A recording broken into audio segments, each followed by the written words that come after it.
don't know how many people are waiting for it, but I'm kind of expecting today to be a quiet stream, and I don't know why. I think it's because, like, the end of last week was pretty quiet. We're also kind of far into this fort. Once I get further into a fort, less people tune in. I too am a dwarf. Thank you for dwarfing around, George, with the 4th month on that tier 1 subscription. Means a lot, friend. It's almost hype train. Could be a hype train. But that tier 3 would probably be above a level 1 hype train. Probably be into level 2, maybe even level 3. How do you get rid of vermin? Buy a cat. Or vermin traps, but nah, it's not worth it. Produce more is usually what I say. I personally don't ever worry about vermin. I just produce more than they can eat.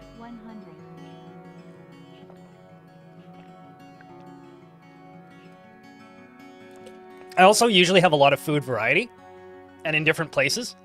So even if like I run out of one type of seed, it doesn't matter because I also have like 15 other things and places that you can get them. Thank you very much for starting that hype train. Real War Hamster chat. Can I get a round of beers? So thank you for the little hype train here at the start of the stream. The 64% needs another 2 subscriptions or $9 in bits to level up. And congratulations, you're number 1 on all of the leaderboards. War Hamster. Putting the good word of the battle hamsters up to the top of whatever those standings are in War Hamster lore. I kind of ran out of that bit. It just kind of ran its course. Elfie Bean cheered. X150. Blessed be the battle hand. Wouldn't that be like feral hogs, though?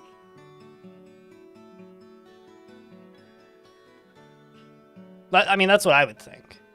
Rolf, thanks for gifting a sub to Coco91 Coco. Coco91 Coco, your username reads the same way the default password for my like ISP's router reads, which is like word, 4 numbers, different word, 4 numbers, different word, all uppercase, 1 number. And like the formatting is almost identical, so it just makes me think of those. Am I using any mods? There are several mods in the Twitch chat, but I don't have any mods in game. Wow. J Martin, thank you very much for the Prime. For 5th month, welcome back, dude. For being such a noob? No, not really. You're getting a sub as a welcome gift. Now, enjoy your welcome basket. It's like the equivalent of getting a fruit basket for showing up to the corporate party you didn't want to go to. And it comes with some flowers and a note saying, we won't fire you this week, but we might fire you next week. Speaking of getting fired for no reason, there's a, I hate to say these words in order. There is a YouTube channel I've started following called Alberta Tech. X100. And this is the reason I'm embarrassed to say it, is because they mostly make YouTube shorts. But they've been making a lot of really funny, like, bits on being fired for, let's just say, political American reasons right now. And they uploaded one this morning, or, like, the other day. It was served to me this morning, so I don't actually know when it went up. But it was literally just, like, programmer, you're being fired for DEI reasons. And then programmer's just like, I'm an equity developer. I work on our stock market software for the company. And it's very amusing. It's very, very funny. Yes, this person. Yes, that person. Private parking. Thank you very much for the 5-pack of gift subs. I almost said 6-pack because I saw the other number first, not the right number. But thank you very much for the 5-pack. Almost leveling up the hype train again. Speaking of being Zoomer pilled, I should start screaming right now, and then I would make more money. Yes. It's kind of maybe this will say how bad this is. Like, I started watching YouTube shorts this morning because the podcast that came on when my alarm went off had a VTuber in it, and she wouldn't stop screaming. Like, I'll out who it is too. It's it's Jesse and Dodger's podcast at the Geekenders, which was kind of like the reborn equivalent of what was once Total Biscuit's podcast a trillion years ago, but like obviously sans Total Biscuit, rest in peace. And Yeah, they had a VTuber and she just wouldn't stop screaming for no reason. I was like, I'm just trying to turn this off. Maybe later, I don't know. Probably not. Rip Biscuit, yeah. Yeah. Amazing Crane, thanks for the 6-pack of gift subs. And the total of 6 gift subs. Thank you much, man. Elfie, thanks for checking out a gift as well. Is that for the art? Speaking of Elfie, we might need to talk. I might need to get you to do some certain merch for the channel when a project comes to fruition. You may know what I'm talking about. It's getting hype as fuck in here. Yeah, def. Yeah, This chat's got the riz, if you know what I'm saying. For real. I'm cool with the kids now, right? Certified yappin', as they say. That's like the one thing I do get. Well, actually, that's not true. I know what all those words mean. I just kind of don't really use them in my vocabulary because it's not habit for me. Because, you know, I spend so much time talking with kids. So, funny story. I have this lens, this magnetic lens cover for my camera. My camera wasn't working this morning. I couldn't figure out why. And then I realized the lens cover was on. I knew I would do that when I bought a camera with the lens cover. I felt really dumb. Just thought you should know that. You know, referring to, like, using the word Ohio in a sentence, I gotta say, outside of, like, talking about that being used as a word in a sentence is, unless I'm talking about the place Ohio, is something I've never done.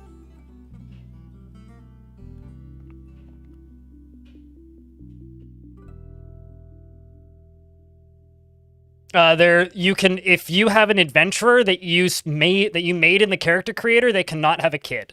And the reason they cannot have a kid currently is because there's no mechanics to account for that. And if you then were to play as them again, they would just get really sad being separated from their family, and that would suck to play. That is why adventurers cannot currently have kids. So until there are mechanics around family, that is not a thing. But what you can do is if you are playing in adventure mode and you convince somebody to join you, and then you retire that adventurer party in one of your fortresses, that random person you convinced to join you from the ether that the game generated can have kids.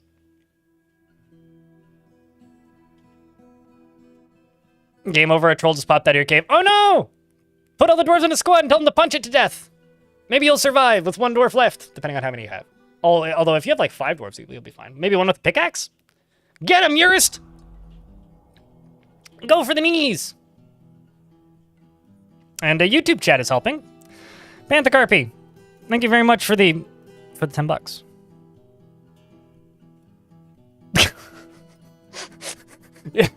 You know, okay, so in YouTube chat with the super chat, Panther says, a woman madly screaming into a microphone. That's how I wake up every morning. It's very effective. So I'm just imagining the voice from TF2. I've barely played any TF2 in my life, but I know the voice over the intercom in TF2. I'm just imagining you waking up to that every morning, and you know what? That would be a vibe. I could work with that. I'm just gonna make a real quick algorithm super chat goal.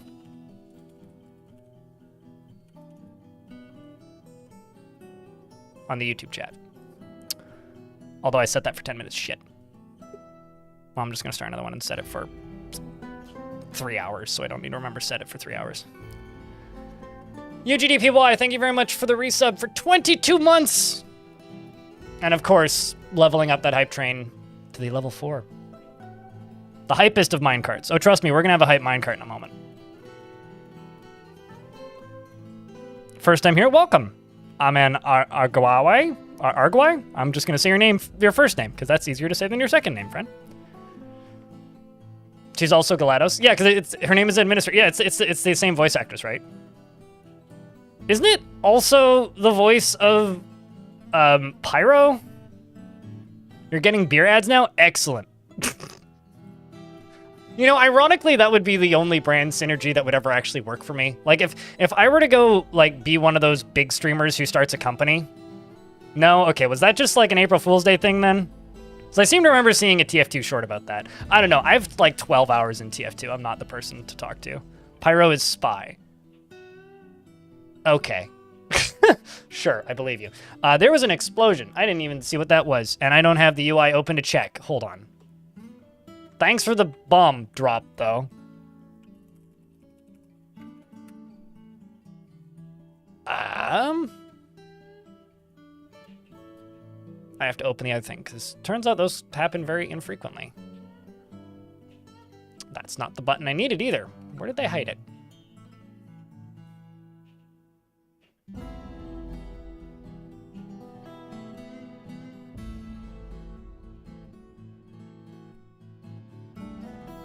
Dewad, thank you very much for the $5. Appreciate you, friend. Speaking of...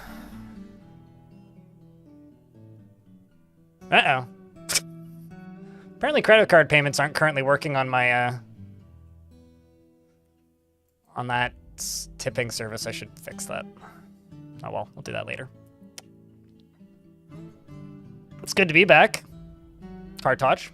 It's only been 3 days, but it's good to be back. Although I did spend almost all of yesterday working on a side project, which I think is done? Or, like, done super soon?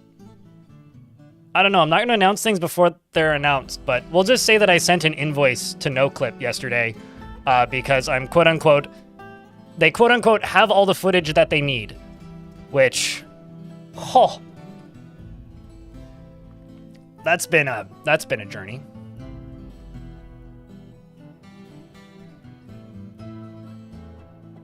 Yeah, I mean, that's the whole point, is that Pyro is the silent protagonist, right? Dennis Bateman is the voice of Pyro and Spy. You know, supposedly, the voice of Gareth from Mass Effect is the first companion that you find in Avowed. And I'll be honest, that might be the biggest selling factor I've ever seen for a video game. No, they're a pyrotagonist, rather. Sorry, private parking. But I don't know. Like I'm totally cool to walk around in Mass Effect fan fiction. You know what I'm saying? We're never gonna get another good Mass Effect game, so just hire the whole cast of Mass Effect and. Oh, I mean, okay. Here's the thing. I'm not talking about the player character. It's the first. There's like 5 different things I've talked about in the last minute. If you're talking about the character from Avowed, I said the first companion character you find, and then referred to Pyro as being a silent protagonist. Goat Swarm cheered. X1000. Just so that we have the order of operations in order. Goat Swarm, thanks for the $10, man. Appreciate you. Look at you bashing Elfie Bean off of the #1 spot and taking #1. Appreciate you, man. We need $41 in bits or 9 subscriptions to level up. That's getting pricey. So I just want to say thank you very much for the Hype Train chat. You're appreciated greatly. We're just going to wait for the ads to play through, which I think are literally... Okay, no, they just got blocked because of the Hype Train. We'll wait for those to end. And then... we'll play some Dwarfs. Around the same time Battlefield was good. It's almost like these are both EA Games properties. You know? I still maintain the best thing that EA Games has done was when their CEO got on to that, what's it called? Like earnings call. I think it was sometime last year. It was towards halfway through last year. And their CEO's just like, our entire company has been based on advanced AI development since the beginning of our company's foundation, since the very beginning of the foundation of our company. It's like, no, it hasn't. You fucking bullshitter. No, it is. Look, what are you talking about? That's not even... What? Now you're not even pretending to just be a con artist at the time. The fuck, man? But around the same time, SimCity was bad. Yes. It's their job to lie. You know, AI, the term, is the roguelikes or the Metroidvanias of video game genres.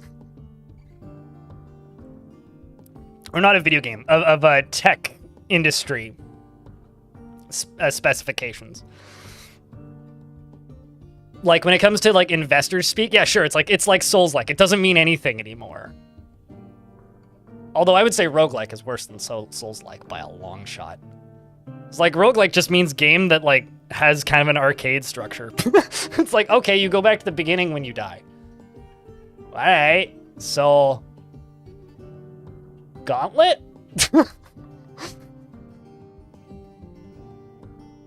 The buzzword, yeah, computer science is probably the word I was looking for. Or software engineering maybe is more so than computer science. Machine learning sounds cooler anyway. Why didn't we just stick with that? I guess because machine learning isn't mentioned in Terminator, right? Oh well. Long as a roguelike, unfortunately. Most N64 games are roguelike, especially if you didn't have a memory cartridge. Did you need a memory pack for N64 games? I think you did, right? It doesn't learn anything, it just copies? I mean, I'm not gonna say the same thing about humans, but like, I got 2 dwarfs to name. Beard or no beard? George?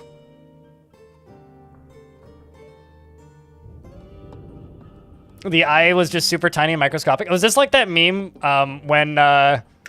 when Twitter changed its name to Xurus Games and somebody like made a GIF of like Twitter just of zooming in on the X logo and then like the old bird logo was upside down and had X's on its eyes, but it was like a pixel big. You never had a dwarf? I'm pretty sure you've had dwarfs before. Maybe I seem to recall naming a dwarf after you. So I want to try loading something, and hopefully this doesn't crash the stream. And you'll know what I mean when you see it. Although let's see if I can actually, maybe I'll just close the game and show it to you.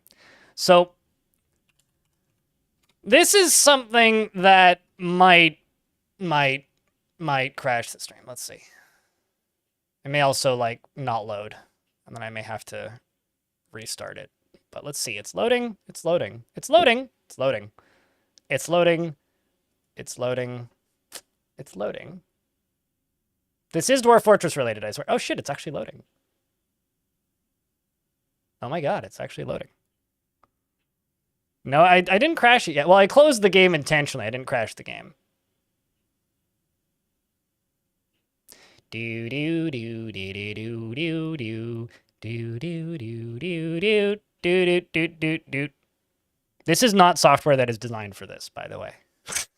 And it's exceptionally clear when it loads. It's okay. We're just pretend that this is a Bloodborne loading screen. All right, sweet. It's funny. It says that it should only do this once. It's done it every single time I've turned it on. But we need to wait for that to end. Which, that should go pretty quick. Sage, it's good to see you. Hello.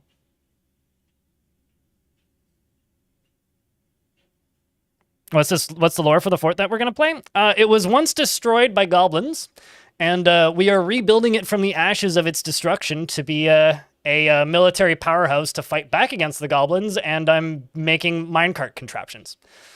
Is what it is the lore for it, or at least that's the base level.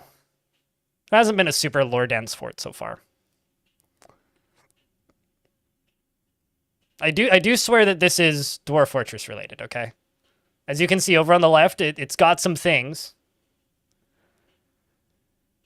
But we just need to wait for this to hit 82,000. It is getting there. Okay, we're in the 80s. And some functionality, okay, well it didn't fully load correctly. Well, here, let me just see if, cross your fingers, chat. Now we wait.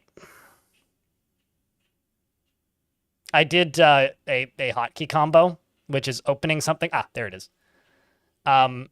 So this is really laggy. Isn't crashing the stream, which is kind of miraculous. This is not the world I'm currently playing, but this is a Dwarf Fortress save represented in a mind chart. It's definitely pod racing.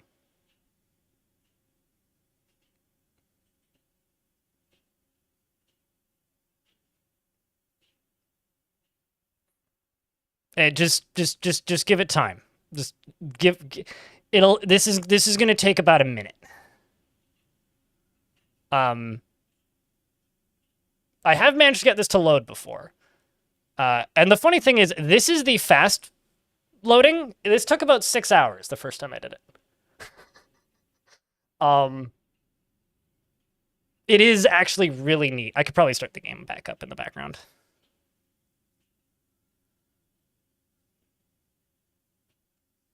Because it's just plugging away now.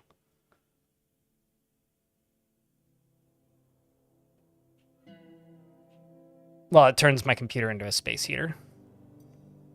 Did Dwarf Fortress finally become a space game? I don't know how to actually explain this. So every single dot is an item, an event, or an individual, or a thing, or a place. And the little lines connecting them together represents all of the in-world connections that they have. So if I hover over these, this is not even like... So an HF is a historical figure. Let's see if I can hover over that green one. Crypt beer, crypt beer.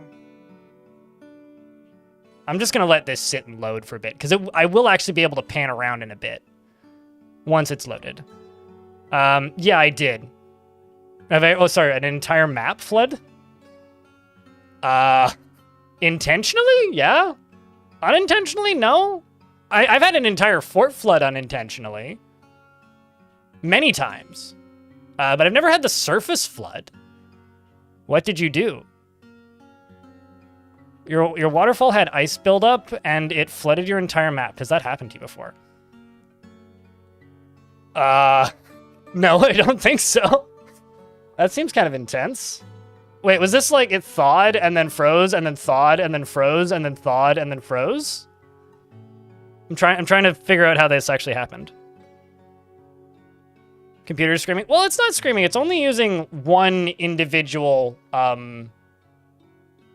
Clicking this button makes it 1,000 times worse, by the way. Let's see if I click this.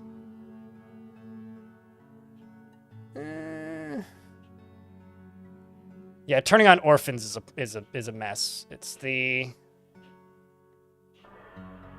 scroll. Can I display maybe? Let's just make sure it's not animated.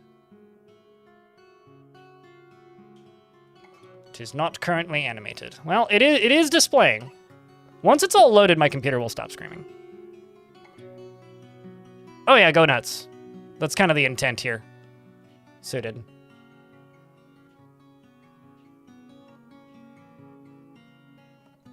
It was wild, but you had to start over. There was a time where I was constructing the upper layer of my wall, and it dropped because I screwed up a construction order, and fell through the one layer thick floors between my moat and the and my fortress underneath, one of my entry tunnels, and which caused the entirety of my 8Z level deep moat to flood into my fortress and instantly flood the entirety of my housing layers and block 80% of my dwarves in, and I almost immediately just was like, well, that fort's done.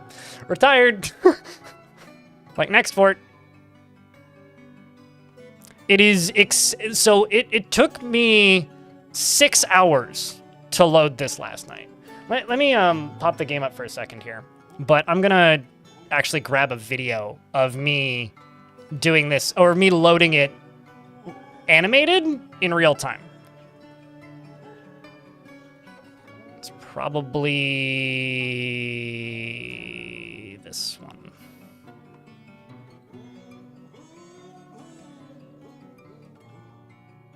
It's me being generous that it'll even load a video while also loading this.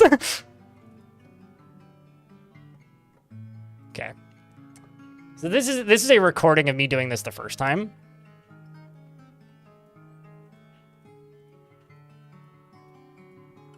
So this is it individually loading all of the nodes. This is three and a half hours of footage. From what I can tell, all of the white dots in those little circles are artifacts of all of them populating. Yeah. It is quite something. It is quite something. Looks like bacteria under a microscope. Oh, it certainly does. How many files are in this vault? 82,600 something.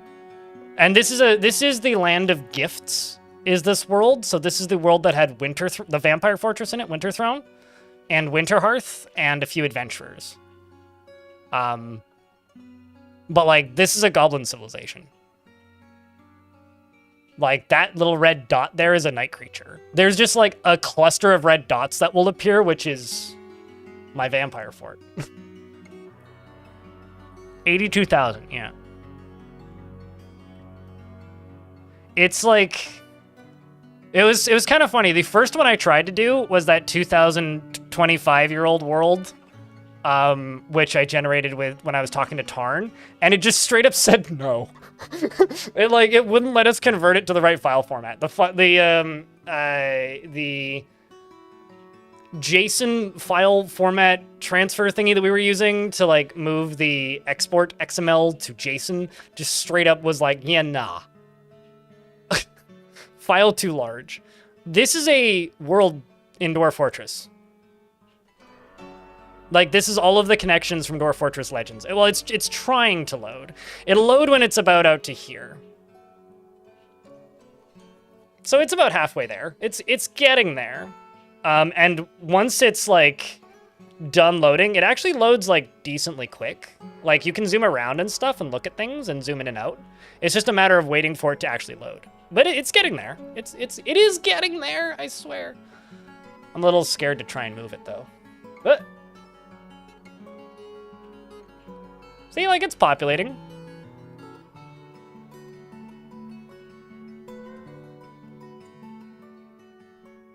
So for everybody who's confused here, Thanks for all content, blind smiley face. the software that you're looking at is Obsidian, okay? Obsidian is a personal wiki software for taking notes. It's a notes application, and it has this really neat little kind of mode that populates all your notes and how they connect to allow you to make really interesting, useful little idea boards. It's an open source piece of software. You can find it. It's at obsidian.md, I think. It's a little open source application. It's great. You can web host it. You can also host it locally. And this is a Dwarf Fortress World XML that has been converted to the right file format to be loaded and cataloged using filters that Suited Giraffe in chat made. And once loaded, it is a graphical representation of a Dwarf Fortress world that you can just zoom around and look at. Yeah, no, exactly. Like, it's a really contortable, useful piece of software, as X-Curious is saying. Cyberdeck Cypher, hello. Thanks for the 17th month. Welcome back. Like, I've used Obsidian for, like, personal note-taking for videos before, but it has, like, 15 entries, maybe. And, like, little clips linked together. So it's, like, nothing insane. This is... like, I can hear my fans spinning. This is genuinely a stress test of Obsidian. To the nth degree. I'm just amazed that it's, like, not affecting my stream negatively. But it's getting there. I mean, it's past halfway done. Once it's, like, at the outer reaches of this, it's done. But it's super cool, because you could look up a historical figure by name, and it won't give you all of the legend details, because, like, history isn't in the filters for this right now. Maybe it will be at some point. But right now, it's literally just entities and how they connect. It doesn't have any information about the entities, just the entities and how they connect, and who they connect to. So it's not quite like Legends Viewer. Now, the reason I've been messing with this is I'm kind of torn on something. Legends Viewer doesn't work on my computer for some reason. Like, it straight up doesn't. Map info doesn't load for some reason. But I want to have some sort of self-hosted version of my worlds for people to be able to access who are not me. Either this or Legends Viewer or some combination of the two. Obsidian might not be optimized enough for this to be viable. Although it's really fucking cool. If you want to help, Suited Giraffe has a GitHub link where you can go mess around with the filters for this and try this out yourself. Because I think it's really fucking cool to look at. It's just not very practical. Like it is. Once this is done loading, which it's like I said, it's getting there. It is genuinely cool to be able to zoom around this and look at it. Let's see if I can zoom in. While it's loading, maybe a bad idea. It is genuinely cool to be able to look at it and mess with it. But it's not even remotely practical. But I think maybe hosting an instance of Legends Viewer with my... Is that link in Discord? It was in the chat. Suited, could you spam it a couple times? Or just go plop it in, like, general on Discord?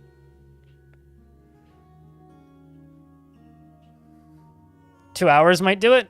Yeah, it's starting to hit that bottleneck. I think I... Hold on, let me see if I sent a screenshot to Suited last night. I think I did. I'd have to reopen Discord.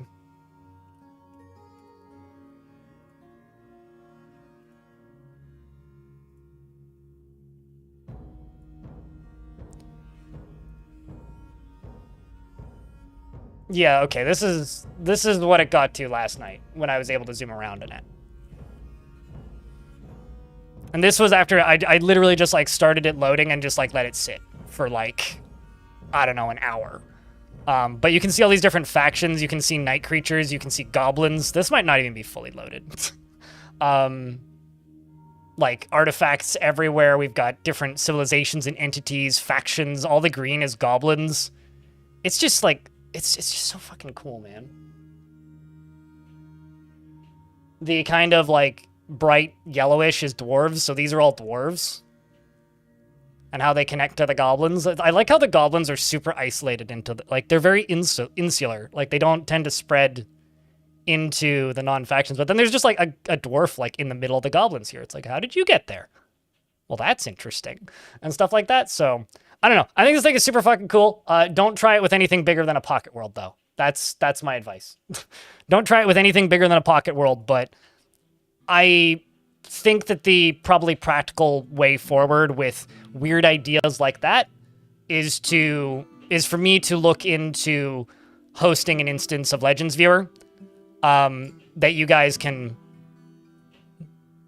just look at. And I think the way I would pay for hosting for that is just subscribe once and you could have it forever, because hosting is cheap. And that would include gift subs, basically. So it'd be like, I could set it up as an incentive to host and then just give permission using an email address. How big is that world that I'm showing? 320 something years old. I think it's 326 years old. Actually, I can tell you right now. It is 326 years old. It's this world. I mean, I can jump into Legends for it and show you.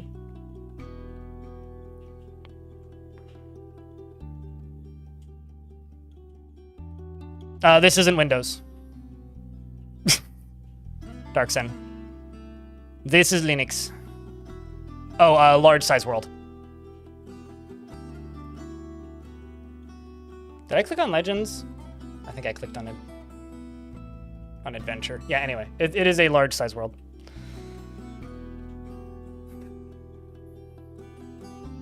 You could dedicate a few Xeons to messing with it. I would love to see that. Yeah, I clicked on the wrong thing. Can you not get back to the main menu now? You used to be able to get back to the main menu.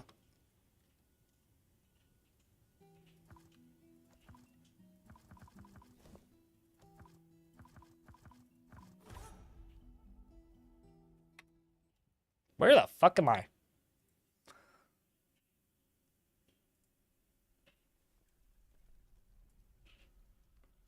Bug or feature? Feature, because now you can go back to the character creation screen without accidentally exiting to the main menu. Oh, that definitely was an elf civ. That absolutely was an elf civ. I've just never seen a tree that square.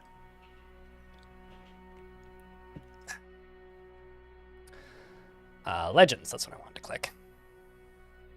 Yeah, this is the world. This is the world that it was. So, like...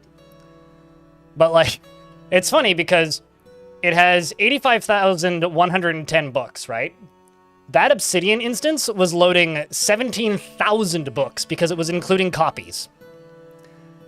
Legends doesn't include copies. So it was actually like loading more data than Legends or Legends viewer looks at,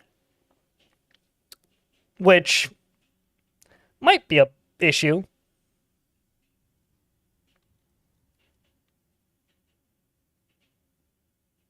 You made a giant forge and set your, since your PC, you made a giant forge, since your PC is a potato, making a giant pump stack killed your frame rate. It's a bit too powerful.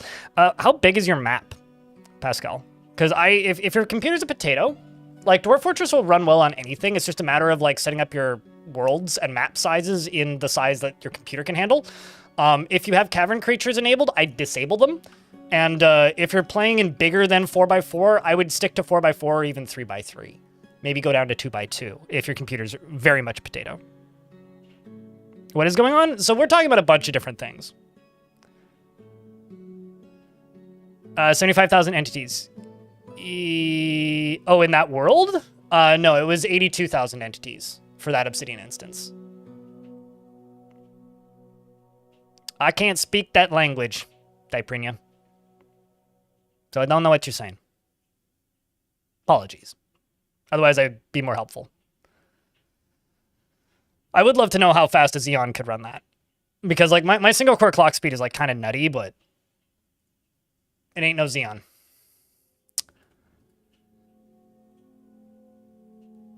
All right. You know, oddly enough, all of the babbling, all of the yapping, we're still, like, on time, kind of.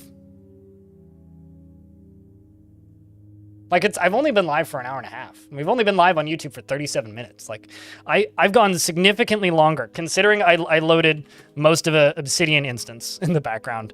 What's the average FPS I play at? Me or somebody in chat? Gazoom. Because if you're talking to me, I play at 70. And it usually doesn't go below unless something is wrong. With the dwarf caps that I set at. So unless I go above, like, 300 dwarves, it usually doesn't go below 60. 60 or 70. Between 60 and 70, depending on what's happening. Oh, is that what the question is? Oh, okay. I mean, I have a big computer, okay?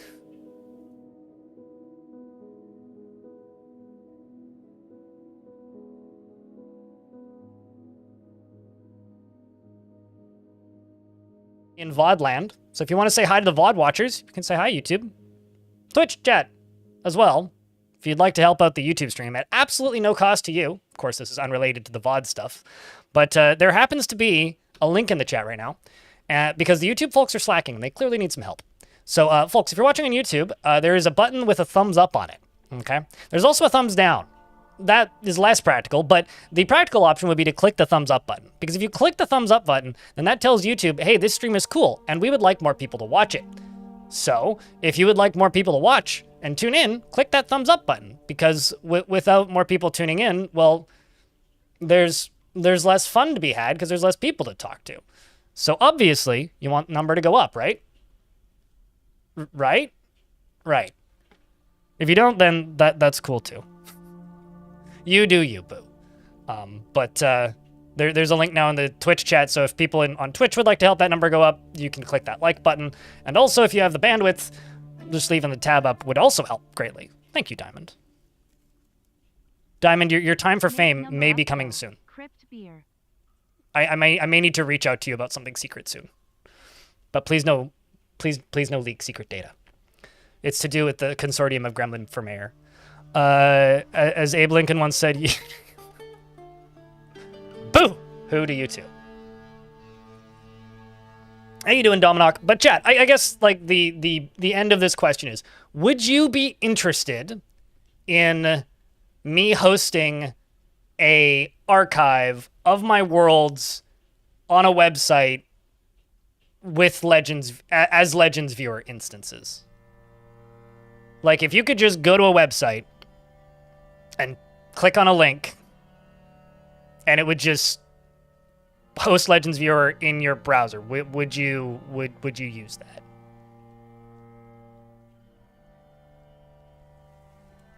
All right. Does anybody want to help me set it up? Because I have no fucking idea how to do that. I could figure it out with YouTube videos, but that's mostly a joke. But seriously, though, does anybody want to help me set that up? So there's any like web developers who want like an afternoon gig? DM me, I guess. We'll talk. I get paid on the 14th, so I probably can't pay you till then. I do have enough budget to buy you dinner. And I'll pay for hosting. That part's fine. I just wouldn't know who to go to.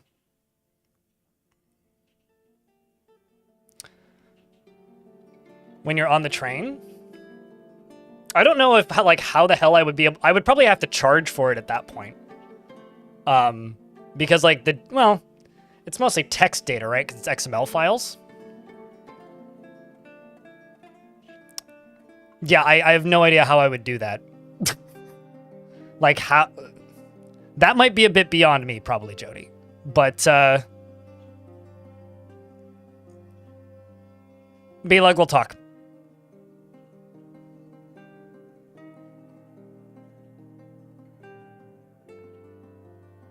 Many people should perceive the stream as it is, clear and not yellowed.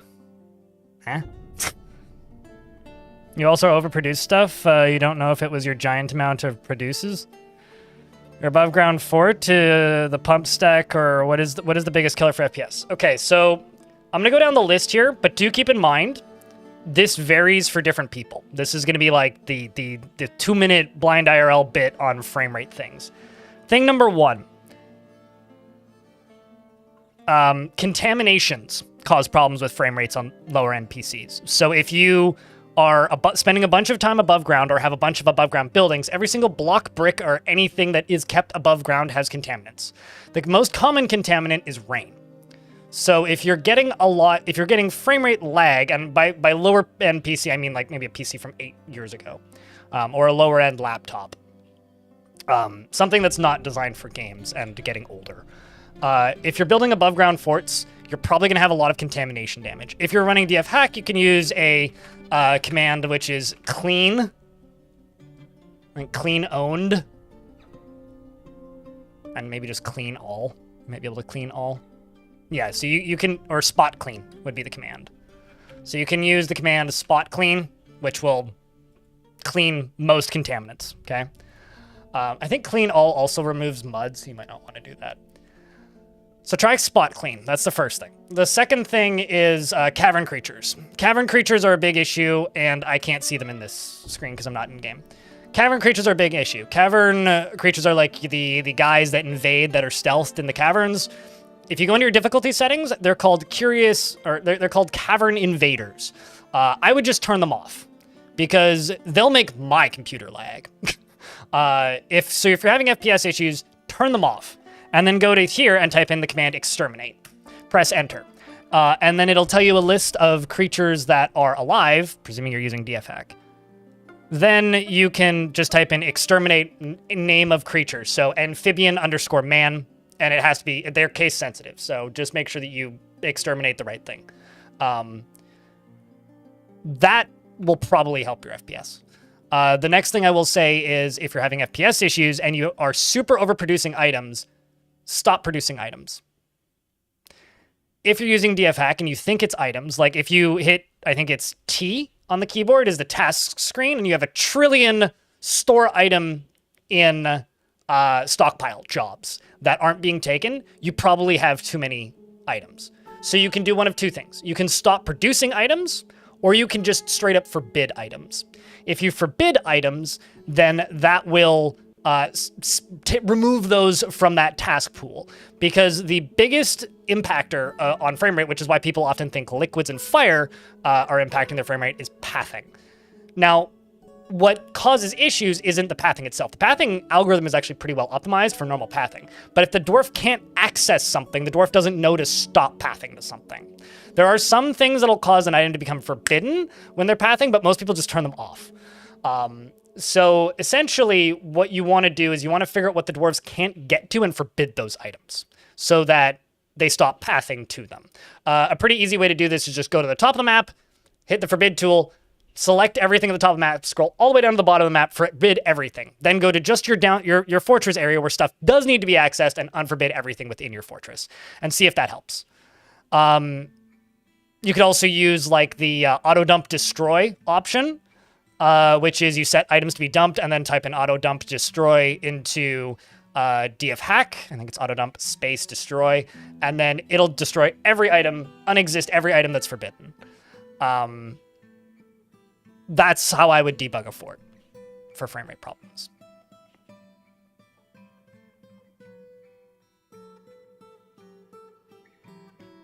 You could help us with a pull, like, when you say PR, do you mean public relations or pull requests?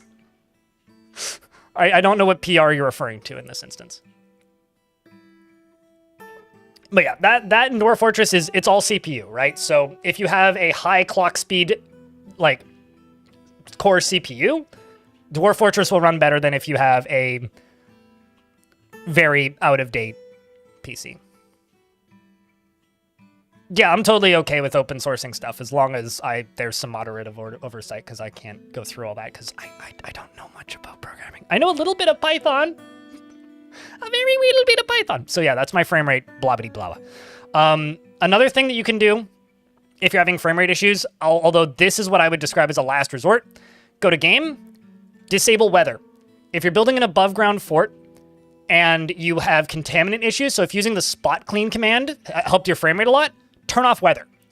This will remove the, oh no, I got rained on, blah, blah, blah, blah, blah, blah, mood, but it will also like remove the contaminants problem. So if you're currently building an above ground fort and you are running into frame rate issues and you're like, man, this fucking sucks. God damn it, I just want to play the game and I like my fort, but it's lagging. Turn this off. This might save you 5 frames a second. The other thing is temperature. Although I would recommend against this if you're doing stuff with lava, because turning off temperature is going to cause some really fucking weird bugs to happen. The game is not designed to have this disabled. I would consider that like an emergency situation. Another thing is you can try enabling multi-threading if you have it off, because it is off by default. It doesn't cause any crashes currently that I know of. I haven't seen any in the bug tracker in a while, but it has caused crashes in the past. So that's kind of the current up-to-date frame rate, blah, blah, blah, for Dwarf Fort. In the past, I used to talk about doing like weird shaped stairwells where you'd make like a cross shape instead of just a little square. That is no longer relevant. That has been changed. It's no longer an issue. You don't need to worry about doing the fancy cross shape, even though it kind of looks cool and is symmetrical. If you want to do it because it looks cool, go nuts. But like, they changed how the vision cones are processed for dwarves, and the issue wasn't pathing, which is what we thought it was back in the day. It's line of sight, in fact. So that's no longer relevant, but, you know.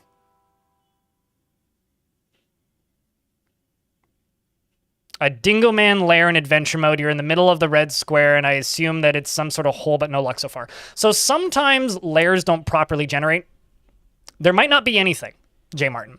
I would walk just outside of it and sleep, or rest, or wait. And if you see a red shield walking around in the overworld, go to that red shield, because that's probably it. They're not always in their lair.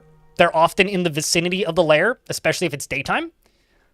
So I would go to the overworld, I would wait, and then I would head towards a shield. If you don't see a shield, you can often enough, maybe in my case, I'd say maybe 1 in 10 times I go to kill a creature, it's already dead. But the rumors haven't spread enough about it being dead that other people are aware of it.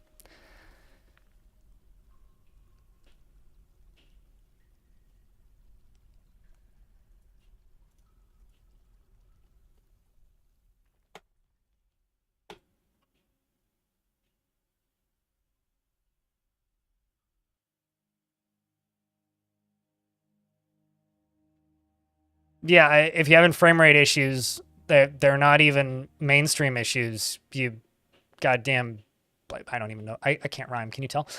So this is my fort, and these are shenanigans. So who's ready to build some minecart machines? My SoundCloud rapping career is already over. It's a fact. Who's ready to build some minecarts?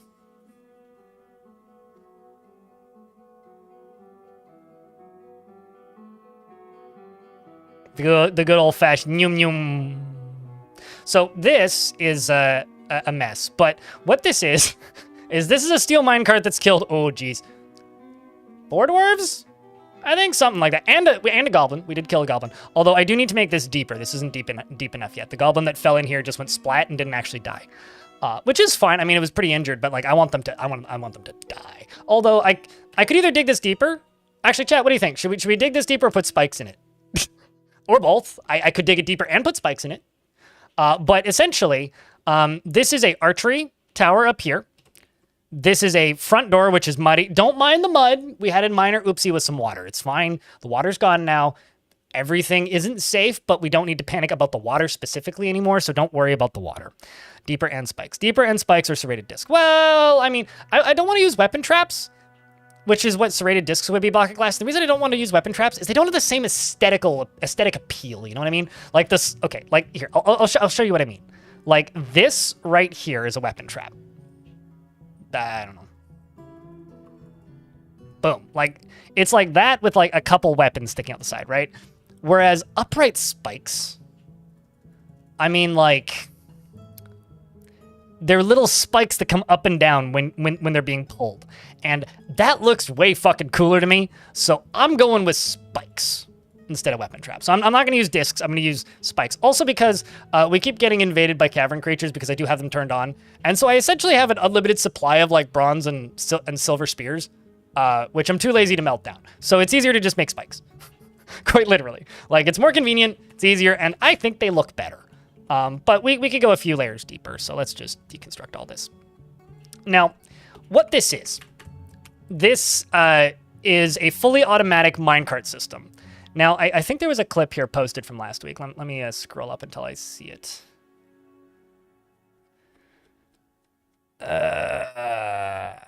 Nope. Hey, Boom Boom. I know you're lurking. Could I get a link to that clip? This fort has had some pretty horrible calamities, and I'm amazed that moods are as not terrible as they are. I do have, I think it's 2, maybe 3 dwarves to name. 2 dwarves to name. So we'll have to do that. But the named dwarves in the fort are, I don't see any here on the top side. We've had a lot of deaths, so it's pretty likely that your dwarf is dead if you had one. We have Danny. We have Tiny Hippo, who has a title, so their name got longer, and it don't fit anymore. You know, got bitten by a were creature. Are they a member of your fortress? Hand chest. We got Danny, we got Tiny Hippo, we got Serious Salsas. We've got Havoc. We've got Bone Dolphin. No. Click on them and go to the Relations tab. Do they have any friends who live in your fortress? If they've asked to stay for an extended period of time, I think you can expel them. Can you get a dwarf if you get the redemption? Or if you nominate yourself, because you're tier 2. So you should be able to nominate yourself. If the command doesn't work, let me know. Shinobi the second, because Shinobi died. Cybrick. We've got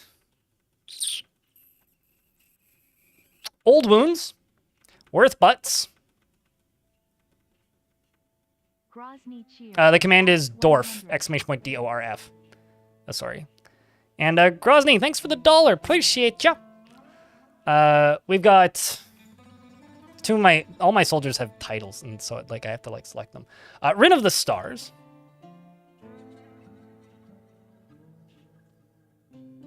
We got Urist Games.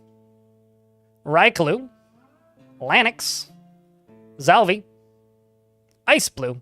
Cathode Ray Tube. Snail.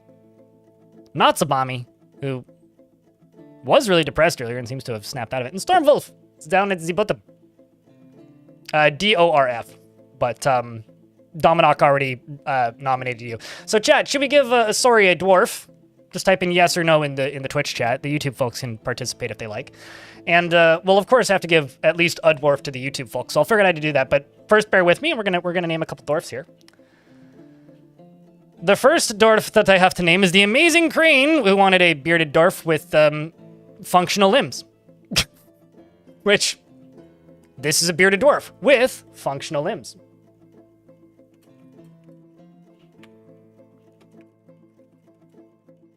Oh, we'll just go with Crane. K-R-A-I-N. Crane.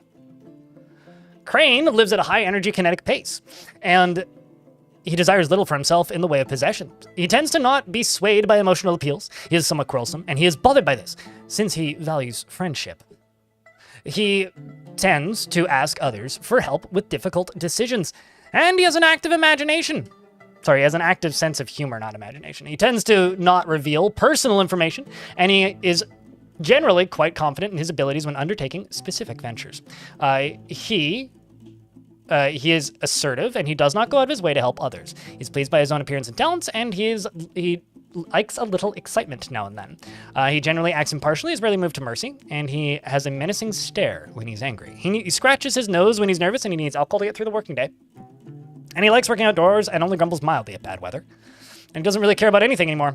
He personally thinks the pursuit of skills of warfare and fighting is a low pursuit indeed. Sees competition as wasteful and silly, and dreams of raising a family. As far as that goes, he has a pet sheep who is alive. I don't know how good of a quality of life it has in this puddle, but hey, I should probably clean up my livestock. And he also has 2 friends in the fort, so that's good. He's a member of the weaponsmiths, the metalsmiths, and the craft, and was formerly a member of the Craftsdwarfs Guild, and is a member of the Doctrine of Bronze, who worships the god of jewels. Welcome to the fort, Crane. Then I got a name George.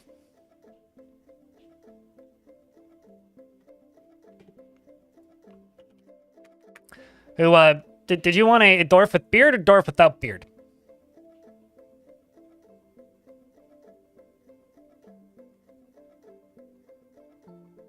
I mean, Pascal, that's not that far back. That should run the game pretty, like, well, honestly. Like, I used to run the game at about, I don't know, 60 frames a second with, like, 250 dwarves on that CPU.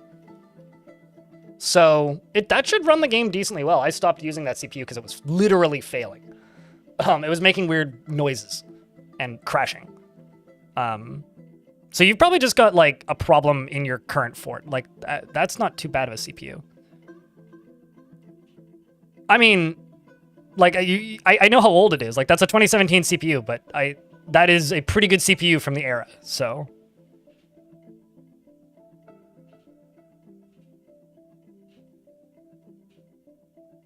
So Sori wants somebody with beards. You've got a 7900, 7950 X3D. I've got a 7800 X3D. I'm quite happy with it. George wants beard. George wants beard.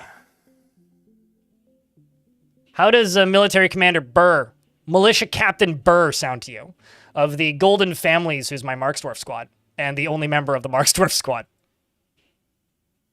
But Asori was dwarfed by Dominok, but we've got 2 people in line ahead of you, Asori. Not to be mean, but I'm going in order of nominations. So Crane was first, George redeemed theirs 42 minutes ago, and then we'll do yours, okay? So just going in order of operations here. So this will be George here. George does not find most jokes humorous, is greatly moved by art and natural beauty, is troubled by this since he dislikes the natural world, forms only fleeting and rare emotional bonds with others, and is somewhat scatterbrained. He tends to be a little tight with resources when working on projects, and he doesn't try to get things done perfectly. He doesn't focus on material goods, and he is not particularly interested in what others think of him. He needs alcohol to get through the working day, and doesn't really care about anything anymore. He dreams of mastering a skill, and personally finds the notion that one would persevere through adversity completely abhorrent, and sees competition as reasonably important, prefers a noisy and bustling life to boring days without activity, and is somewhat put off by trade and commerce. And likes claystone and copper and clear dark peach. Wait, what? Sorry, the color dark peach, not clear dark peach. Clear diamond, muskox, leather, aardvark tooth, the color dark peach. There we go. Cats for their aloofness, and the sound of the tulip of sparkling, and the sight of the silkiness of festivals, and when possible prefers to consume char, horse cheese, and spelt beer. We can't let any cats near you or they will claim you as a pet. And bananas. And absolutely hates worms. Also has a pet sheep. Obviously is a member of the Tower of Clobbering and the Golden Families, and has an iron will and good creativity. As far as injuries goes, no injuries. Any kills? Nope. Okay. Next up is a Sori who also wants a dwarf with beard. So let's see. Could do a weaponsmith. I could do a brewer. I could do a surgeon miner. I like a surgeon miner. Let's do a surgeon miner. A Sori.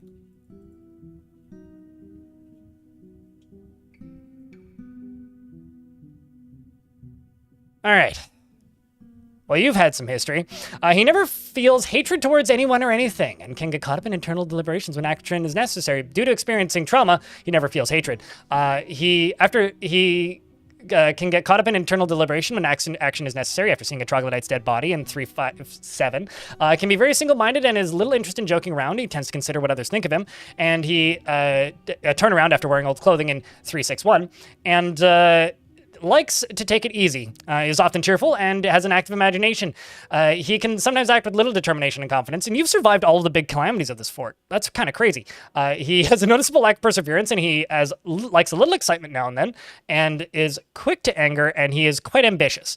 He prefers to present himself modestly, has a greedy streak, and stomps his feet repeatedly when he's angry. Needs alcohol to get through the working day, and doesn't really care about anything anymore. You've been around since 357. You saw a troglodyte die, and it made you cautious. You were happy after the establishment of a guild hall, but got into a lot of arguments. You dwelled upon seeing a rodent woman's dead body, but it turned you into a thrill seeker and allowed you to value harmony. At some point, you were frightened after being haunted by the dead. Well, that's unfortunate. You're also uneasy after wearing old clothing and experiencing trauma, but you did learn to accept it eventually.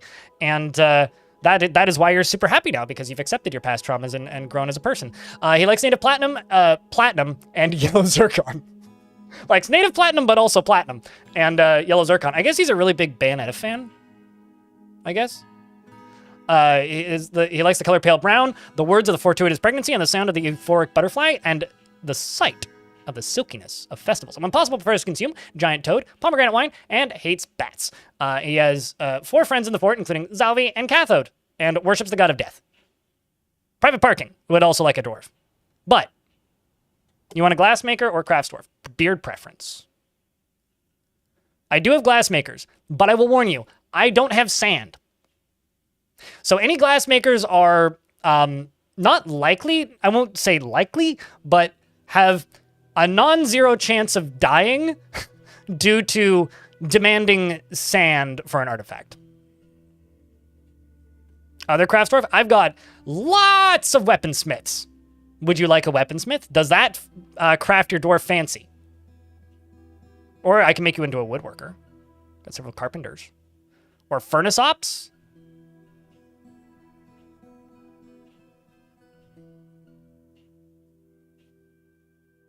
How about a Lorbam, who's an expert weaponsmith?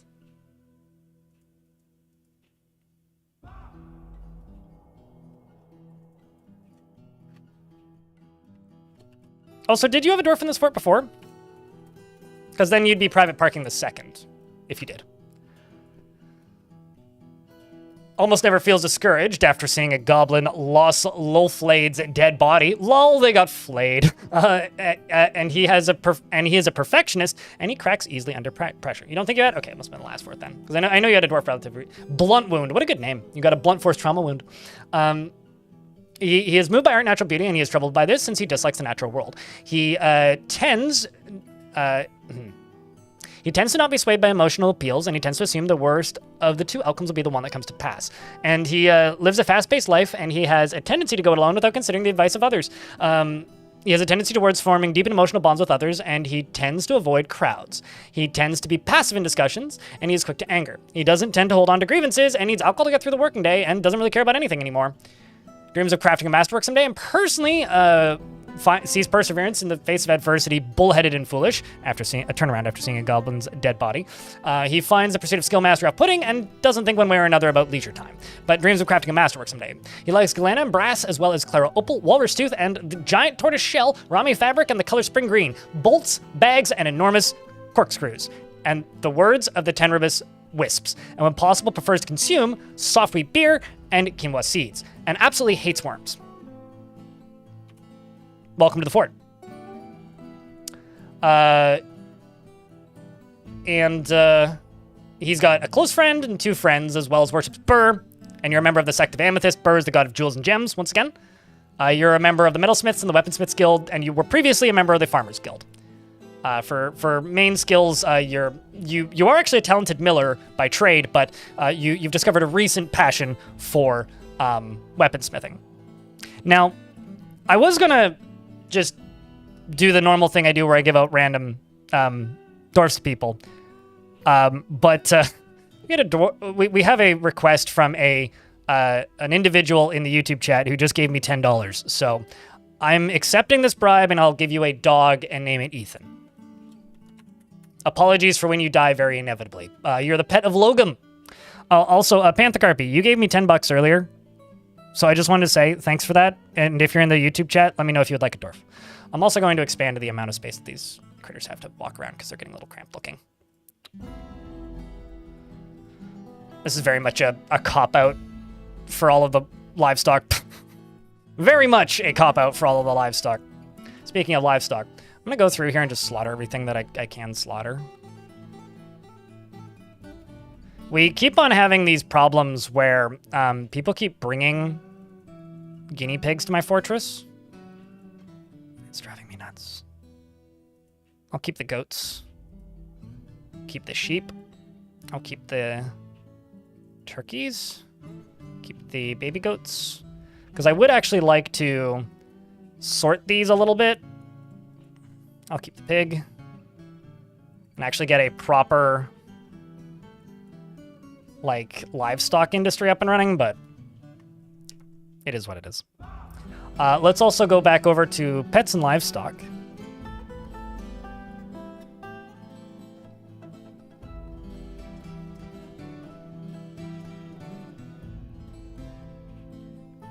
And just go Ethan here.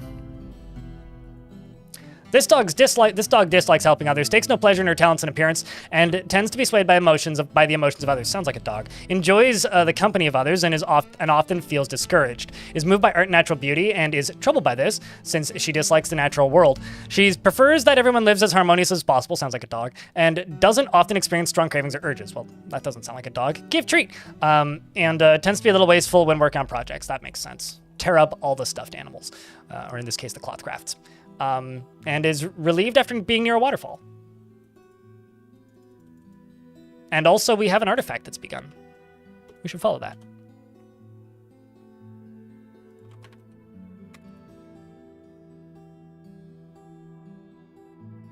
Yeah, they are. And so here's the thing about guinea pigs.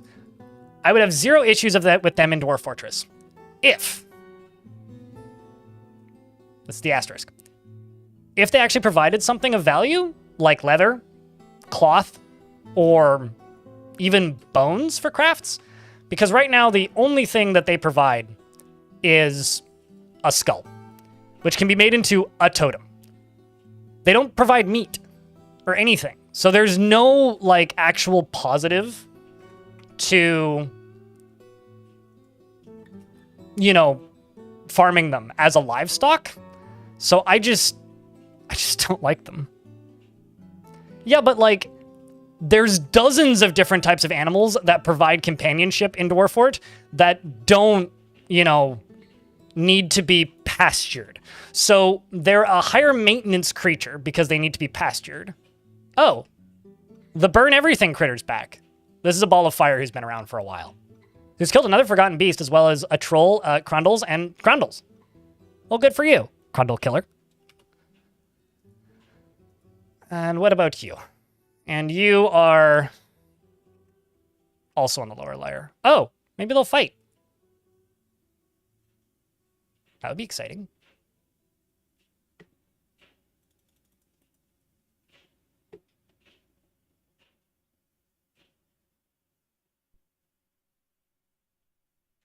I mean, they should be able to see each other. He's right here. It's monster staring contest?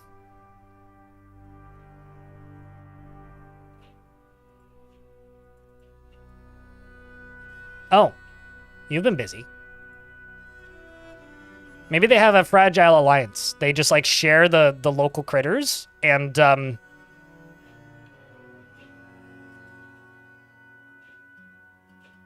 many bees are there? You keep showing that screen too quickly.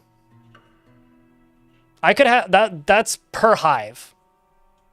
You know, I maintain that one of my favorite patch notes of all time for Dwarf Fortress is bees are no longer considered food. Because if you had bees in your fort, you would just have like hundreds of thousands of food. This may be one of my favorite bugs in Dwarf Fort. And then like there was a patch, it was like 2023 sometime, and it was literally just bees are no longer listed as food or no longer considered food. But they're still food, and every now and again you get a dwarf that prefers to consume bees. Ugh. Well, I teach you how to export legends to Obsidian. Well, I teach you. Does somebody have the GitHub file? All the documentations are in the GitHub.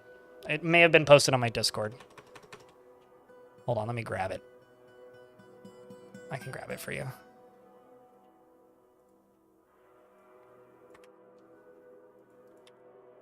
There you go.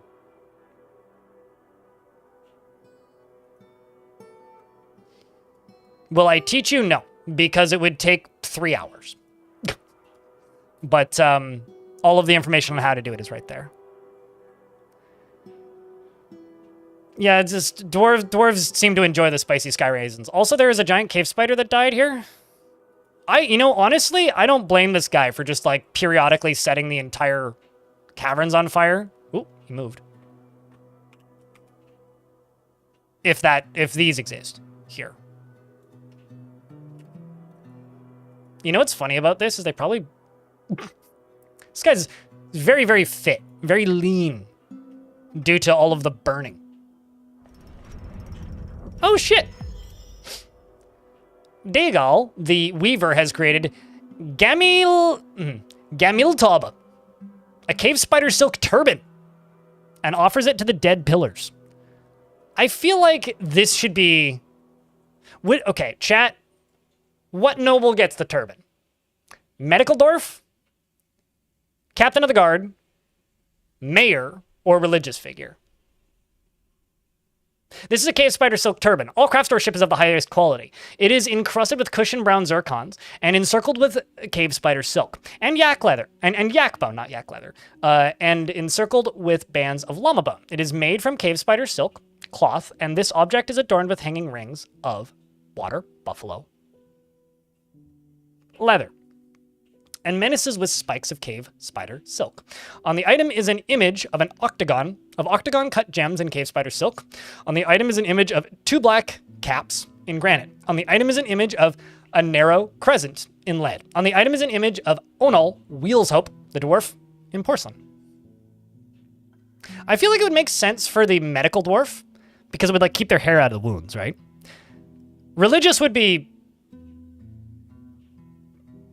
true to life, and mayor is just kind of funny.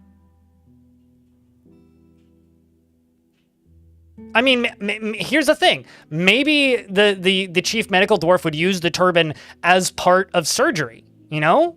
Like, oh no, the knife isn't sharp enough to go in and cut them open to do the surgery. So use it like kind of a hammer type deal.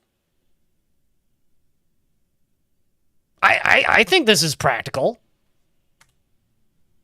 Cathode, congratulations. You have a fancy hat now. Although you're also in my military. Are you in my military? No, you're not in my military. Cathode, congratulations. You have a fancy hat now. Turban gonna be covered in blood. That's what the well is for. Stick turban in well. Well covered in blood now.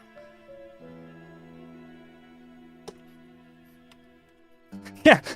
If the person's not waking up and you don't want to take blame for letting them die to infection, just smack them in the head with that. Oh no, they died to a blunt force trauma. What caused that? Well, the lead turban.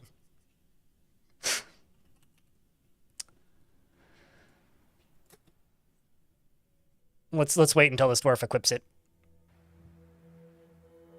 And I will keep an eye for combat logs popping up for that critter. Oh no, you're gonna go eat first? Fine. So we probably should do a little bit of a tour of this fortress. I really need to distribute food around better, but this is the fortress. It is an above ground, partially, fortress that is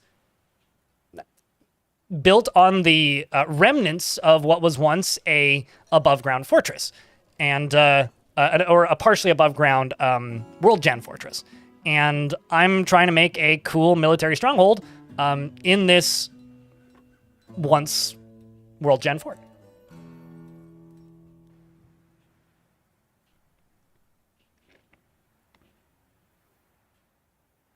He's stuck. Oh no. I've never had that happen. I don't actually know, Gronzi. I have no idea what would happen in that instance. Greg and then some, hello. It's good to see you. Unfortunately, your dwarf is no longer with us. At least they weren't there when I searched for them. No, your dwarf is no longer with us. So rest in Greg, fellow Greg. Your dwarf has gone to go see the great... This is a video game reference. The Great Father Mother. Or is it Mother Father? Fuck, I can't remember. I haven't played Xenoclash in a minute. Game came out in 09, I think? Jesus.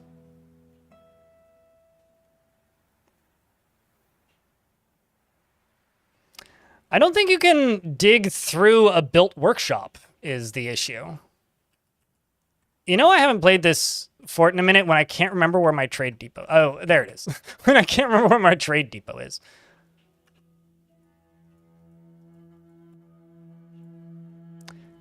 Can also tell that we recently sold everything from the last siege. Oh shit, I should sell my porcelain figurines. I think they wanted rings.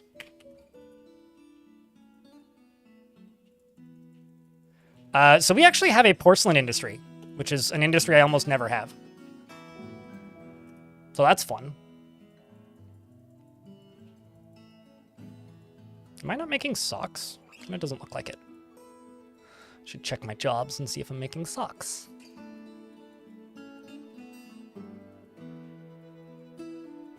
You know, so there's construction going on outside of my apartment right now. And there's currently an excavator in the middle of the road. And there's somebody just sitting there honking at it. That excavator ain't moving any faster, man. Maybe, like, remember to take your meds in the morning. Jesus. Technically, anything can be pets because any creature that you can catch in a cage that can be trained could theoretically be adopted as a pet, but then a dwarf would have to like that creature and want to adopt it as a pet. I think excavator wins, man. I don't know what that little, like, Kia hatchback thinks it's gonna do, but, like, what are you gonna do, push it? I think you'll lose that fight, man. Cage match? I'd watch. It would be about as destructive as, like, the monster trucks. Oh, I've been glazing them, though. That's why they're listed as, like, enhanced, is because I've been glazing them using tin. Or Kesserite.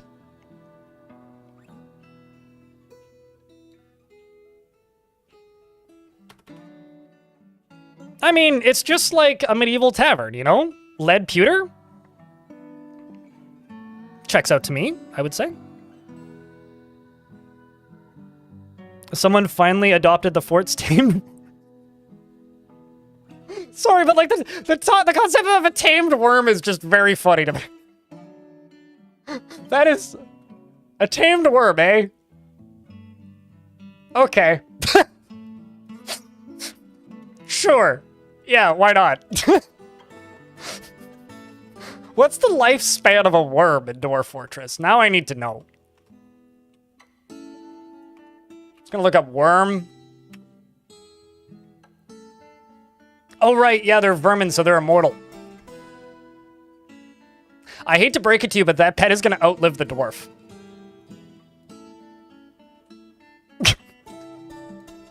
Yeah, I only keep feral worms. Yeah, no, vermin are all immortal in Dwarf Fort. They don't have a death time. They're hateable, but also petable. Eurus likes worms for their wriggling. Does the dwarf that claimed it like worms for their wriggling? I don't know why I'm saying wiggling like that, but they're wriggling. When I read wiggling, it looks like wriggling. Maybe I say it wrong all the time.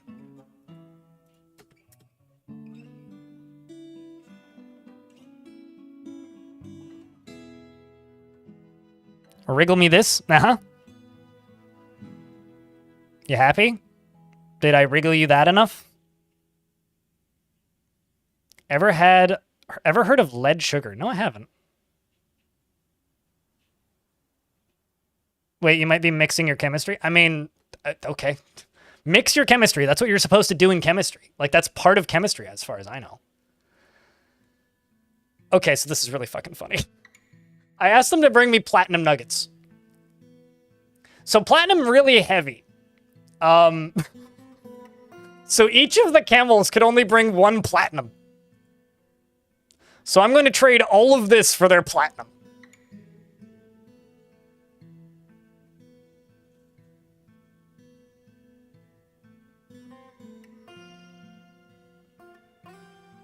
Call them. Is the response to that, Sage. I mean, it's fine. I was going to give it to them anyway, but I feel like they're ripping me off. Like, make me into part of the mountain home at this point. Come on.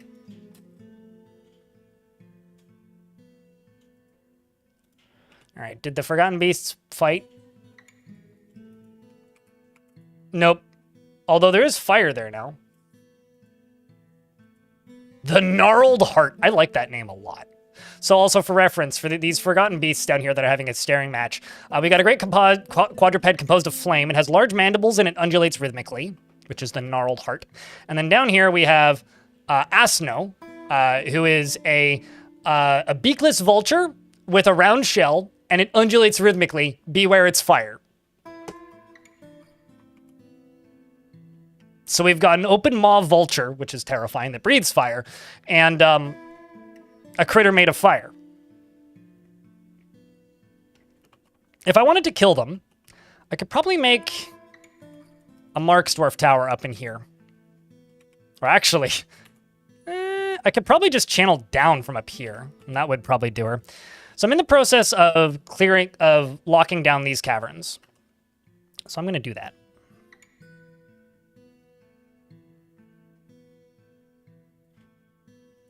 Fight fire with fire. You know, ironically, fire, not that good against fire. This may shock you.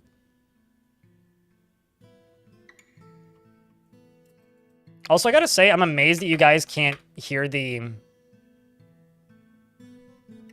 dryer that's running right next to me. It's actually a really good sign. It means that I can actually do laundry while it's also streaming, which is great for me. Uh-oh. Oh, thankfully that doesn't turn into an aquifer.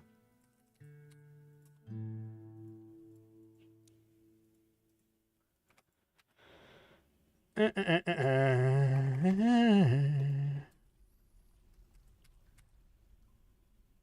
right, well, that'll be easy enough.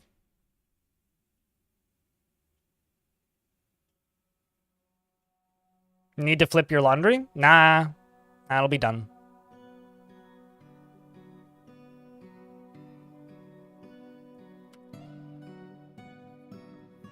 I mean, when it comes to fire beasts, if you're trying to fight them in melee, just make sure that your dwarves have flasks or water skins, because all of the liquid in the flasks and water skins will evaporate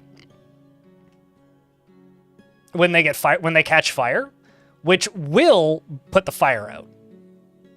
And is actually a very easy and effective method of saving your dwarves' lives.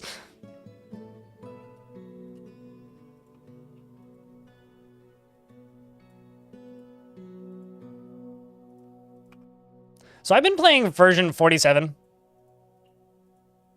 over the weekend, recording for the No Clip documentary. And I'm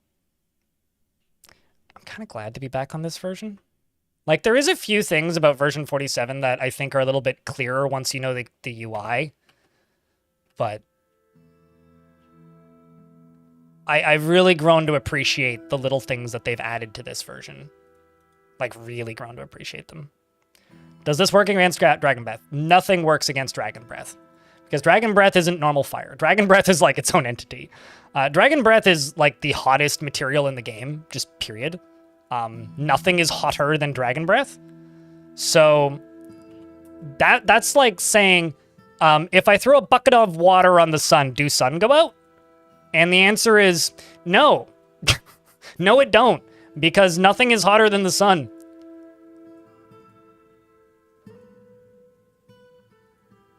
Why are you blocked? Oh, there's a tree. Gotta cut that down.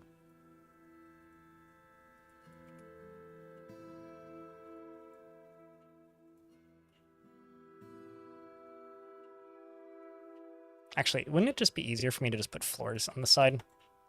Let's just put floors here.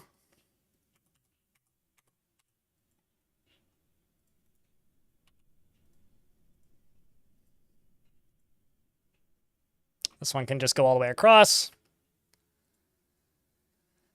This one can go to here. This one can go to here. I'm making scaffolding if you're wondering.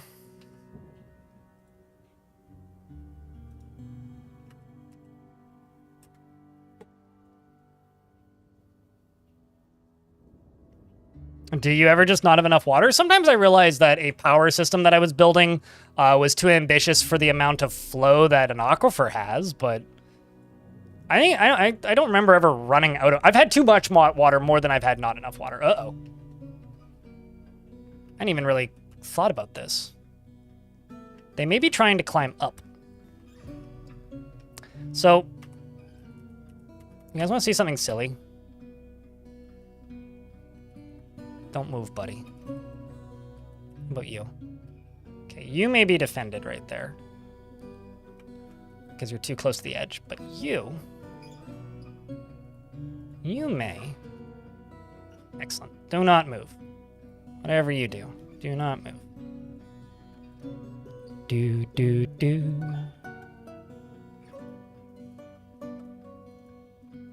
So that'll go down to there.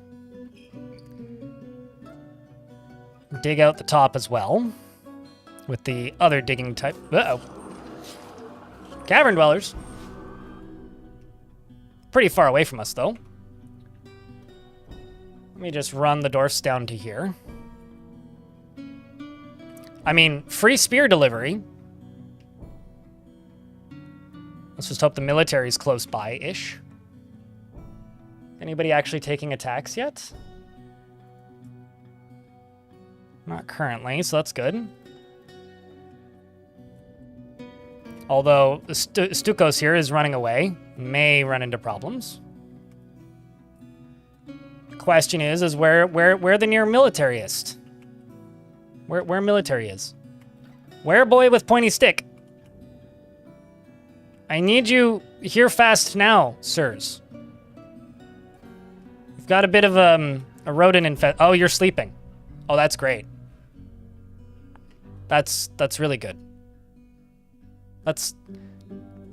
Now you're awake, thankfully. So at least you woke up in the nick of time, enough time to become injured, and then have some random woodworker join in and help, who's also doing quite a bit of work, actually. In fact, has hacked the rodent spearman in the tail with her iron battle axe, which tore the muscle and probably partially removed the tail. The dwarf here is also doing quite a bit of great work, stabbing the rodent woman spearman in the left foot with her steel spear, or with his steel spear. Yes. Shinobi is doing, you know, kind of what you need them to do.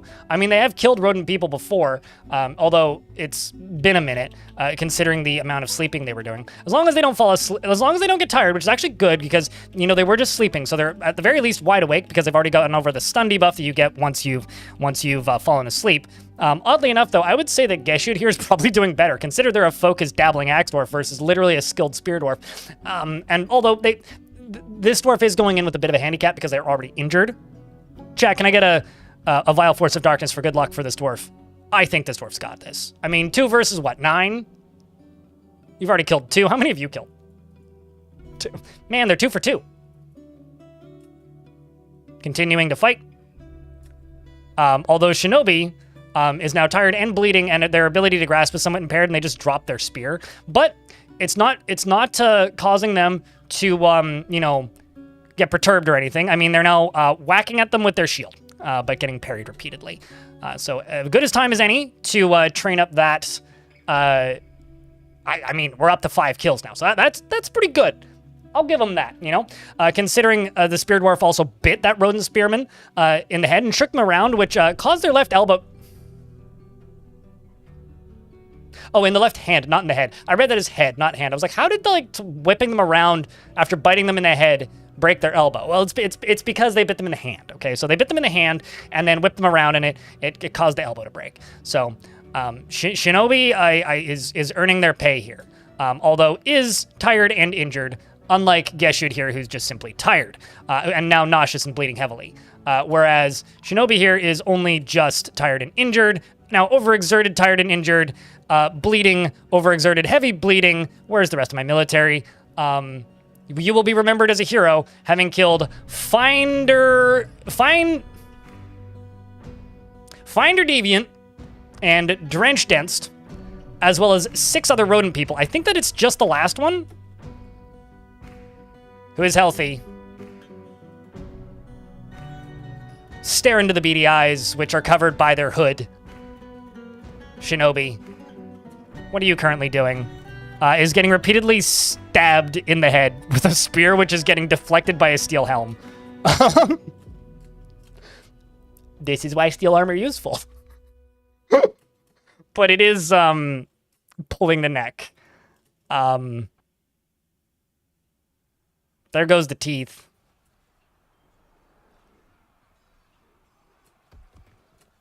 But now they're both overexerted. If I just tell them to kill this thing, is there somebody close enough? Oh, so the soldiers are all over there. Come on. Come on. So at the last possible second, Shinobi was able to get the spear firmly lodged in their lower spine, I think, and then bit them and started shaking them around, and at some point managed to wrestle the spear out of the hands of the rodent. And then bit him to death. Did you get credited with that kill? No. But may have earned a permanent place in the Big Cruel Cheese.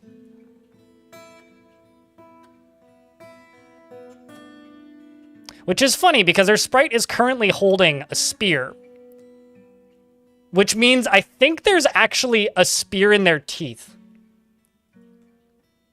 No, it's stuck in his left hand.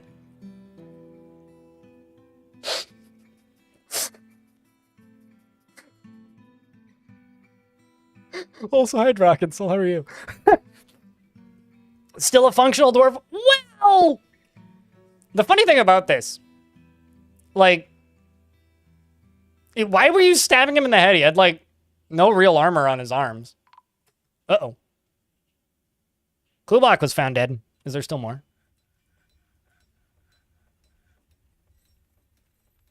Nope. Let's see if Shinobi survives. I mean, you can still breathe. What are your injuries? I mean, yes is probably the right answer. Your teeth are gone. Okay. His foot is mangled. His right lower arm is mangled. His lower arm is cut open. Is your spine intact? You know, if his spine is intact, he could remain a functional dwarf. The question is, are they going to remove that spear? You may have a permanent weapon equipped. They don't always remove, like, embedded objects. Minecraft? Minecart, yeah. It's a very common typo. Don't worry about it. Well, first I want to see if this dwarf survives.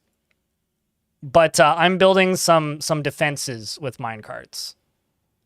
A pretty maniacal one, I'll say. Okay, item is getting placed in tomb. That's good.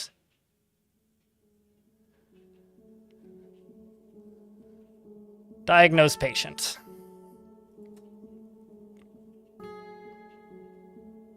Get up here, doc. We need ya. Well, we're not really making a minecart shotgun. We're more making a minecart grinder. So.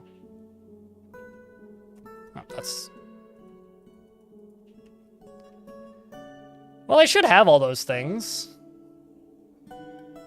He says. It's going to increase the numbers. Because I think we're going to need more.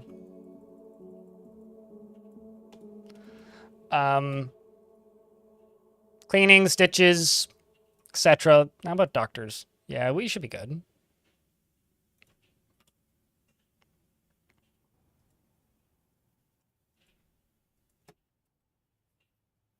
Yeah, Kib the surgeon running with bucket. Well, less of grinding and more like whacking and splatting.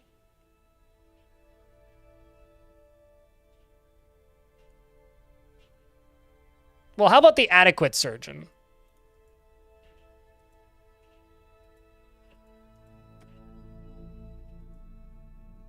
Okay, well, they've been cleaned with soap, so that's good. Now they need stitches, who my surgeon here is doing.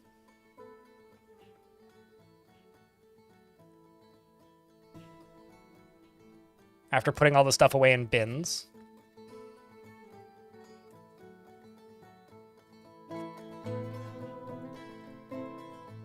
Still need dressing, more stitches. I mean, aside from being one giant stitch, we just need a Lilo for you.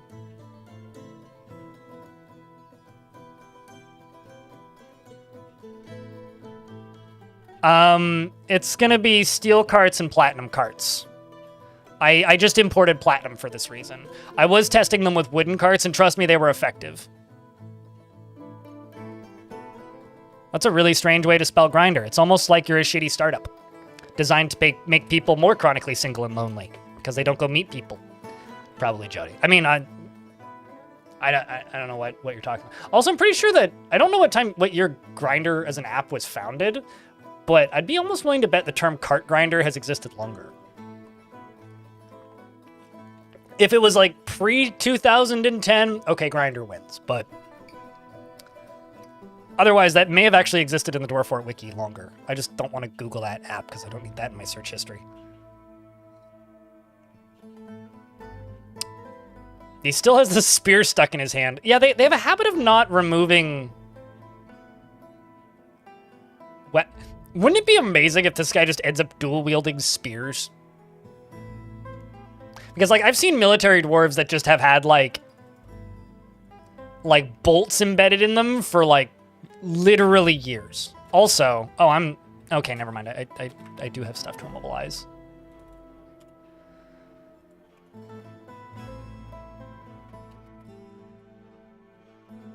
Okay, so we do have somebody coming to place in traction.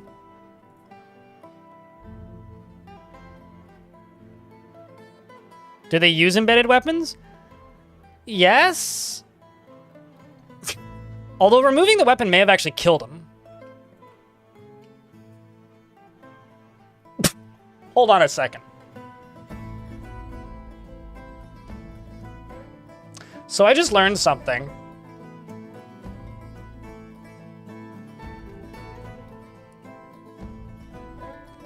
This is high value thread because it's midnight blue with dimpled dye. And he's happy about equipping good items. The truly splendid items are the stitches he's receiving.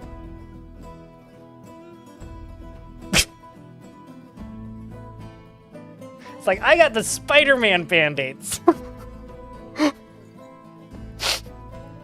Oi. March 25th, 2009? I need to see when the cart grinder entry on the wiki was added.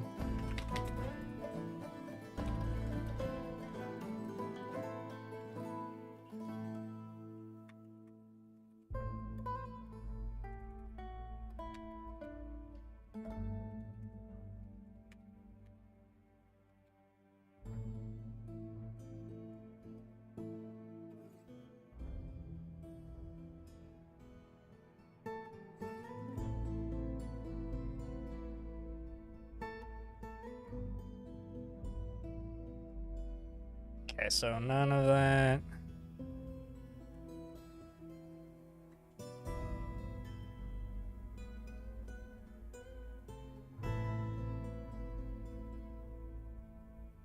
Okay, goblin grinder is what they call them, but that maybe is worse. And that was added to the wiki in that version. What year was that? All versions.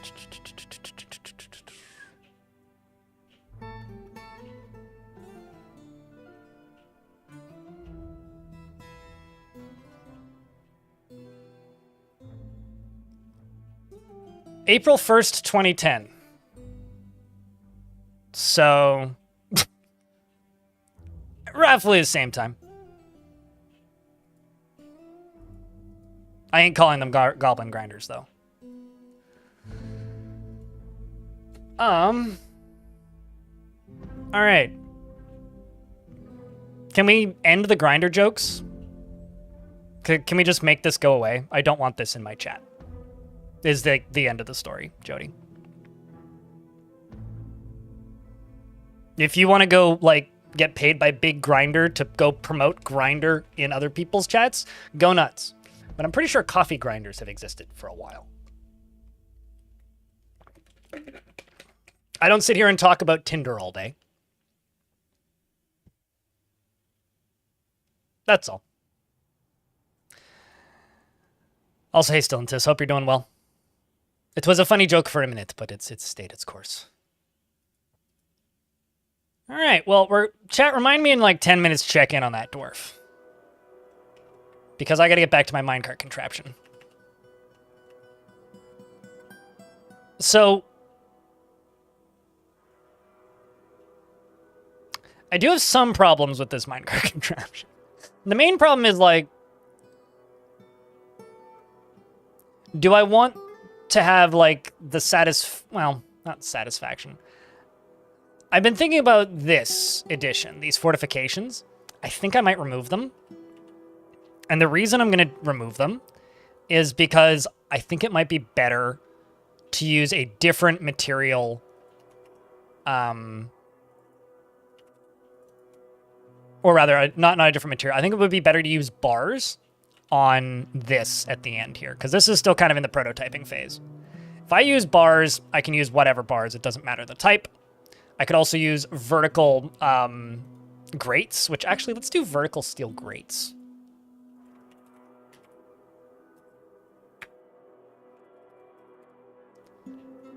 And let's do 1, 2, 3, 4, 5, 6, 7, 8, 9, 10. Sure, we'll just do 20. Also need to check, am I making socks? I am making socks, so socks shouldn't be an issue.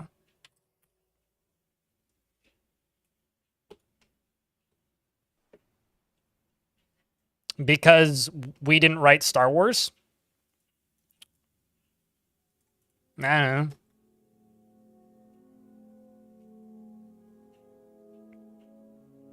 know. Turn bad guys into red paste.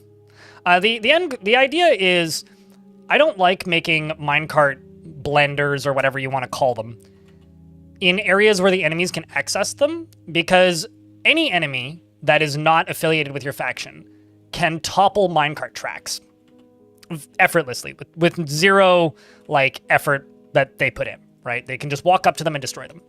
I find that really fucking annoying, having to rebuild your mine tracks after every fight.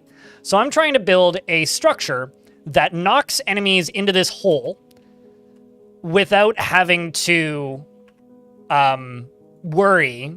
There's coal back there. Without having to worry about the enemies destroying my minecarts. So essentially what this is it's... I'd have to grab the clip again before I turn it on, because we're doing construction on it. But essentially the way this is going to work is the minecart will go up to the top, spin around the top really quick, and then all the way down, fly over here, jump this gap, fly through here, jump this gap, and then back up, all the way up, and then all the way down, and repeat. That's what it's going to do.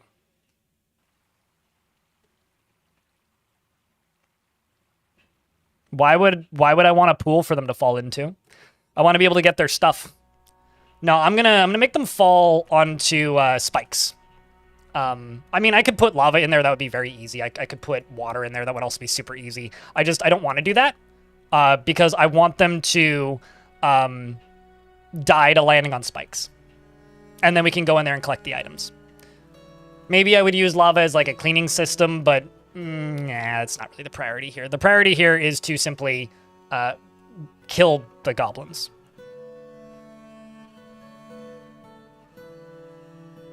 Yeah, it's like it's the first rule of Zombieland is double tap, or is that no? The first rule is cardio. Second is double tap. Also, I need to go out here and mine this because we've got native platinum, we got pinfire opal here.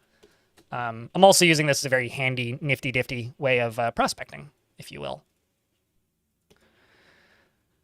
Some migrants have arrived despite the danger. Well, I mean, it's not that dangerous. I mean, half the dwarves have died twice, but like, come on. It's not that bad. Why you call my fort so danger? Hey, look, a puppy dog. It's your puppy dog. Okay.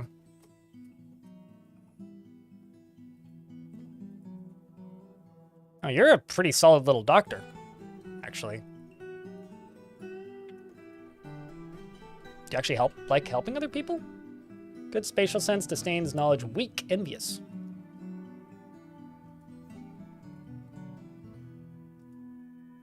Thinks before acting, a little determination and confidence, pleased by appearance and talents.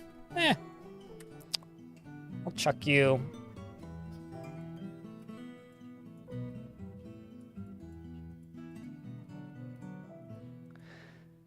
One thing I do miss from version 47, and I always check to see if they've ever added this. You used to be able to go to personality screen and then go, or no, not personalities. You used to be able to go to the labor screen and then go to locations and add them to a location from this screen in version 50. That is one screen, or in pre-version 50. That is one screen I do miss. So people are always asking me like what I miss from older versions of Dwarf Fort. That's something I miss. Where's my hospital? It's right here.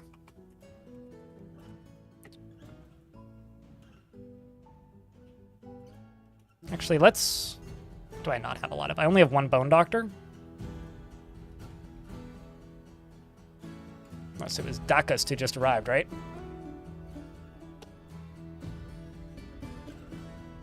Yep, there you are.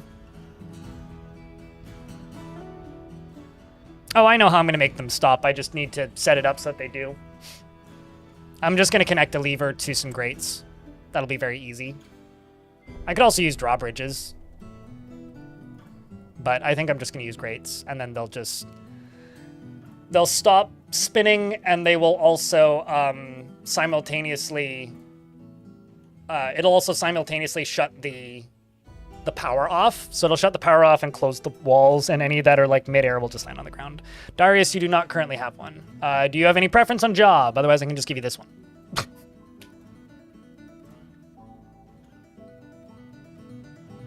There is a clip, Sage.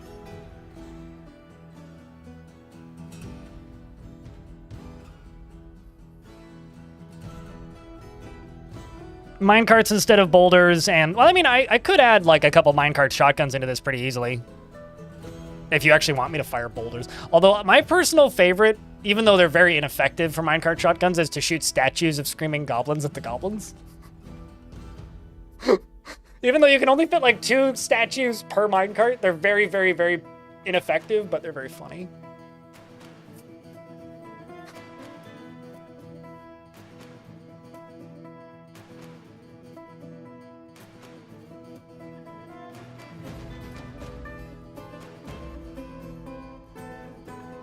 What animals are you looking to capture, Run of the Stars? I don't think you can't shear fluffy wamblers, but you can have pet fluffy wamblers. I think you can dissect them? I don't know. That's a mechanic I barely ever mess with.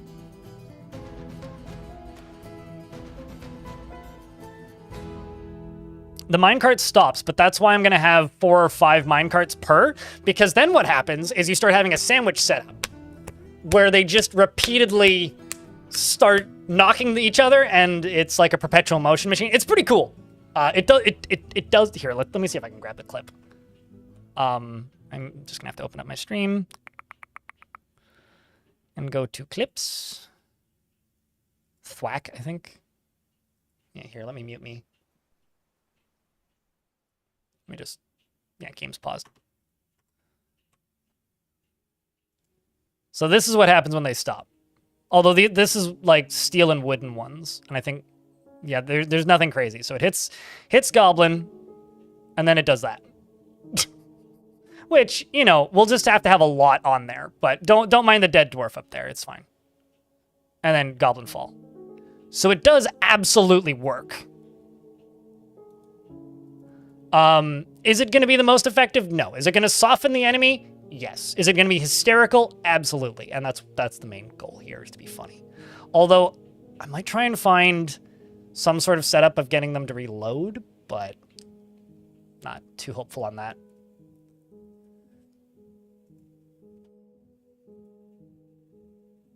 It's certainly going to look cool, and, like, cool points is, like, most of the reason behind the things that I do, is I just want things to look cool.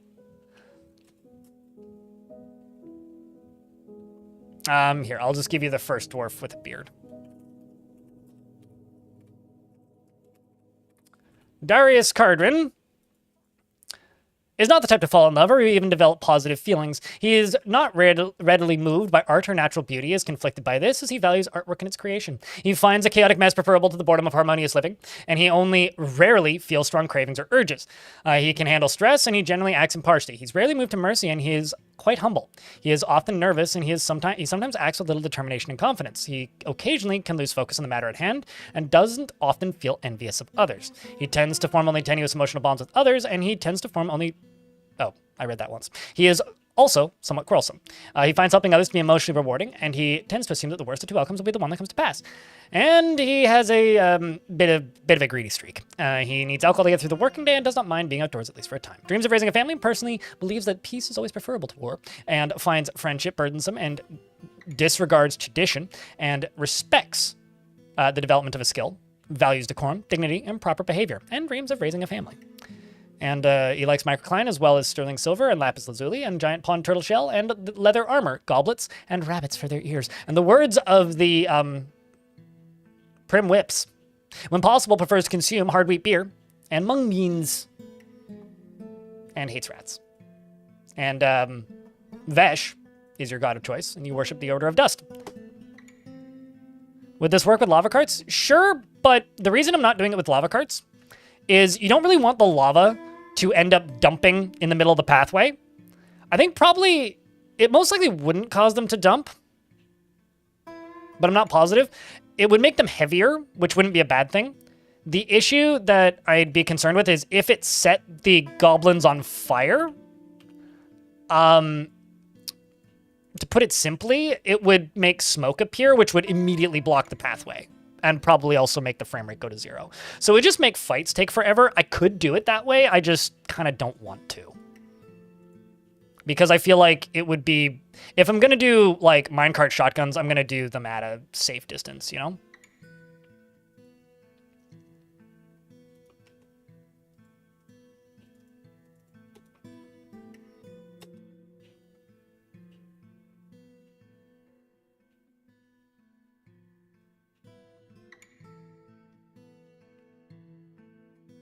Yeah, no, that's something I've been requesting for a very long time, is trolls as a siege weapon. Trolls or ogres or any large creature in goblin armies. I just want them to be able to throw goblins, because it's very goblin-y, you know? Using the goblins as a projectile weapon is like the most goblin-y thing that a goblin could goblin, you know? Like, who doesn't want a goblin to be used as a goblin's projectile weapon? That's amazing. Everybody wants that. All right, well, we're about to hit the aquifer. That's going to be easy enough to deal with. I can probably do 4. Maybe 5. But it's going to need a simultaneous shut-off lever to be reasonable in that sense.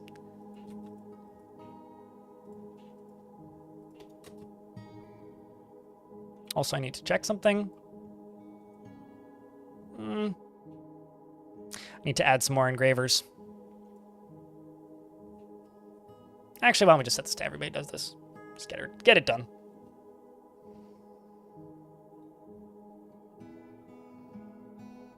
But I currently don't have it running, Ice Blue, so you haven't missed anything. You missed it last stream, but not this stream. I could probably get more than 4 on each track, but I'd need to come up with a more creative method of loading them, which isn't impossible. I mean, that's actually very possible. It just requires me to come up with a better method of loading them.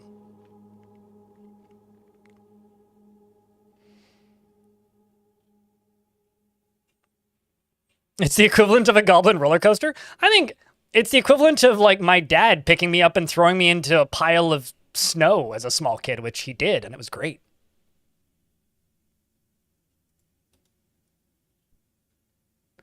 Shinobi, thanks for reminding me. Is still resting and still has a spear embedded in their hand. I should probably remove them from the military.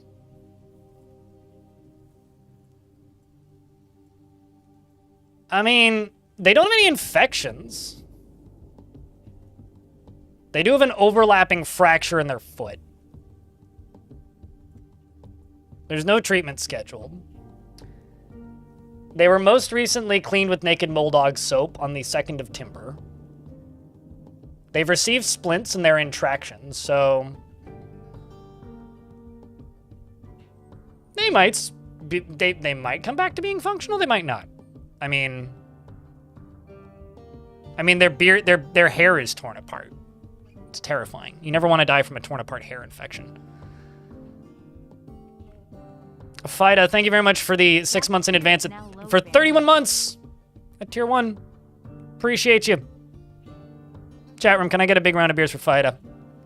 An OG around these parts these days. Thank you much, dude. Do I have more traction benches? I can't remember. I do. I should build it.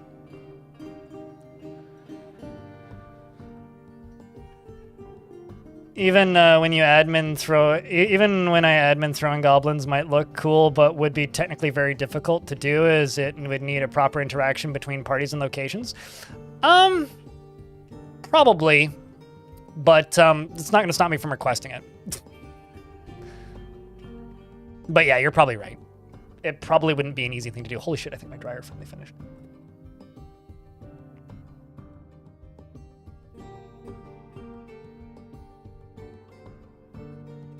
But yeah, no, I don't know how many of you guys watched the interview, live or otherwise, but I'm a lot more confident in the Siege update, having heard Tarn talk about difficulty again. Because I really like the, we're not afraid to kill you if you fuck up because that's funny. But at the same time, we're not here to make the game harder. We're here to make the game more interesting is a really kind of feeling. I don't know about you guys, but that sort of thing gets me very keen. I'm very excited.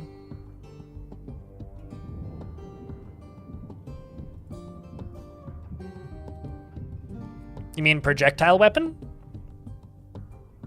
Ice Blue? Okay, so this is now digging into an aquifer, I think. Although we're very lucky.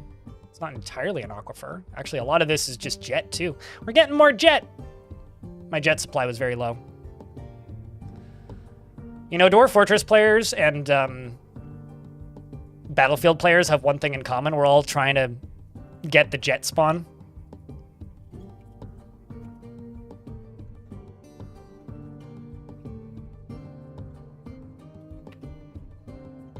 I'm sorry, why is there a bleeding camel out front of my door? Oh, something I really like about this version, unless you're using DF hack, you can't just click train an animal in this screen. It's a lot more tedious to get the train animal screen to pop up. Same with the slaughter animal screen. Oh well, it's dead.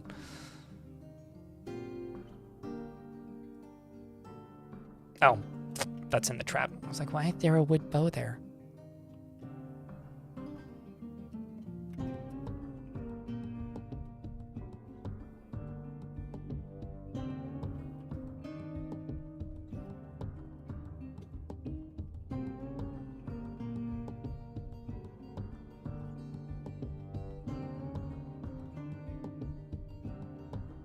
Oh, so I mean, that would be more of a... I don't think that's something you'd see in Fortress mode. And the reason I don't think that's something that you would see in Fortress mode is because that would probably be the equivalent of making a Grizzly Mound, which is a goblin thing. So that's probably the sort of thing you'd see in Dwarf Fortress if goblins became playable. That would be my bet.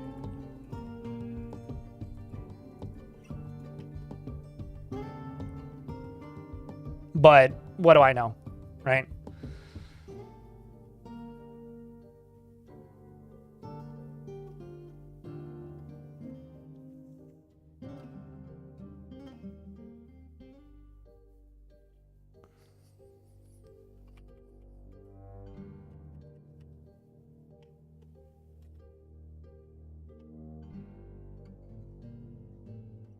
Well, I didn't even see the typos, for whatever that works. But, I mean, I read through it. It's fine.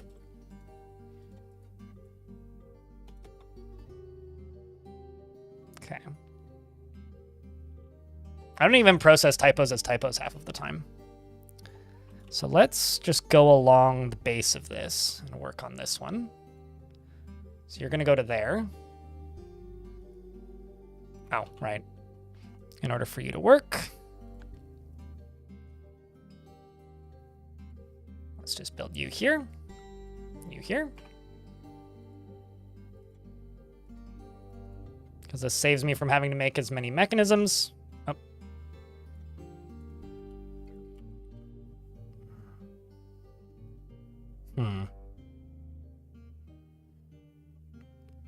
I can't cut this out, otherwise that'll derail them.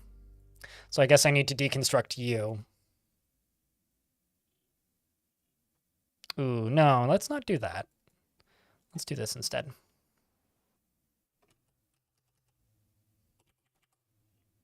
Let's do that instead. And then I can just run this along here. And just do this.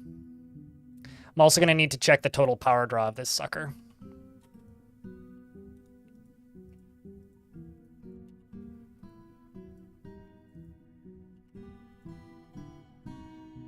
I think I used a boulder for that first one.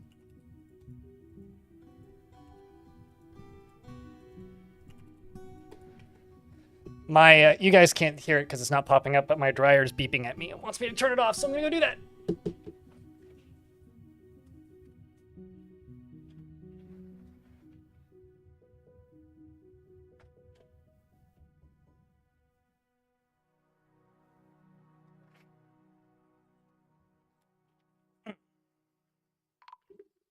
Oh, so no, this wouldn't...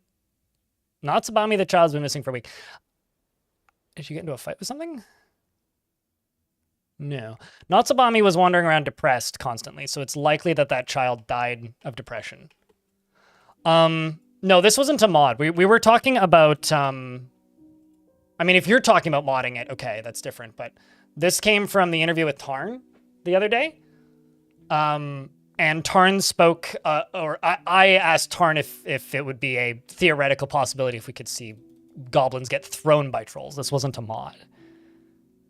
We're not talking about a mod that exists. We're talking about, and this is why I try to not speculate about Dwarf Fort chat. We're not talking about a mod that exists. We're talking about a theoretical idea that has been talked about on the Bay 12 forums a couple of times in the past that I think would be hysterical.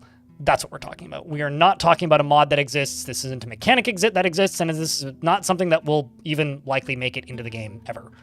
Okay? Are we on the same page now?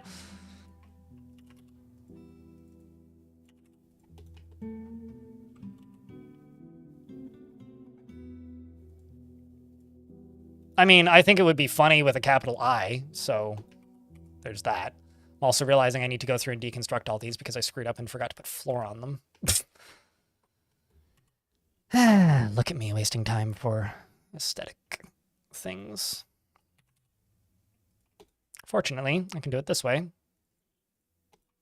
And for some reason, my brain thinks this is faster, even though it's probably not. Certainly not. But I will still do it this way, because my brain thinks it's faster.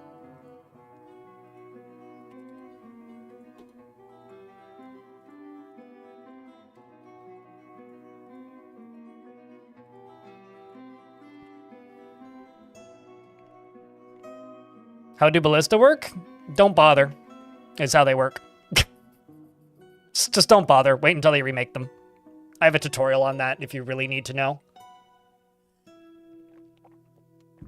The Incredible Machine? Naturally. As I do when I don't know what to do. And for reference, the plan is tonight, we're going to play a little bit more Goblin Camp.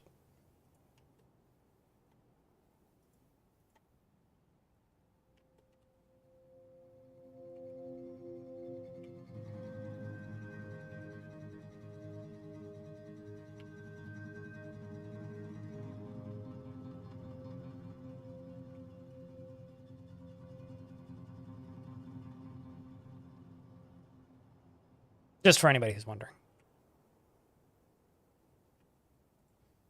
I don't know why I care so much about the tiny little track colors to be the same color, but here I am, making sure they're all the same color.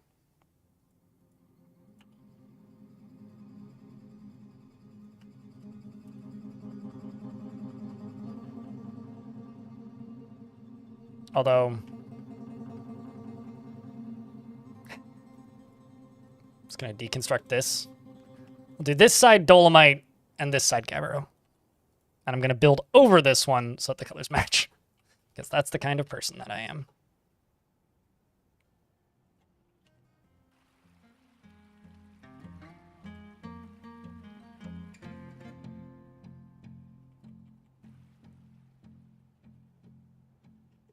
Except this side's screwed up now. Because of the digging I had to do. But I can fix that with some simple pillars.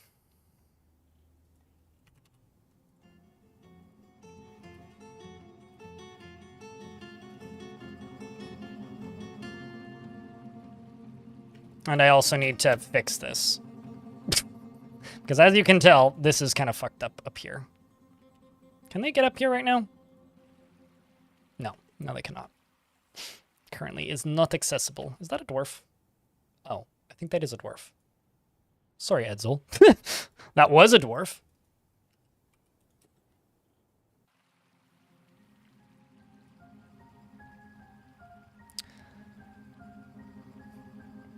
Nothing is bugged about them. They're simply designed for the game to be 2 dimensions and not 3 dimensions. But nothing is bugged about them. They just haven't been changed since 2008 when they were added to the game, when the game was still 2D. I mean, 2007 even. Actually, didn't the game become 3D in 08? So yeah, pre-2007. Is there nothing bugged about them? I mean, yeah, they work. I have a tutorial on how to use them. Go watch the tutorial. I just don't want to sit here and spend 20 minutes explaining a mechanic that is largely not worth your time. Currently, I mean, they are, like, they can be fine in a really long hallway, but I don't like them and don't use them, is how they work. And won't use them until they get updated to work in the current game properly. Worth Butts meets with the Outpost liaison, Sodell, and they say, I'm your liaison from the Mountain Homes. Let's discuss your situation. Merit deserves a reward. I have come empowered to establish this colony as official land of our realm. Can you imagine the trade wagons? Of course, there are responsibilities and the nobility must live well. Do you have anyone suitable you recommend for elevation? What do you think, chat? They look neat as decorations. I like using catapults as like a fun side activity for dwarves to do because they fire boulders.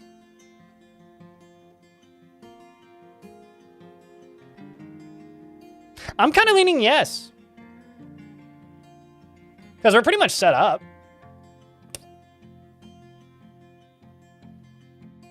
Fuck no. Shinobi. Absolutely not.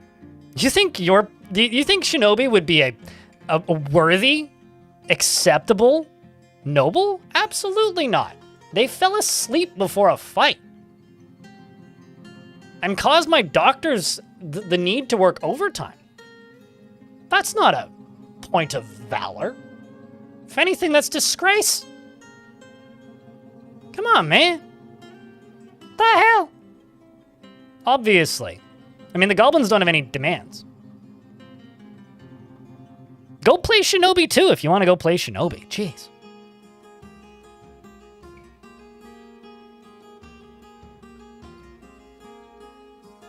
This is true, Matthew Sanchez. I did say that.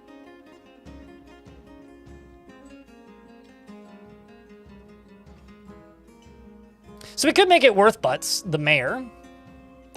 But I want to check Old Wounds, the dwarf, who's also currently recovering somebody who's wounded. Because apparently somebody's wounded.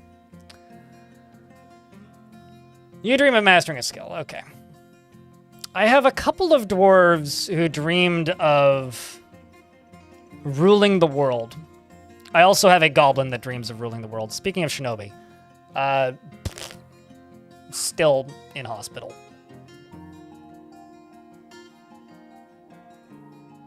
Is getting evaluated on the 14th.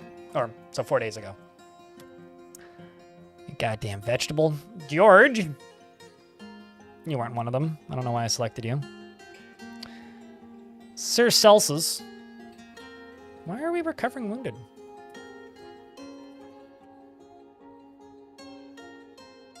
I am is confused. Who got wounded?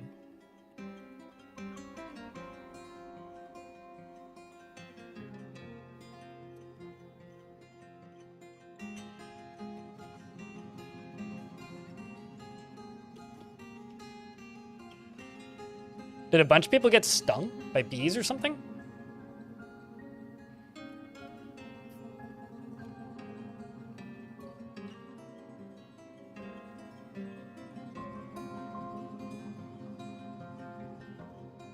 Did we have a tavern brawl?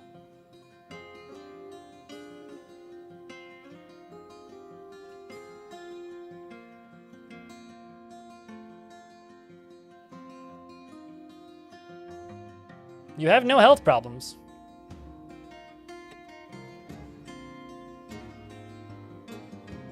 Doc, what the fuck? Am I having a good day, sir? I think so. The most recent version, yeah. Why would I be playing on any other version? Anyway, sorry. Now, the reason I would give it to Worthbutt is Worthbutt dreams of attaining a rank in society. So I could satisfy that need. Also, Worthbutts is a goblin, which means they have no preferences, so they're not going to make demands. I'm thinking we give it to Worthbutts.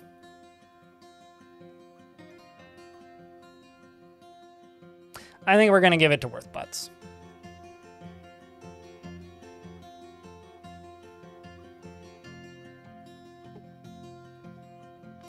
They want to know what I request, and I'm just going to say, bring me platinum, damn it. And they're going to bring me, and they're going to want anvils and armor. Well, armor is easy. Alrighty, Gobby. You get to become Mary. May or otherwise. And as far as front door go, well, wagons will fit in here, I think. You need to update your game. Are you playing on like the what's it called? One of the mysterious and exciting alternative ways of playing, such as why am I blanking on the name of itch.io?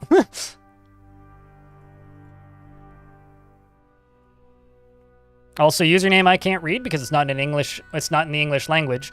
Thanks for gifting us individual membership. I appreciate you.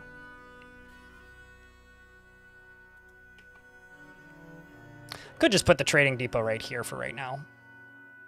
For like next year. That's kind of danger, though. I think the better place to put it would actually be like right here. Maybe right here.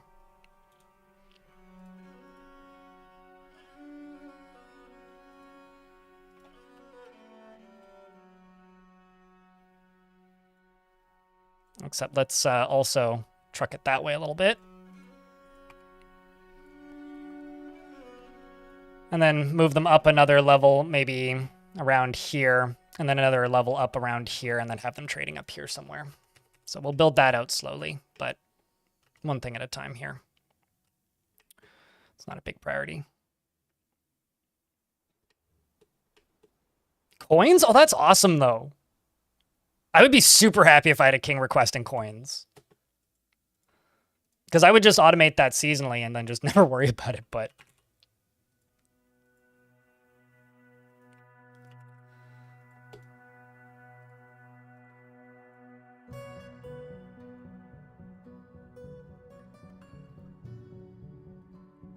Because there's so many fun activities you can do with coins.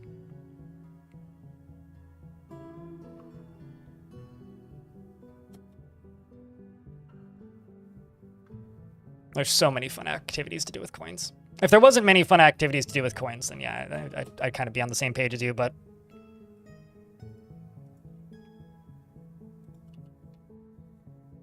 You thought coins were useless? I mean... Sure. Yeah, we can go with that.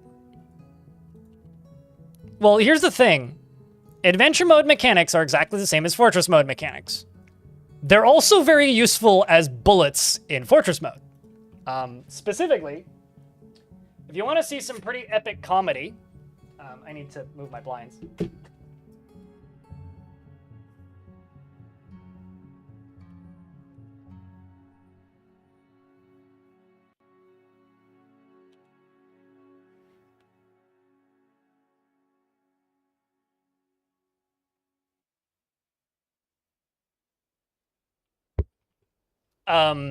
If you want to see some pretty amazing comedy, make a stockpile for loose coins in your tavern and then wait for the next tavern brawl and then laugh hysterically. Alexander, well, hello. Thank you very much for gifting a YouTube membership. Appreciate you.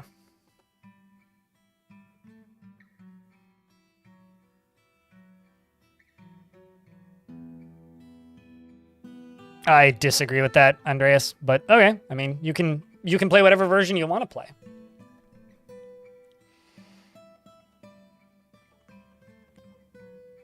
I mean, shotgun minecarts are fun with coins, but let's just say there's lots of things you can do with minecarts that are maybe not the most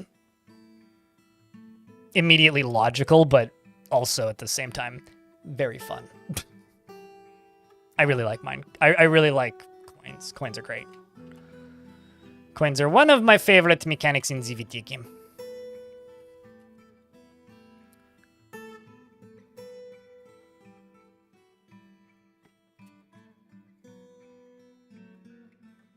Alrighty, Celsius. I mean, your dwarf's one of the few still alive from the original name cruise.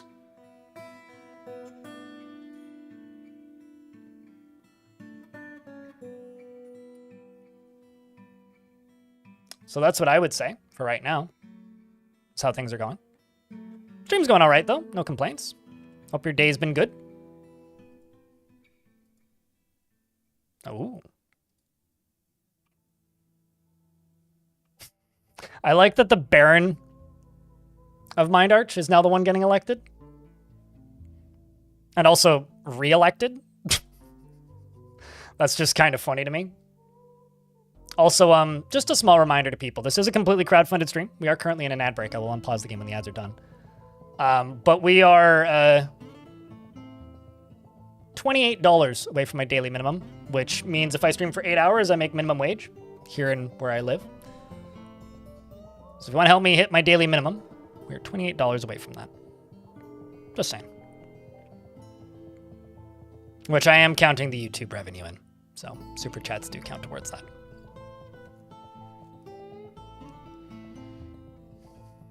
He does. Here, I'll look him up for you.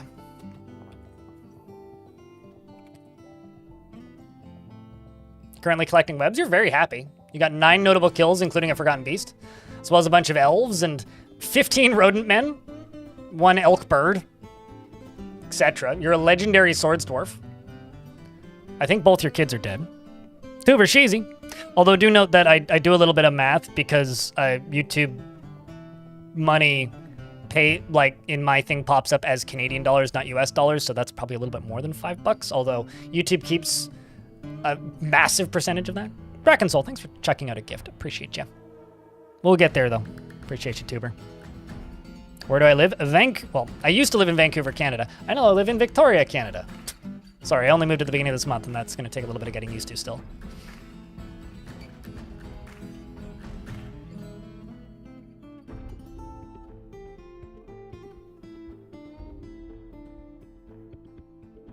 I usually mess with the labor screen at the beginning and then don't mess with it anymore. I very rarely specialize dwarves because you don't need to, and I find stuff's more efficient if I don't. Like, it's one of those things that I'm genuinely convinced that the labor screen wouldn't even be a thing that was shown if people didn't ask for it. Like, it doesn't need to be there, really. It's something that players want and not something that's really all that beneficial to the player. Okay, so we're getting there. Let's just... I'm not going to power up the last one because the last one's kind of like a possible expansion option if I decide I want it.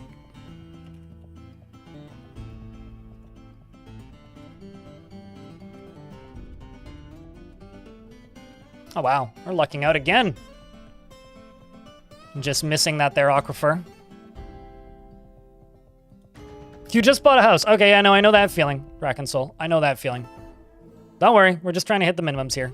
Like I always say, you don't need to, I don't need everybody giving, I don't need a bunch of people to give me $100 a day. I just need 100 people to give me $1.50 a day. It's a team effort. So thanks for taking part in the team effort. I mean, it's that or you guys just get a shit ton of HelloFresh ads and nobody wants that.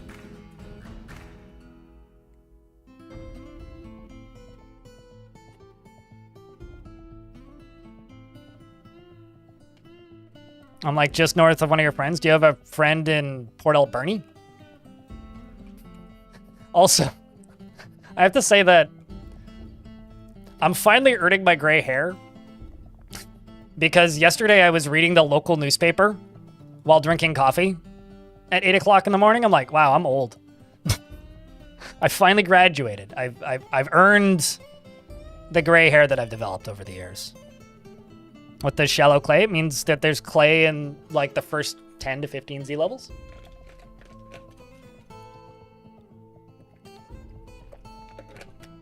Some sort of usable clay that could either be made into clay or porcelain.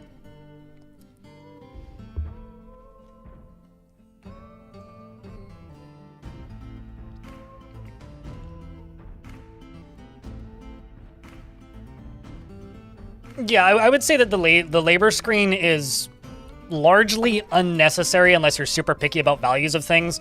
Like, occasionally you'll see me open this up and, like, reassign some stuff, but I don't spend a lot of time in here because I don't see the reason to. Largely, I don't want tasks to be super specialized because then you have to specialize every dwarf or you end up with dwarves that are upset because they're overworked. And I find that generally dwarves are less happy if I over-specialize, so I just kind of don't most of the time. Yeah. A dorkish vial of darkness has arrived and are seeking a perle.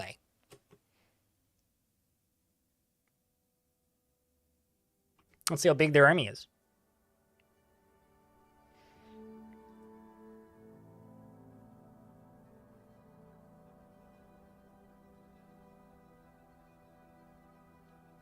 Oh, it very much is a genetic thing. Going gray early, but also stress can impact it.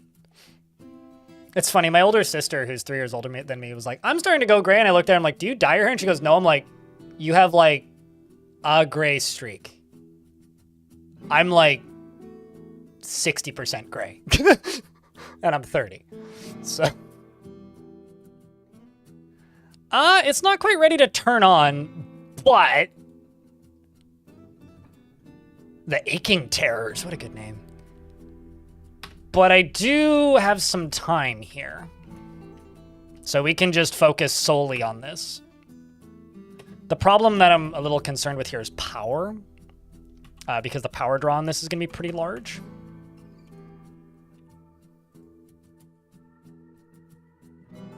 Actually, that one doesn't matter currently. This one does. And this one does.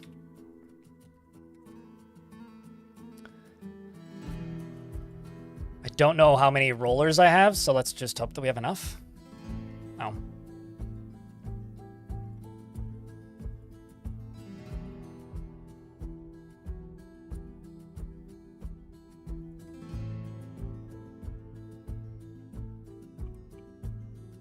Okay, actually, this one I can't power up because it's not connected, but this one I can.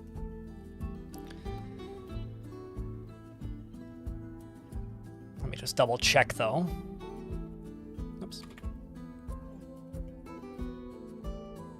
Yeah. Okay, so I can power all the way up to here right now.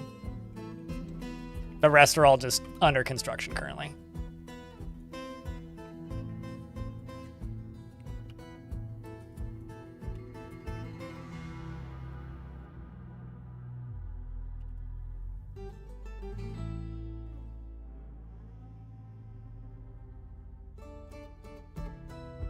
Let's go to there.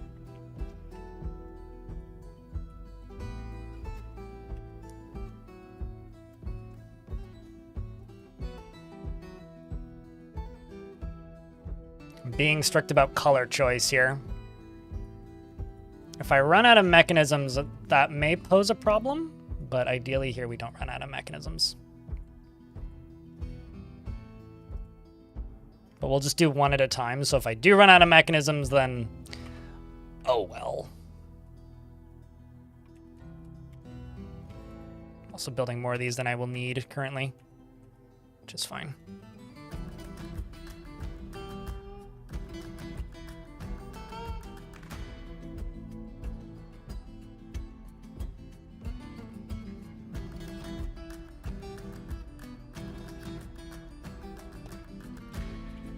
All right, let's let them work on that.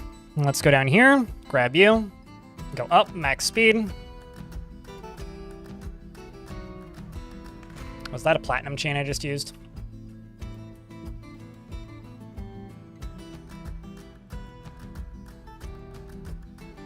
Nope, it was the right one. Oh, I need to wait for the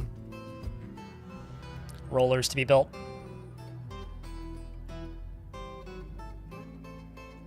For anybody who's wondering, the platinum chains are for the prison. I could at minimum get 2 of these set up.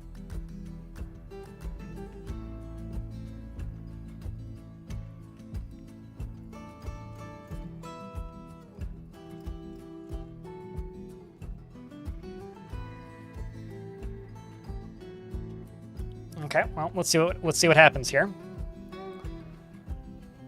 Okay, so currently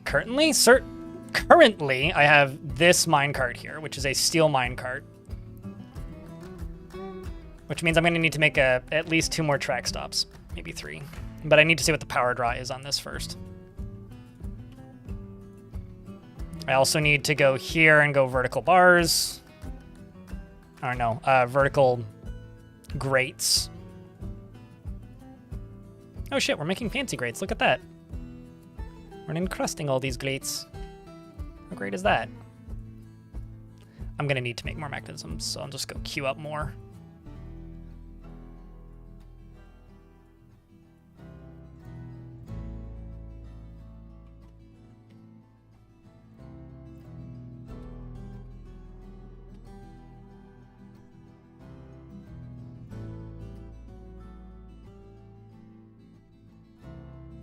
Let's just queue up 50.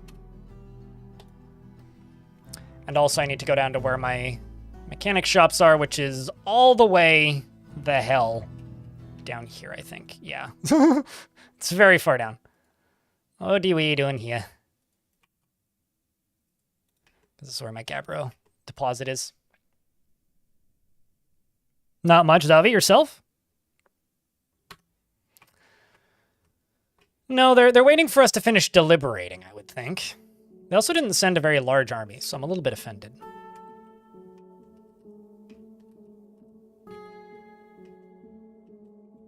Just a little bit, not particularly offended, just a little bit offended. You know, comfortably offended, if you will.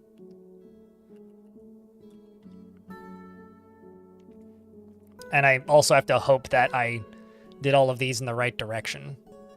Because if I didn't, well... That's not super swell now, is it?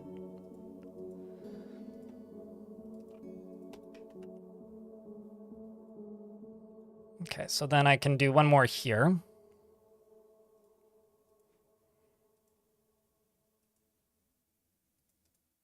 2 of these, 1 of those. I'm going to run out of chains too, aren't I? Means I'm going to need to make more steel chains. The reason I'm doing these in steel is on the off chance that I decide to set this whole thing on fire. I won't have to rebuild at least part of it. I know that that's... It's kind of funny when you say it out loud, but it's like, well, I mean, on the off chance I have to set this on fire. That's not exactly ideal, right? Okay, so how many am I going to need? Jesus. 30? You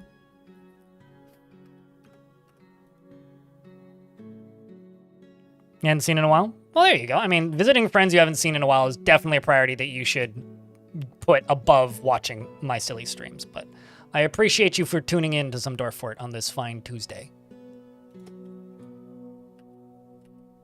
If this is this, I don't know, is this a fine Tuesday? I presume this is a fine Tuesday. Speaking of fine Tuesdays, I've got a child I got to memorialize, which I did way back at the beginning of the stream. There you go. Natsubami, who unfortunately passed away. Where's the fire lever? Right next to the water lever. And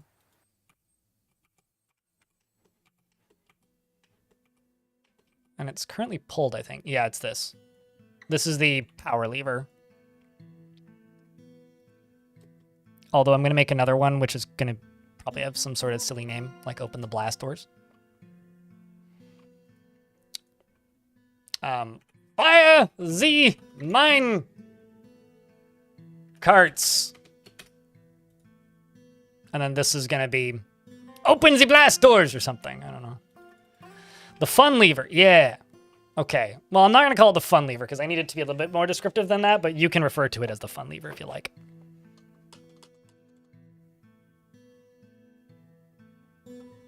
Do I do exploratory mining? If so, how? By digging. And yes, you kind of have to. I don't know how to answer that question. I mean, like, I sometimes will dig around in the caverns along the edges of the stalactites and then smooth and fortify to look through, but, like, I don't know what you mean by exploratory mining. You just kind of discover stuff by digging.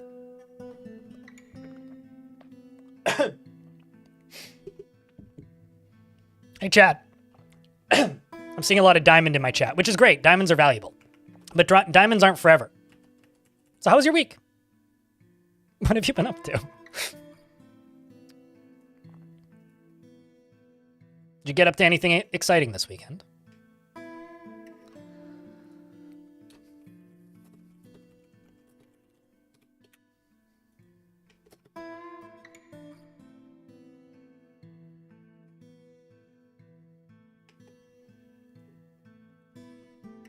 So I'm going to place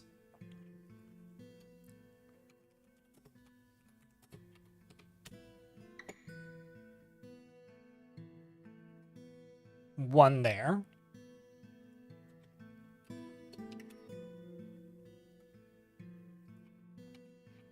Rail gun 01 S2 slot 2 is kind of what I'm thinking of. And this one is going to go right there. And it's also going to remove all these. And it's going to have... Think about just chucking the steel mine carts on here for starters, because I have so many of them, and they'll do just fine. And I only have 4 platinum bars right now, so... And then I can go one at the top. Because they won't make it across if I put them anywhere else.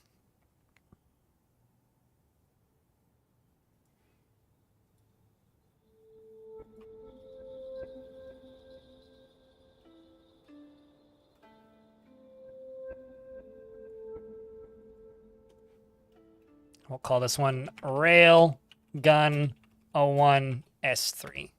So until I power the other side, I don't think I can feasibly have more minecarts on this.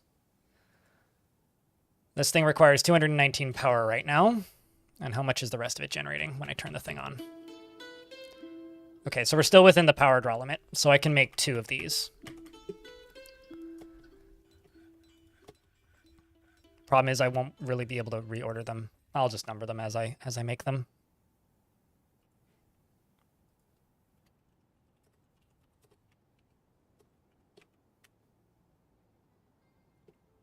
Then you can also go steel minecart.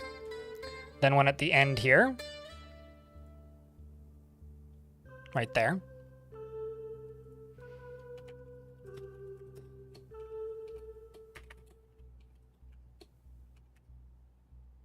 And we're going to throw another steel minecart on here. Get rid of these. And then go up to here. I might be able to fit one right there, but I don't want to do that without testing it. And then this will be rail gun S or O2 S3. Yep. There will be some later, yes. That is the plan.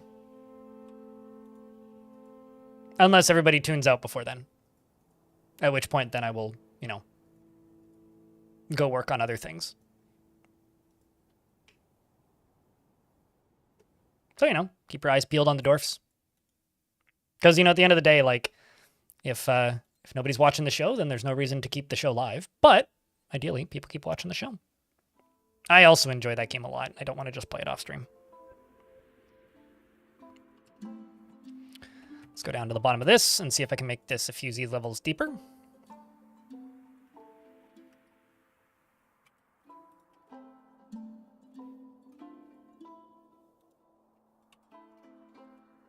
Let's also go all the way up here. Make sure that's all filled in.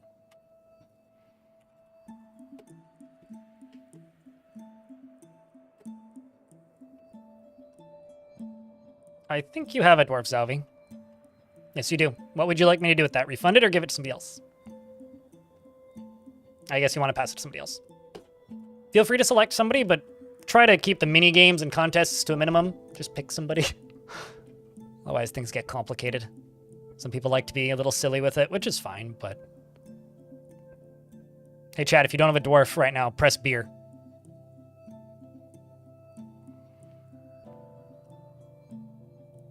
Okay, so I will have a total of 2 viewers when I play Goblin Camp right now, based on the current statistics. People just gotta tune in when I play the game. It's that simple. So as long as people don't tune out and I'm at 80 viewers by the time I would switch over, then, you know, we'll play some Goblin Camp. It's pretty simple.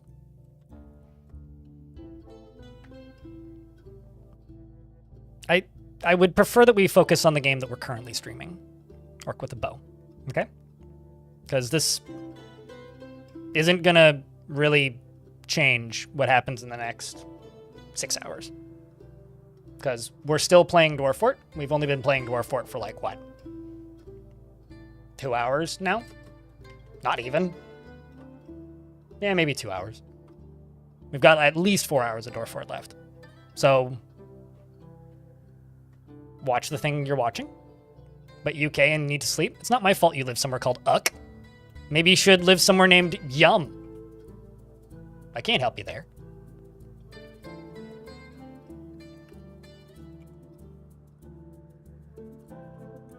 What am I supposed to do with that information?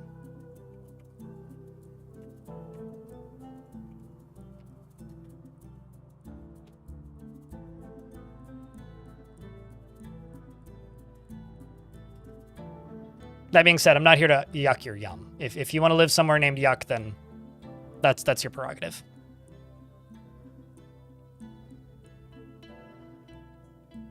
So you're giving it to Drakensol? Drakensol want Dwarf with beard. All right.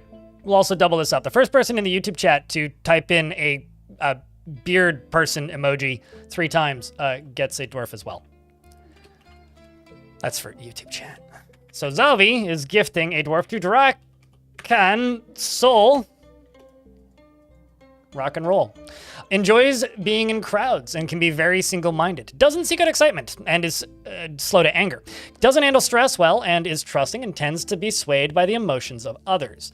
Generally finds himself to be quite hopeful about the future and can be grateful when others help him out. He tries to return favors, and there's a sheep in my hallway. Tries to return favors And he tends to do things correctly each time. He doesn't cling to ideas. Is hoping to changing his mind. He's hoping to change his mind, sure. And is currently more rude and generally more fearless, and is currently more confident, and he is currently more shameless. He is currently less private and currently more thoughtless, and bites his nails when he gets bored. Needs alcohol to get through the working day. And he personally finds maintaining skills a silly, fumbling waste of time, does not particularly value the truth, and dreams of a great work of art creation. Work of art creation, yes. And likes native gold, lead, and yellow jasper, maple wood, giant jaguar leather, and the color spruce. And I don't know why I'm burping. Backpacks and amulets and cows for their hunting moose. And giant desert tortoise. Giant desert tortoises for their longevity. And the words of the amethyst of iron and the sound of the laces of... I keep losing my plot. My plot? What? I keep dropping the plot, chat. And prefers to consume hagfish and guava wine and absolutely hates oysters. Worships the god of death, has 3 friends in the fort, which is pretty consistent. Is a member of the Order of Dust, who worships that same god. And is interested after having an intellectual discussion with an acquaintance. Thanks for sticking around and watching the stream, you know.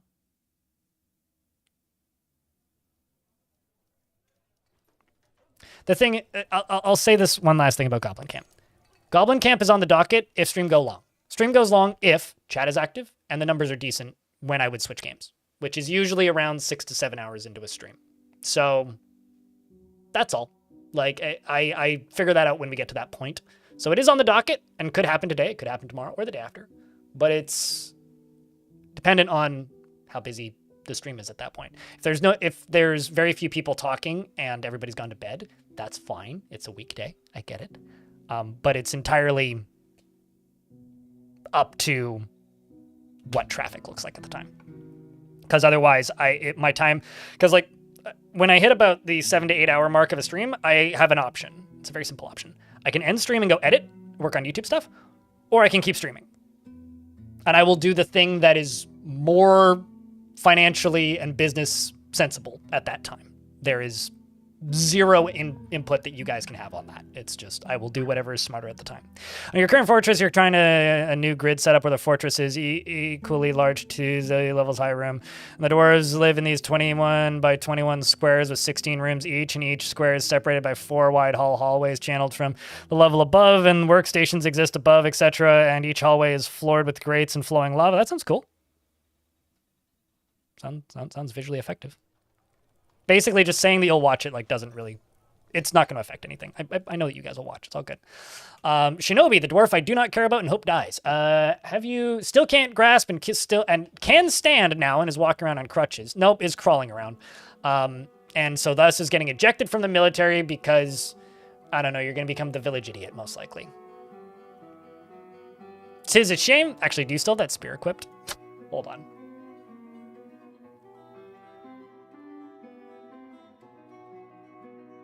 No, so they did rip the spear out of your hand. But yeah, no, they've got permanent spine damage.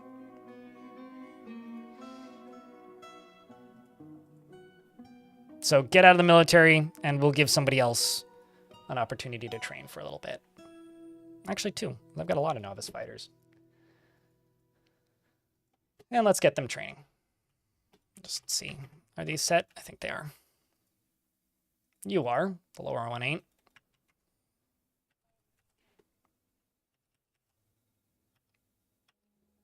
Nah, it's all good. It was a good little story, man.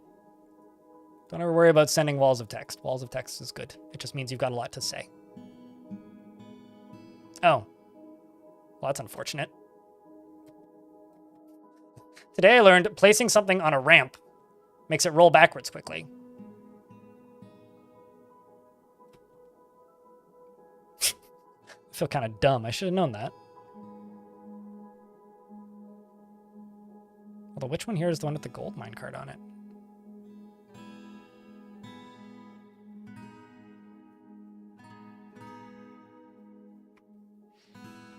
All right, well, let's just redo all of these then.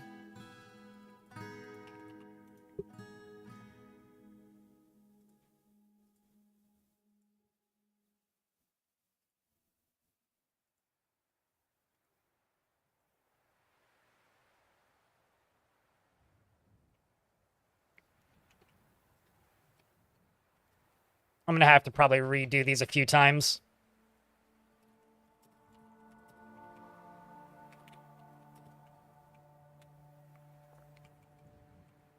But, c'est la vie. I could actually just forbid these ones, because they'll stay where they need to be, but it's better to just reassign them.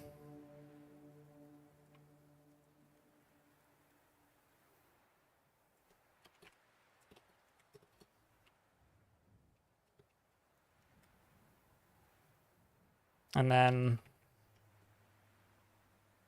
let's do this side. I also think I placed one of them in the wrong spot anyway, so it doesn't matter. Rail fun!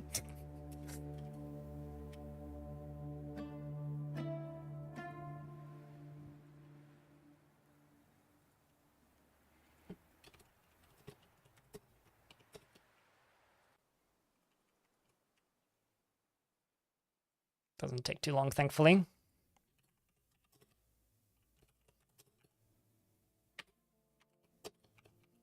Although I renamed the wrong thing here.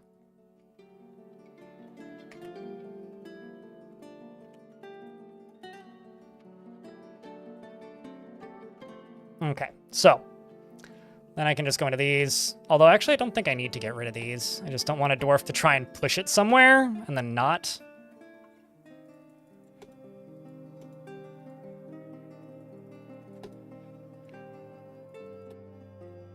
Okay, so now you steal, you.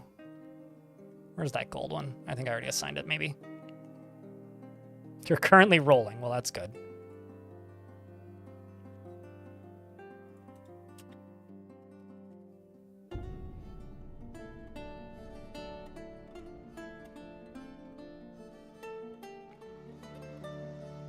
What's the cart setup for? There's a siege.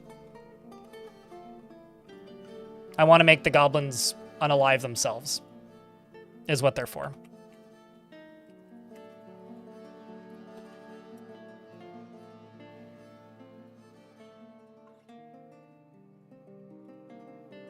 But we're getting close to it being able to function. I just got a few more things I got to connect.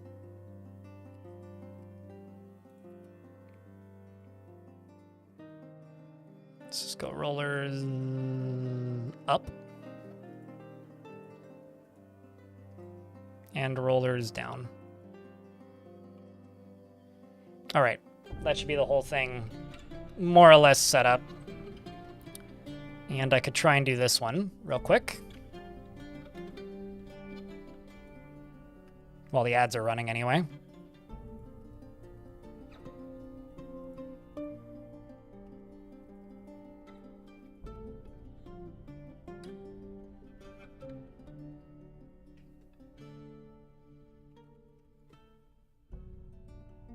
Okay. So then the one other thing I got to do is I got to go to this, which I think, did I not hotkey that? Oh. I guess I didn't. Opens the blast doors, which is going to go down into here, which I already linked to these ones. You,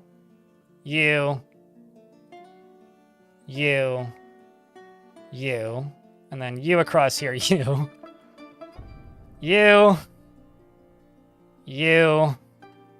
and oh my god, you.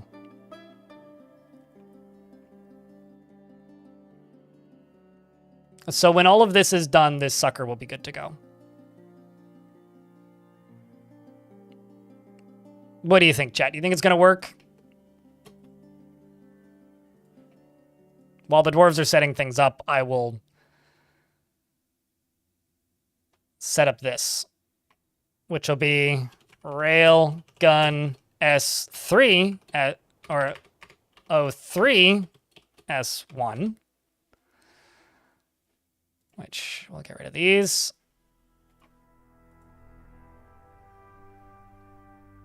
Right there.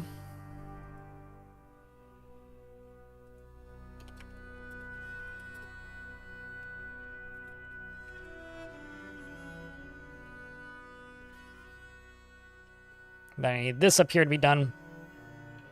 Thank you, Cell says I need it.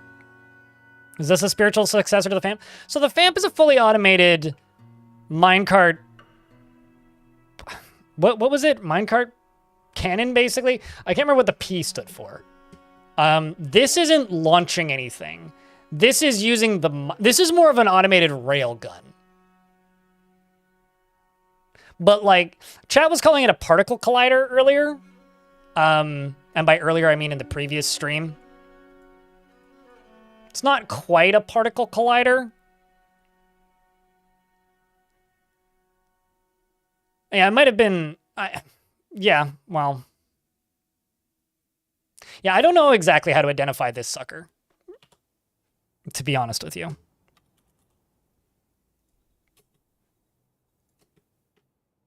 So the reason this is taking so long to build is Dorfus here has to go all the way down to the basement to gather up these mechanisms.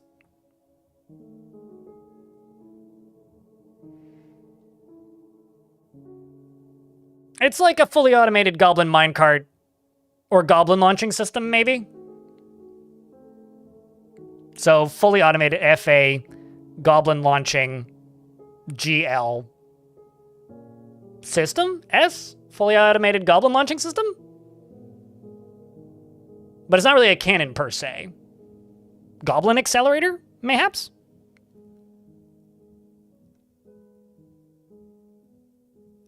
Oh, you were commenting 15 minutes. See, this is the problem with like the convenience of how YouTube system works, YouTube chat, is if you guys are commenting 30 minutes behind, then what part of the reason why I don't interact with the YouTube chat as much is I'll see people commenting on things that I said like the better part of an hour ago, like relatively consistently.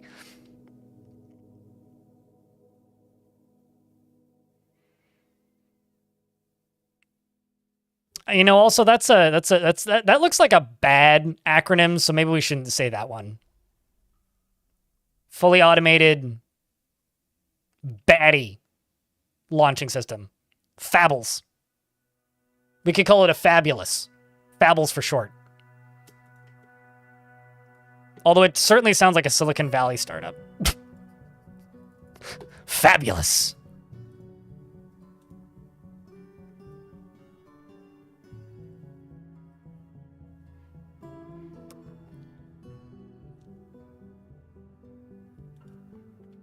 Yes. Statosphere.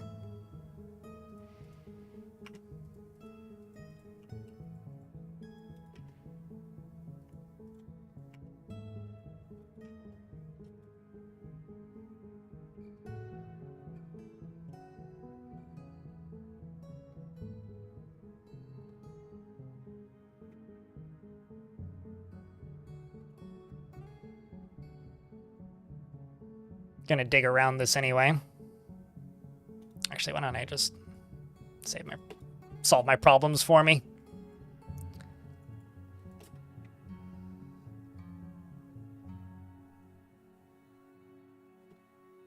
Yes. Just trying to get this a little bit lower.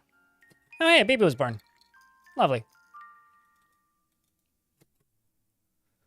Okay, so they came in early winter. It's now midwinter.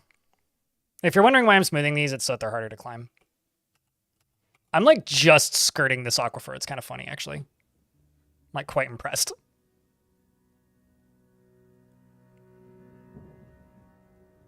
Into a snazzy pit there. Yeah, although the pit's not going to be that snazzy this time around. So it may just be knocking them into a pit. Although eventually it's going to be a very sharp pit.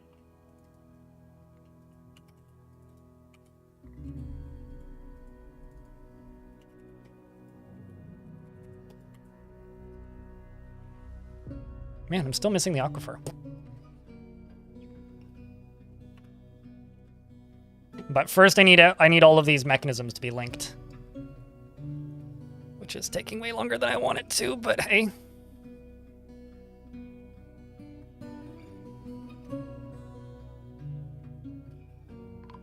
Uh-oh.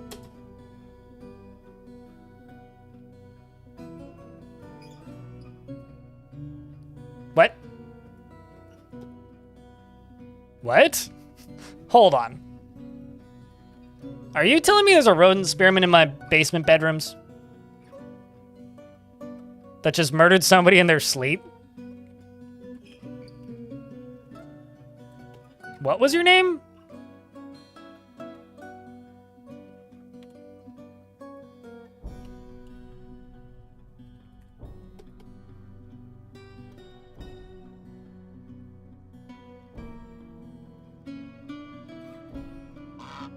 But where is it?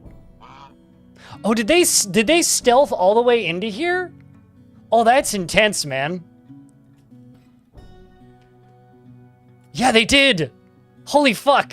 That is cool. Sorry. I shouldn't be excited about the fact that they just murdered one of my dwarves without me seeing it, but that is way too cool. Holy shit, man. Look at... Hot damn, dude. Sorry, moments for your loss.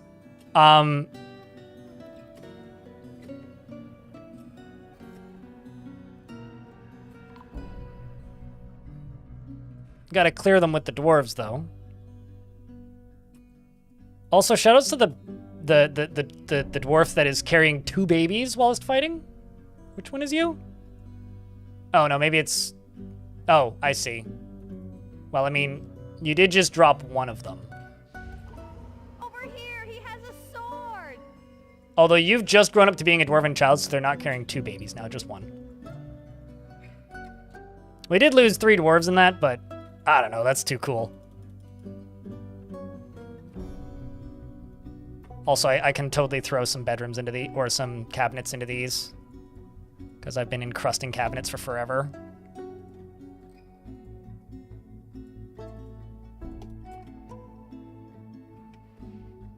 Well, that's unfortunate. Anyways, where was that? I should have plenty of tombs available for them, so it's not a huge issue.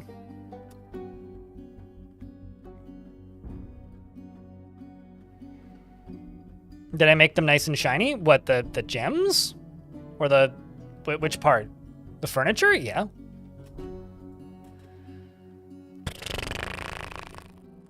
So when this is done, they will pull the lever. So probably what I should do, actually, is I should enable the burrow. Or at least get the dwarves prepped and ready to enable the burrow. Got a dwarf that claimed a forge.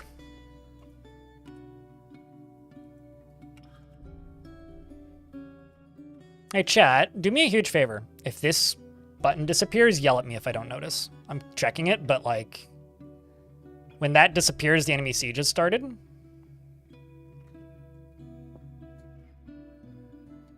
Sneaky rodents, yeah. Need some guard dogs down there or something. I could really station my animals close to there.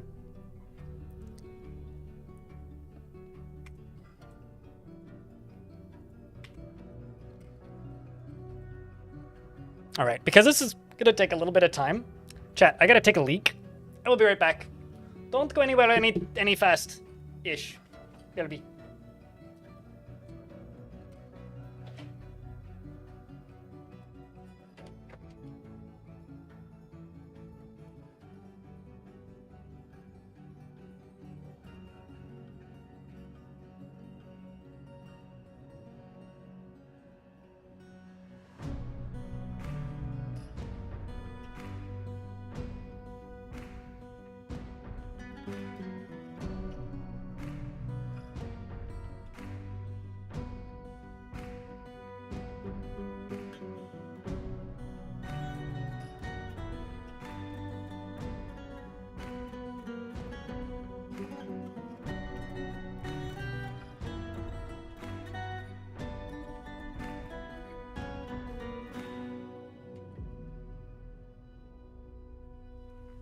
So I just saw something that's probably a nightmare for many homeowners, but I think is kind of funny.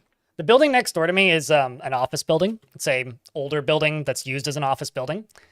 And I need to make a Baron's Quarters, but we'll do that after the siege is over. And the funny thing is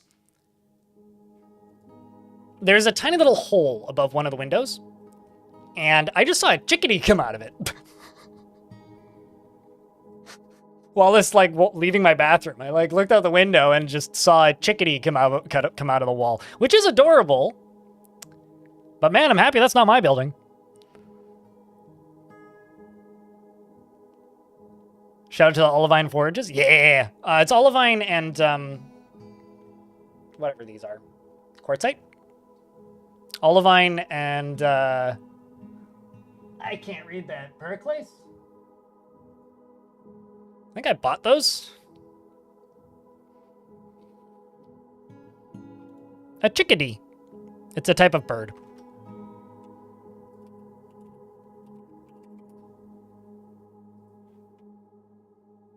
These little guys. I think they're adorable. I don't know about you.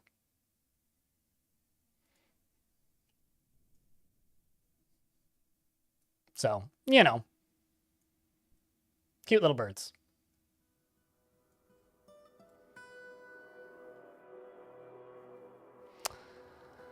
All right. I'm also going to open up the window a little bit more now, because I can.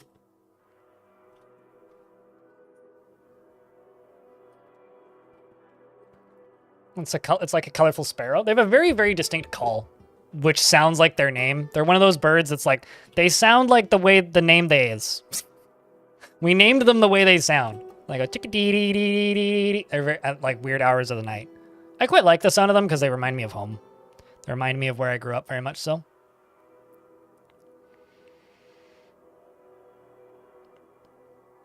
Nature is amazing. Yeah. Yeah, when they don't live in your walls.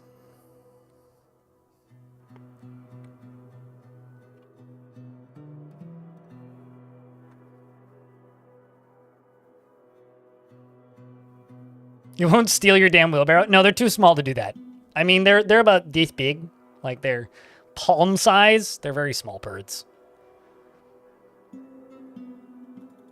I would like to know why this rabbit keeps fighting with random wild animals, though. Another pig iron crossbow? My god. The weaponsmith has created Echelon Lashed, a pig iron crossbow, and offers it to the dead pillars. I will chuck it in with the rest. You're a big loon fan? Ah. I too am a lunatic sometimes.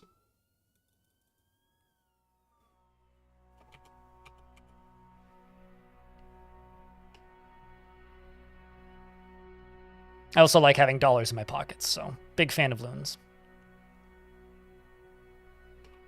I'm a big fan of the Tits, the bird, because it's a command in this chat, !tits. Which, you know, joke as old as time.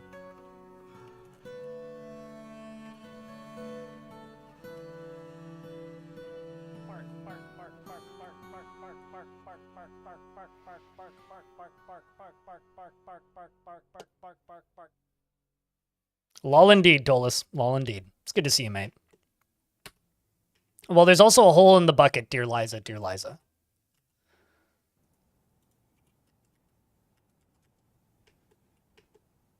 Okay, so worst case scenario,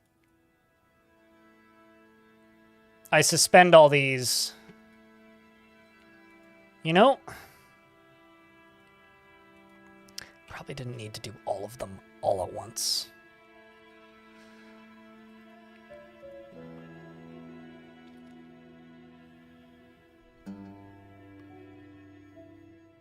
The fish run?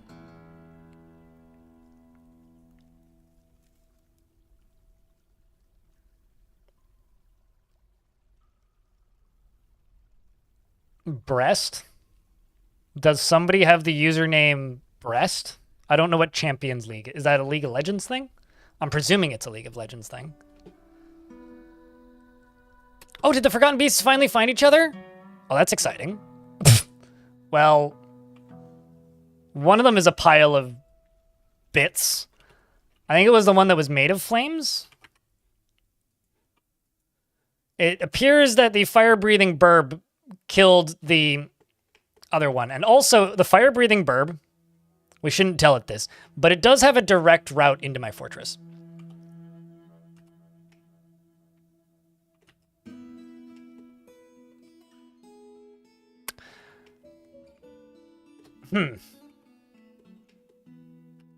Don't tell it, chat. That could be bad. Because otherwise I could just totally fly in. I don't know how to deal with that, actually. Just kind of hope it doesn't, maybe? I guess what I really should do is just... hope I get every single one? And then quit chopping down the trees here?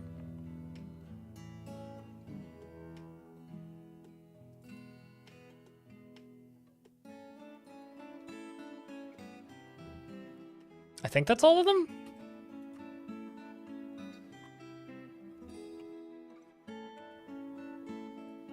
Well, the dwarves are coming to do it, so be quick. Or be dead. Nope, I'm missing one. In the wise words of the Iron Maiden.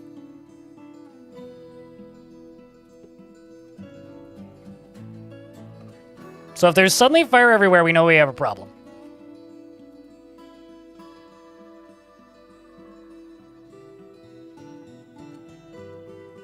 That's generally a pretty good sign that we have a problem, but...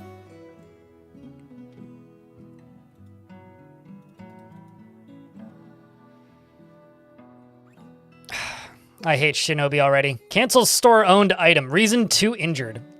I may just have to, like, forbid them from having a bedroom. Uh-oh. Zas, the carpenter's been found dead. What? Oh. Wait. Where is this beast? No. No, I found another way up.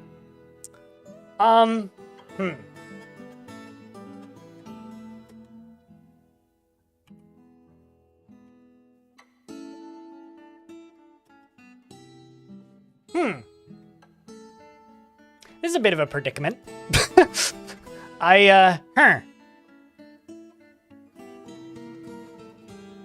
Wait, there's a... Hold on, what? No, here's the thing. This is just... My fortress is just open to the caverns down here. But, like, the rat... The rats definitely just walked in. Oh, are you coming through there? But yeah, no, like, this is just straight up open to the fortress. It's been that way. So I wasn't too surprised the rats came in. But the rats came from this cavern layer, so that's why it wasn't a problem. This guy was in the layer below.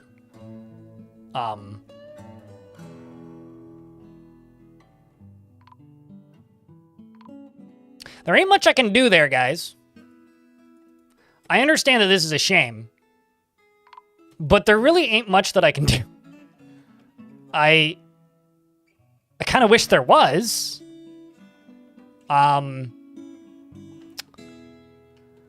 But outside of just lock the door... Well, actually, yeah, no, even. Outside of just lock the door, there ain't much I can do.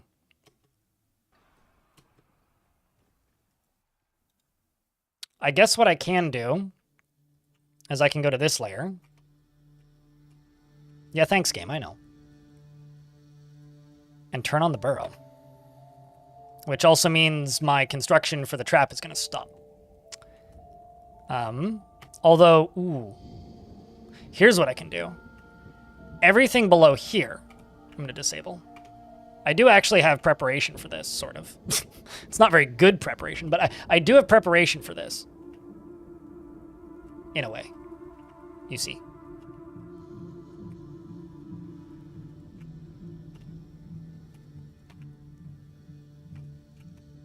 It's also not too hard to fix and remake this.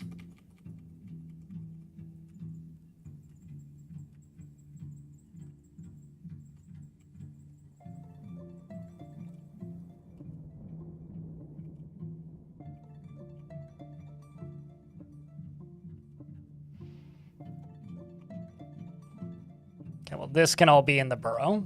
Same with down D here.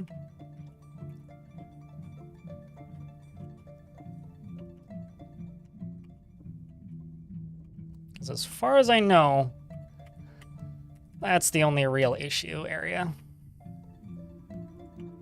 If there happens to be stuff around here, they can still do this. You've been hooked up. You haven't, you haven't, you haven't. Have you? Yes, have you? Yes. Okay, so I can just deconstruct. Oh, we've made good progress. They may be able to get that. So where's this beast at?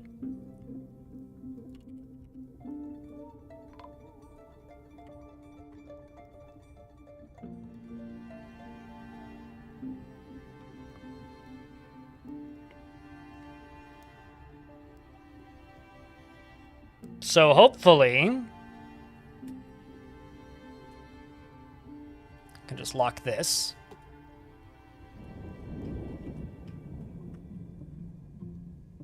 I can lock these.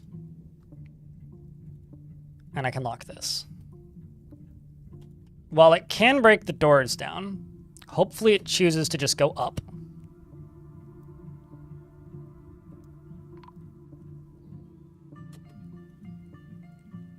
There goes a chicken. Oh my god, that's gonna be a rebuild.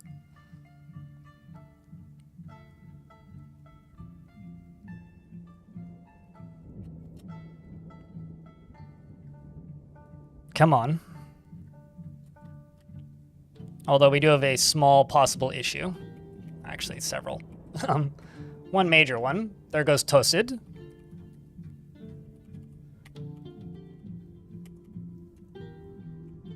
I'm going up right now. It's going down, but one of two things could happen that could be very good for us. It could go for my animals here, and I could lock it in with the animals. And then it'll be able to fly... Well, actually, no, it'll be able to re-enter there. No, it won't. It'll be able to fly up to here. And that would be it. So that could be good. The other thing that could happen is it tries to leave, which would also be fine. So let's see where it goes.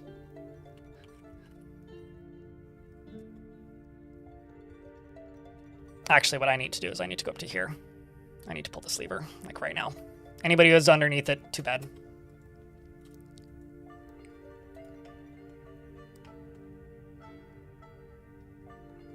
No, don't do it, Dwarf.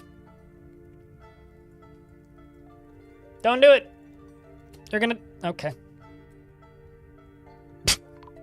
Maybe you can go be a hero, Dwarf. Adil, the spouse of Ice Blue. Also, we're out of booze, apparently. I'm not actually sure how that happened. Oh, I know how that happened. It all just burned. Alright, well, hold on. Do I have any non-stuff around that I could turn into booze? Because all my access to everything just... Yep, nope, everything just is no longer accessible. Well, that's good. That's great. Great.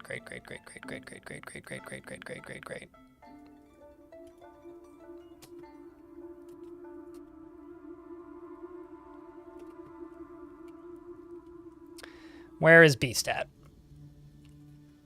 Time to panic? I don't know about time to panic. Beast dead?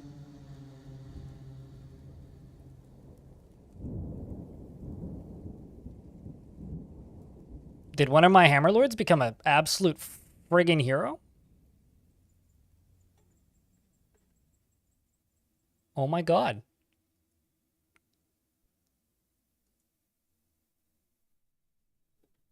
Who got it, though? What was your name? Snow.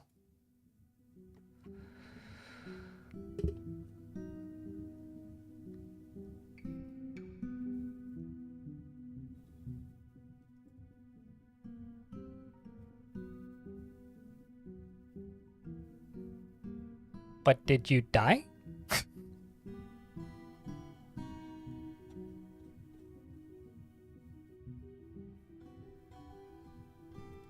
So what must have happened is it must have fought him down here.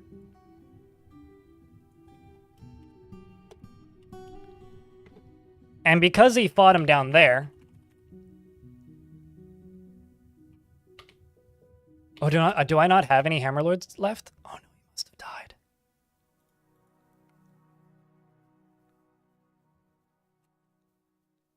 So, because whoever that dwarf was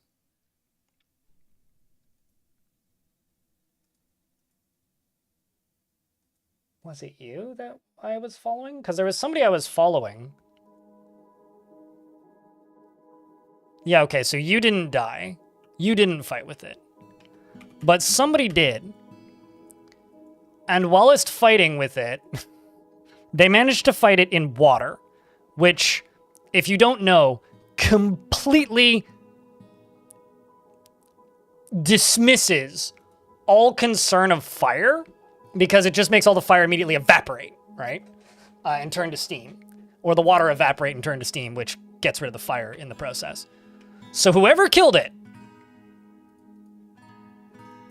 is a goddamn hero. Holy shit. Like, holy shit.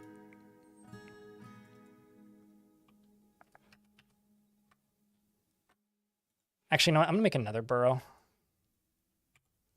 No, we'll just re-expand this one. It's fine. Feeling lazy.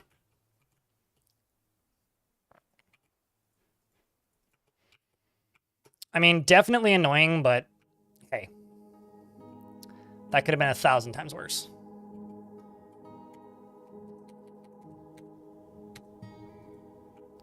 Like 1,000 times worse.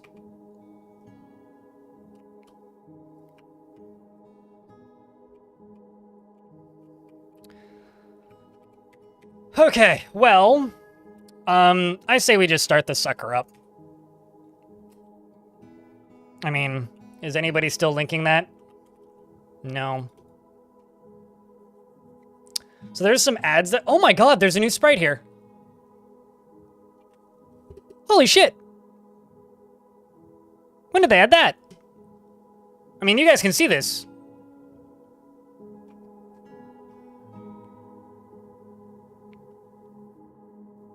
Well, that's kind of dope. Big fan of that. Look at that.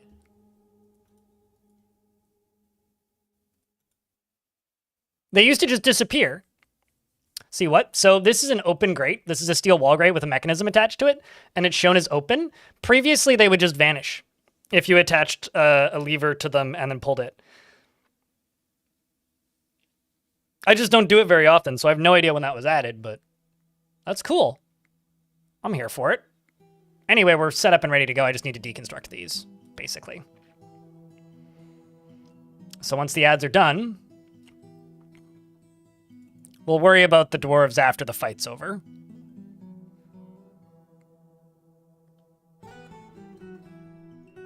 Oh, didn't I lose power from the burn-in? Duh. Yeah, no, you are very much correct. Thankfully not that much burning, but...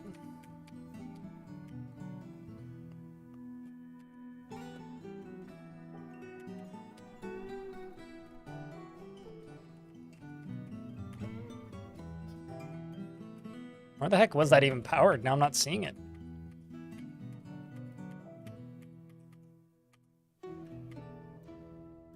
The hell? So it was one of the bigger wide open areas, wasn't it? It was like above here? Oh, there it is. Oh, I see why I'm not seeing it.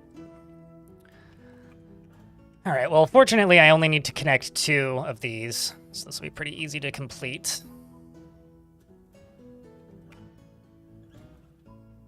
I'm just not going to worry about wood type. We'll just do whatever's closest.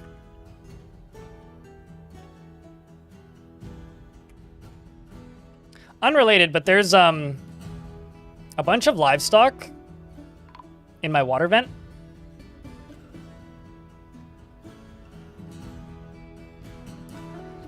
So, you know, how much stuff is being put in tombs? Quite a bit. I'm also just going to go out into the caverns because I'm not sure what happened to my farming, but I'm just going to do this. This will fix it.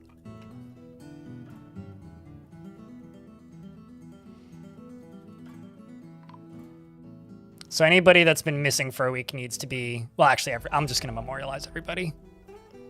How many slabs do I have? Not enough.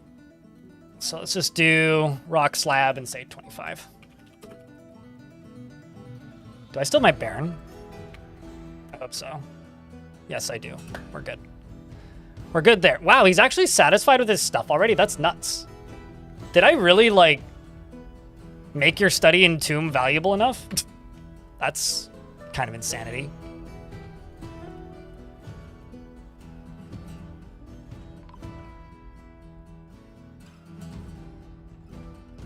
I also never put a minecart on this one, so I just got to attach one more minecart anyway. I also need to go down to the bottom of this. Deconstruct that. As dwarves just keep popping up dead. Elfie Bean was found dead. Oh no! Or has been missing for a week, rather. Not found dead. Well, we lost the captain of the guard. Oopsies, that's not what I wanted.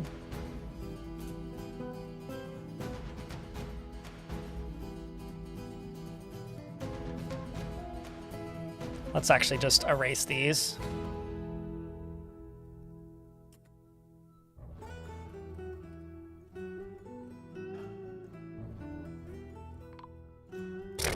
It continues. No one is fighting currently. It's my livestock in the, what's it called? In my drain. My livestock are currently fighting with each other because they're stuck in my water chute. Oh, well, I don't quite have enough lead.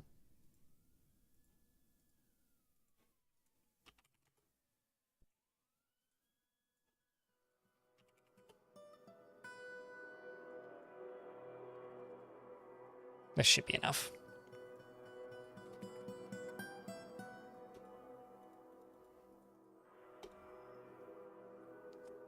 Sometimes I clear notifications too quickly, but I am reading them.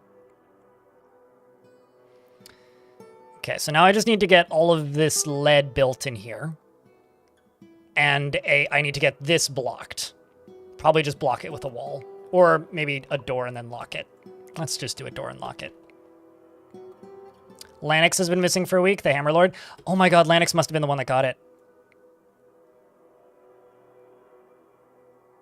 Lanix, you fucking hero.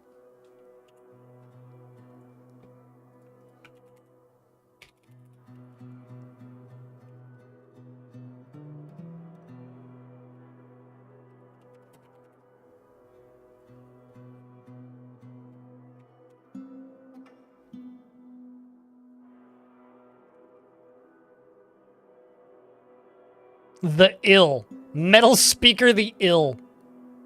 Speak of no metal, you ill beast. Definitely had a license to ill, that much is for known, or for sure. You know, I was thinking about doing spikes down here. Counterpoint. How about instead of doing spikes, I just do minecart blenders? Like just actual minecart blenders. Because that wouldn't be that much power. And just have those spinning down here. So they get knocked off of up here and then fall down into more minecarts.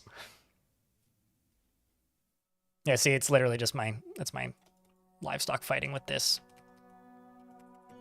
But I guess what I should do to stop this would be select this and remove this back corner so they stop getting pulled down in there.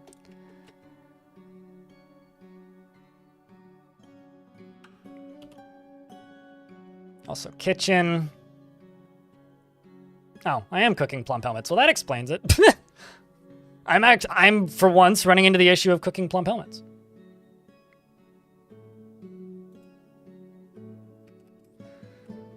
All right. Well, let's just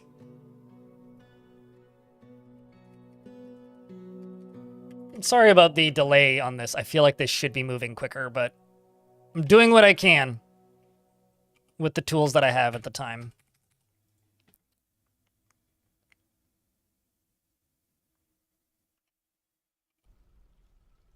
Oh, also I think my Fluxstone minecart got burnt.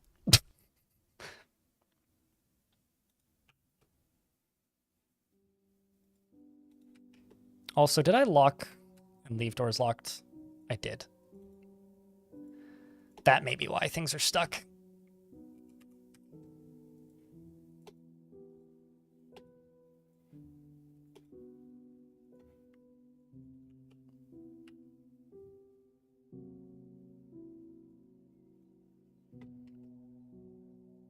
That explains a lot. I was like, why are these gerbs not getting done? It's very simple, turns out. At least these are getting done. These are getting done.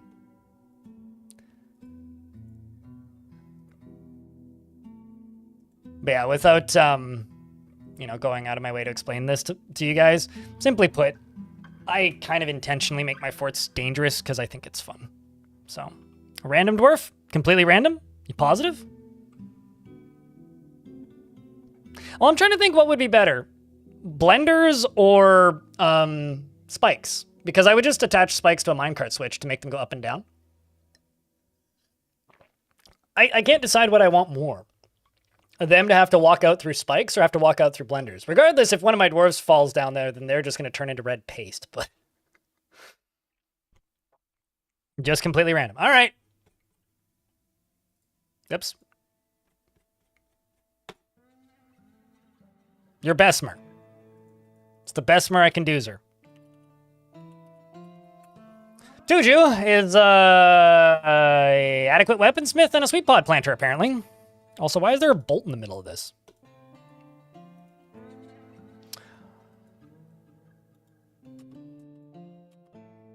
You are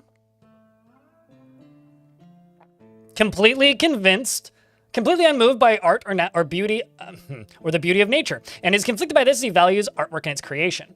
He is very impolite, and he is confident under pressure. He is stubborn, and he does not easily hate or develop negative feelings. He has a tendency towards forming deep emotional bonds with others, and he occasionally takes offered gifts without feeling particularly grateful. He needs alcohol to get through the working day and is a hardened individual, and dreams of mastering a skill. Personally sees war as a useful means to an end, and dreams of mastering a skill. I should put you into the Marks Force squad, although they're not training yet, so. He likes graphite and lay pewter, as well as milk opal, the color lavender.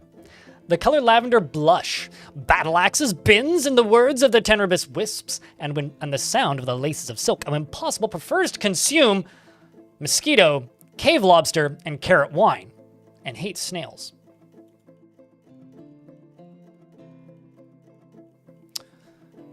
He worships Legan Dag and is not a member of a religion. I'm actually not positive what religion that is. Does have some passing acquaintances whom don't live here. And was a previous member of the Dead Pillars and the Divine Arrow. Interesting. Welcome to the fort. Something I do miss from version 47, you used to be able to click on the name of a god and just get their entire history within the dwarf's description, which I miss pretty dearly, actually. They're attacking me. Did you see that? They're attacking.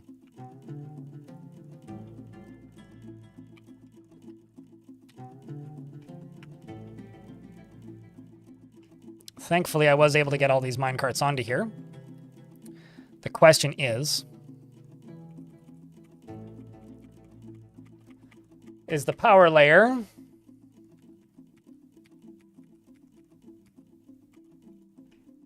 hooked up? It is.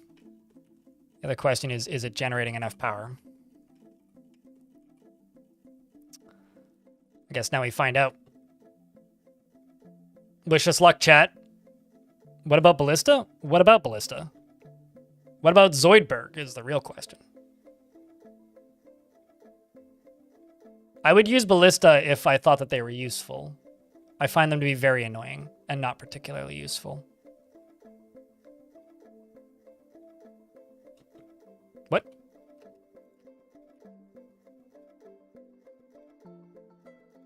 Eh? Why that dwarf run away so quick? Is there a hole in the wall?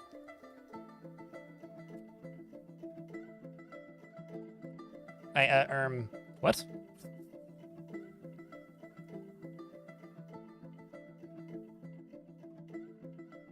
Oh, is it forbidden, maybe?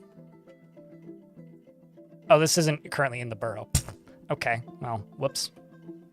That is, though. Why isn't this in the burrow? Bizarre. But Why did that dwarf run away? That's very concerning.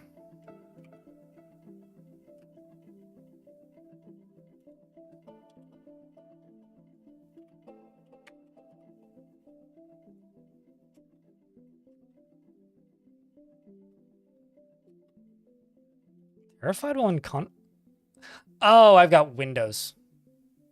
I'm an idiot. Wintersea cheered. X100. Greetings.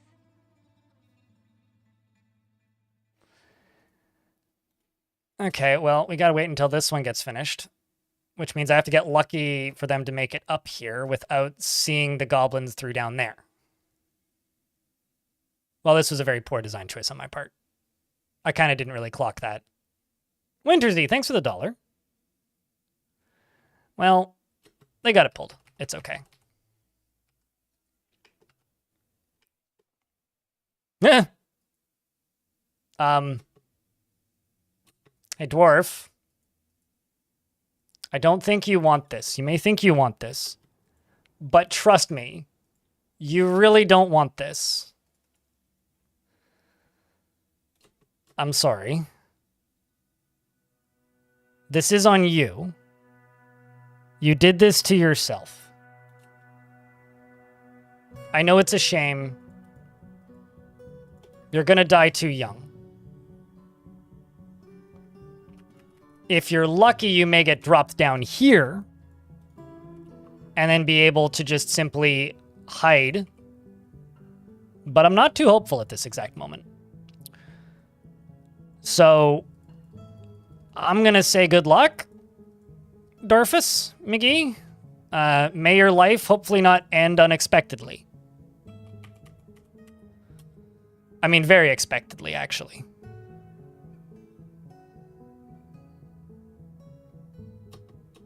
What? This dwarf...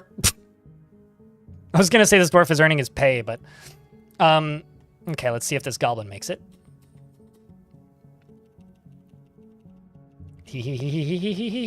Come on, move. You got it. You got it. Yes, yes. Oh, come on. So there is a problem here. You guys see the problem? It's kind of letting them in. But, okay. Well, I mean, that's fine. Just, you're not going to live much longer. That's fine. However, I do need to forbid all of the bits of that dwarf. Well, I mean... We're calling this a test run, yeah? You know? Here comes the rest of them. That one was just particularly enthusiastic. And I'm going to tell all my squads, that matter anyway, to go stand right here. And do you have gear equipped? Yes, you do. I'm going to tell you to go stand right here. Now, don't be dumb, dwarf, and go this way. If you go that way, that's on you.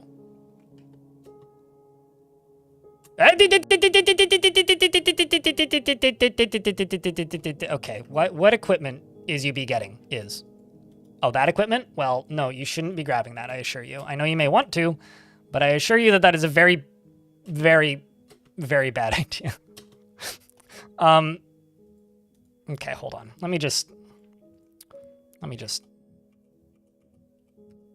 I have no idea what equipment they could be going for, but they shouldn't be going for equipment out here.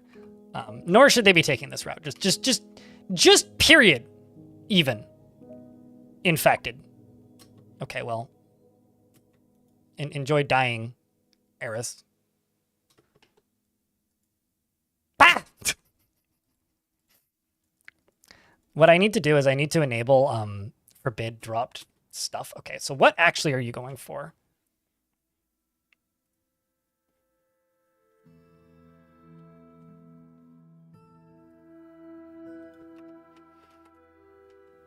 Like, I can't figure out where they're pathing to because I can't see where they're pathing to.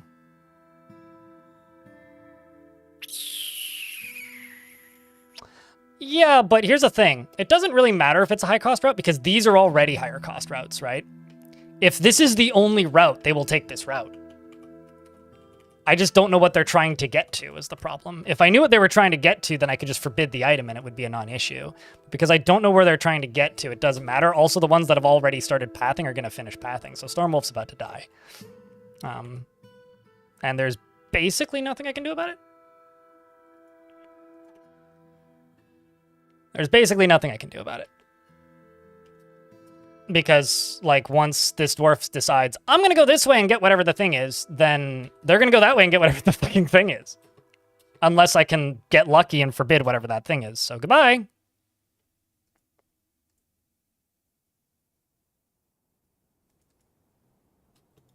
That's it. So hopefully whatever it was, they'll stop now.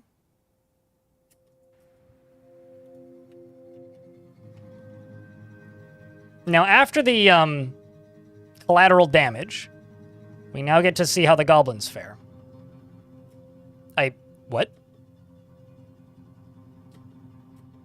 That's a decision. Well, this is very bad.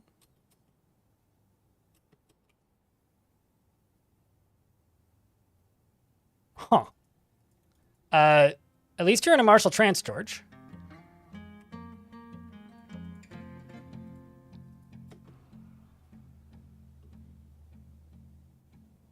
Let's hope my soldiers are better at dodging than I'm expecting them to be. Sorry, George. That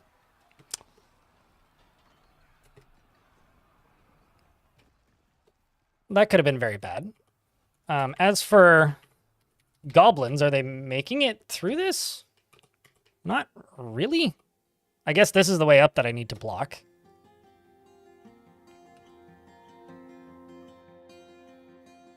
I guess this is the thing I need to smooth. I'm not gonna lie, this is kind of funny. This is not working anywhere near the way I wanted it to. The dwarves are now on the upper level, and doing the fighting thing. Stormwolf has been found dead. Adil's been found dead. So I need to block these, I guess. I need to block this, and I need to smooth this.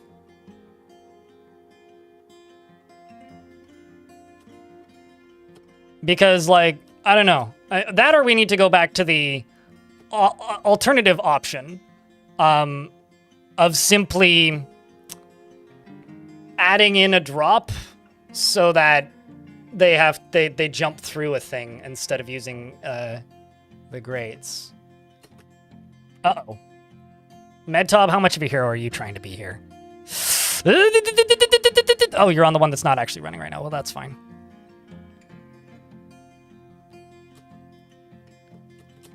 So where's the rest of the goblins? There's more. Oh my god. Okay, well, I mean, we'll just have to deal with them as they come, yeah? There's only 2 running still, so they're just gonna walk in and jump in, right?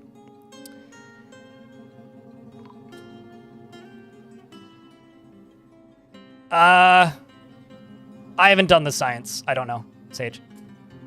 I don't think that matters. I just need to give them not a way to jump in. At least, well, I mean, this guy's gonna die, so that's good. Like, it's effective, and I know how to fix it. I just have to do it the way I was doing it the first time, not the way I was going to do it this time. It's just gonna make more sense that way. Crane died. Uh-oh. Some of them appear to have made it into the fort, which is, again, not optimal.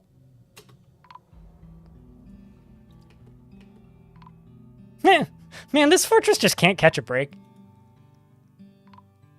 This poor, poor fortress.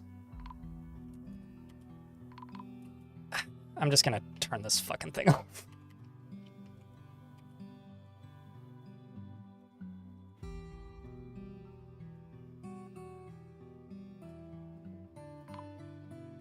I do have to say, these dwarves are being absolute heroes, though.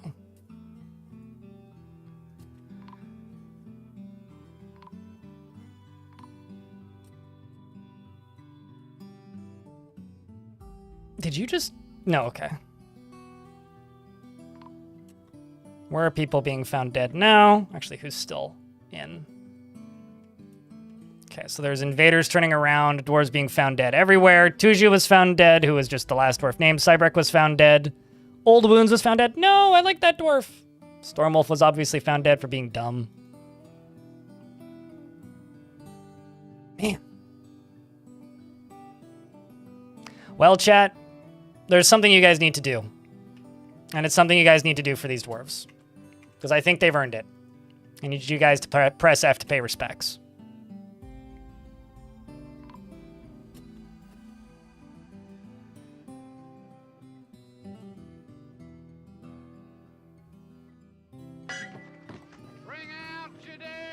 We've been through this before.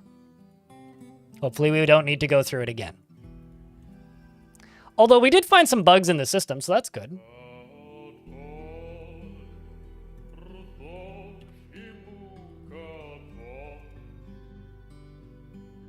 The goblin is like, I made this.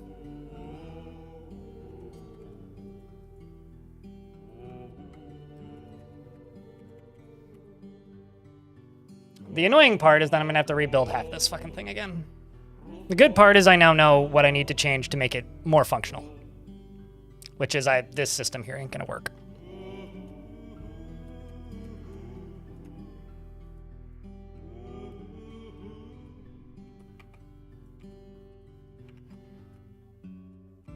Well, not that it's not gonna work. I'll be able to make it work. That's gonna take some effort.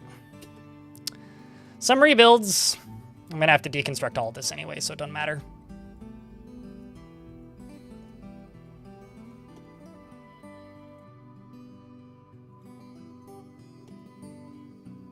I could maybe repurpose them into something, but the thing is, I could totally do this the way I was doing it the first time. I was just kind of not fully expecting the minecarts to just launch them in that way. I just have to do it the way I was going to do it initially, which is have them skip a hole and then fly through. It just means I will need to lower the number of total minecart guns, which is fine.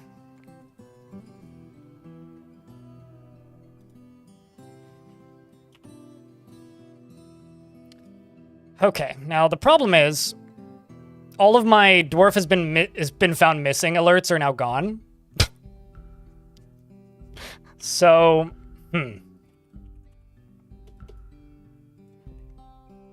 Let's also turn the burrow off. I'm also going to need to go through and deconstruct all these base level pieces anyway. We're recovering wounded. Am I out of tombs? Is that the problem? That very well may be it, actually. Is there more, or are they all gone? It's just the one. You're leaving. Good riddance. All right, well, it kind of seems like I may be out of tombs. Yep. Boys and gents, we are in fact out of tombs. I gotta set up a bunch more. But that's only 23. That's not even enough. That doesn't even cover the last calamity. You're dead. Anyway, hi, Lanix. How are you? That music is good. No, I agree. Music's great. Sorry for the bad news, Lanix.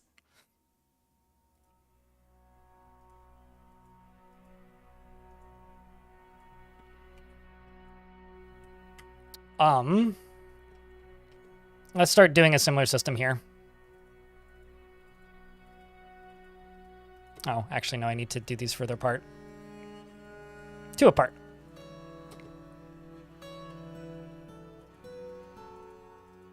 Why am I not doing them 2 apart? You big dumb.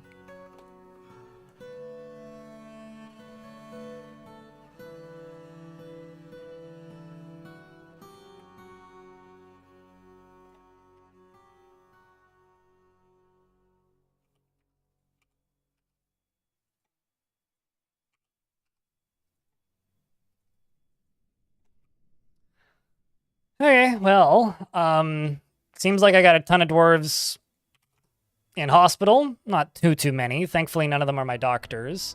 We got lots of wound dressing going out. We got lots of items getting stored, stuff getting planted, items getting put away. And a were-mammoth has arrived.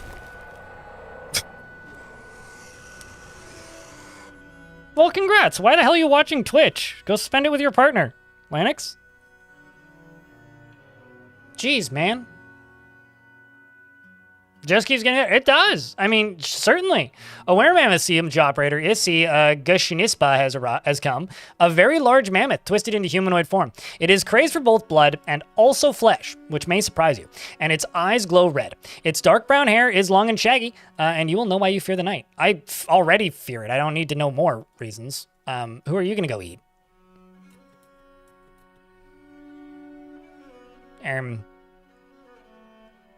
It's a very long tunnel.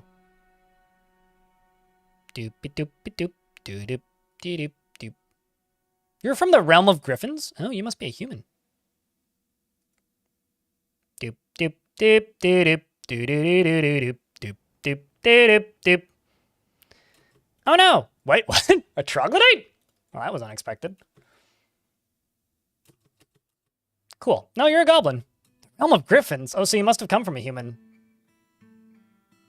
faction. That's such a cool name, though. Thanks for killing the troglodyte. You did us a favor. Why did you turn around? No, only briefly.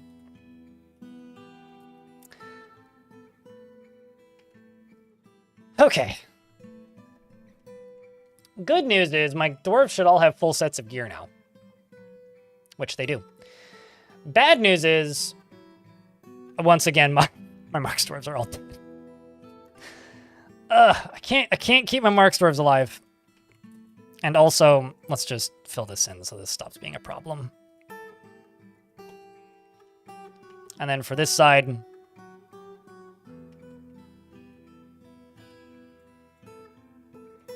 you can just dig down one layer.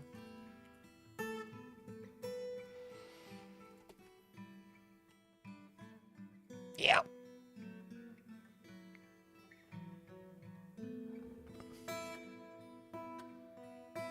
You didn't know where mammoths existed in Dwarf Fortress? They do, yeah.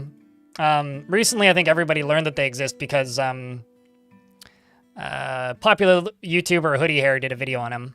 Or did a video featuring them, I guess, maybe the better way to put it.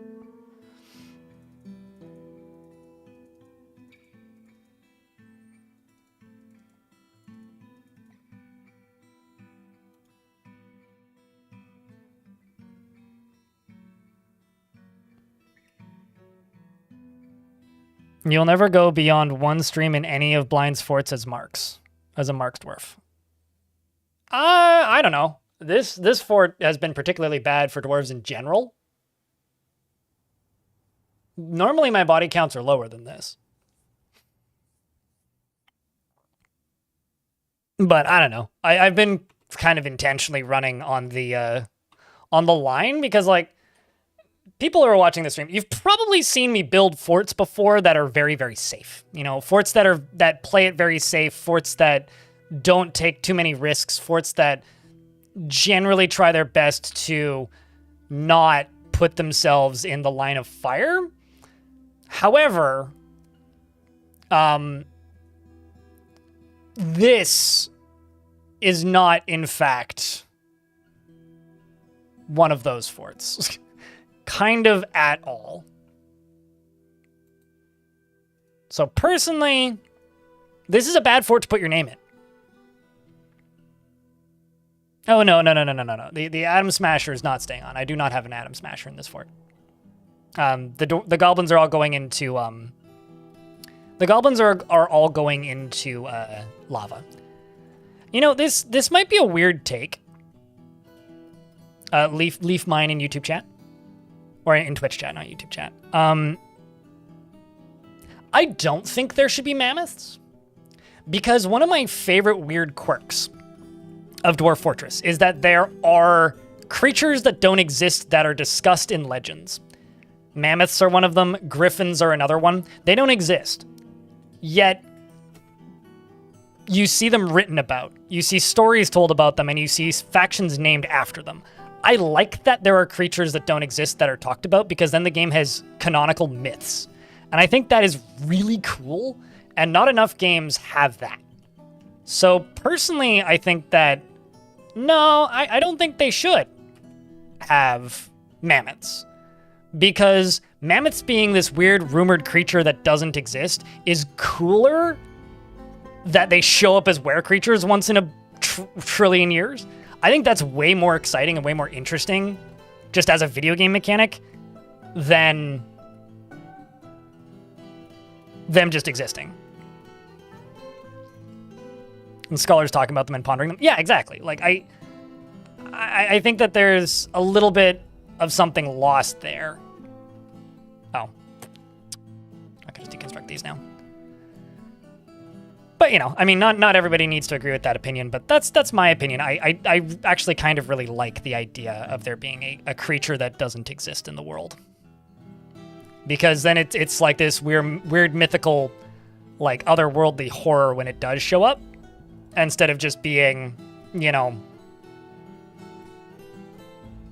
a thing that exists.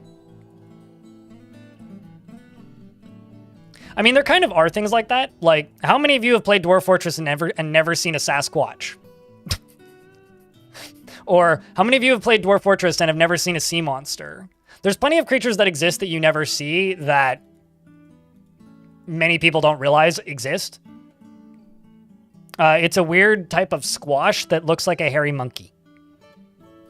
And they come from Saskatchewan, Canada. Private parking.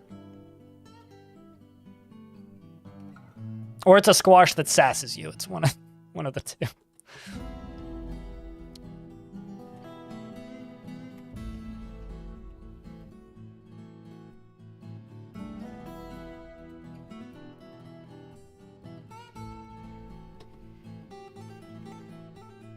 I really shouldn't be so picky about these, but here I am being picky about these.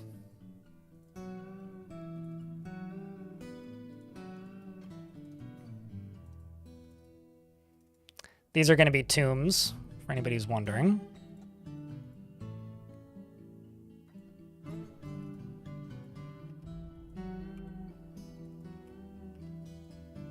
Although that last one I can't do. It's too close to the edge.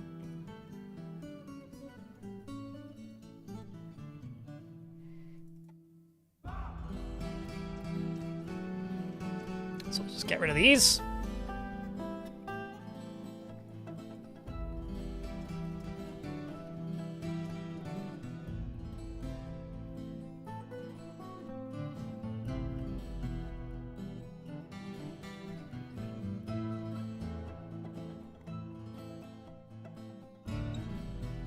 Let's just get rid of all that. Did you survive? I don't think so. Oh, no, you did. Shit. Yeah, if you want to do a wellness check on your dwarf, let me know, because the list got longer than I could read reasonably.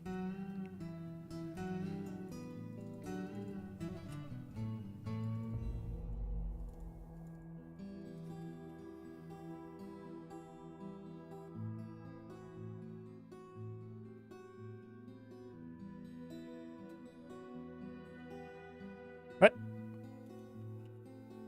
Did I run out of coffins? Wow, you're for real. Okay. Oh. My manager didn't.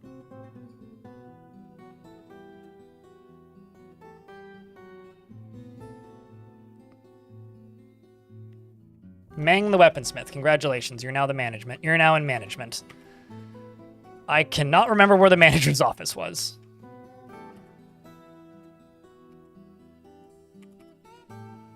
So I'm just going to place it right here. You can now be in office and belong to the manager. This was I think this was the captain of the guard's office, but I need a manager real bad. And also a broker, but that's less important currently.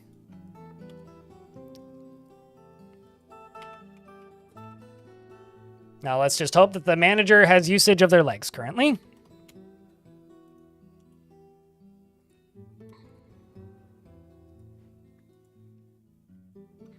You are stressed, but at the very least, you got a new gig.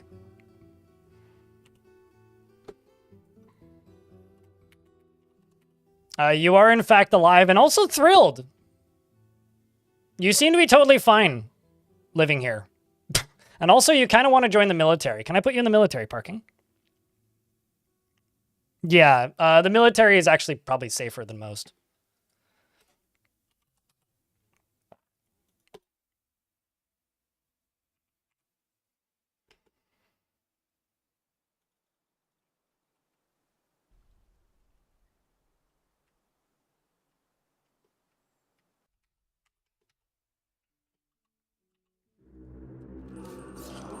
Man, things just keep getting better, don't they? Cavern dwellers. Let's hope that private parking doesn't get here first.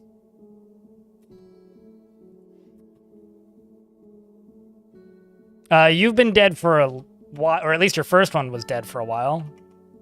Yeah, you've been dead for a while, Squizzly. Like, not even today. I'm pretty sure you died in, like, the last stream or the stream before. This fort's had some pretty bad calamities. Because I don't think... If you did get a second one, they died too. I can't actually remember. I know you had the first one. The goblin, but yeah, they died a ways back.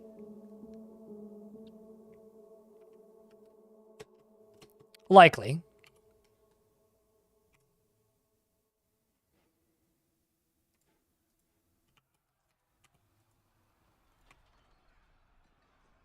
Let's just make sure that they're all dead.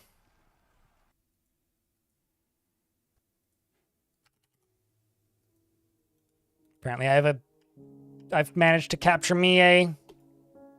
Wait, actually, how the heck were they getting out? Well, that's mild. They can... Oh, I see. Yeah, they were getting in and out this side. That makes sense.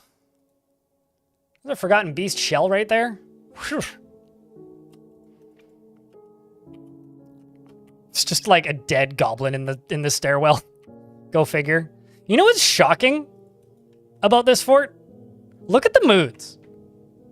Like, genuinely, that is nuts. How happy the dwarves are right now.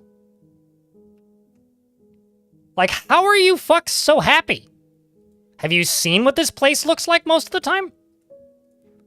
Like, I get it, but most of you don't even have bedrooms. How are you so happy? What is wrong with you? How are you okay with living here? Maybe it's because I'm encrusting all the furniture with gems. I don't know. Dwarves are easily convinced.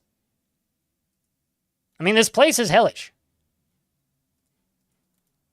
Oh, hey, look, it's the spear that was stuck in...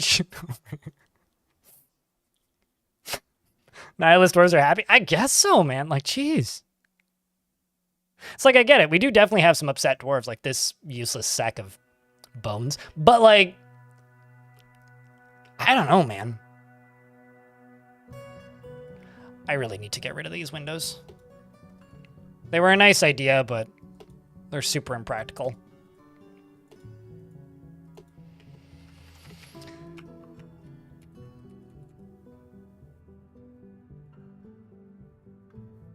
Oh, look, it's a bone dolphin.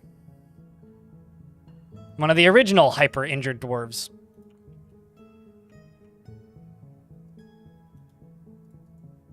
Let's also deconstruct that. Well, at least we were able to have this set up long enough to learn that wall grates have a new look to them now when they're open.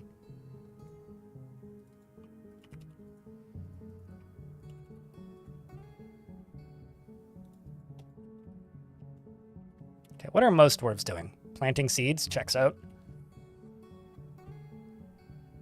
Let's just set this to only... Assign do this, so only people with skills in planting plant. I don't need more people planting.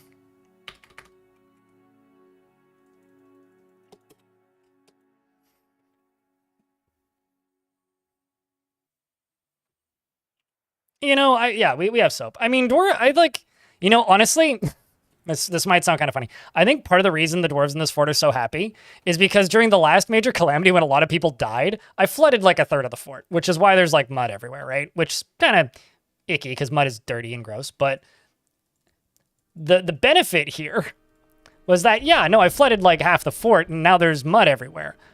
But everybody was running up and down the stairs for a good chunk of time in a waterfall. So I kind of inadvertently like waterfalled a third of the fort for the better part of half a year. That might be part of it.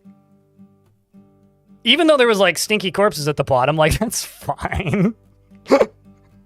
Hey Chad, are you enjoying this absurd fortress? It's like throwing this is what happens when a goblin's in charge. I mean, I'm just telling you. This is what happens when a goblin's in charge.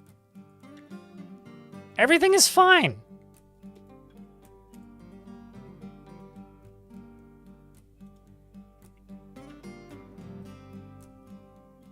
Waterfall make everything better, pretty much. At least I can bury these ones. So I figured out the issue with skeletons appearing above coffins. It's pretty simple. If you place the skeleton in the coffin before you place the coffin where the coffin's gonna go, then it cancels the other one out, which is a bit of an issue. Oh no, there's a kitten corpse. That's unfortunate.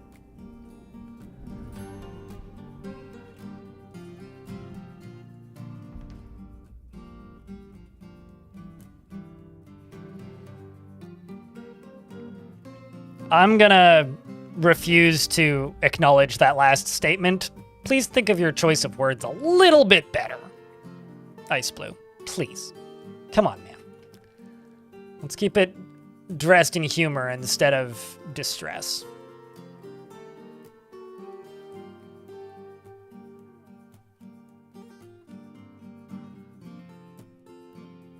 What's the best thing to do to make an abundance of leather? Yeah, you butcher animals. Like that, the YouTube chat's response to your question in YouTube chat here, friend from YouTube chat, is the correct response. How do you make leather? You butcher animals. So, let your animals become full grown and then butcher them. Whatever you have. Bigger the animal, the more stuff you get from it. The more leather you get from it, the bigger the animal. So I don't know how else anybody could answer that question, aside from maybe trade for it, which is the other response. If ghosts appear, I will deal with them as they come. What I need to deal with right now is the bodies that are actively everywhere. And everything, and all the time. And yes. And also, all of the dead things are just getting thrown into lava down here. Or, in some cases, the stairwell. But that's fine. Turns out there's a lot of bodies that need throwing away.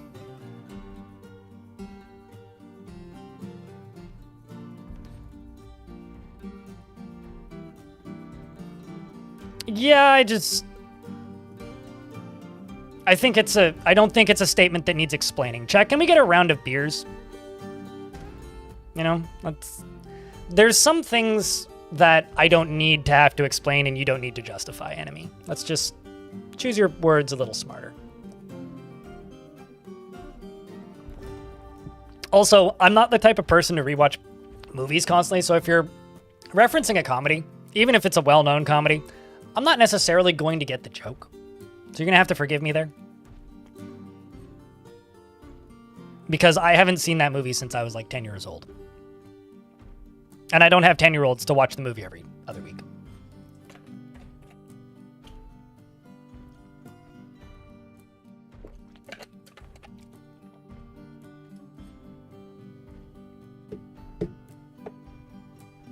I keep on thinking I'm hearing like a phone vibrating. It must be like one of the tones in this song. It's like throwing me off.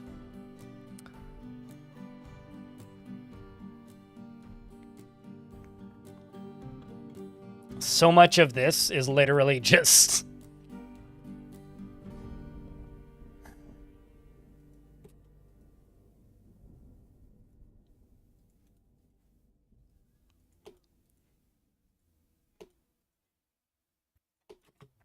So much of this process is literally just throwing out dead dwarves or dead goblin bits. So many stockpiles being filled. Oh, also I got migrants in the middle of that. So we're back up to 110 dwarves, which is good. Welcome back, Kazoom. How's the fort going? Terrible. How's your day been? Oh, you know, everybody died again. Twice.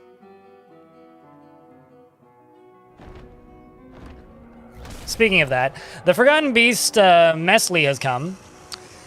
A great hairy earthworm, well, at least it'll die easily. It has thin wings of stretched skin, and it appears to be emaciated. Its brass hair is long and wavy. It's color brass hair, not its literal brass hair. It's long and wavy. Beware its poison gas. Oh no, it's gonna fart in our general direction. Okay, well, it is in the layer where it can get to us. Probably.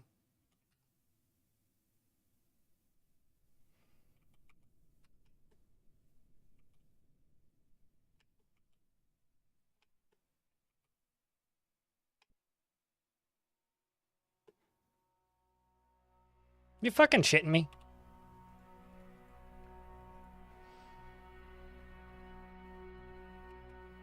I think that may have been where that beast got in. Because, like... Yeah, it must have come in through that. It's like that or over here, which... As far as I can tell, I've plugged up.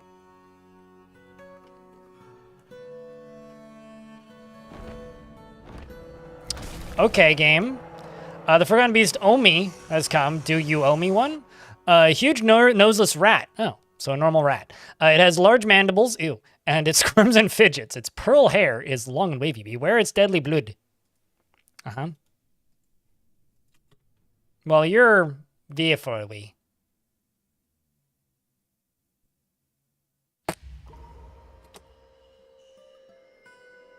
Hello, Cough.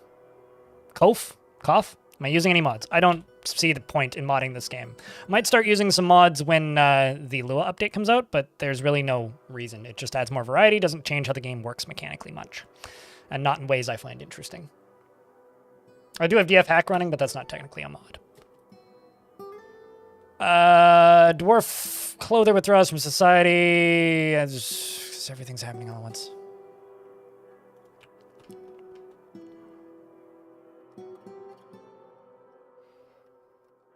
Imagine the Rodent Men worship this beast as a deity, or they just watch that one portion of what's it called, VHS with Ratma. I can't remember who the actor is in that one, but she's somebody who you'd recognize. Hail Ratma.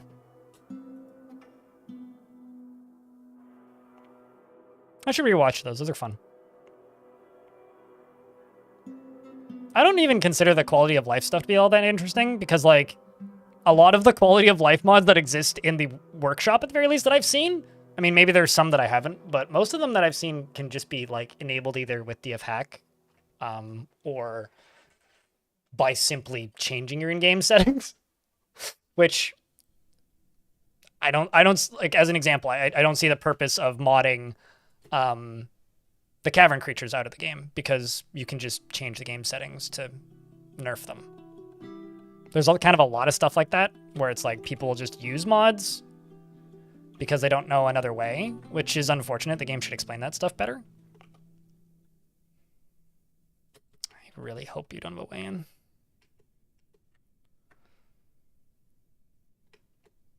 The one that shows shortcuts. So I've changed most of my hotkeys, so that one is like completely redundant to me. But yeah, if you're not the sort of person to change your hotkeys, then yeah, sure. Makes sense there.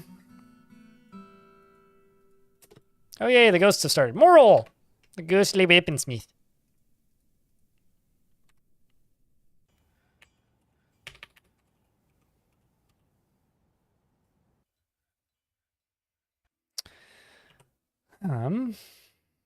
Maybe you should do that. I mean, you do what you find comfortable, right?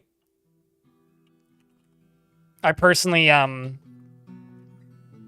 found the default controls on a lot of things, like not all of them. I mean, I've left some of them default. But when about a third of your hotkeys are different, it makes, the mod that just puts the default hotkeys on screen a bit quite redundant. So.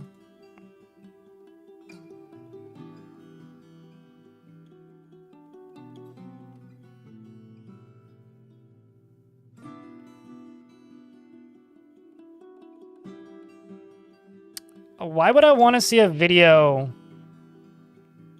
of somebody getting shot? Orc with bow. Because the way you're saying that, it really reads like you're talking about a video where somebody actually dies in it. Why in the world would I want to watch that? Why would I seek that out in any respect?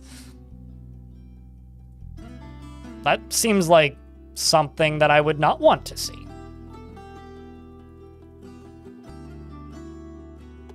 So no, I haven't. Why do you ask?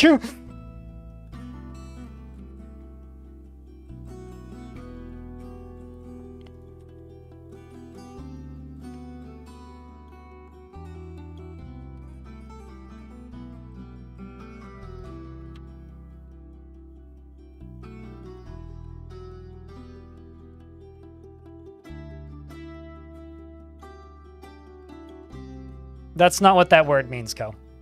Was this a reclaimed fort? Yes.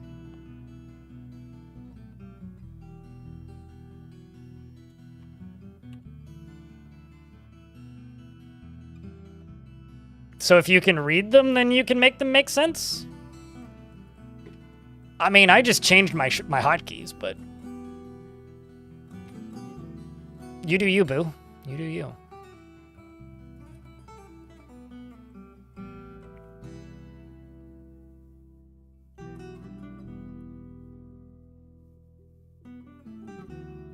I'm just rolling my eyes on your guys' inability to understand how the English language works in context, but you know, it is what it is.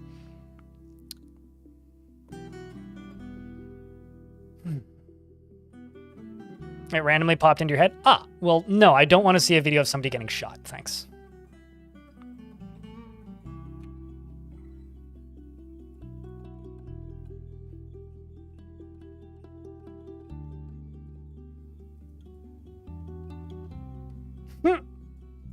Okay, well, good news is I'm caught up for coffins, I think. I know we're changing the subject, Hobo. That's what we're doing. How you doing, Hobo? How's things, man?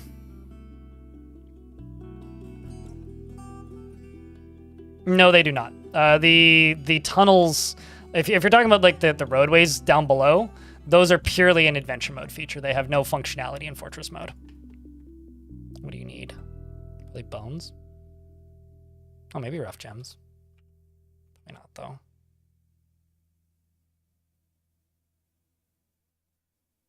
Fuck you. Fuck you, game. Fuck you, game. Fuck you, game. Fuck you, game. Anybody who asks for glass just dies. I'm not gonna do it. I don't have access to glass. I don't. So if you ask for glass, you're just gonna die. I've got... Unless you happen to stay until the next traders show up, you're just dead. There's no sand on this map. So quit asking. If you want to die, just go walk into the next siege, please. No. Private parking. We will weed out the dum-dums. Because I have priorities, and it's called platinum. I mean, I could ask the merchants for sand, but this dwarf's still gonna die before then, so there's no fucking point.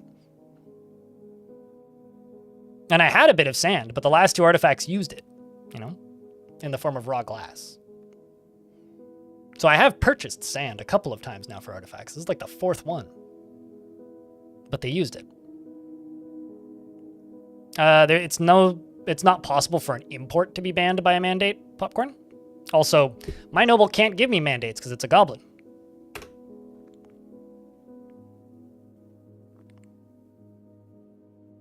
But thankfully, imports can't be banned by a mandate. I will buy whatever glass they bring next time. How does this game rank in your favorites? What? Yay! Are you actually asking me that question? That's cute. All right. Do I even have raw glass? No. So it's irrelevant. No point. Yes, you're asking that question.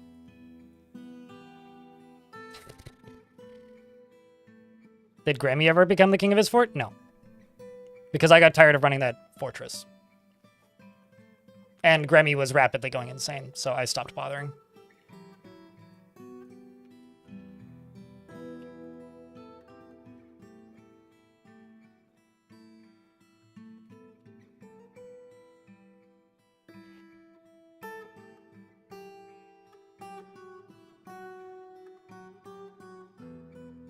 The hysterical concept about that question to me isn't that you asked the question. Asking the question is totally fine. The hysterical concept is the fact that you think that that's even a question. Like, really? Other games don't exist. What? And obviously you should know that because you're watching a Dwarf Fortress stream, so you should realize that other video games don't exist. Whitcode, why in the world would you like to doom your name to be murdered in this fortress soon? What kind of dwarf would you like? I mean, I know you say any dwarf, but do you have any preferences while the game's saving? You got like 10 seconds before I give you a random one. Your Necromancer King learned empathy from seeing his ghost baby. Oh, that's grim. Jesus, dude.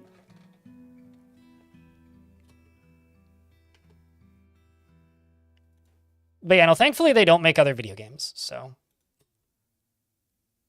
I have no capability of answering that question because they don't make other video games. This is the only video game. Sarcasm aside, though, I really like Tetris. To me, Tetris is the only perfect video game. Dwarf Fortress isn't a perfect video game, but that's not why I like it. I like Dwarf Fortress because nothing is quite like Dwarf Fortress. It's a very unique video game. I will never, don't ever rank things because ranking is a imperfect science designed to make people click a list to figure out why they either agree or disagree with somebody. There's plenty of games I like. There's plenty of games I love. Dwarf Fortress is a game I love, but I'm not going to give you a ranking because the ranking would change based on the day, based on the feeling that I've had that week and what I've been playing off stream.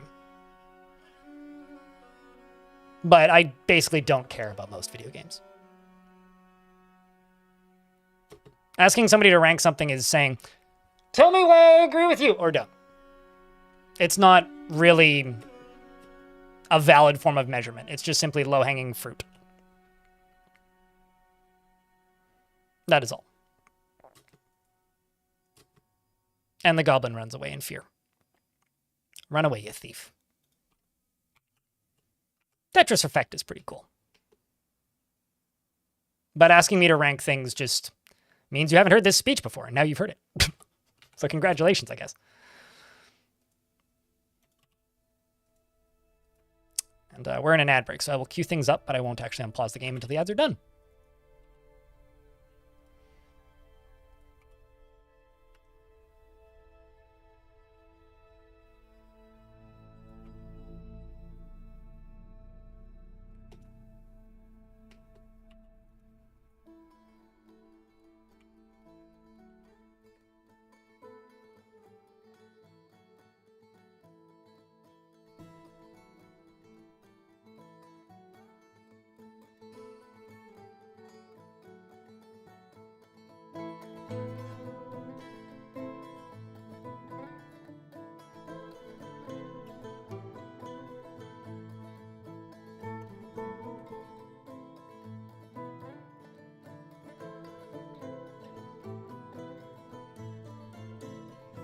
I mean, no, totally. You can absolutely ask for people, like, you can totally ask people for favorite things, but I have this habit, I mean, you could call it a habit if you want, of over-elaborating when it's not warranted. To give you an example, I really like to just over-explain a thought that I have, because it's how my brain works. If somebody asks me a question, and I don't have a reasonable way to answer it, I have two options. I could answer the question in a way that I deem unreasonable and inaccurate to how I feel, or I could simply refuse to answer the question. And in almost all circumstances, I would simply refuse to answer the question, because that is the honest answer. Otherwise, I would be going against how I feel. What you're asking for is you're asking for a feeling. You're saying, where does this rank in your favorite games? I am not humanly capable of ranking my favorite games, because there's too many good video games out there. It's just like when people ask me what my favorite band is. And my response almost always is, right now? Because if you were to ask me that right now, I would probably say Tangerine Dream. But if you were to ask me in about 45 minutes, I'd say something else. And the reason I would say Tangerine Dream right now is that's the last record I listened to that I enjoyed. I also listened to a noise tape that I bought on a lark, and it wasn't very good, so I wouldn't put that one up there. But it highly depends on mood. It's just like, you get somebody to do a tier list of something for YouTube fodder, right? 6 weeks later, you ask them to make the same tier list. Most people would give you a different tier list. Especially unless we're talking about, like, you know, video game characters or mains or whatever. If you're talking about, like, products or items or bands or music or fruits or, I don't know, carrots, they're going to give you a different answer.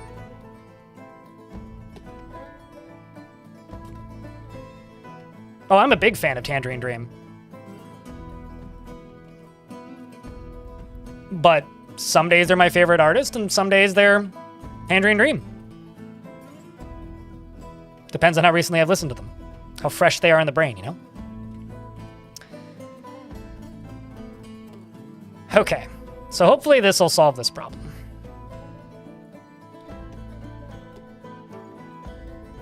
I love this song, speaking of.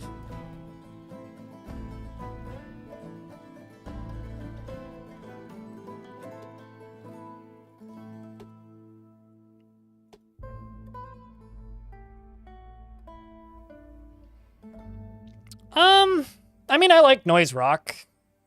I don't really consider them noise, but I quite like Health. Health is fun. I also like groups like Nod, GNOD. I would describe myself as a fan of Gila Band.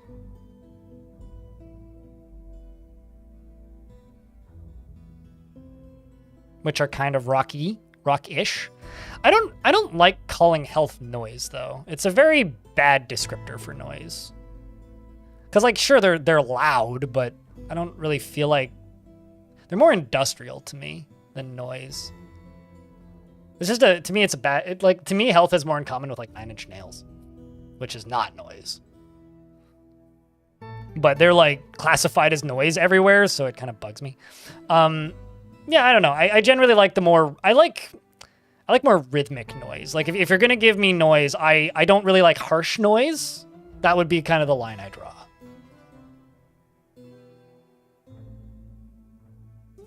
Yeah.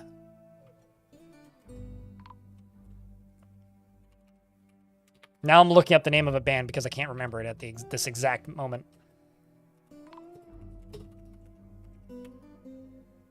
Melt Banana. I wanted to say Banana Melt, but I knew that was wrong. Melt Banana's good. Human caravan has arrived. Maybe I can save that dumbass dwarf. Raikalu's been found dead. Excuse me?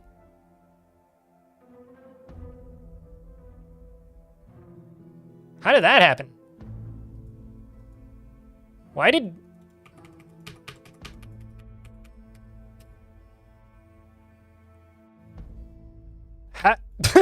How? I mean, okay, but like, how? Obviously they fell, but like, okay. Well, that's unfortunate.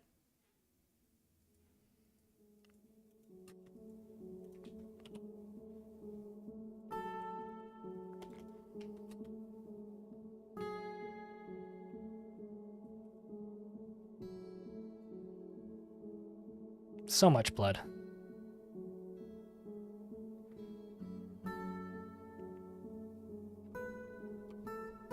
Yeah, I don't go out of my way to listen to noise. Noise is something I usually take a chance on. Noise is pretty hit and miss for me.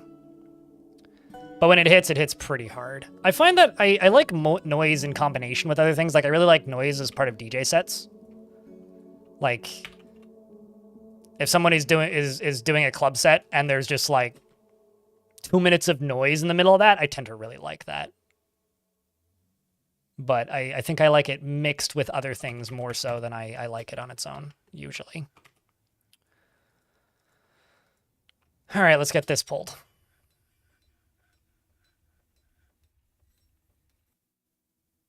$2005? Yeah, that sounds about right. Was that back when they had a drummer?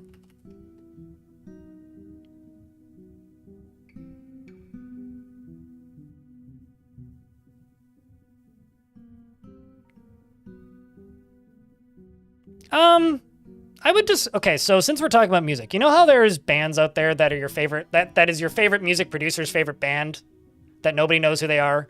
Dwarf Fortress is kind of like a lot of people's friend who's a programmer's favorite band, but not necessarily one they listen to. Is that a fair comparison for Dwarf Fort? Although I don't program. I'm just a nerd.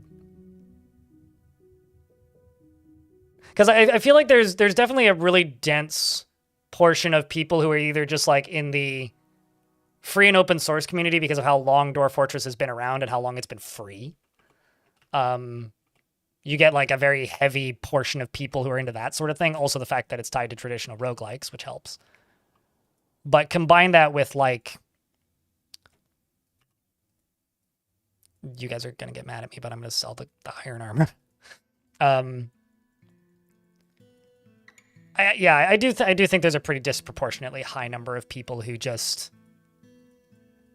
like weird systems and software design that enjoy Dwarf Fort. Like people who enjoy Dwarf Fortress academically almost more than they play it. This will be plenty of stuff. I just need to get rid of stuff. Also get rid of footwear. Sell them shoes.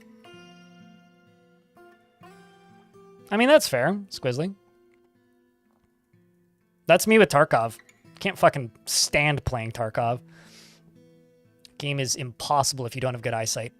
But I enjoy watching people who are really good at Tarkov. Also because the audio design in that game is great. Kind of for the same reason I like Stalker, where I'll just run around in Stalker and like not fight anything.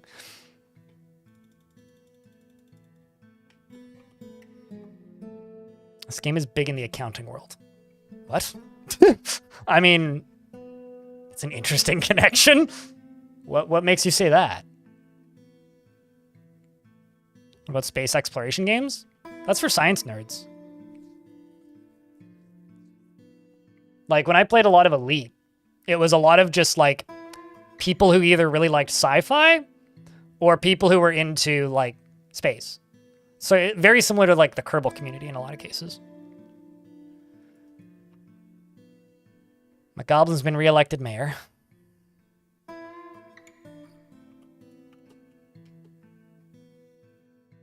Okay, hold on a second. Why did my population drop down by 10 again? Or am I going nuts? No, okay. It wasn't up to 120. It was up to 110. It dropped down by 1 because Lanix died.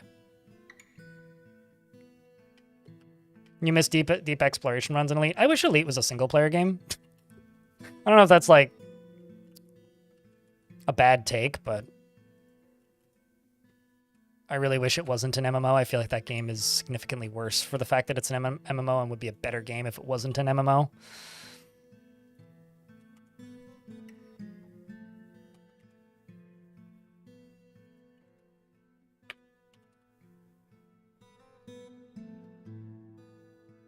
Yeah, but flying an X4 feels like shit.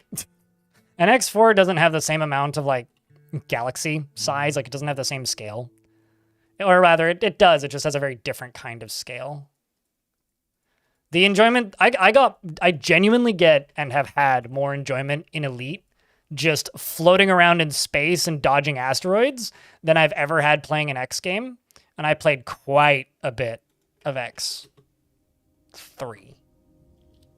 Not much of 4. I played like 90 seconds of 4. I went, wow, the flying still feels like shit.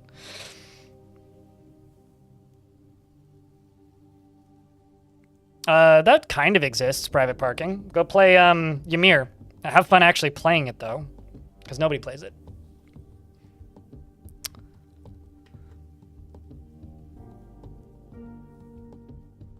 Also, Whitcode asked for a dwarf, so... let's just give you happiest unnamed, because you said random. I don't think you specified beard. Whitcode, who is currently bringing items to depot, just like everybody, is buffeted by others' emotions and can't help but respond to them. Dislikes obligations and will try to avoid being bound by them. Though she is conflicted by this for more than one reason. She values quiet, or so at least in the abstract, and she is assertive. She is slow to anger and she doesn't cling tightly to ideas and is open to changing her mind. She has a calm demeanor and she can sometimes act with little determination and confidence. She doesn't tend to hold on to grievances, isn't particularly interested in what others think of her, and is curious and eager to learn. And tenses up when she's nervous and she needs alcohol to get through the working day and doesn't really care about anything anymore. Dreams of mastering a skill and personally views tranquility as one of the highest ideals. And she has a respect for fairness and sees freedom and independence as completely worthless and is put off by family and doesn't particularly care about craft dwarf shit, but dreams of mastering a skill. She likes native copper and jelly opal, oriole leather, jaguar parchment, and when possible prefers to consume toad and guava wine. Giant toad and guava wine. And she hates large roaches. So do I. Also small roaches. She worships Burr, has 2 friends in the fort, is a member of the Dead Pillars, of course, us, and the Doctrine of Bronze, which is the most popular religion. Welcome to the fortress, you thar dwarf.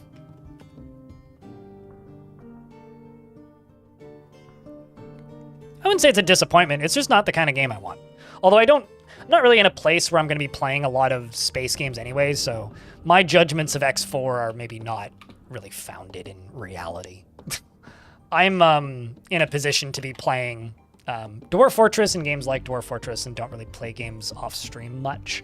And the games I do are going to be very short session games and not long session games.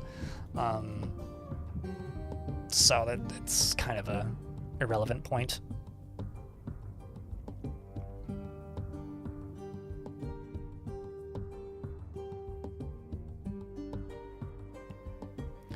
I don't know what computer you're talking about, Orc with Bow. So I don't know what it would do. I don't know what video you're talking about. I guess I don't watch the same type of content as you. So I have no idea if the game would even run better or run worse. It very well may just run worse.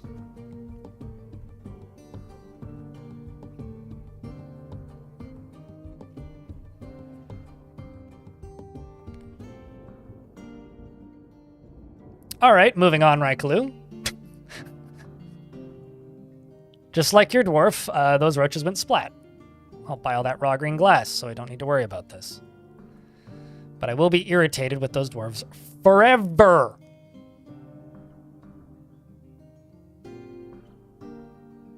I love how the humans just bring large clothing. Do you not know that we're dwarves? How are we supposed to wear that? We'll buy those fancy blocks, because why not? And the cut gems, because why not? Did they bring books? Ah, they did. They brought a mortar? They better have brought a pestle. Hold on a second. Why is that so fucking expensive? Yeah, no thanks. Too rich for my dwarfs.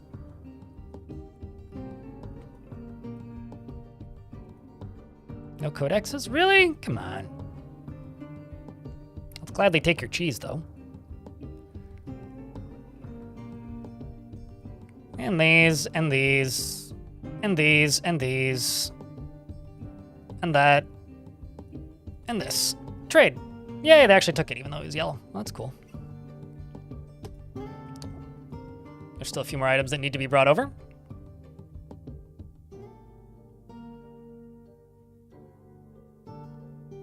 I have no idea.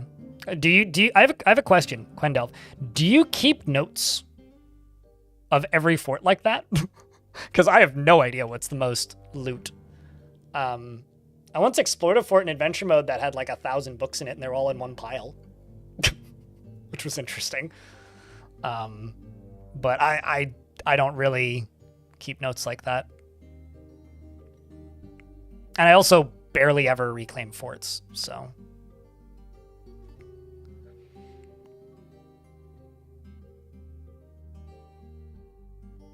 Hell yeah. I'm sure it did, but I have no interest in going back to it, Morphing Jar.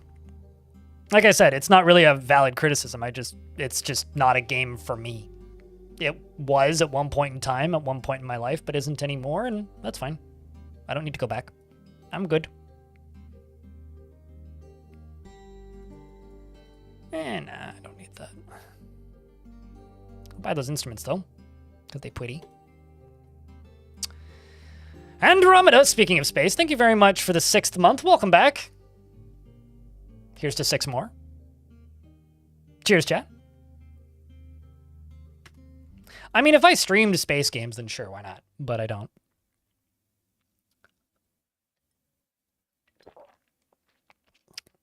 I don't have anything against X4, but when I played it, I didn't like the flight model, which was when it launched. Dominoc, thanks for the tier 2 for 28 months. Also for 6 months, I think. Thank you. Jack, can I get a round of beers? For both of those resubs. I'll say this, Quendelf. if you get to a point where you've played tens of thousands of hours into this game, stuff just starts to run together after a while. And so because of that, I don't really have an easy way of like looking up any of that info, and I have no idea.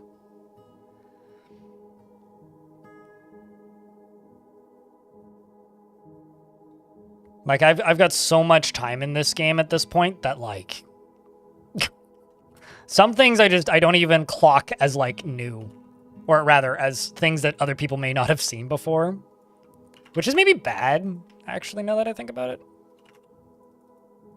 Probably impacts my ability to explain this game in some cases, or like my concern as to whether or not I should be explaining why something is happening to people. Because to me, it's like, oh yeah, well, that's expected. And then chat's like, what? So migrants have arrived despite the danger. Yeah, exactly. Why in the hell are the migrants arriving? Why would you come to this godforsaken place?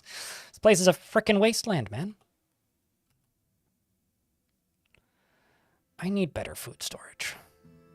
Way better food storage. Because this ain't enough food storage. I think I'm just going to go right here and just make some food storage. Maybe even just move the whole kitchen into here. It's like I got enough food production. I need some food storage. I want to say this was going to be food storage and then it became a hospital for reasons. I needed a hospital, okay?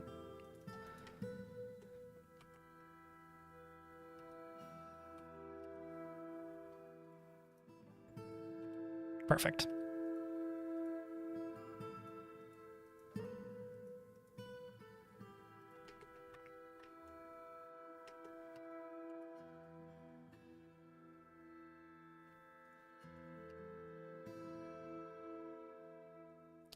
That'll do it.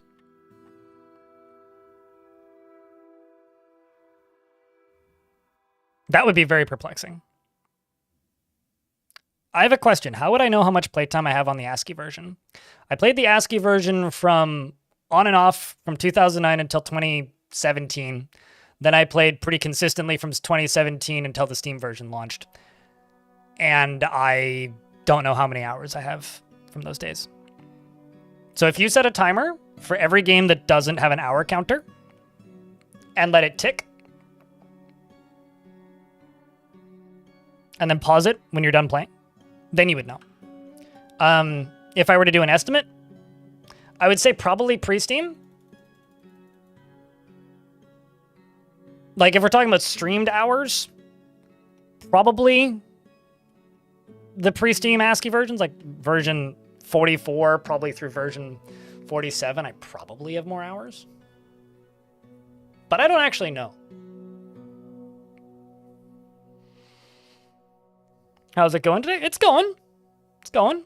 Usual shenanigans. Some unusual shenanigans. Too many dwarves have died. Life goes on.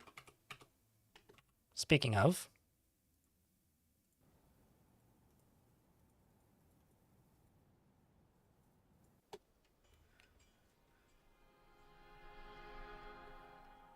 You like the bedrooms that are separate and have stairs? I'm really irritated with them because I haven't finished them yet. I've been too distracted with, like, stopping this fort from collapsing into flames. But, you know, they do look nice. This is one of my favorite styles of bedrooms, I think.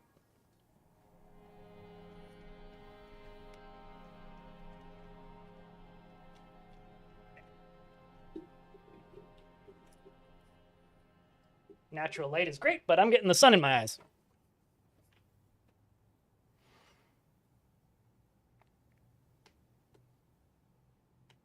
I mean, look at this.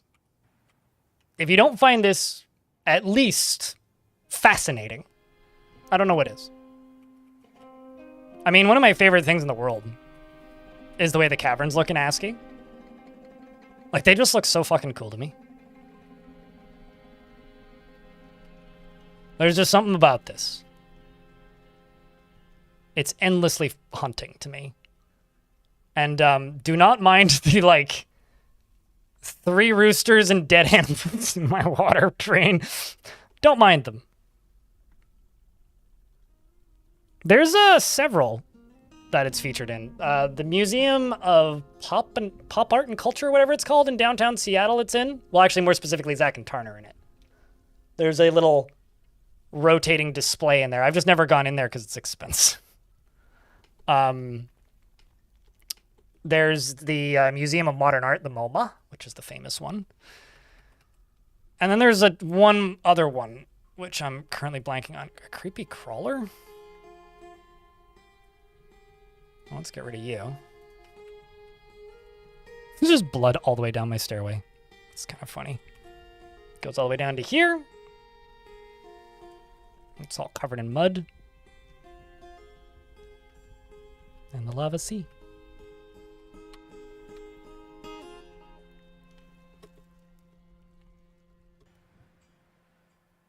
It's actually like kind of expensive to get in. Like I thought about going into that museum and having a look, but it is like $50 to go in there. And there's not a lot in there, but just plan around that and make a day of it. Because it is like basically don't go there just to see Dwarf Fort is what I'm saying. I do have access to glass now. Speaking of,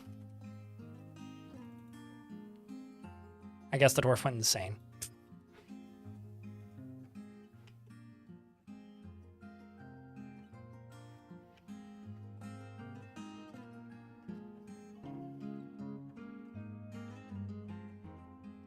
Also, I need to go back over to this. We need to finish this nonsense. What I do know is all of this along here. You've been a couple times? Noted. Yeah, I've never been there. Like I said, I thought about going in there last time I was at PAX, but then realized how expensive it was and was like, eh. A forgotten beast made of vomit and poop, grime and filth, has arrived. It's a blob, a gigantic one even. It's a giant bubble of crap. It has a spiral shell and it squirms and fidgets. Beware its poison stench, its vapors. Well, that is a very thematically believable critter. Let's poke it with sticks.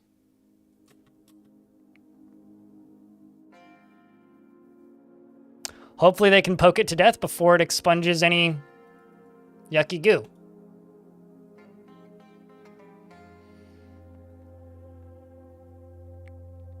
Oh yeah, I know, totally. That part of downtown Seattle's pretty nice. It's the Everett. I cannot talk smack about Everett because I have no reason to talk smack about Everett. Okay, who done did it? It's Snail, and it's dead. Uh-oh. Ability to grasp is somewhat impaired. Well, you did get caught in a cloud of the extract. But I don't think that's got much to do with it. Snail has, I feel like this is an old wound. Snail has bestowed the name Kangish Masharil Yagin upon their steel spear. Okay, well, I don't know what that means, but congrats to you. And B-Lug's taking a nap.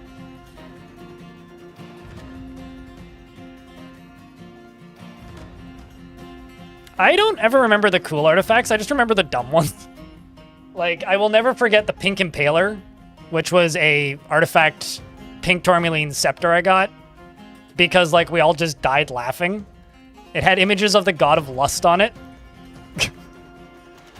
Which was really funny because I was just, like, yelling at Bastet and putting her in horny jail because she was just being very, very horny in chat. And I was like, gotta put you in horny jail. And then it's like her dwarf makes the Pink Impaler. I'm like, man, goddamn. Oh, no. Oh, it's one of these. It's a good thing only one dwarf got this. This is going to be a lot of surgery. Why are you getting up and going away? Go back to hospital.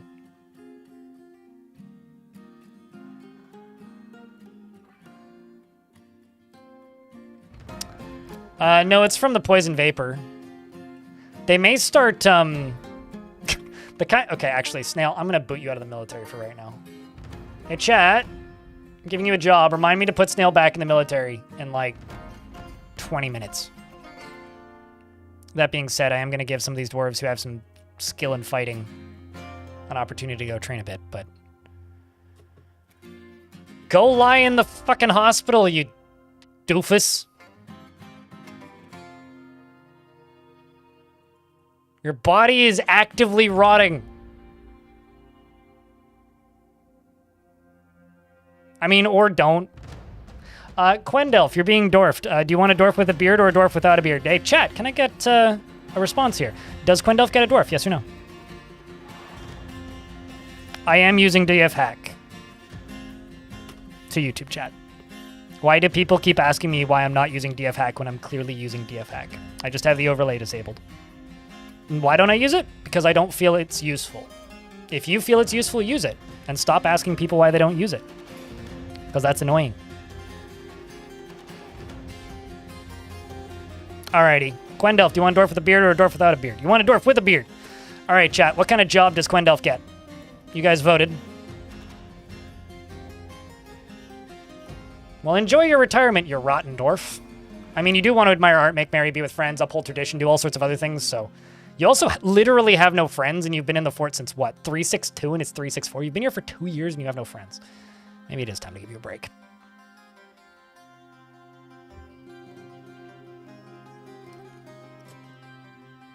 You know, it's a little bit of a loss leader when I ask chat, like, what should the dwarf do? Because most of this fortress is weaponsmiths.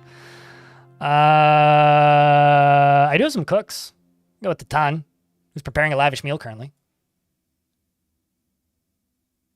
Let's do it that. Quendelf is very comfortable with others that are different from himself and is quite polite. He generally acts impartially, and is rarely moved to mercy, and he is pleased by his own appearance and talents. He isn't particularly curious about the world and is not particularly interested in what others think of him. He tends to share his own experiences and thoughts with others and doesn't go out of his way to help others. He doesn't tend to hold on to grievances, and he needs alcohol to get through the working day.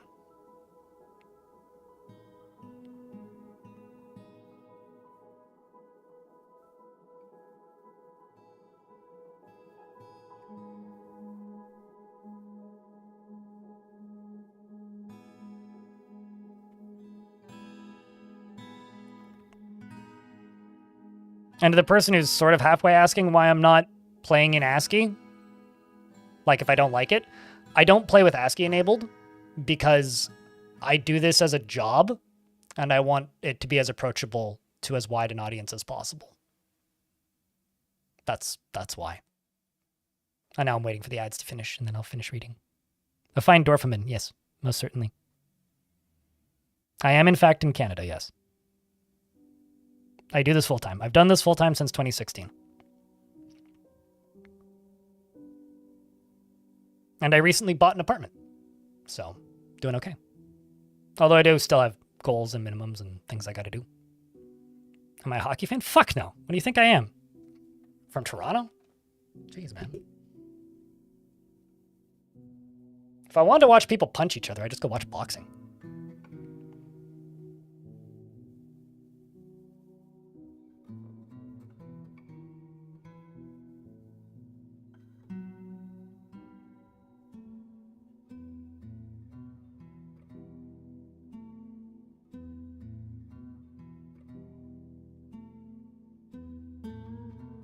I'm sure. I have no interest. If you actually want to know my history with hockey, I watched hockey when I was a teenager, and then I watched, like, the citizens of Vancouver destroy the fucking city after a loss for the playoffs, and I literally haven't watched a game of hockey since. It's like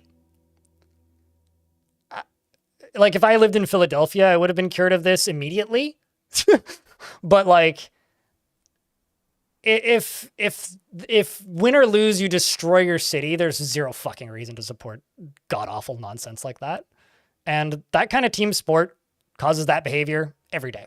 And I have absolutely no interest in taking part in a group of people or fandom that thinks that that is something that you can do if your team wins or loses. So if I lived in the UK and people were a fan of footy around me, I wouldn't give a shit because hooligans are stupid. The only sport I watch these days is Formula 1. Sometimes MotoGP, but I don't follow that as closely.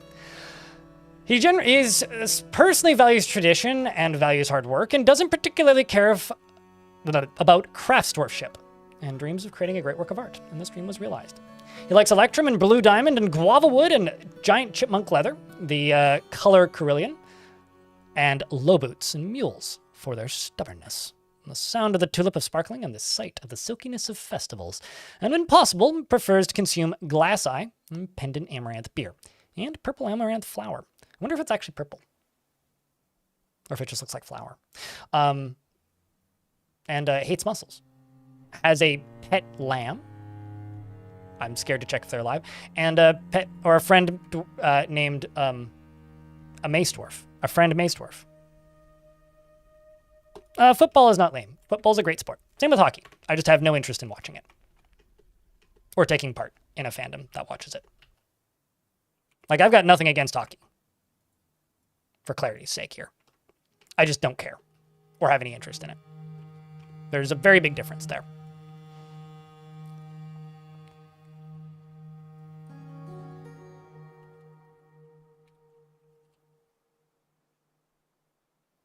I tend to be that way for a lot of things where it's like, no, I have no issues with it as a sport. It's not a lame sport. It's fine. Like, if you want to watch hockey, go nuts. I'm not going to take that away from you. I just don't like the behavior of fans of that style of sport. That's it.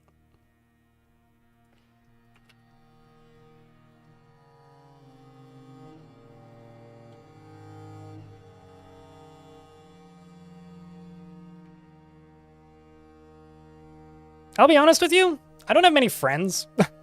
And also, I don't talk about sports with a lot of people. Throughout my life, I've known plenty of people that like hockey. That's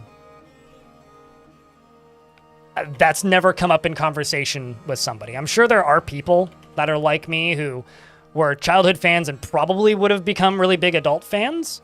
But like, I had a hockey jersey, a pretty nice one, which I got rid of as soon, like I had a Henrik Sedin jersey, which I got rid of as within months of that riot happening, because I was just like, you know what, I don't want to be part of this anymore. Like, it just wasn't something that interests me, which is why I like motorsports, because at the end of the day, like, a race happening somewhere, for the vast majority of the time, everybody's just happy to be there. You know, especially with something like Formula One, where like anybody who follows that sport enough to actually go to a race knows approximately how well their team is going to do based on previous races.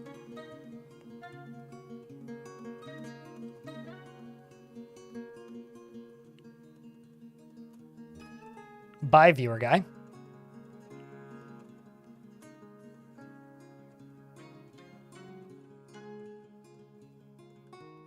Is glass eye a herb?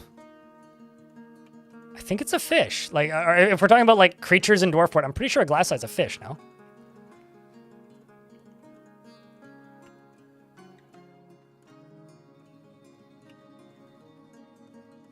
And if I was Odin, wouldn't I get cool powers?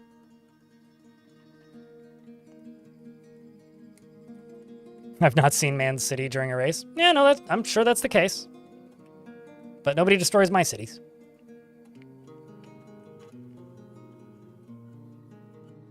I'm mostly talking about like the fans during the actual race itself.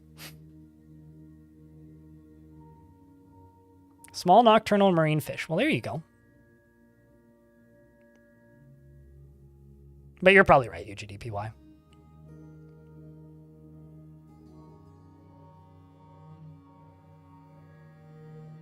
In what? Hold on. It might be superficial, but I consider you my friend since I spend most of your days watching my content. Just understand this, right? There's many people in this industry who try and foster that kind of connection with people. I actively push away on it. So if I seem indifferent to you considering yourself my friend, it's nothing against you, especially. It's, I push back against parasocial tendencies in people because it is inherently very unhealthy. If you get value out of the work that I do, that is fantastic. And I'm happy to help. But do note that I don't know anything about you or who you are. So it is inherently a one-sided thing. I do not know you, but I'm glad that you enjoy the work I do.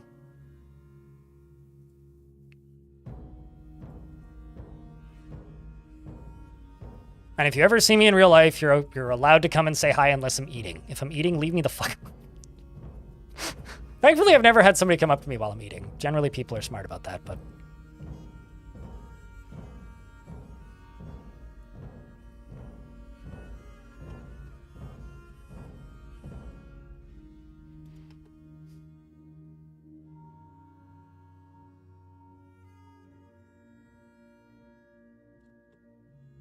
You know the person we present to you... Wait, what?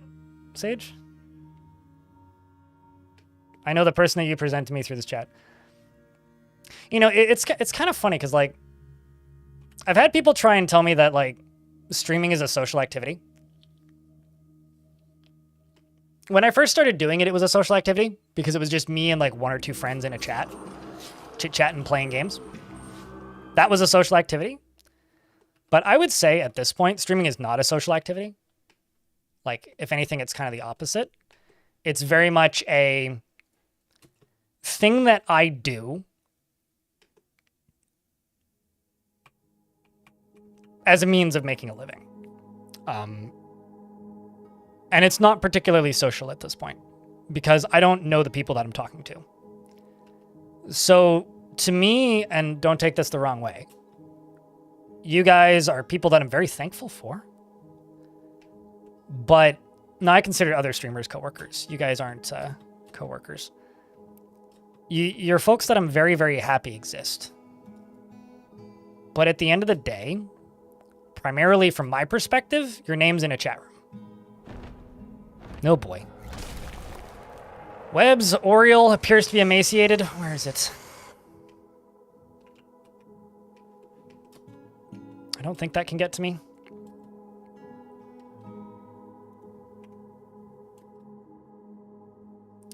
Private parking just got injured. That's okay, not dead.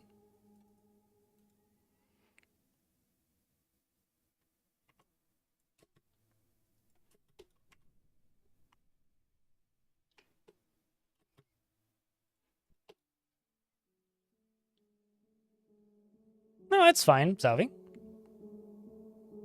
I'm glad that you get something out of it, dude.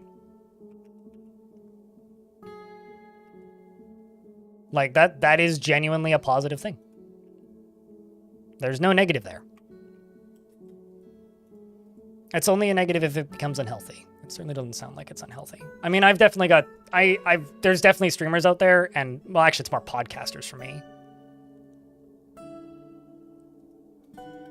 Who I've known for...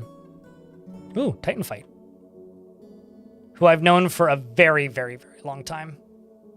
Like, for me, it would be like the guys who run Nextlander, like a bunch of X-Giant Bomb people like Jeff Gersman, you know, all of the old GameSpot podcasters who are still podcasting, because I've been listening to those dudes' voices in my head since like 2007 in some cases. Right around the time I discovered podcasts exist. And a lot of them are still podcasting, you know, many of them have taken breaks, but I've listened to those particular voices as long as I can remember, almost. And the fact that I can be that for somebody else is really cool. Like, you know, I've listened to every single episode of Cox and Crendor as an example, which is Jesse Cox and Crendor from YouTube. And they've been doing that show now for what, 12 years? I think they did take a break at one point. It started as a Let's Play of Saints Row 3, I think. And then the YouTube comments were like, why don't you guys just do a podcast where you just talk about nothing? Because that's all this is. It's a podcast where you're talking about nothing. And they were like, okay, we'll do a podcast where we talk about nothing.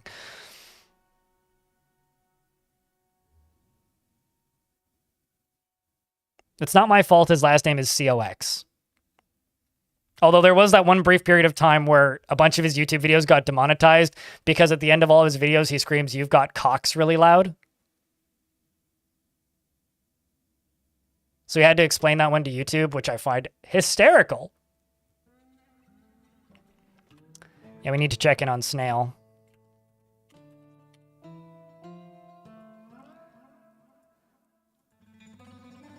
No health problems. Oh no, he's recovered. Wow, that's kind of wild. Does seem to need the break, though.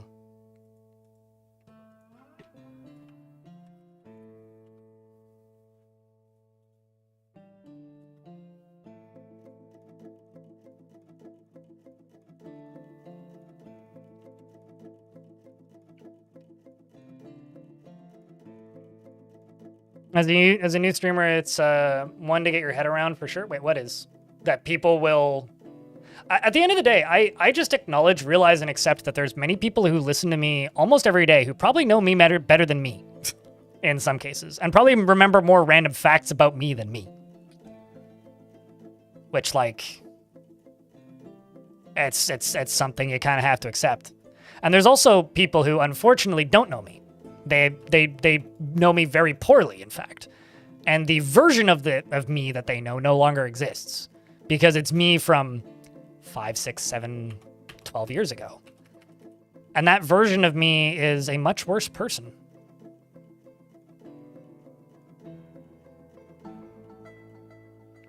Enforced off time? Sure. We'll call it that, Woodcoat. In regards to Snail the Dwarf. Y'all are spelling Jesse's last name wrong, and I'm very offended on his behalf. Although he would probably go, ha!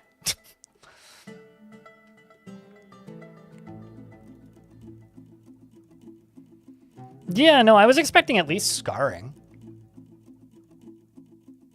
Probably just took a shower and washed it off and it just healed.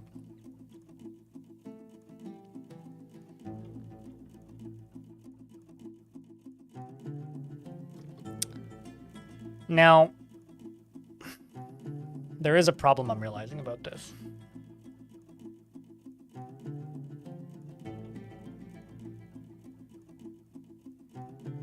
I don't think it's going to go fast enough. I need to test it.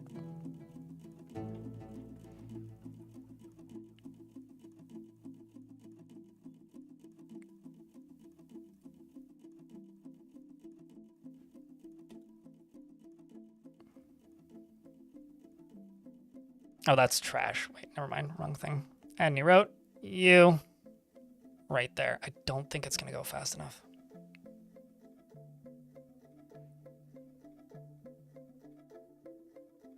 You know, nobody has impromptu, for no reason, bought me a beer before. That has never once happened. But I have had random people wander up to me and say hi. More so recently, though. What am I building? Well, I'm trying to build a trap. But I may have to, change something about it.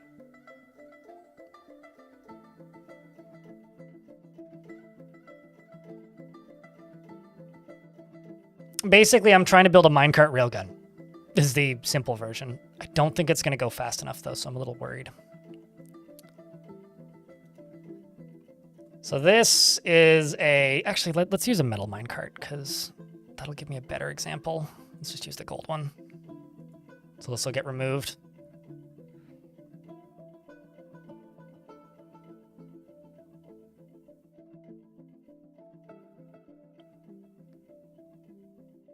How the hell do you have the right to tell me that I was not a good person? Only I have the right to tell me that I was not a good person, Orc with Bow. God damn. No, I'm kidding. Yeah, I don't know. I was a very unstable person for a very long time, and nobody's perfect.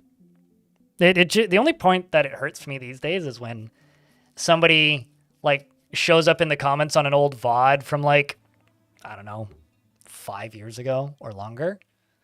10 years ago, even in some cases. 8 years ago. And is just like, man, dude's an asshole. And it's like, well, I was. But, like, that's not an accurate representation of me now. But it doesn't matter, right?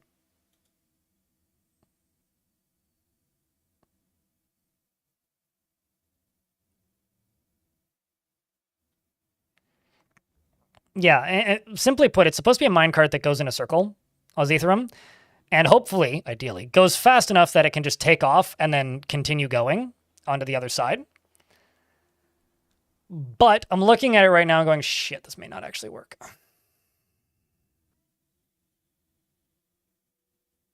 So I'm not sure what I'm building right now.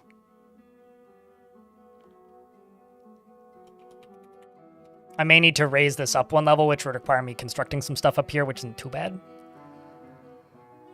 But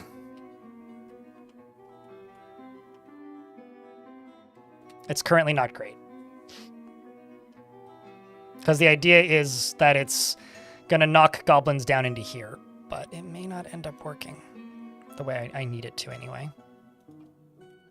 Who's placing that very heavy minecart onto the track? You are. Strength training. Put your back into it, dwarf. Just remember to lift with your knees.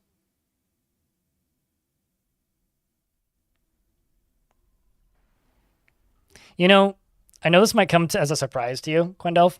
I try to not brand my entire self on Dwarf Fortress. So I dream in ASCII sometimes, I think is plenty. I play other games sometimes. It's the reason I'm stupidskull.com, you know? Let's test this sucker out and see how she goes. And hopefully we don't get any collateral damage, but... Oh, well, this can just get deconstructed because this is pointless now. Fire the minecarts!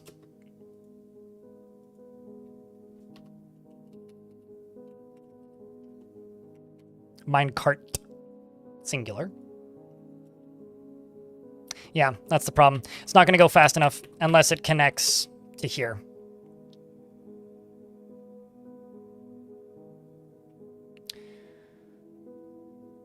I wonder if I do this.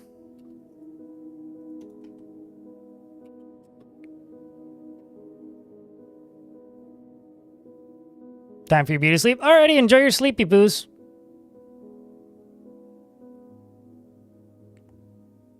I mean, I do too, Quendelf. But eventually you too will want to branch out a little bit. Because having some tendrils and feelers in this industry is good for many, many multiples of reasons.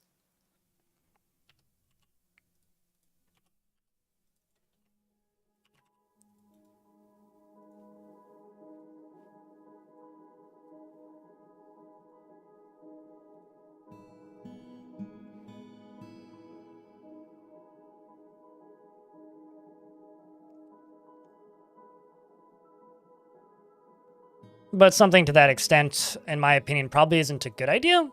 Because if I make a positive first impression with somebody, you don't want them to go back and then get the bad impression. So I just try to be honest about where I'm at now, instead of, like, focusing on the past.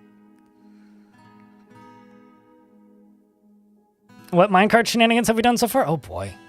Can you get a dwarf? If you get lucky enough to get one redeemed for you, sure. I don't give them out when people ask. Otherwise, every single dwarf would be named, and none of the people would be in the chat.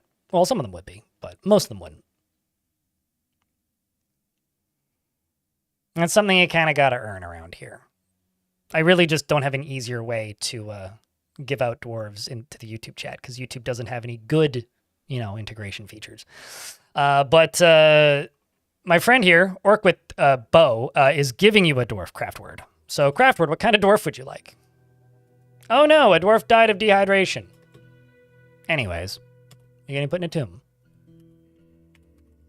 Yes, you is.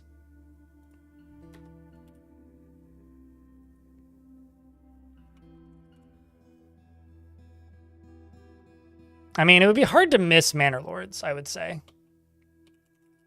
Because Manor Lords is like, or Manor Lord. I don't think that, is that game plural in its naming? I always try and get names for games correct, but.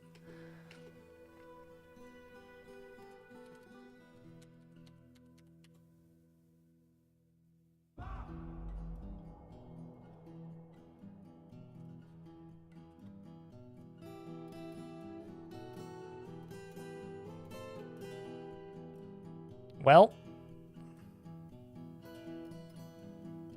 I do not know if this is going to work, but damn it, I can try.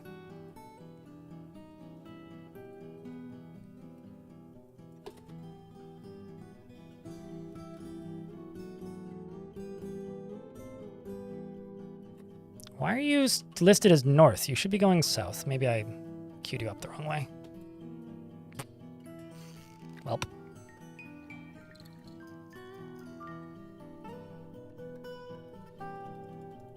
Lords is plural? Is it? Huh. Maybe I'm just confusing it with Bannerlord. Let me go check. Oh, it is plural. Huh. Alright. Do you want a dwarf with a beard or a dwarf without a beard? I can find you a dwarf. Craft word. Am I a Lord of the Rings fan at all? I'm a fan of the books and the original trilogy of movies. Oh, maybe not a fan. I enjoyed the books when I read them. Me and my older sister read them out loud as kids. And we would take turns reading chunks. That was a good, 3 years it took us to get through it. Although she read most of the last one because I got lazy. And same with The Hobbit. Although The Hobbit we did multiple times, mostly on road trips. I don't know why they're not placing this. I'll just chuck a different minecart onto there. Whereas recent Lord of the Rings stuff makes me feel similarly about Lord of the Rings as I do about Star Wars, which is I wish it didn't exist. If that means anything to you, that's kind of how I feel about Lord of the Rings at this point. Is like, why you gotta kill all the good things, you jerks?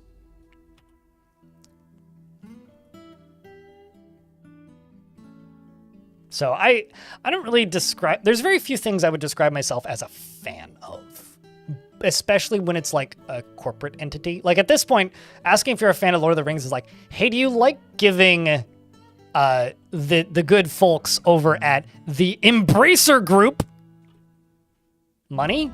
Well, no, not at all, actually. If anything, I would say I despise that as a concept, which is funny because after laying off 15,000 people and shutting down many studios and canceling dozens and dozens and dozens of games, some promising looking and some not, they're going on about how Kingdom Come is their first success, and it's like, you fucking morons.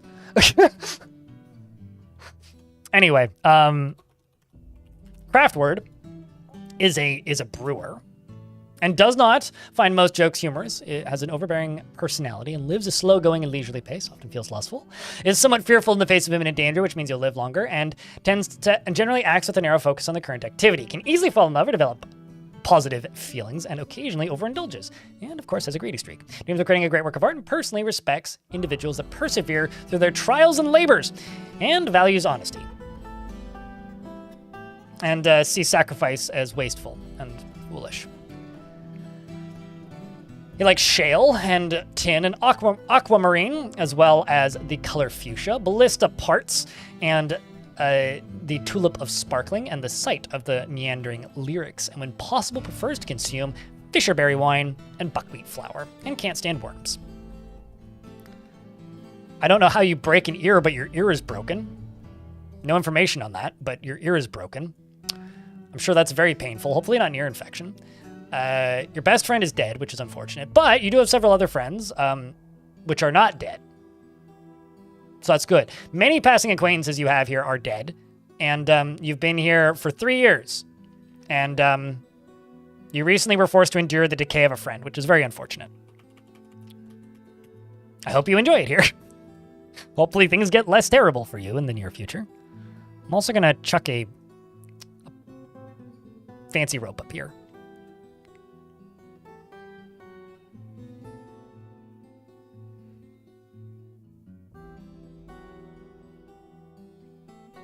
My brother managed to acquire a couple blocks of wood from the massive pine that Tolkien used to sit under. Really?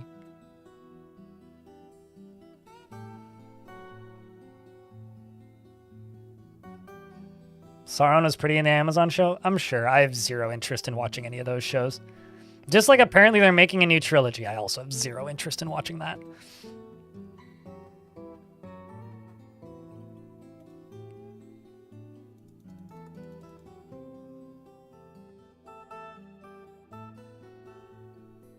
Yeah, we didn't really have much in the way of entertainment growing up because my parents were very limited on what TV we could watch and how much video game I could play.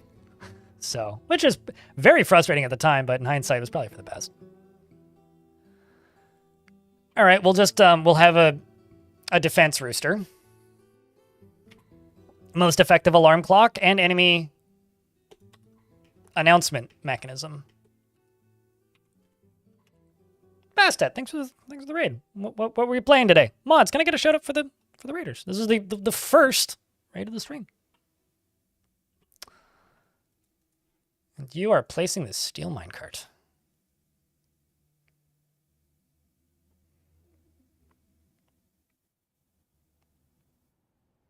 Oh no, absolutely. Like that the writing was on the wall there. Are you gonna kill yourself with this? Nope. Okay, well that's good. Yeah, see? It doesn't go fast enough. Maybe if I accelerate this? It's not gonna work.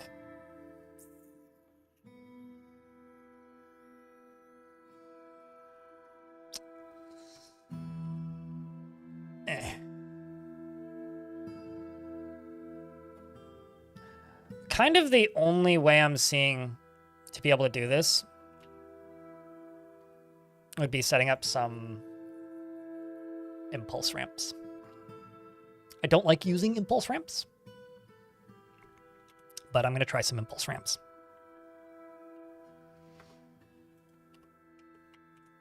We're going to break the physics.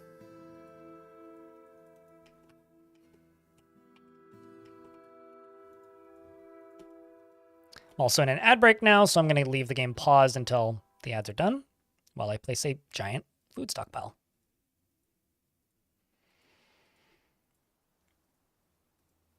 Everything except for seeds, prepared meals, drinks, and drinks.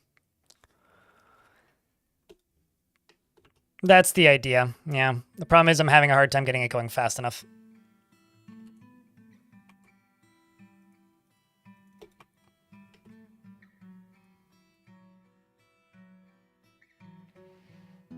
I don't understand how they work, but I know how to build them.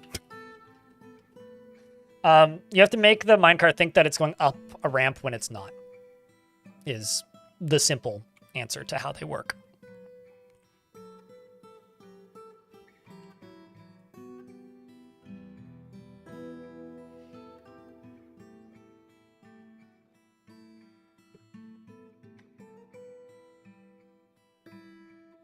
The stream is being educational once again. There you go.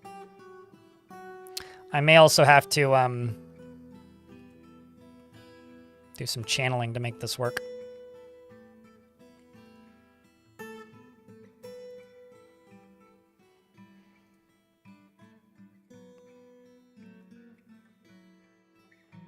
Yeah, that's fine.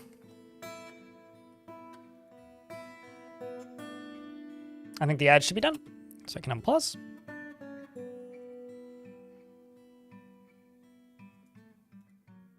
Here's hoping they shut this sucker off before that gets placed, but eh. What's up with / who is Embracer? Embracer Group was originally a Swedish video game store, i.e. something like GameStop, that got a shit ton of money around the time cryptocurrency exploded. Strange, right? Anyway, got a shit ton of money around the time cryptocurrency exploded. And alongside of getting a shitload of money, and suddenly having more money than God, they also reinvested that money in a bunch of IPs. And then a bunch of big publishers, namely THQ, went under, and Embracer, and so did another one named Nordic. Now, Nordic bought THQ. Basically, all of THQ's IPs were purchased by Nordic. And Nordic was basically just Embracer. So, step 1, game store buys Nordic. Step 2, Nordic buys Embracer, or buys, the company changes their name to Nordic, buys THQ and most of their IP. Step 3, they renamed the company to THQ. So THQ's back, yay! And then they just continued buying shit. So whenever there was a studio that was in trouble or suffering or something was for sale, they bought it. Either at market value or below market value or even above market value in plenty of cases. And so they just started spending money. And then cryptocurrency blew up again. And the pandemic happened. And prices got weird. And they continued spending money. And they continued spending money. And they continued spending money. And they continued spending money. And then at one point, let me just go to Google and type in Embracer Group. This is before they like exploded and lost all of their money, more or less. It's also apparently an airplane. Embracer Group, it's an airplane company from South America, apparently. At one point, they owned THQ Nordic, Play On, which is Deep Silver, Flash Labs, DigiArc, Milestone Games, which makes a bunch of random anime stuff. Coffee Stain Studios, who make what's the name of the Satisfactory? They also own Coffee Stain Publishing, Coffee Stain's other house studios, Ghost Ship Games, Ghost Ship Publishing, Coffee Stain Publishing, Amplifier Game Invest, whatever the fuck that is. I don't even know what that is. DACA Games, which, again, I don't know what that is, a bunch of mobile games. That makes sense. Dark Horse Media, so all the comics. Free Mode Games, as well as Middle Earth Entertainment and Middle Earth Enterprises, which is the entirety of the Middle Earth, like, back catalog. So they basically own Middle Earth as a franchise, and Lord of the Rings. Crystal Dynamics, 34 Big Things, 4A Games, Arc Games, Aspire, as well as Beamdog Studios, Cryptic Studios, Demiurge Studios, and these are ones that they previously owned. Saber Interactive and all of their companies, including 3D Realms. They used to own Fall Damage Games, who have now been shut down, I think. Velma, Foxglove Studios, Goosebite, I don't even know who that is. River End Games, they used to own Rainbow Studios, Shiver Entertainment, Silent Games, C77 Entertainment, Gearbox as a whole. They owned all of Gearbox at one point. Easy Brain, Asmodee, and all of their, like, things. Apparently that was spun off in February 2025. Cool. I thought they still owned that. Springboard VR, and then companies that they have closed, which, by the way, Springboard VR has like 15 companies underneath it. Companies that they've shut down. Square Enix, Plucky Bytes, Campfire Cabal, Volition Studios, Free Radical Design, Pieces Interactive, Piranha Bytes. Really? They shut down Piranha Bytes? I didn't even know that. Powwow Games, Eidos Sherbrooke, Pearl Games, and then they either merged or shut down or collapsed Gaia, KSM Film, Spot Film, whatever that is, 18.2, and JFEG Studio, which became DACA Games, as well as a shit ton of other studios that have shut down that they sold off. That's who Embracer Group is. Basically, for a hot minute there, and by hot minute, I mean year or two, they were the, like, in contest for Activision and EA Games, and I guess at the time when they weren't fucking everything sideways, Ubisoft. They were one of the biggest game publishers in the world for a minute. And then every single game that released underneath them flopped, basically. And they were supposed to get it was like a $2 billion investment or something from some mystery investor who then pulled out at last minute and didn't do it, and then later turned out to be Trendy Games Group, who's Saudi Arabia. I remember at one point, like, they bought the entirety of, like, Deus Ex as a franchise for, like, $150 million or something. Like, it was ridiculous.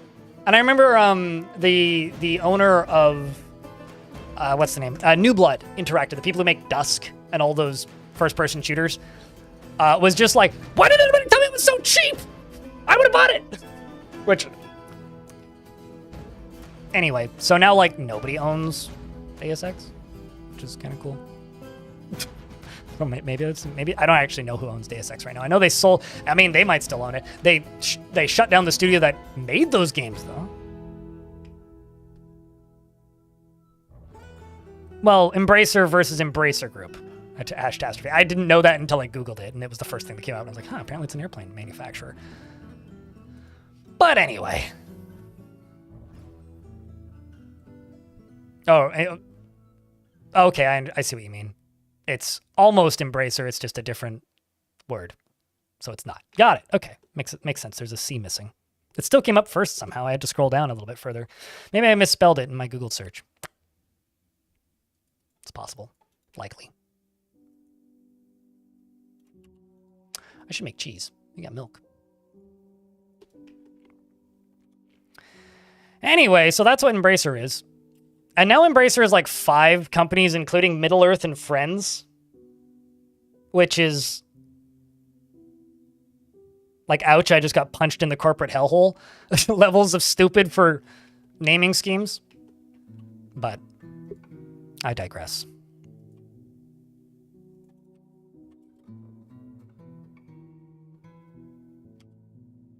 So I'm building ramps next to a wall so that they're ramps up. That's the first thing that I'm doing here.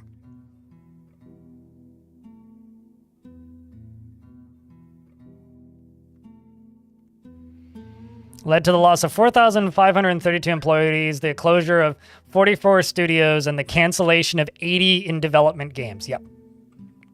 Including a new Deus Ex, Time Splitters, Red Faction Games, plural. Despite these steps, the company still faced $1.5 billion in debt. Yeah. So, yeah, that's...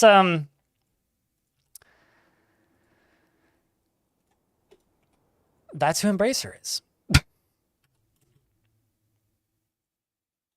Now you know. You're welcome.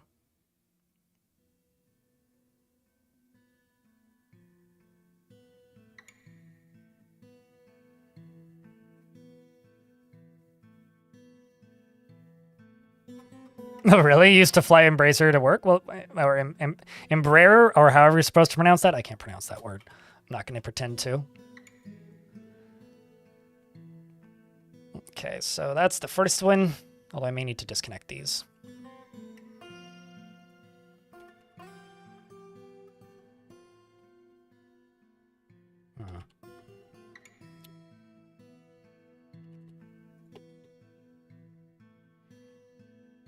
Who's even making those decisions? Embracer Group CEO.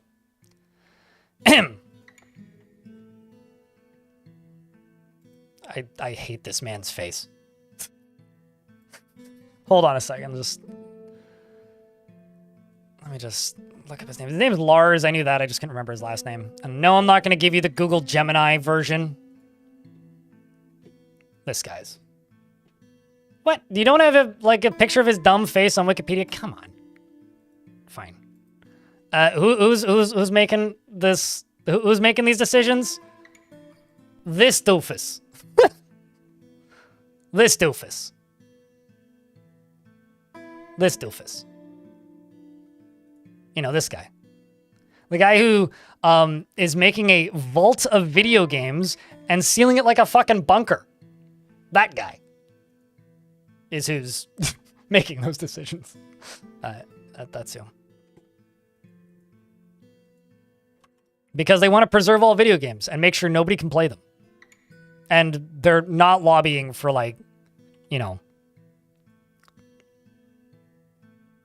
people's actual ownership rights.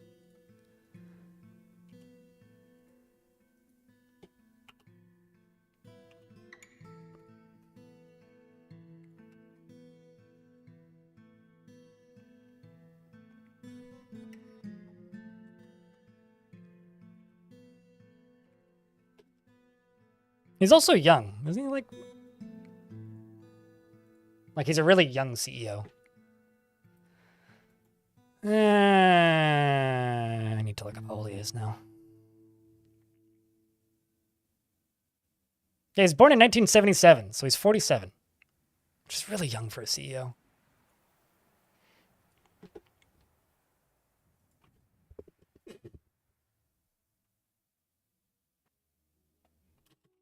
All right. Well, speaking of we did it, Patrick.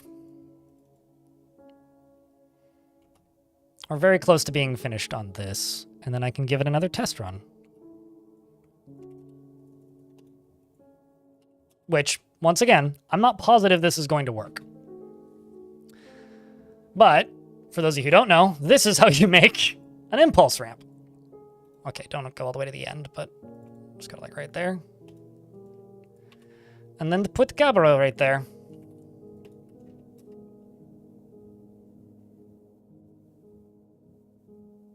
It's basically tricking it into thinking it's going up, or trying to go up, or trying to go down, and it can't go down. So it can't go backwards, it can't go forwards, so it just launches it, basically. And ideally, if I've done everything correctly, it should absurdly accelerate it. But then I'm going to also have to do it on this end because it's going to fail. So wish it luck. Who's ready to test the railgun again? Why is there a starving goat in my living room? It's a llama, not a goat.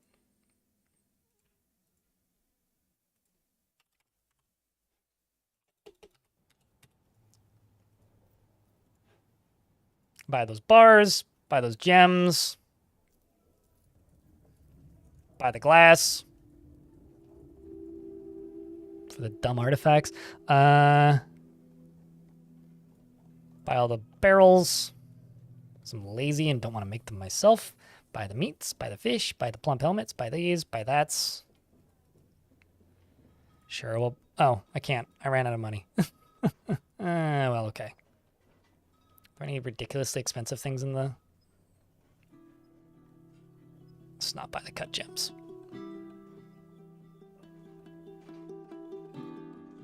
Can I buy the plants? Yes, I can. Can I buy the leaves? Yes, I can. Can I buy the fish? Let's try. Got it. All right, we'll do her. Your ramp is acting on impulse? Oh, no. Well, that seems unhealthy. Hopefully your ramp takes its anti-anxiety meds then.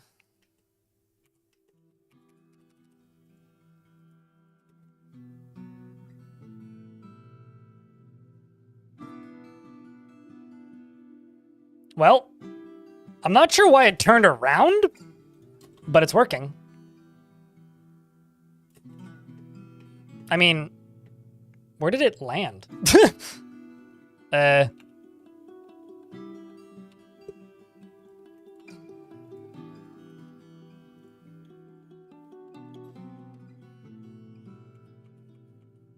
Oh, it hit this one. It's like, why did it not make... Oh.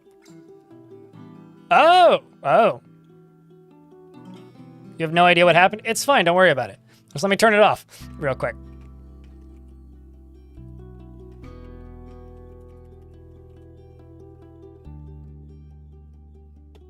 Although that may not actually stop this from moving.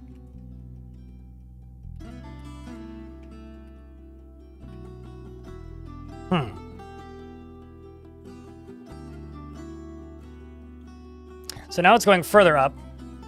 Did I make these backwards, maybe?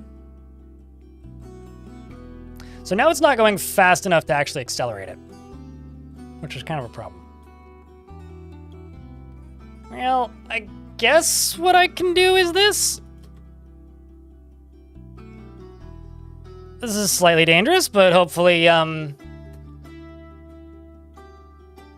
hopefully it doesn't hit the dwarf.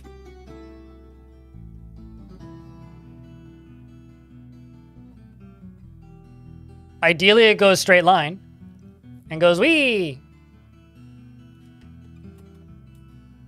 All right. Dum-dum. That's all. Just dum-dum. What'd you expect, Asori? I mean, come on, man. What'd you even... Oh, I was gonna say, where'd the minecart go? Game paused. They were testing it? That wasn't the point. There you go, dwarf. Now I need you to do the very careful task of also deconstructing this. Ooh. You know, it's probably getting canceled every single second.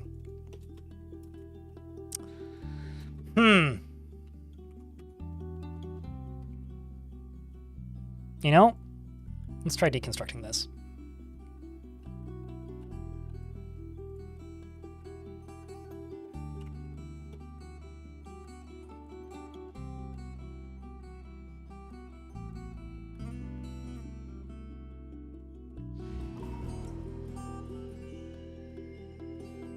There we go.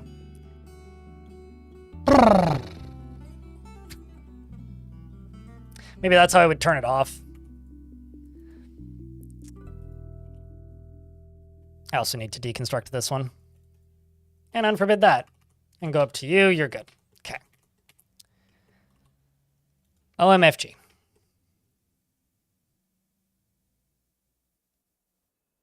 Oh, you know.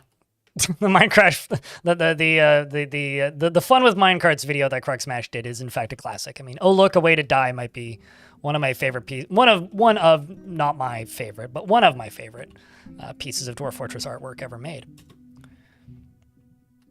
So the good news is it works. The bad news is I have to do it a second time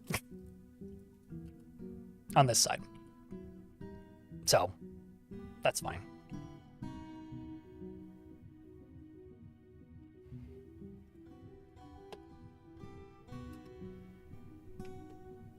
Once again, I'm sitting here wondering, why is it not working? And then I realize the game's still paused.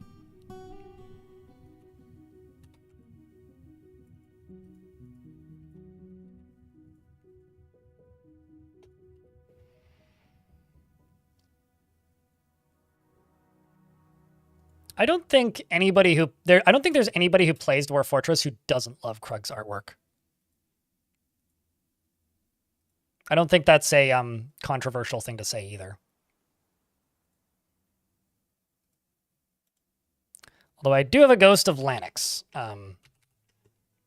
which I can't believe I didn't memorialize already. Because Lanix is getting a place of honor up here.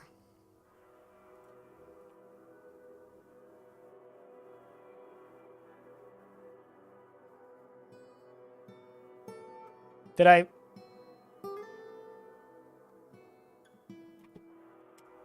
they never make that?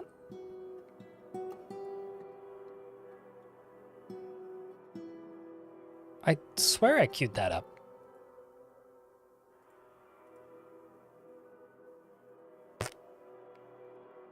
I guess I didn't.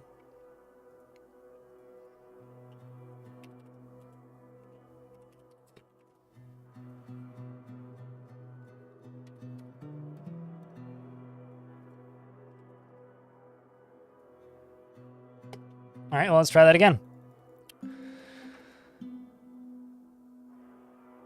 Also, Lanix can be heard howling throughout the fortress, which is grim.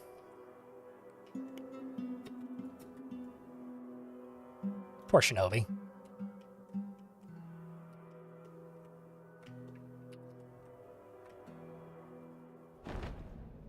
Meanwhile, a forgotten beast has come, named Agua Julosmota Krolosipion Osman, a gigantic hairy shrimp. And it is twisting. It has a twisting jointed trunk, and it belches and croaks.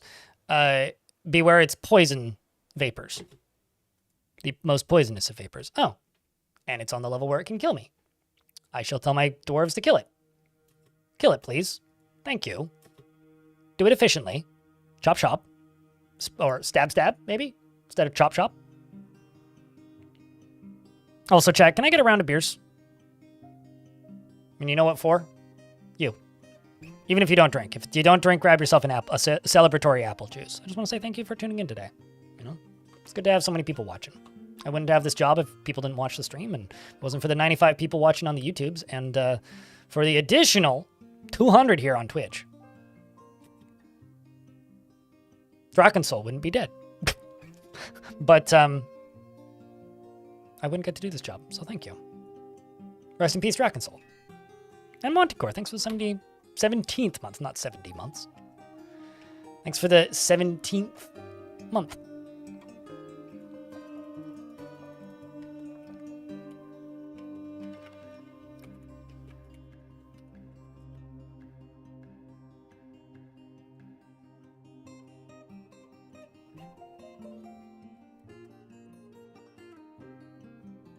There's Lanix. Okay, let's see if I can finish this sucker.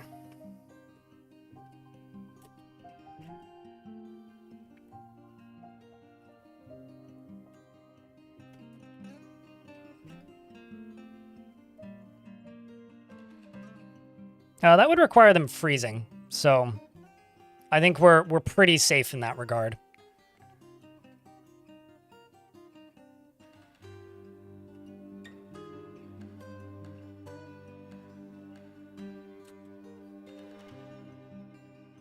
You know, I could have just built over top of these, I'm realizing.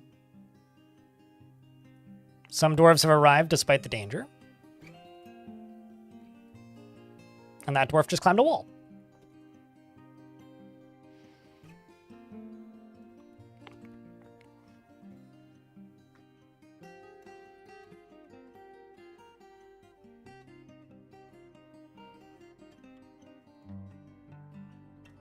What killed you? You saved the fortress, yeah. You killed a fire-breathing bird? It was a fire-breathing forgotten beast.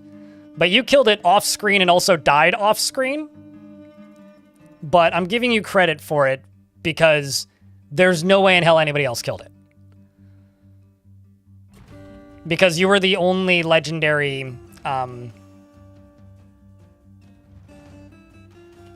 you were the only legendary hammer dwarf in the fort.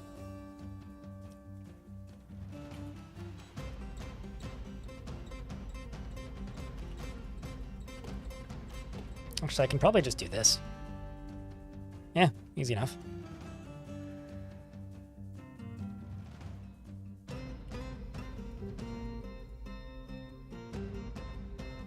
That kind of screws it up, though.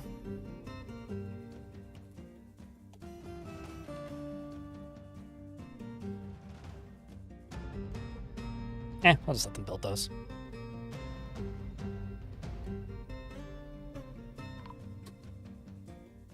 There we go. Lanix has now been laid to rest. Let's see what we got for Lanix histories. In memory of Aerith, Lanix, the slab reads, went missing in the year 363, Slayer of the Forgotten Beast. Well, at least they know that.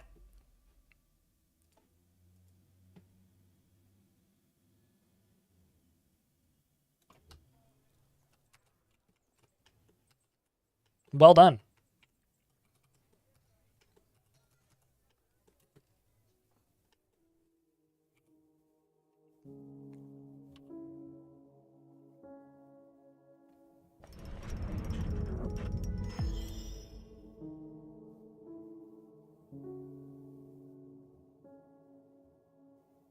Yeah, I'm very certain I made a statue, but I don't know. The farmer has created Gore Atith, a platinum spear, and offers it to the dead pillars. I need a Spearmaster stat. B-Lug, you have a new toy. Yeah, there we go. B-Lug gets a new favorite weapon.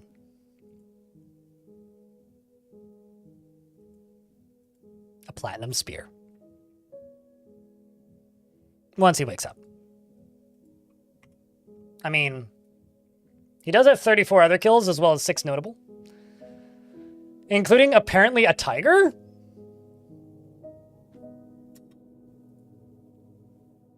This artifact is a platinum spear. All craftsmanship is of the highest quality.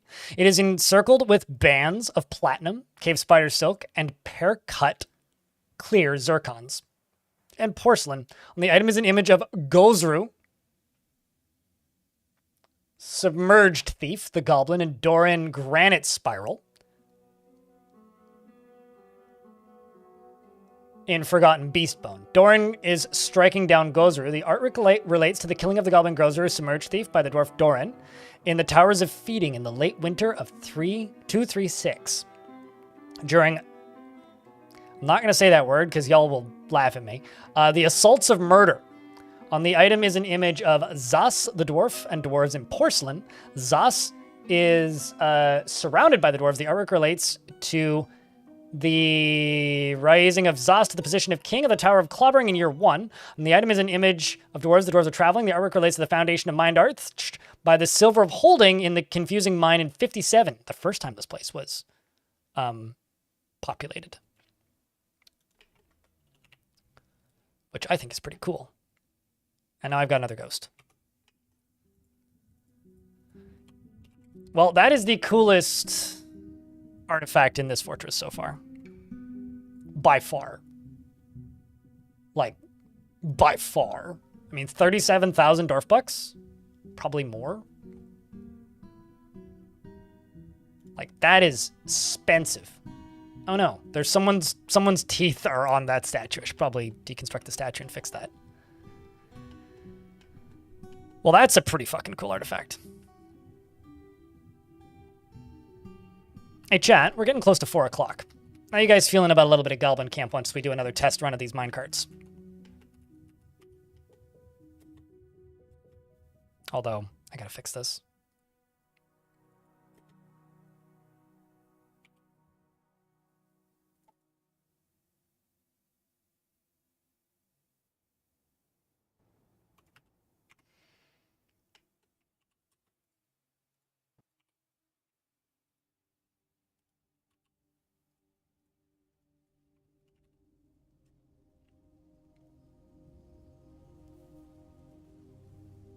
We're just doing some deconstructions and some reconstructions to fix these constructions.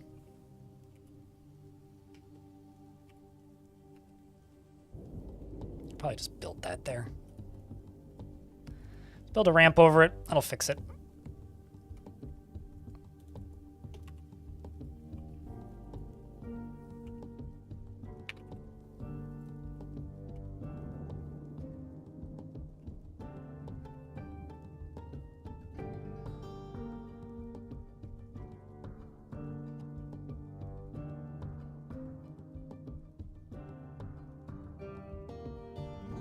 You haven't seen Goblin Camp yet? Might be interesting. I think it's pretty interesting.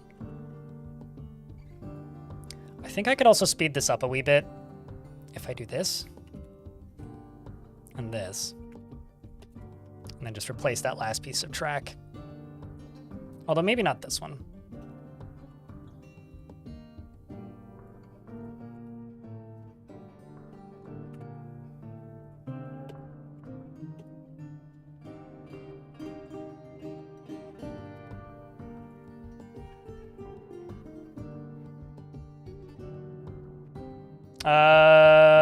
This is Cannibal. It's one of the adventure mode release pieces.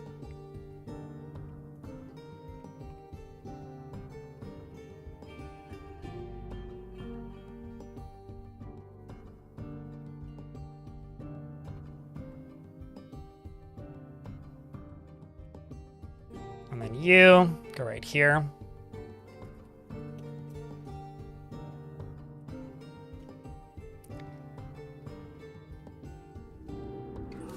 And then I cry a little bit because we're getting attacked in the basement once again.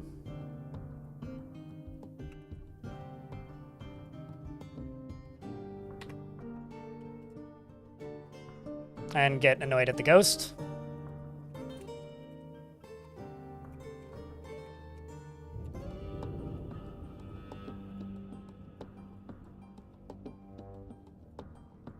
It's like the dwarves, they're just scarred at the fact that there's a ghost. And I'm just like annoyed at the fact that there's a ghost that I have to deal with. All right, we should be through the ads now. Got one more piece here to finish.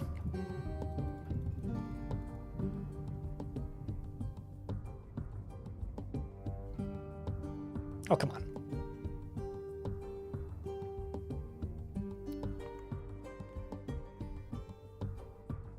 You're off to bed, private parking. We'll see you later, dude. Snooze good.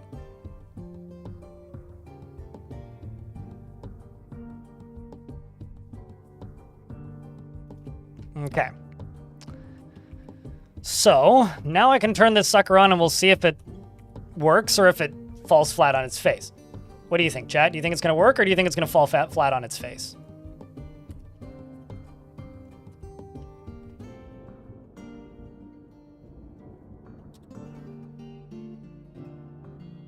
This might be what peak performance looks like, but we can't be certain.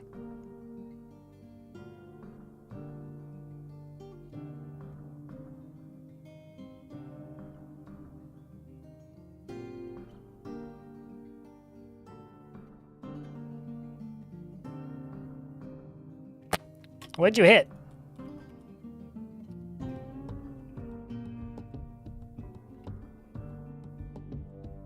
Excuse me?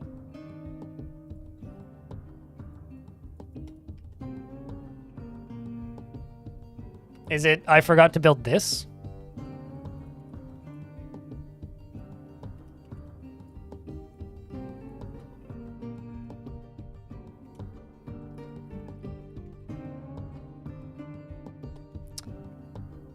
That's mildly vexing. What the hell happened?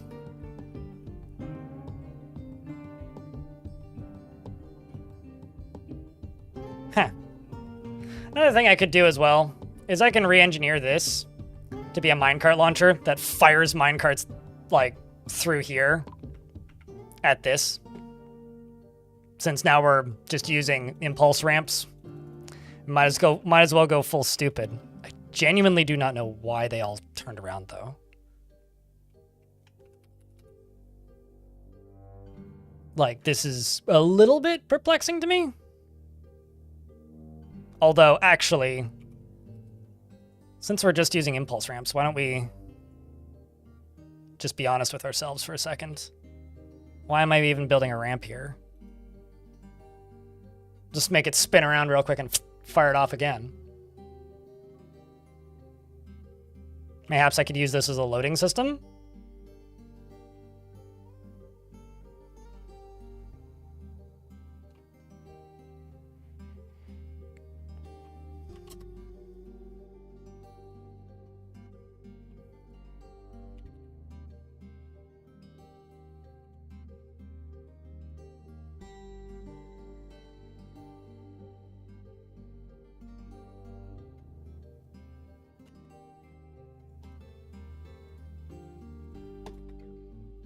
Yeah, we'll just do it this way.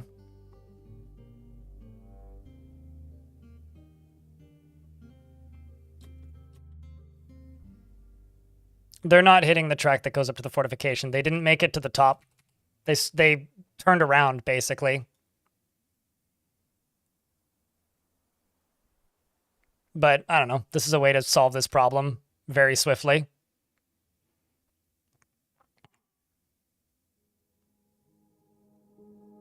They wouldn't have bounced all the way back around, basically. I would have seen them, which they didn't do.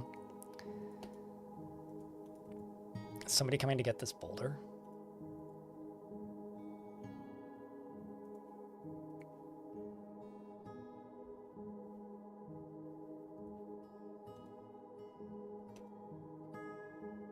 So this is going to be an extremely dangerous little task here, because I ain't turning this sucker off. That's for cowards. Alrighty, brave dwarves. You continue to impress. I've come to elevate this land in the eyes of our realm. There's much to share. What requests do you have of our merchants? And I'm just going to say black, bronze, and platinum. God damn it.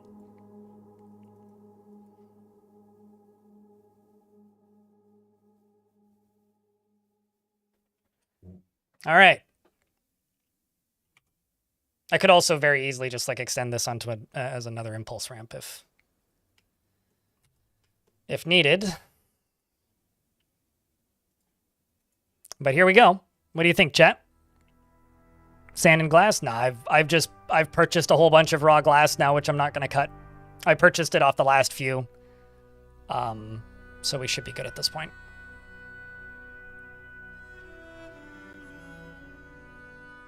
I don't have these going backwards, do I?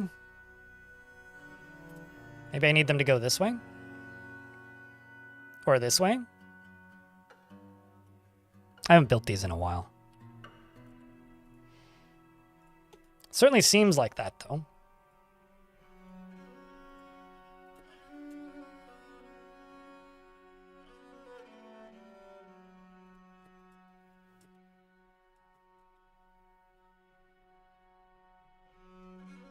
At least it's pretty easy to just, you know, pause all these. Okay, well, let's try this again.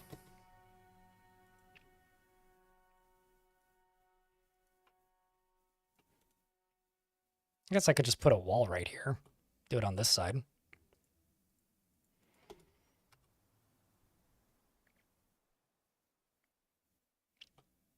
Nah, I guess I'll just do it this way. That'll be fine.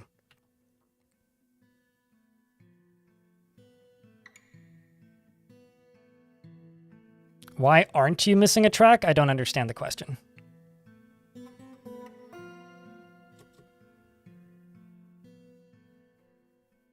It doesn't need to go up to the fortification. I'm not missing a track. If it goes up to the fortification, it won't go through the fortification. They have to be in midair to go through the fortification. That's not the problem here anyway. So why aren't I missing a track? Because I'm not missing a track. That's intended. UGDPY. Chat, do you understand what I'm saying? I am making sense, right? This is intended.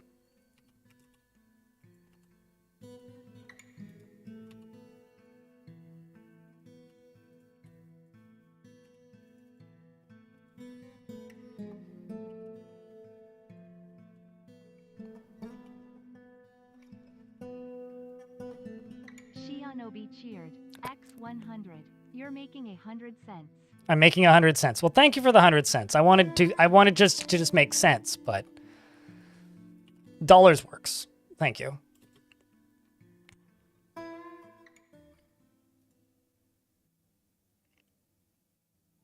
Anyways, it's besides the point. You're not an engineer, so trust me, I'm an engineer. What the fuck just happened here?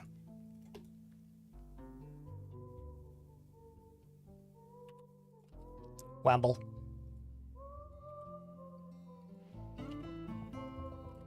I don't like building things that break the game's physics because it's always very illogical the way you have to build them, which I don't like doing in games, so.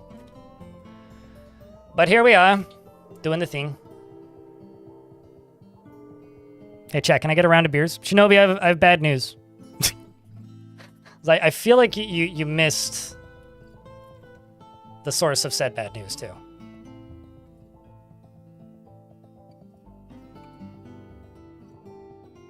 Your dwarf has seen better days. I'll put it that way.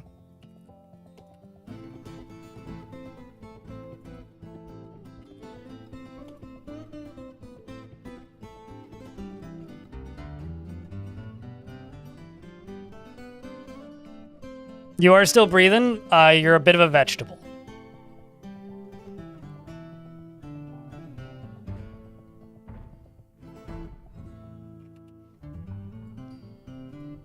Bit of a vegetable.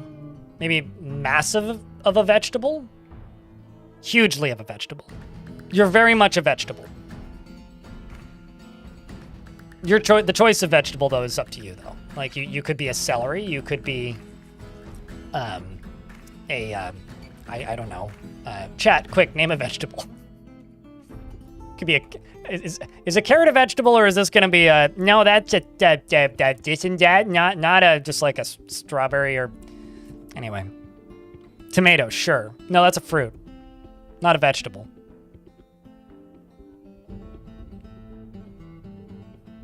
Squashes is also a fruit, not a vegetable. And y'all making fun of me for not making sense. I'm just gonna go with celery. You're a celery? A garnish on a stick? I like that term. Banana's a herb. You're a herb! Brr. Herb is one of my favorite insults, by the way. All right, let's try this. The moment of truth and justice. Bacon is a vegetable? I've been told that. I have several concerns about the legitimacy of whether or not bacon is a vegetable. I thought pizza was a vegetable. When did they make bacon a vegetable?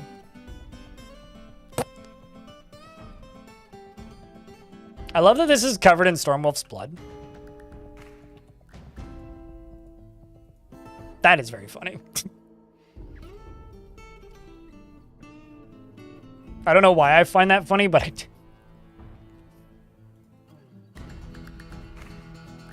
Like, I shouldn't find that funny, but I really do find that funny.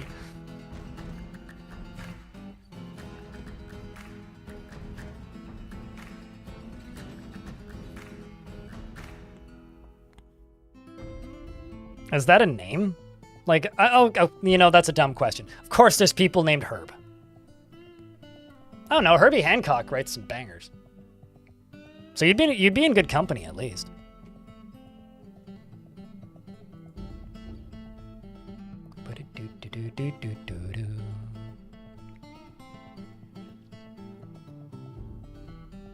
Whew, I just checked. We only barely cleared the daily minimum for today. We're $2 above it. Whooey. Which means in 1 hour I will officially no longer be making minimum wage. Maybe we'll keep up with it. Is that a lava cart defense? No. No, it's a railgun. It would require lava to be a lava cart defense. Why are Dorfas there? Oh, because you're here grabbing a drink. Well, okay. Dear dwarves, please unexist this mess. Thank you.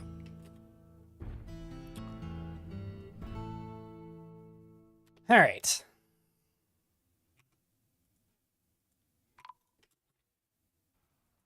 I love how we get thieves followed immediately by a kobold. Like, the goblins show up to steal my stuff, and then kobold's just like, guess what? I'm also here to steal your stuff. Speaking of stealing stuff, let's see if this minecart can steal some lives. Yeah, I must have just made him backwards. I've got to go this way. Got to go left. I went left instead of right when I should have left it instead of right.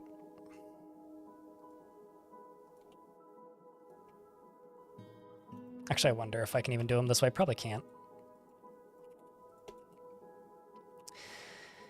Well, I was right. I did them backwards.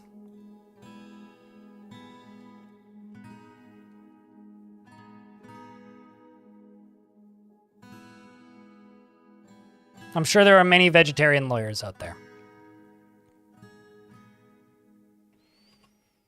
Now, the real question is, can I have this thing set up successfully before the minecart comes through and kills everybody?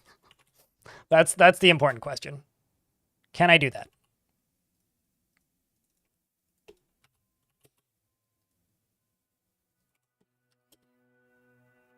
We have until this dwarf gets over here. It's a race against the clock.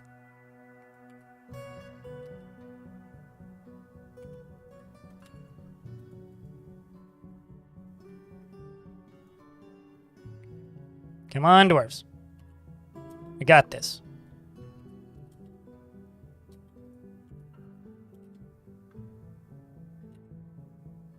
We're not going to have this done in time. I'm going to have to pause the other end.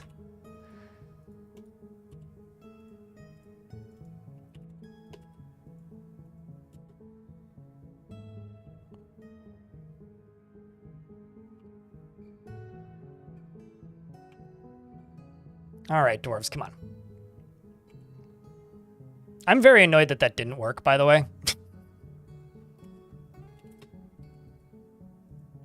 Which, this is the exact reason I try to not make systems like this, is because I always feel like I'm just breaking some law of physics. And, you know, of all rules that should be properly respected, I personally believe that gravity and physics are two of the higher ones up on that list. Why are you still holding the minecart? I forbid it for a reason. You don't need to carry it as a flex. You can drop it.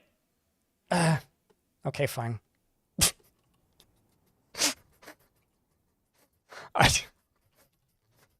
Damn it, dwarf. God damn it. That's too funny, but also at the same time, you dwarf. Put the fucking thing down.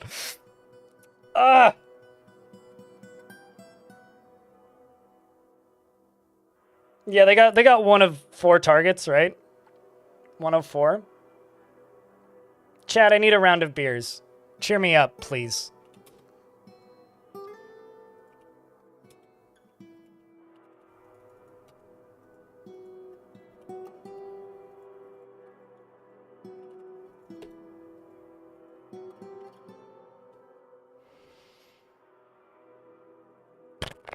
I guess the good news is that this will require less power now.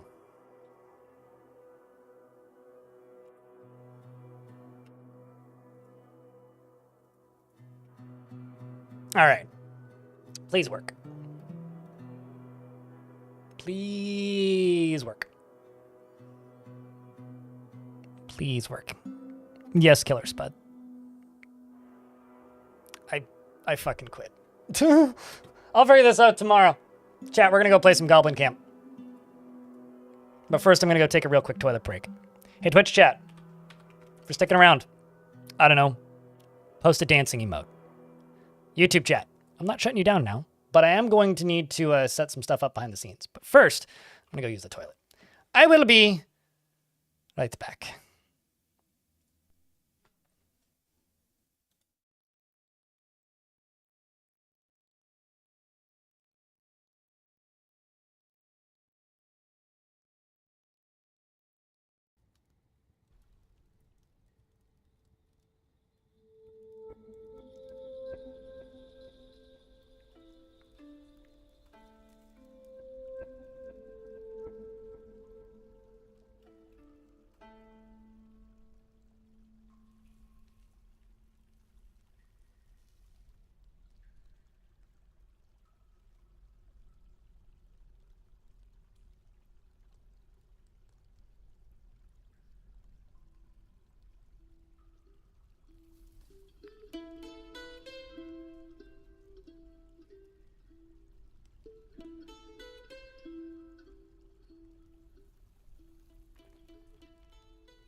All right, we'll figure that out tomorrow. I don't know what it is. I just find, how do I word this? Doing things that are not intended within a game more annoying when they fail than things that are intended, if that makes any sense. Like, it's pretty hard to make me annoyed enough that I'll just be like, fuck it, I'm gonna go play something else. But that'll do it. If you're just like, this is a broken bug that I'm trying to abuse, and I can't make it like.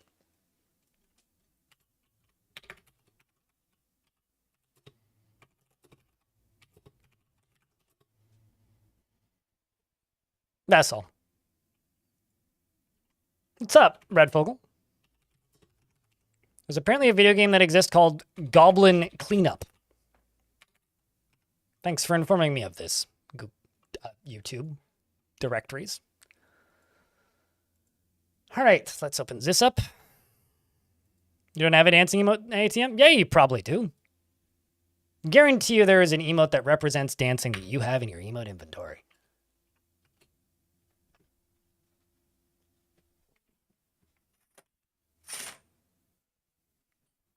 And now that's it, right?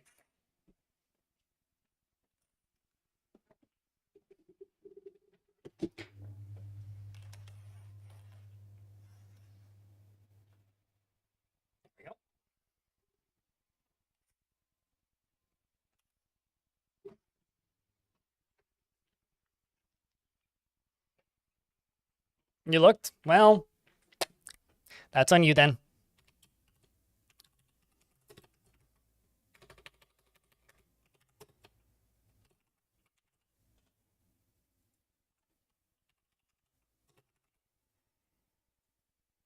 Normal summer camp.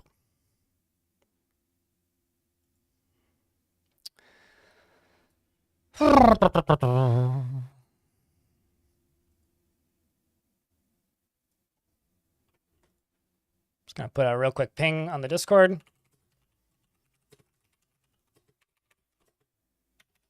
There. Right as the game full screened, and then I lost access to Discord. There we go.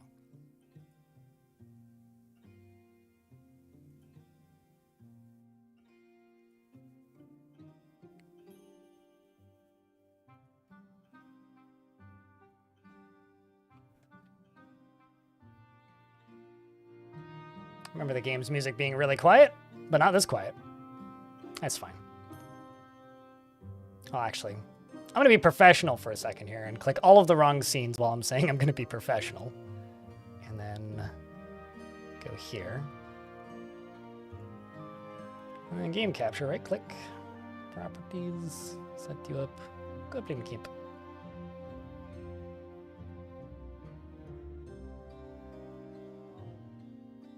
Bah! We in it. It does actually burn when it goes directly into my eyes. But I'll be honest with you, I really like being next to a window. It is so freaking nice. It's hard to explain just how nice it is, but it is so nice. The nice thing is when summer rolls around, the sun will be high enough that it's not going to shine directly through my window. So it actually heats the place up quite nicely in the winter. And in the summer, it shouldn't be too much of an issue. But I know. Who knows? Maybe I'll be proven wrong, and it'll be a massive issue, and I'll just feel like crap. I feel like slouching, so. There we go. So who hasn't seen this game yet? So jealous it's raining in Vancouver, like right now, like always. You know, it's kind of funny. I think it was orange_TJ I was talking to on Discord, who was just like, how's the new place so far? I'm like, 10 degrees and sunny. He's like, it's still snowing. It's been 2 weeks, because Orange is in Montreal. I'm like, well, this is why the greater Vancouver area hates us. I remember getting real annoyed living in Surrey because my older sister would be like, oh, you know, it's sunny in Nanaimo. Like, well, fuck you then. Is it like DF? No, but historically, yes. So here, I'll just open up the Steam page real quick. This is it. First off, it has a free demo. So you should try the demo if you're even remotely interested in it. The demo has like the first several years of gameplay. So you could easily play the demo for like 3 hours and not run out of stuff to do. So you'd have a pretty good idea of whether or not you want to play it. And if you play it on slow speed, that might get you through like the demo in like 5 hours, 6 hours-ish, depending on how much you pause. It's kind of like a God game. It is a town builder. There's no like tunneling, i.e. Dwarf Fortress. It was originally an ASCII game as well. If you actually go look up Goblin's Lot, someone is still developing it, but not the original developer. It is a town builder with God game mechanics, but also a lot of under the hood systems. It's got really interesting water physics. It's got seasonal flooding. The battles are pretty one note right now. You do get attacked. You don't have any direct control of your citizens. So it's similar to Dwarf Fortress in that way. But gameplay-wise, it's closer to like an Anno or something, where you place buildings and it sets up production chains based on the buildings that are built. But you can issue orders for certain types of buildings. And you have a singular goblin who's your shaman. And your shaman gets powers. And you, I mean, if you just look at the gameplay here, that's playing music underneath it. I really wish that full screening videos on Steam wouldn't, like, you know, unmute them. But this is the trailer, so you'll see a bunch of different scenes. That's what the combat looks like. There's little goblins running around. There is a tech tree in this game, but it suits the game quite well, so I don't mind it because it's just an individual map game, right? But the reason I kind of compare it with God games is there are magic spells that that allow you to do some pretty black and white-ish things. You can, like, if you have a big fire that's breaking out, you can, like, put the fire out using a water spell. You can manipulate the earth with your magic powers. You can, like, as you chop down trees, you release the tree spirits, and then you can request the tree spirits work for you for a month. Is it a losing is fun type of game?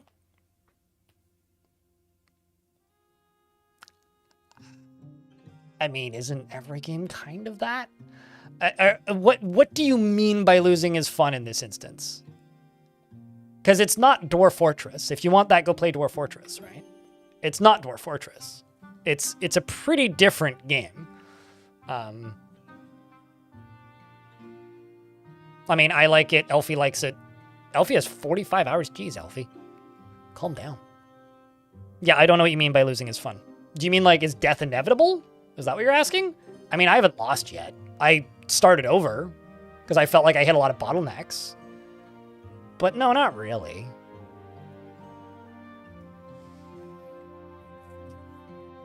Not really. Anonymous, thanks for gifting us up to Bastet. Welcome back to the lands of the beard.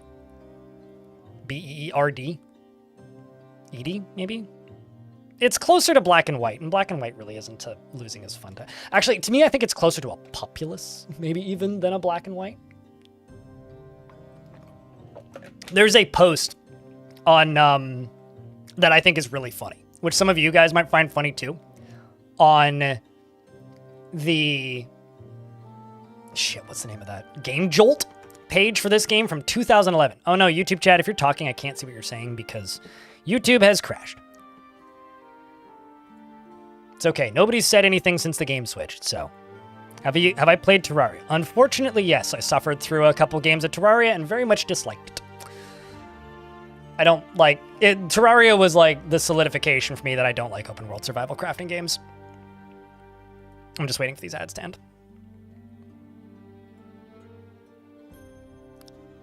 But no, I'll tell you this, someone over there.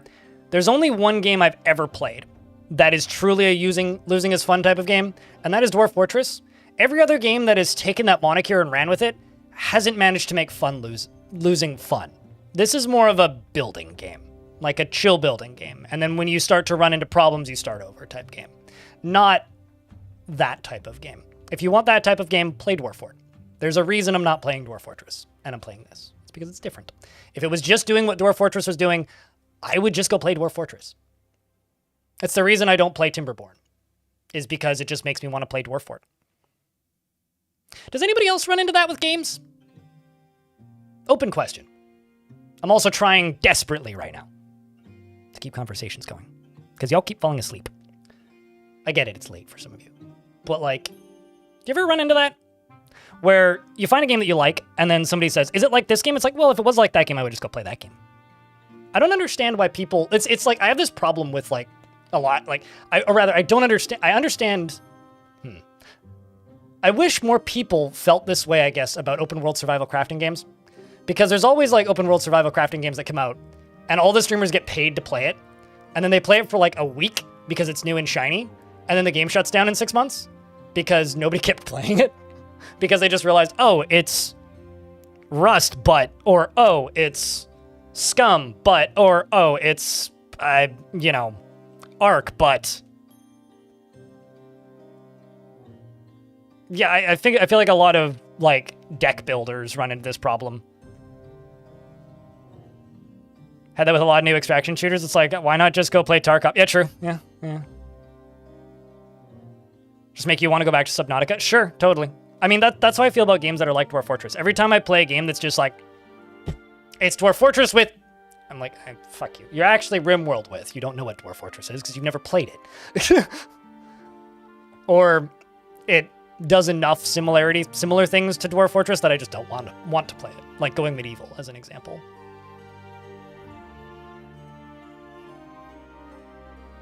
But I feel like that's not the norm. Wait, you play Tarkov multiplayer? Well, you're playing Tarkov wrong. Sheesh. I don't play Tarkov. I think Tarkov's funny to make fun of.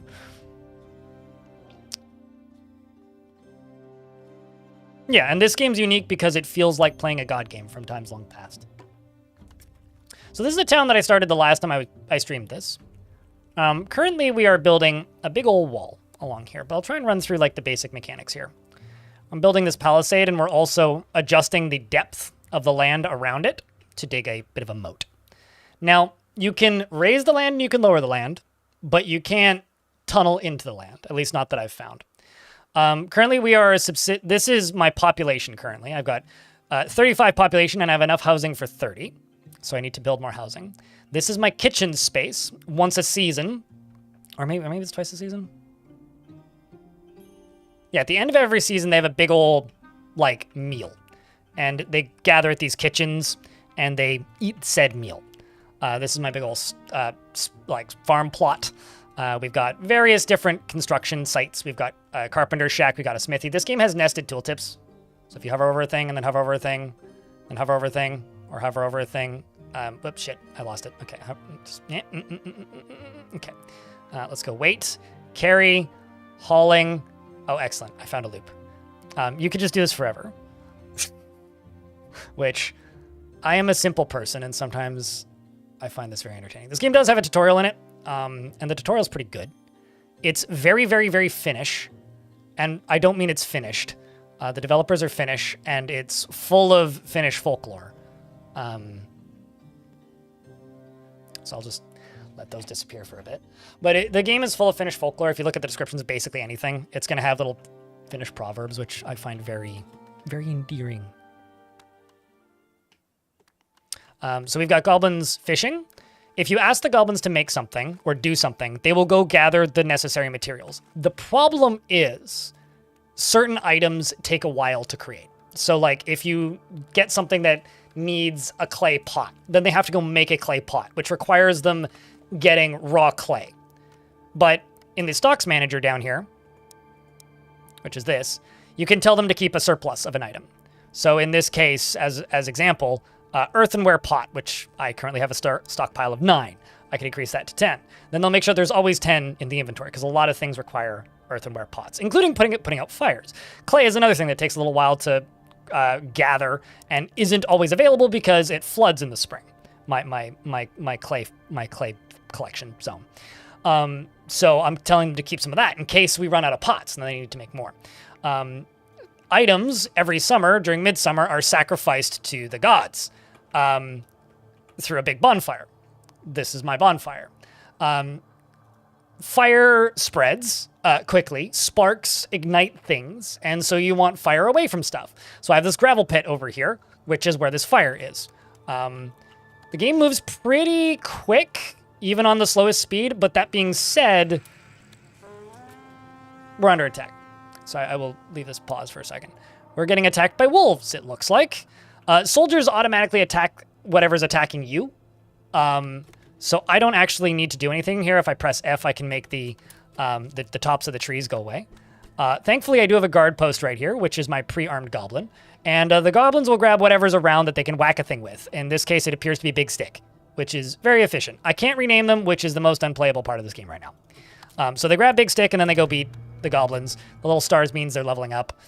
They do gain titles based on the jobs that they've done, and a lot of these are thirsty and hungry and not in the best of ways.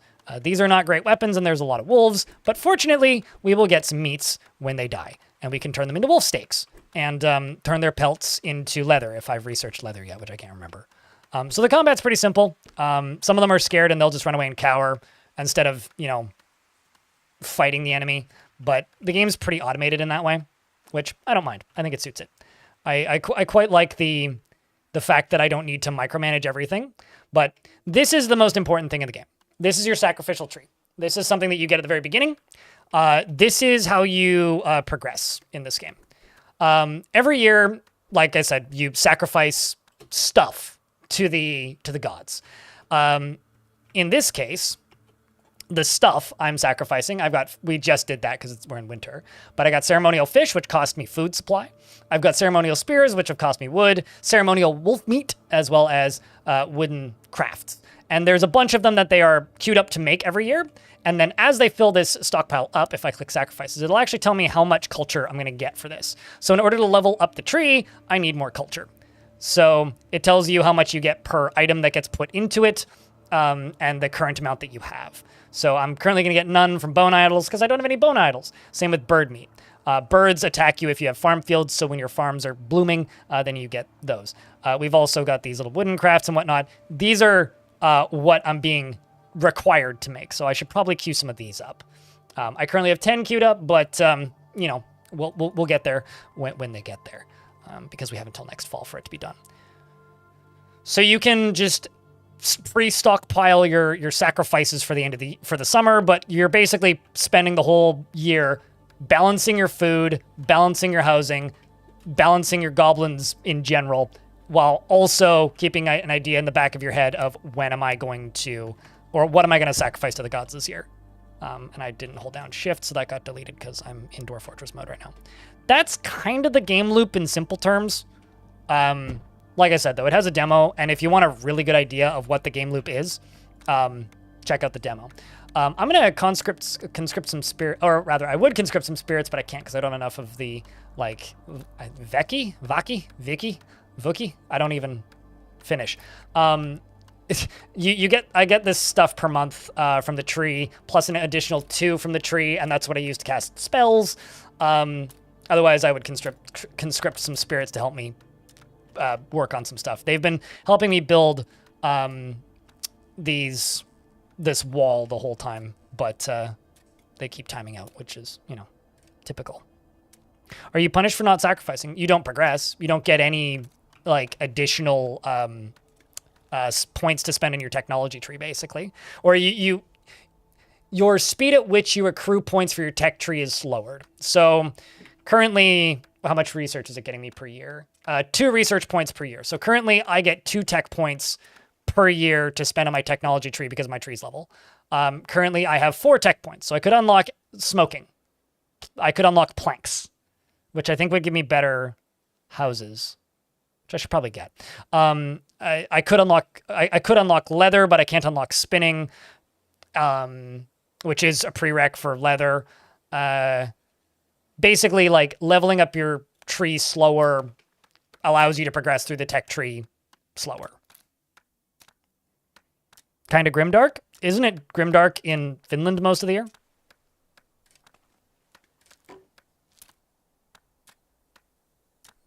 Yeah, it's like buying the vegan mac and cheese that just doesn't hit right, That's a good example, actually, Synth plays. But this game has some similar ideas, as in it came from a similar era. And the Game Jolt review that I started talking about earlier and then like spaced on. The reason I really like the Game Jolt review for this game, the original open source version that was ASCII, is they call it's like Dwarf Fortress with good controls. Because it was an ASCII game, but it had mouse controls. Which I find very funny in the current era. But it never had Z levels in the olden days. It was always like just a top-down little god game town builder thing with walkers and that kind of style of building. Also, Hobo, since you're here, could you do me a favor and shut off the Dwarf Redemption so that nobody redeems it? And maybe the save thing too, because that doesn't really do anything in this game. This game autosaves constantly. But all in all, I mean, this is a very different kind of game than Dwarf Fortress. There's nothing to name in this game. Like I can't even name shacks. I complained to the developers that I couldn't rename anything, but Hempo is my hard-blooded shaman right now. But since we're no longer playing Dwarf Fort, and I know for a fact that a lot of you are no fun and have already tuned out, I'm gonna thumb my nose to those of you who've already tuned out. To those of you who are still here, the more active the chat stays, the longer the stream goes. The quieter the chat stays, the shorter the stream goes. I realize it's late for some of you, so if you can't talk, don't. That's fine. But that is the thing that you can do to help me right now. Rounds of beers are not, helpful in any way in this instance. Just keeping the conversation going is helpful. What's up, Dan's Labyrinth?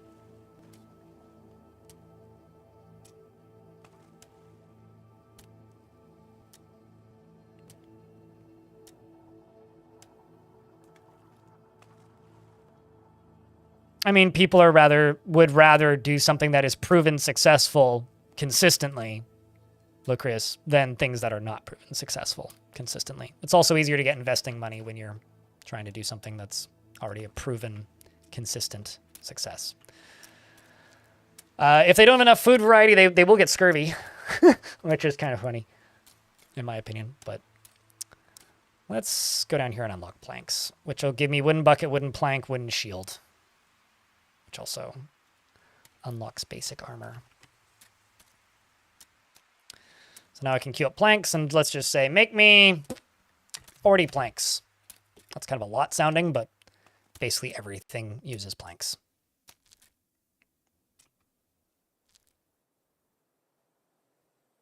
Them getting scurvy is hilarious. Scurvy in and of itself, not very funny. Oh yeah, also snow piles up. And sometimes it piles up more than others, which is one of the reasons why you do want to actually make a moat. Because if the snow piles up too much, then, you know, things will be able to just walk over stuff. It's actually kind of funny that in some ways they move faster when there's snow, it seems. Unless I'm seeing things. Did I meet the goal today?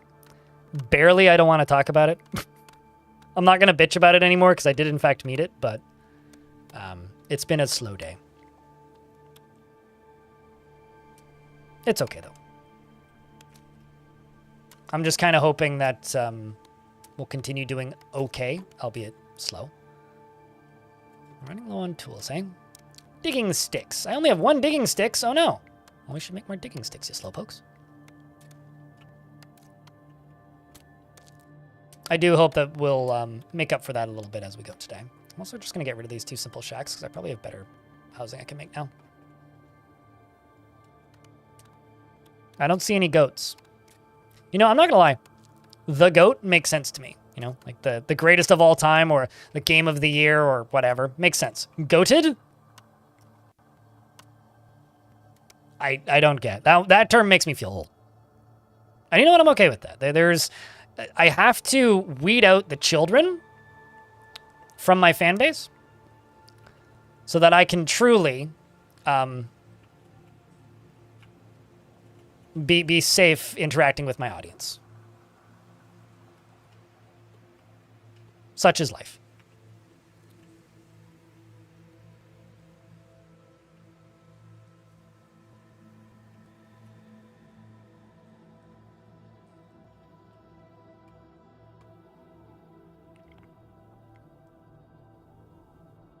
That isn't a question that I'm going to answer. And if you have to answer as to why, if you have to think about that question, then like, let's just move on. The amount of things that could be taken out of context if that continues any further, Salvi. So is there interaction with some other kinds of factions? Well, there's the ghosts and the spirits. This game only released like what, November? So it hasn't been in early access that long, and this is a rebuild of not an early access game, a open source game, but they started developing this in like during the pandemic, right? So this hasn't actually been in development all that long. If you're too young to watch this stream, you're a child. Get away. And anybody under the age of 18 is, according to Twitch terms of services, too young to watch this stream.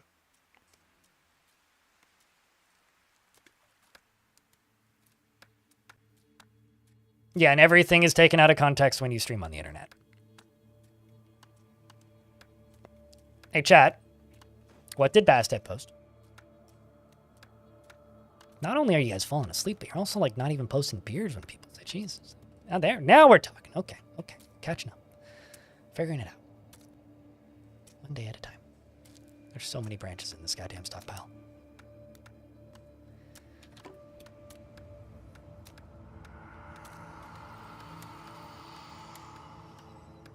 So when you screw up, enemies attack you.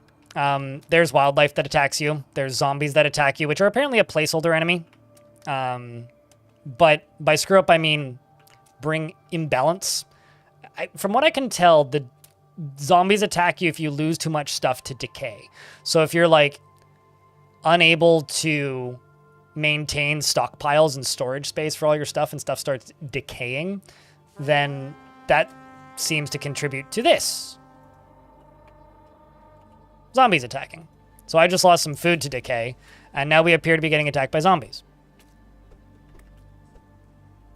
Because of my poor management. So I'm getting punished by the wild because, you know, of my poor management. Thankfully, they have wax stick, and some of them have spears. The good news is you get bones from this, and these are important. Synth plays, jeez. Synth_plays_cheered. X5000. Been sick for 3 days and been watching you to get by. Got paid today, so here is a thank you from me. Happy to help, mate. Appreciate you. Thanks for the $50. Means a lot, dude. It's mostly, I hate February. I'll be honest with you. because February is a month where all the bills are the same amount as all months, except you have less time to complete them, which I hate about February. I can't be the only person who feels that way about February. Speaking of, let's not enslave. Let's request some spirits to come help me put stuff away. Go put my stuff away, please. Well, that's not where I was expecting them to go, but hey. Looks like they're putting all these twigs away and branches.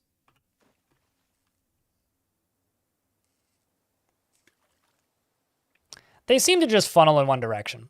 Like I said, there's a lot of things in this right now that are very... This is a thing that's a work in progress. What's here and what's interesting to me about this game is the systems that it's got under the hood. Like, the combat is not the draw here at all. The combat is a means to an end right now. It may end up being more than that, but for me anyway, the combat is a means to an end, not the draw.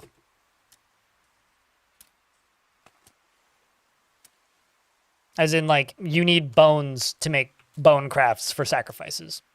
And I keep hitting Dwarf Fortress hotkeys. Stop it. Like, you need bones, which I currently have 45 of, apparently, to make things like bone idols. Jess, thank you very much for the raid. What's up? And then these are sacrificed to, you know, make me points so that I can level up my tree faster. I get bones from things attacking me. Does that make sense?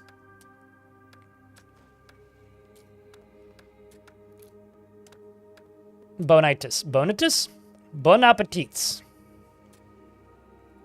Let's also increase the number of ceremonial fish we output.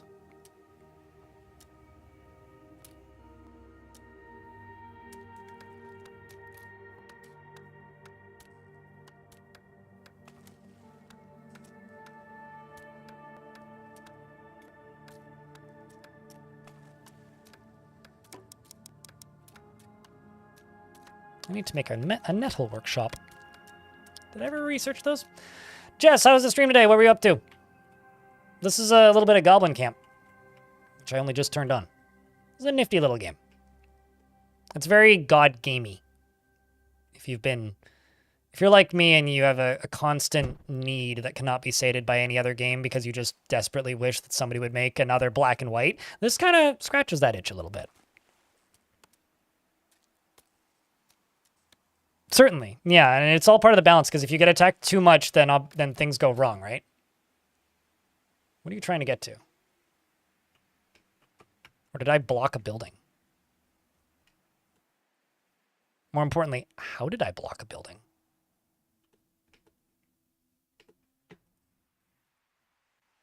Wait, so two doors can't be in exactly the same spot? Today I learned. Huh. Well, I can just demolish this. Move it slightly. Also, Elfie Bean raided me? I just got raided by Elfie Bean and Jess. Well, congratulations. That's all of the raids.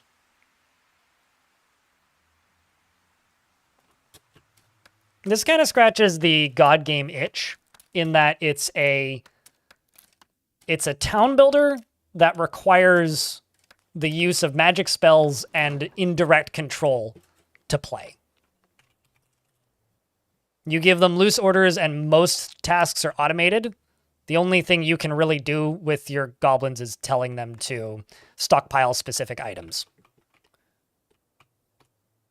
But aside from that, they mostly just kind of operate of their own volition. Yeah, I mean, what? I'm looking at the recency of when that happened. Yeah, I mean, within the last hour, we got all the raids, yeah. I got all of the Infinity Stones. Oh my god, I'm a Marvel hero. That's what they did, right? I also need to queue up shields.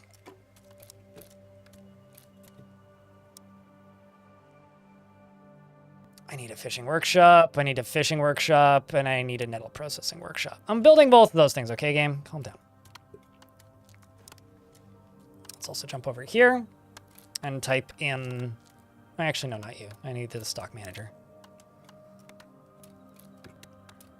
And I need to grab shield.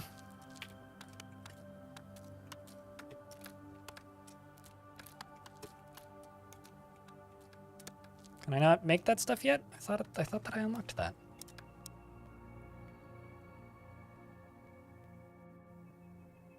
Oh, I also need armor. Okay. Thanks for the shoutouts for Alfie Bean. Which would be this. Well, we'll get there.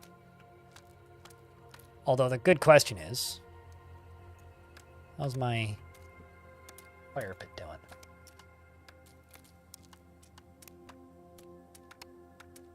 I do require a claycraft in order for the midsummer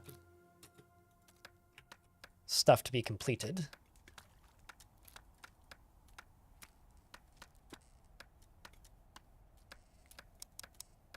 Come on, friends. I may have just queued up way too many tasks. Let's go to the... No, not this. This. Priorities. Is there a dig? Priority?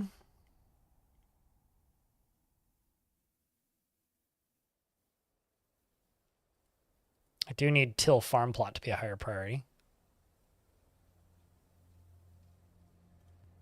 You know what? I'm just going to go all the way along here and clear all this.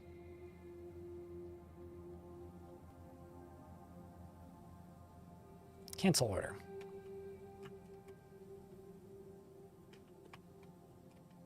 Let's let them finish this side, but forget about that side.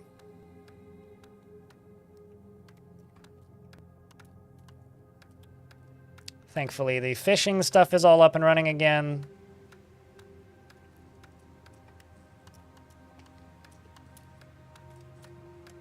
Primarily just need you to go do the pottery stuff. Or play Keeper RL. I was very whelmed by Keeper RL. I really wanted to like Keeper RL, but something about it just felt... And I hate saying this out loud, so I'm always a little sad when people bring this game up. It felt too simple.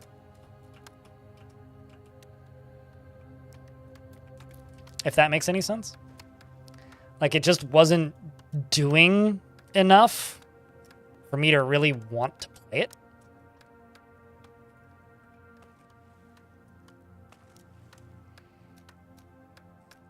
You have an absurd amount of time in this game compared to me already, Elfie. Although I'll tell you this, I haven't been able to consistently get farms to work, so let's see if things work this time around. I have all the required tools. There we go. We're finally making the thing we need. My little claycraft goblin. Did you just, like, run into the... That's a little distressing. Like, literally, like, that goblin just went and dove into this.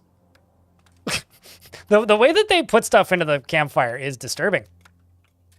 If they light it at a bad time, that might be dangerous, man.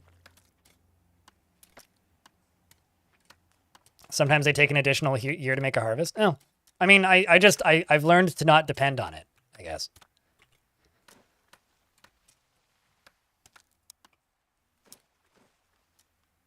Let's make some nicer houses over here.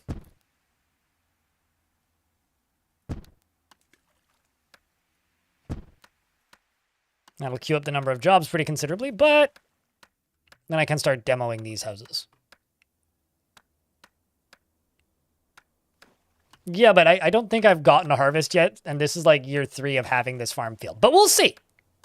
I should have digging sticks. I have 7 digging sticks. So they should do the farming thing. I also really need to make them roads, but could just use deck board. At the very least for, like, these areas. I don't know. All I can say is those are the biggest and tastiest looking hazelnuts I've ever seen, and I'll be honest with you, I've also never seen purple hazelnuts. Granted, I've also never seen pink goblins, so, you know, I guess nothing is sacred.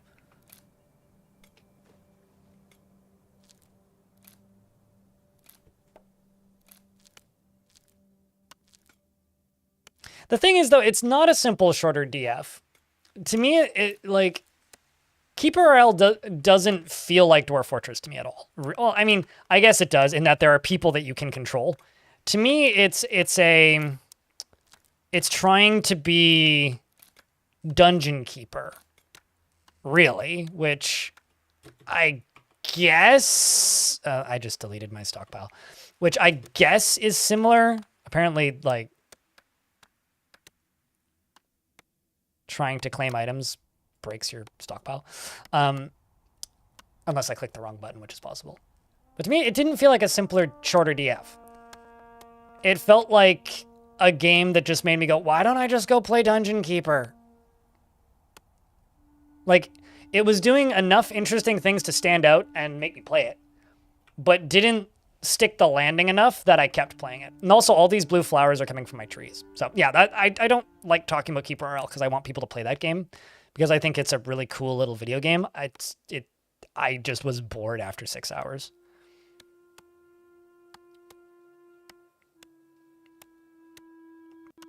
I really like the visuals of this game. I think that, like, I really wish some of the assets were a little higher res. Because it feels a little washed out in places, but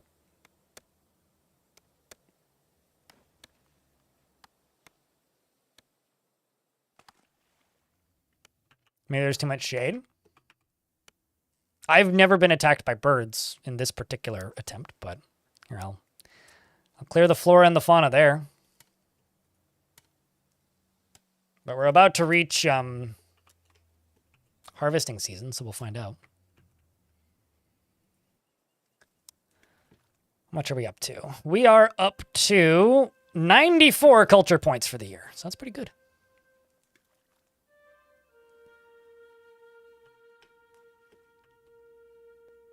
Yeah, trust me, I would have noticed at this point if I got attacked by giant storks. Oh shit, we're in ads. Also, hitting escape doesn't pause the game. Just throws me off. Have I ever heard of a 404X? Yes.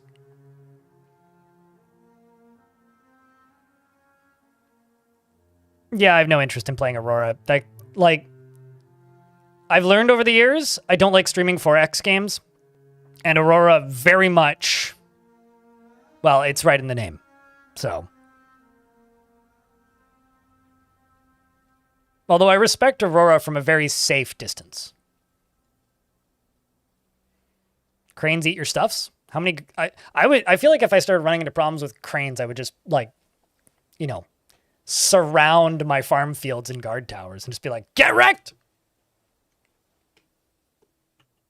But yeah, no, I've played Aurora before. Aurora's, you know, if you've ever wanted to just, like, specify the material for the bullets that you're going to manufacture for the spaceships that you're going to send, that it's going to take 6 months to build each individual spaceship, and you need to build 45 of them, so you're going to just, like, spin up a whole bunch of factories in the asteroid belts so that you can then, like, make sure that you can take out the pirates that have been harassing some planet that is 2 light years away. Like, sure, it's great for that. It's like Stellaris for crazy people, although that's almost already Stellaris on its own. Oh, look at this. They're planting stuff. Well, that's cool. It's like Stellaris for crazy people.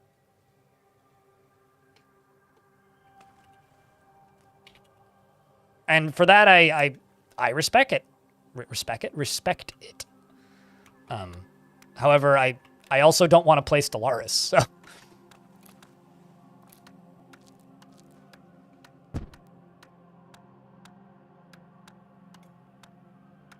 I am running out of food, though.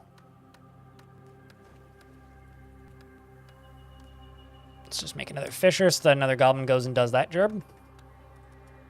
Go stab a spear in the general direction of the water, please.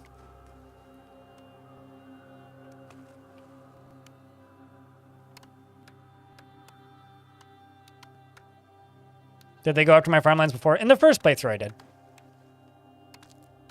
Not in this one. They go after your fields right as they're starting to, like, bloom.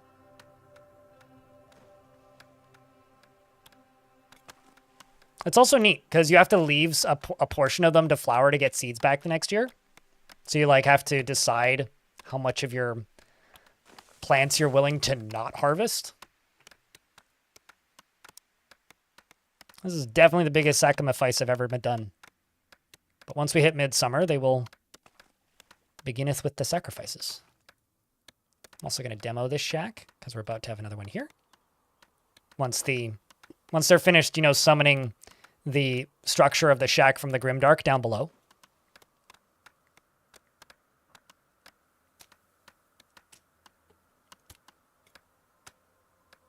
You just never heard me mention it. I try to not talk shit about games that I theoretically like that I know people like. And I got this comment a while ago, Gronzi, on a VOD. And it was a person saying, why does Blind hate everything? And I'm pretty sure it was in... I can't even remember what game it was. It might have been in reference to, like, Timberborn. Which isn't a bad game. Like, it's a totally fine game. It's just not a game I want to play. It was either that or, like, Oxygen Not Included. Which, again, not a bad game. It's just not a game I want to play. And it was... because I was basically explaining why a game wasn't for me. Like, in the case of Oxygen Not Included, that game's not for me because dupes are a replenishable, disposable resource. I want my little characters to have some impact when they die, at least in a game that's like that. And even this game has that to an extent. Because they gain little names and titles, and if they die, that kind of sucks, because then you have to get new ones, and it takes a little while for them to specialize again. I never, ever, ever felt that, even with, like, the finished versions of, like, the 1.0 version of Oxygen Not Included. And I didn't like where the difficulty was in that game. And so if I have a game that I've played, and I've played enough to know that it's not for me, I generally don't bring it up. Because I don't want... I don't want to discourage other people from trying something they might like, you know? I mean, RimWorld just comes up 5 times a day, so like that one, I don't really have the ability to say anything else about it because it just comes up so often. What I like to play? You know, I ask myself that many times a week.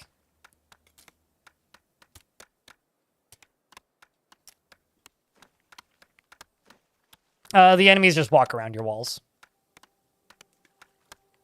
I also have not played enough of this game to really give you concrete answers on a lot of things. So I would say if you want to try and get concrete answers, go download the demo and try it. Because this game is very generous with its demo. It's the first 4 years. So you can get almost as far in as I have in this playthrough. And as far as I got in my first playthrough. And watch your tree grow, as I am. For free. So. Nah, I'm good. As far as CRPGs go. And my tree levels up. Which grows my garden bigger. It's almost like the Borgs, or the what's it called? The creep in StarCraft. If I were to go play, like, a classic game, I'd be more likely to go play, like, a Daggerfall. Mod the crap out of it. But I don't really have the desire to. Yeah, I don't know, man. I'm weird. You know what I do like? I like arcadey snowboarding games. Like, that's what I like. I was playing a bit of SSX Tricky off stream over the weekend. I'm starting to see plants I've never seen before. Bloodberry bush? What is this? Can I harvest these?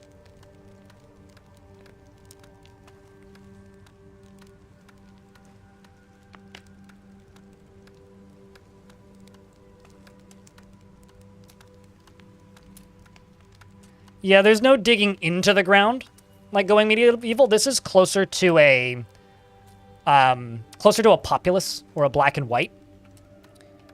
In that it's more of a god game than like a colony builder per se. Like if colony builder is a pretty strict definition here, this would be closer to a god game than a colony builder. I mean, this is going to get lumped in with colony builders all over the place, but... And in fact, I'm pretty sure they call it that. But from my perspective, this game plays and feels more like a golden era of Peter Molyneux God game than anything, is really what this game feels like to me. But try the demo because it's got the first 4 years of gameplay. And if you buy it, leave a review. Those are the 2 pieces of advice I have, because this game kind of released to little to no fanfare. It is very much early access, though, so do keep that in mind, as in it's got quite a lot of developing still to do. Deconstruct this. I'm going to chuck another Fisher Shack over here. Although it does update quite consistently, so. I can also go into the stocks manager here. Let's increase the number of black currants that we're trying to get. I'm just going to try and pick these bloodberries because I don't know what they are. A fresh goblin delicacy from the underworld. Oh, so my tree is starting to cause things from the goblin underworld to come to the surface. Well, that's cool. Let's queue up the bird meat and apples. I may actually need to expand my view to be able to harvest more fruits and veggies. So if I go to Raven statue, there's Raven statues and then tall Raven statues. Here, let me show you some magic. If I grab this, spells. If you place the Raven statues high up, then they get more field of view. I guess there wasn't much to do there. Is that already at the highest level? All right, fine then.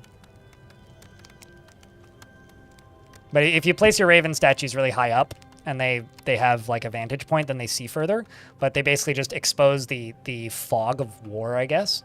And then these are discoverable sites, which have treasures in them. Some valuable, some not so valuable. But you got the normal Raven statues, and then the big Raven statues, and the big Raven statues, you know, are bigger, and you discover more. Speaking of Stronghold Crusader, I got a game for you to wish list. They remade the... All right, no, that's not it. That's the first one. So this is Stronghold Definitive Edition, right? But they're making a Stronghold Crusader Definitive Edition, which is basically they're doing what Microsoft did to Age of Empires, where they were like, yeah, let's just remake this engine from the ground up and like make the same game again. And it's largely the same development team from what I've read and what they said when I spoke to them at PAX ages ago. Like there's only like, it's like the same programmers, like the same people are still working on it. So I don't know if I'd stream that, but it's certainly on my wish list. It's forever in your core memories. Nice. Yeah, there's a game I don't know if I would necessarily recommend it because it's mostly for sickos, but there's a game that I've been very much enjoying called Tricky Madness, which is very much just a solo developer being like, I'm gonna make an SSX game that nobody else will, damn it. I'm just gonna plunk another water holder over here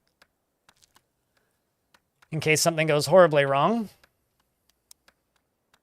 Now that bonfire season is over, let's make this. Let's queue up another bonfire for next year. And the goblins get to enjoy their meal.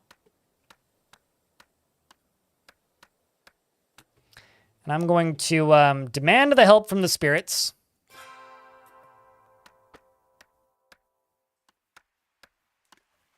Who are hopefully going to help me construct stuff quicker.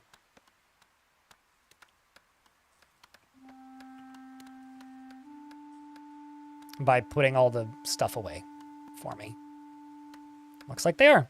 So these are the tree spirits that I've freed due to cutting down the trees. Something else that I think is neat is you have this little balance thing that you need to take care of. So the keepers of the woods are pleased by your sacrifices, and there is now a slightly lower chance that your structures will catch fire. The keepers of the water are pleased. They seem to be pretty easy to please, but this is just a really intriguing mechanic. Are pleased with your sacrifices, and the fisher goblins are now slightly more likely to catch fish. You can upset the gods by over using a resource and not giving sacrifices to that god, if that makes any sense.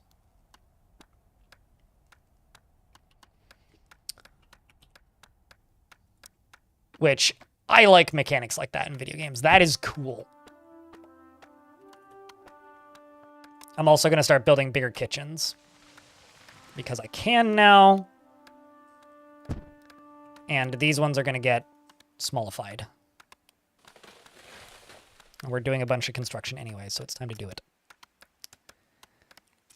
So this will be another carpenter shack to help me get through carpentry stuff quicker. And let's also make another storage hut. Because I can make bigger storehouses. I'm going to plunk one of those down here.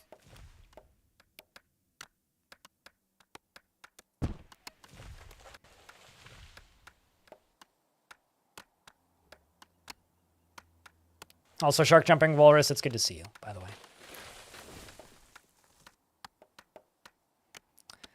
I mean, like, I'll say this, because I feel like I owe this game a favor now. Keeper RL is a game that I would recommend to a person who is looking for a game that fills the feeling of a game like Dungeon Keeper, and maybe the feeling and the vibe of a game like Dwarf Fortress, without the mechanical density required on the learning side. That game does have a good little variety of things to discover mechanically, and fun little options and ways to, how do I word this? Fun little options and ways to play the game. Also, it turns out they attack your walls. Today I learned. Goblins, you want to get to work? Here they come. Oh, wow, that's actually kind of a lot of zombies. Charge, boys! Charge! Stab them to death, men.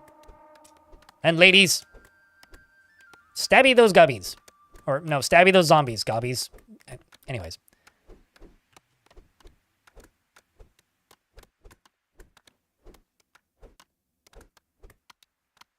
Chat, what's a game that you don't like and you feel bad about it? Because I'm just, like, stuck on this subject now.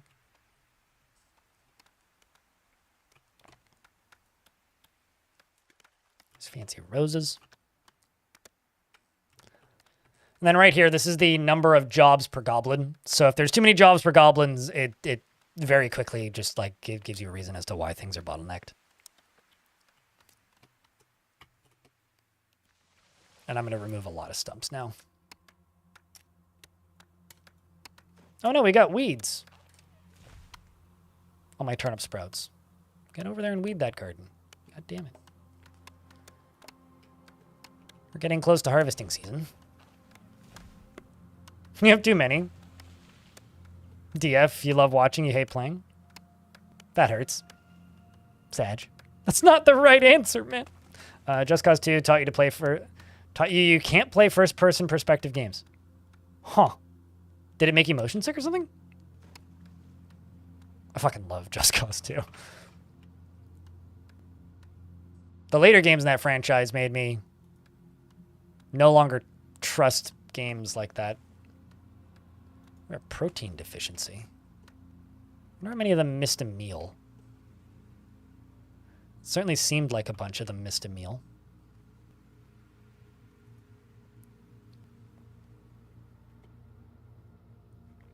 And let's just go here.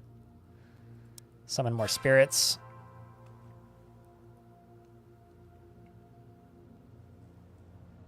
I don't think they'll pull up stumps, though.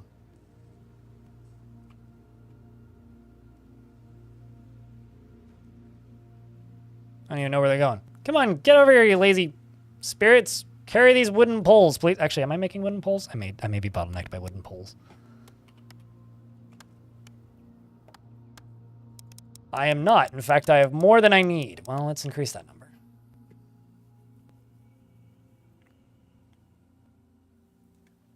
I mean, I feel that way about CRPGs generally. Like, I often find that CRPGs are wasted on me because one of three things happens. I either turn out to be too dumb, or I turn out to not have the patience, or I forget that I'm playing them and get distracted by something else for a week and then never return to them. So I either never finish them or I'm too dumb to play them. Like, I really wish I could have finished, oh shit, what's the name of that game? The Apocalypse CRPG that isn't Fallout. Fuck.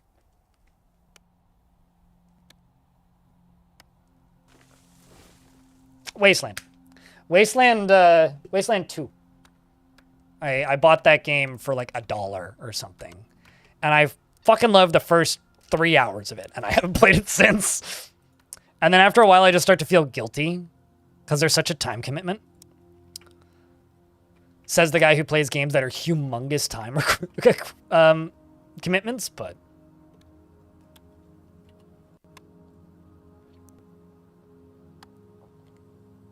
Oh, the original DOS version? Yeah, I mean, that's certainly a game that exists. Up to year 6.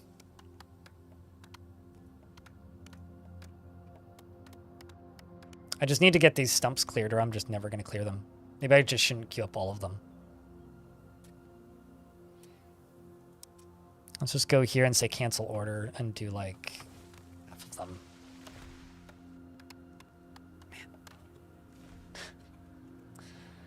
Sage. All right, well, let's queue these back up then.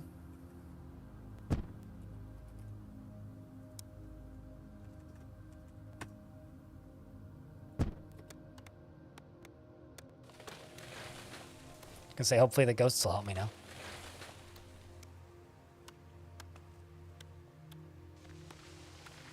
You passed your exam? What were you... What was this exam on? What subject?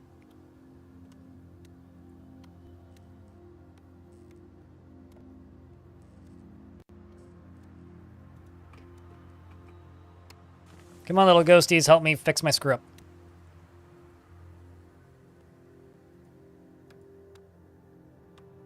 Yeah, we're bottlenecked by wooden poles. Which is kind of funny, but...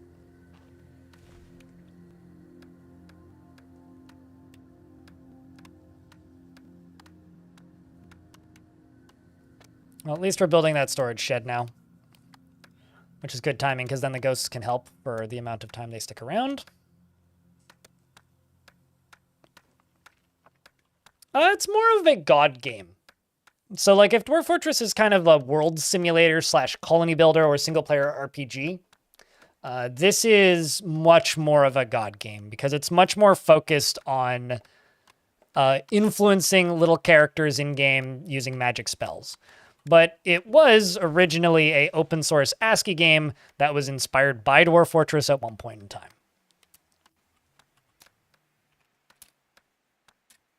So...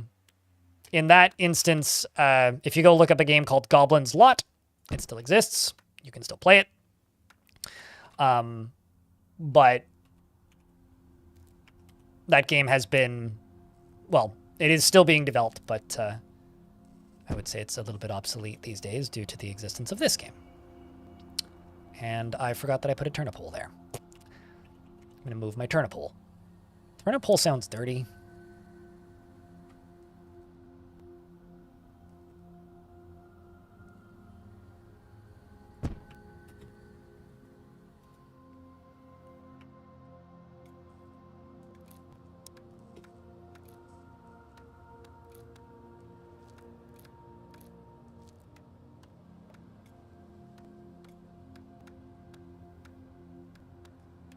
Right. I don't know what any of that really means. I mean, I know what FEMA is, but I don't know what those other organizations are. So, congrats on passing the exam. That's got to be a bit of a relief. Like, as an example here, I don't have any spells I can use. How much is Raise Earth? 3 spells. Three magic points for spells. How much do I need to level up my tree again? Need 100 total points.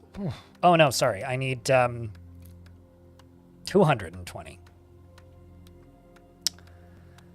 Well, let's increase this by a shit ton. Let's just do 40. 40 of these suckers.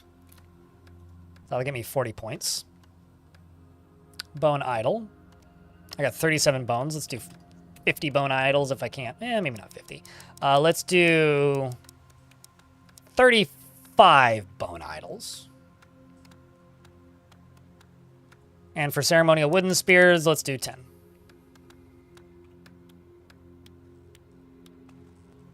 But check, can I get a round of beers for the suited giraffe? Depernia as well. If you have any interest in trying this game, you should check it out. It's got a free demo. It feels empty. You know what's weird? Avowed is like the only big AAA game that I think is released this year that I might actually buy and play off stream. And specifically because everything in that game that I've seen on other people's streams looks crafted. In that it looks like it was made by people. And I cannot remember the last time I saw a AAA game release that looked like it was made by people.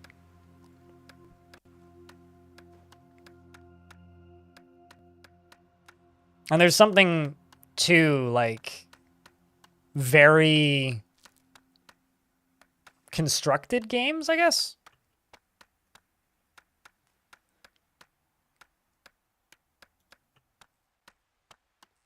Okay, we really need to cook these meals because currently my gobins are all suffering vitamin deficiencies. Specifically like users. Protein deficiency, see?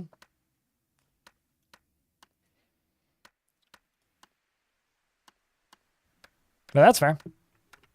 It's good that, like, you know, people can identify why they don't like something so that they can try and solve that issue with their next purchase, right?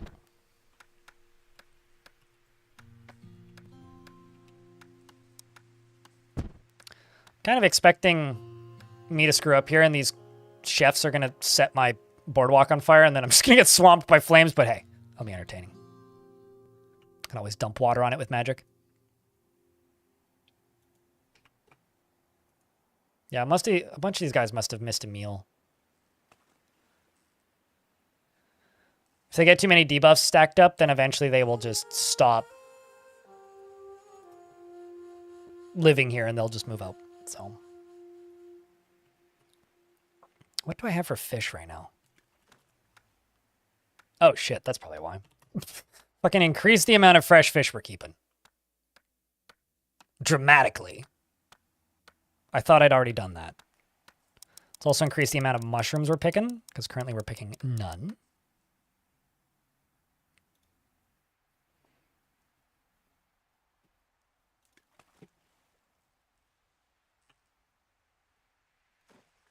We must keep fishing. We must.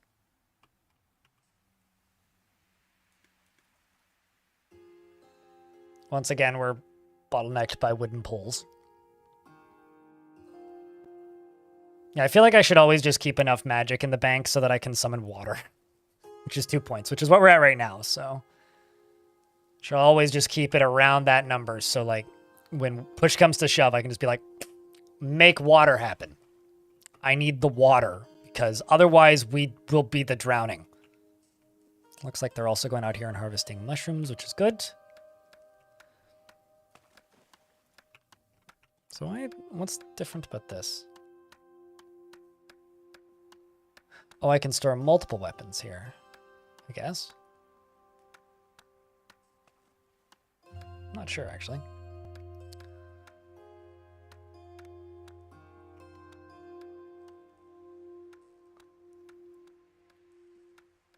Do I still play Classic DF? Why would I play an older version of a video game? I mean, I've been playing version 47 off stream because I've been recording footage for NoClip. But why? Why would I do that? To me, there's a few small things about older versions of Dwarf Fortress that I like. But the positive things that have come in... Oh, it's raining. We've got water appearing on the ground. The positive things that have been added to the premium version heavily outweigh the negatives of the new version.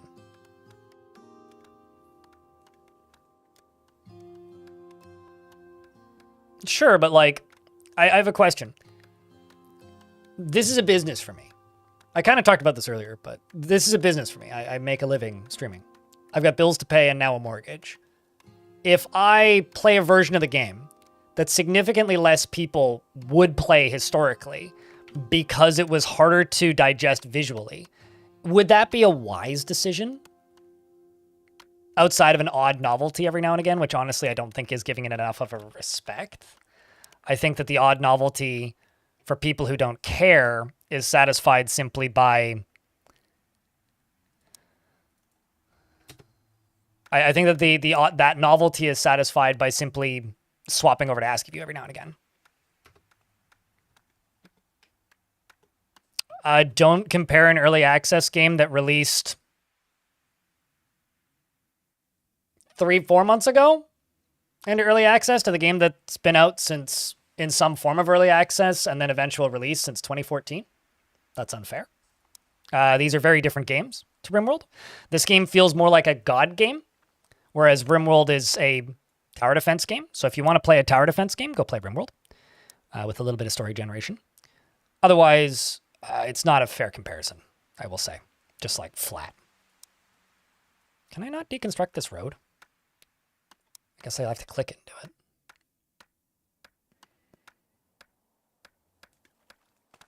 How about when Blind says, "God damn it, game"?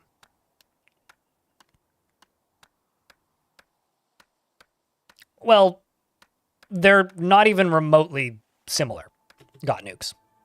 Like, RimWorld is a combat-focused story generator. This game is a town builder that feels like a God game. So the easy kind of parallels for me to draw in my brain for this game is something closer to a Populous or a Black and White, where it's more about... There isn't really fail states that I've found so far. I'm sure you could fail if you tried hard enough, but I haven't really encountered much in the way of immediate threats. I mean, characters get scurvy. You can absolutely fail, but not in the same way RimWorld tries to kill you. This is very much a game about trying to nudge your characters in the right direction without overworking them to death so that they go nuts, I guess. It's a very different kind of game. I think it's easier to compare this to something like an Anno. Like an Anno 1404. In the way that it does its management, because it's very chain focused, where item creates item, needs other item, 2 items mixed together, make new item, that kind of thing. So it's like production lines and spells. No. Not that I found. Zalvi. I mean, you don't even really need to tell them to go chop down trees. They just kind of do it.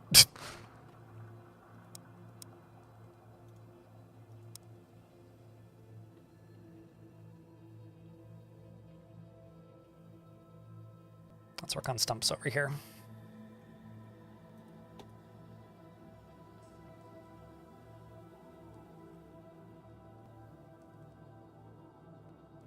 I say that because I just don't like talking about RimWorld, Red Fogel.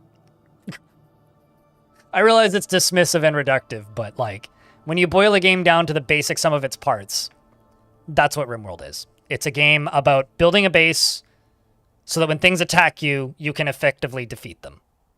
That is what RimWorld is. Whereas Dwarf Fortress is a game about poking the overworld in various ways. This is a game about influencing a little village of people to do approximately what you want them to do. And if you screw up in the way you build things, then their little society will collapse and then you cry. Like, as I was saying earlier, in this game, combat is a means to an end, right? You need somebody to die to unlock certain tech. Like, you need to see death to get your shaman in this game. The way you get your shaman is you need a goblin who's hard-blooded. So a goblin has to have survived winter and has to have seen something die, whether that be one of your goblins or an enemy.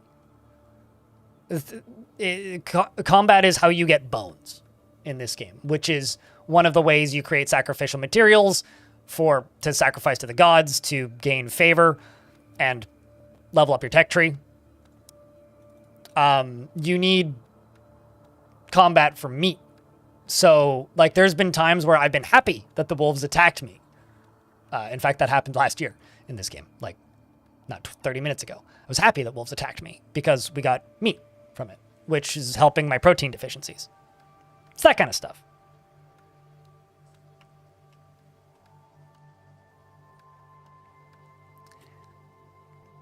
Red Fogel, do me a big favor. I love you.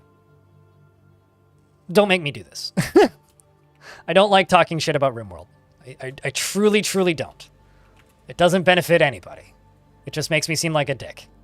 But when people try and, like, compare RimWorld to what Dwarf Fortress does, it just makes me kind of mad.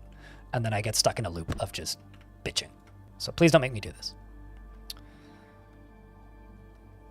I do it to myself, but I don't need your help.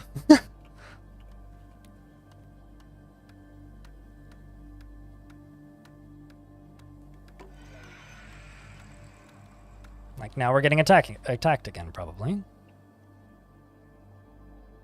Fledgling Lumber Goblin, a distant howling.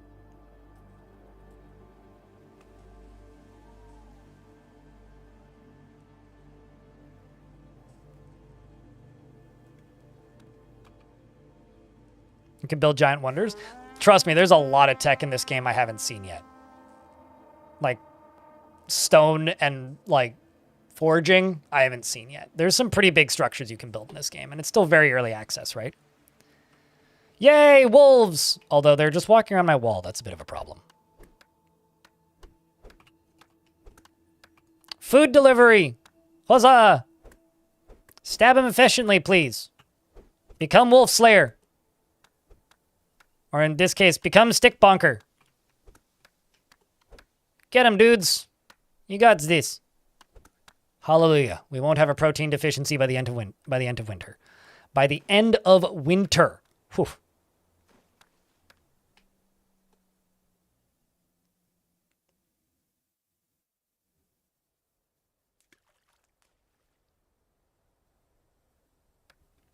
I mean, you can find... Okay, so this kind of shocked me. Which I know sounds like a dumb article headline.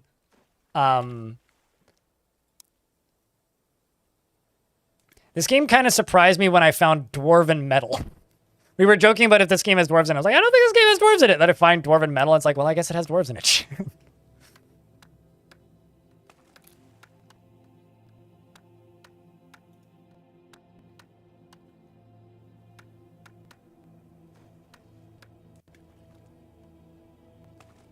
That's fair, Splagus.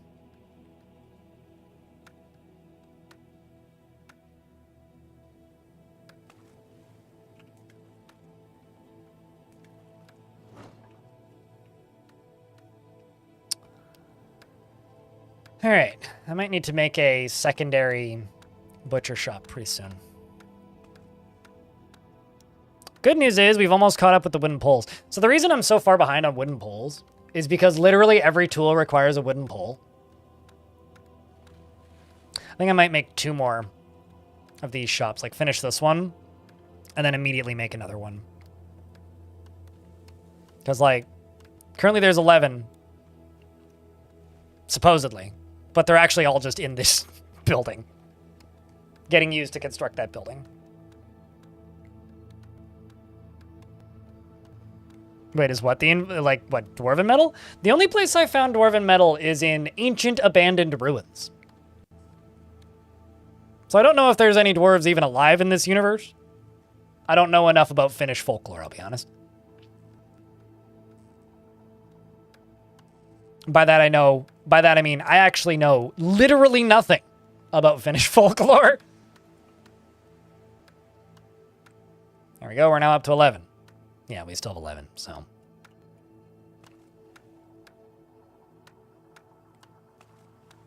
There's my other carpenter shack, and they're currently making, you guessed it, probably, a wooden pole.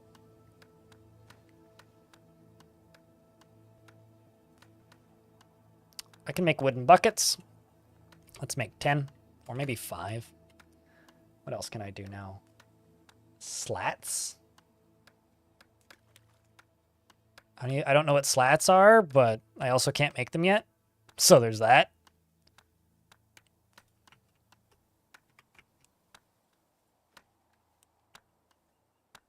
There we go. We get another carpenter's shed. Well, I know that Noita means witch. That's about the entirety of my knowledge of Finland.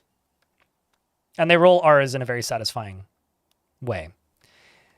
It's similar in that it was inspired by Dwarf Fortress in about 2009, 2010 era, and was originally an open source ASCII game. Aside from that, it's almost nothing like Dwarf Fortress. Aside from that, it's a game where there are multiple people in a town. That's about where the similarities end. It's closer to a god game. Something akin to, like, what it really reminds me of is something like Black and White. Or a Populous. I'm also going to plunk another guard shack down over here. It also has a demo that lets you play up to Tier 4 for free. So if it looks even remotely interesting to you, just go try the demo. Because demo is free, and free is good. Can't argue with that. Actually, I need to see how many turnip seeds I have. I have 33.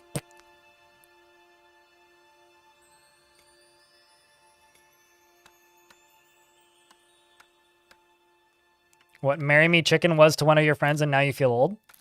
I've heard the term before. I have no idea what that actually is. So, congratulations. I just helped you feel older. Maybe chat can empathize. I can't. Haha, old person. Be old. I felt really old yesterday morning when I was sitting in my chair by a window, drinking coffee and reading the newspaper. And I just had this moment where I was like, man, I've earned my gray hair. I can't complain about it anymore. Like, straight up. Guess I've earned my gray hair. I've solved my protein deficiency for most of them. Thanks, wolves.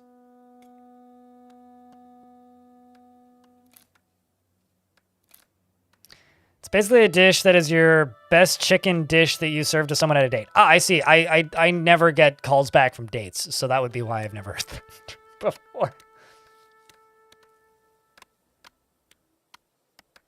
I overheard a conversation the other day, which kind of made me chuckle, which was, this is a couple days ago, actually. Anyway, I overheard a conversation a couple days ago that made me chuckle, where there was this, like, group of girls sitting at a table where I was sitting at a bar, and they were complaining that people didn't text back quick enough.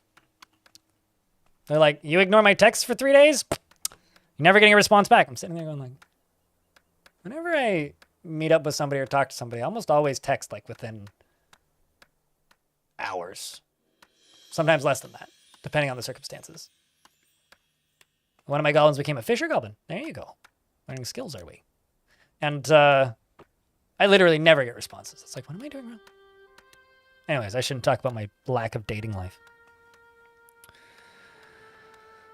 Loves making chicken and dumplings. You should make chicken and dumplings. And then send me some, please. I'll take 2 orders. And I don't mean 2 individual dumplings. I mean like 2 orders of like half a dozen dumplings, please. If you could put apples in them, that'd be great. Apple dumplings are very nostalgic for me. I should make them apple dumplings. Apple dumplings are special.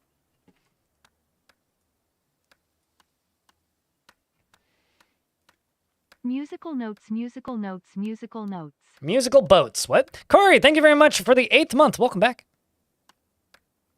That could be potentially arranged. I feel like the shipping costs would make it not worth it. I'll just go to the dumpling place. There is a place that serves dumplings here called the...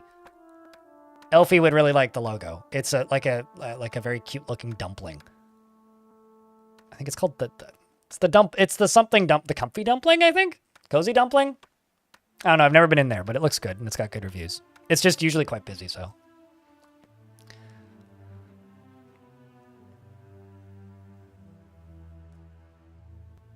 You mean Embracer Group is remaking some of your favorite games? You're excited? I feel like getting excited for those is probably a bad idea. I would wait until... I love... This goblin here is working on wood underneath a pile of plant fiber and snow. And so he's literally just like hitting a pile of snow with a hammer. That's funny. If you're talking about like the Gothic remake, I wouldn't trust that.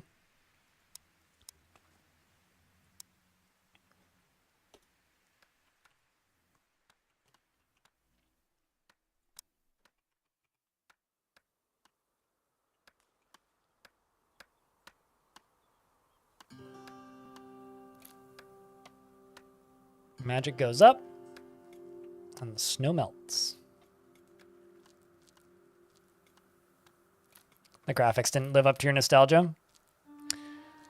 You know, I have like no real nostalgia for Black and White. I watched a friend. I have nostalgia for Populous.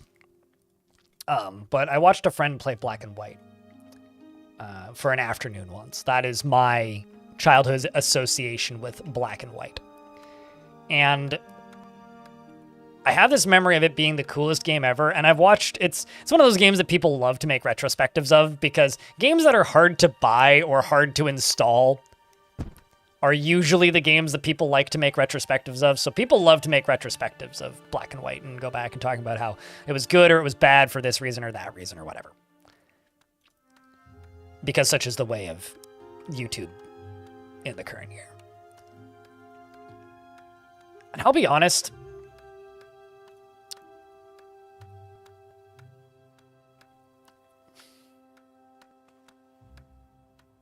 I'm kind of glad I don't have nostalgia for it. Because, like, that was maybe the first Peter Molyneux game that was, like, the writing on the wall of where his career was going. Where, like, it was the first game that Peter Molyneux made where, oh, you didn't, like, actually manage to make the vast majority of the mechanics you were trying to do. And then, like, the sequel was worse. Like, Black and White 2 is, like, kind of just not a good game in a lot of ways. Because they just never finished it, really. Black and White TVs? No. I love me some monochrome. Anyway, how you doing, Diaz? Do I have a newspaper delivery? No, I do not. But there is a local newspaper here that somehow isn't bankrupt. All of the local newspapers where I used to live went bankrupt. But I've been picking it up from I've been picking it up for two reasons. I've been picking up the local newspaper. Reason number one, because I have a thing that I want to paint, and I don't want to do it on, like, my patio or on my floor or on my table.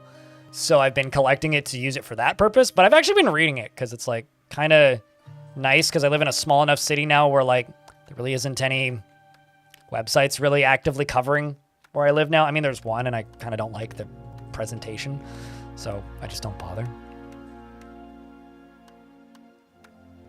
Sure, I mean, so it's funny though, like, people were super duper let down by Spore. And at the time, people were also pretty let down by Black and White. Like, if you go and you look at, like, I wonder if Black and White is remembered more fondly. Like, I would say Black and White is a very important game. I think looking at it now, just academically, it seems like a game that's very important. Like, it's a game that certainly inspired a lot of ideas and drove quite a bit of innovation. However, what it didn't really do is succeed in all of the things it was trying to do. And I have this feeling that if Black and White came out 5 years later, maybe 10 years later, actually, is maybe a better statement, when YouTube was in full swing, I wonder if Black and White would have had a similar response to Fable 3. Or Spore, even. Do you think it got a pass because it was this super... Like, I think there's... Uh-oh, we're getting attacked by burbs. Bird meat! Yay! Hold on, I gotta queue up bird meat. See? Bird meat! I don't know how much meat they have, but... Bird meat! Excellent. Speaking of bird meat, do I need bird meat? Sacrifices? No, I don't. That's good.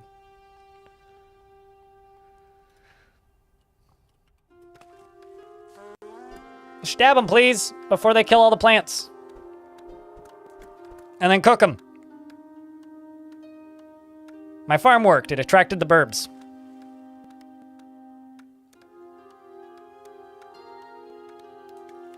Okay, this is funny looking.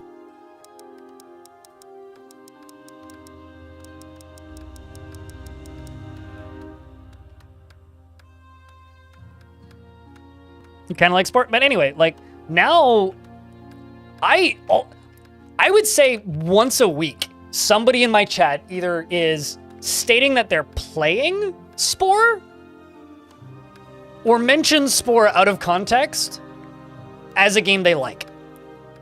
And as somebody who remembers the overwhelming public disappointment and anger around Spore, I find that astonishing because there isn't like a super active Spore modding scene or anything. It's not like it's not like how suddenly Daggerfall came back, you know? It's bizarre to me. I see some sort of terraforming in this game. Is there mining underground? No, so it's all surface level terraforming. But you can manipulate ground heights. You can raise it and lower it. As you can see, I've got a bit of a moat kind of going around over here. I've also like got this little hill. This hill was just kind of here, but I've certainly manipulated the ground around it as needed.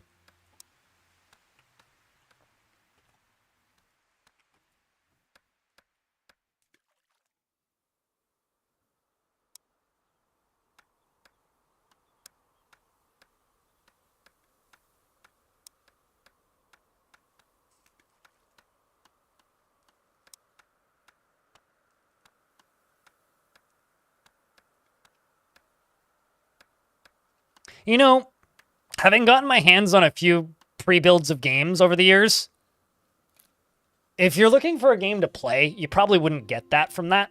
Red Fogel?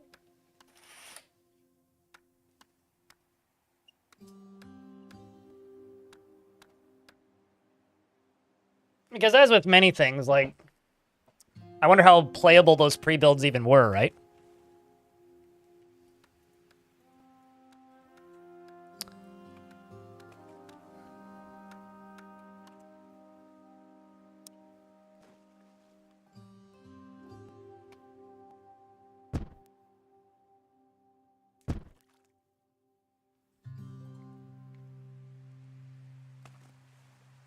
Of the Haunted Shack of Electronic Arts? Certainly.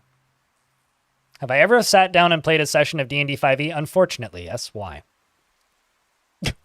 I don't like D&D. This is another conversation I have with my chat weekly. Distant howling. Are we getting attacked by wolves? Wolves is here! More food. Excellent. I've learned that I don't like D&D, and I am probably the problem. Oh no, I think that this goblin may die unless you run quickly. Run quickly, Gobby! These are much more dangerous than the birds. Whack him with big stick, please.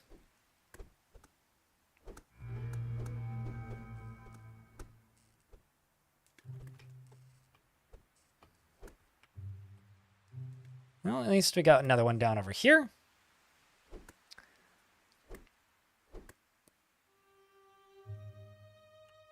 You'd give your life for a gate in this game?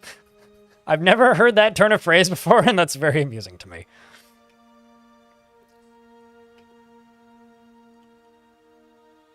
More interested in the tech than the playability?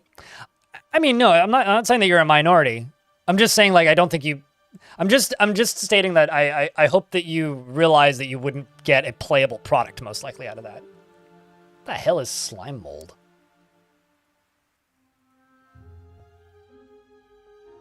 Slime mold is when septica. It's recognized from bright yellow color. It's formerly believed to be some kind of mushroom or sponge.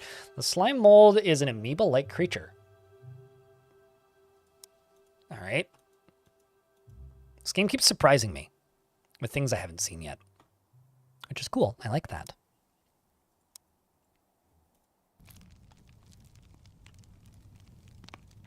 I'm just going to quickly summon some ghosties.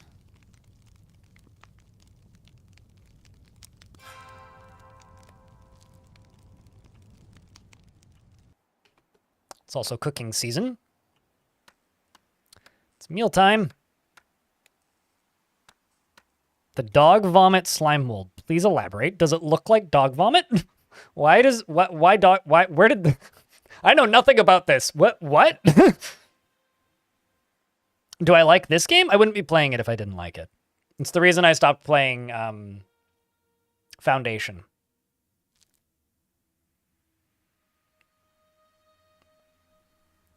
I mean, all the critters have little ghosts after they get killed. Even trees let out little ghosts. These are tree spirits that I keep summoning to help me.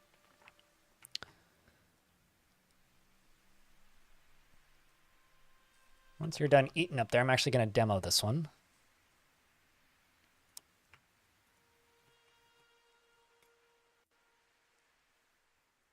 I'm really curious. How much are we up to now? We're going to get 243, and I need 229 to level up the tree. So we will level up the tree again, which is going to make new things grow, change the scenery, and get me more research points faster. So it just looks like dog vomit? All right. I mean, that's a fair descriptor, I suppose, if that's what it is presented as.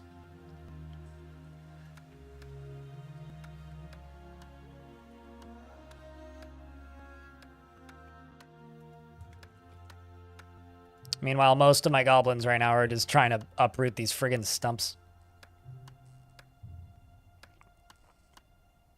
Here's the thing.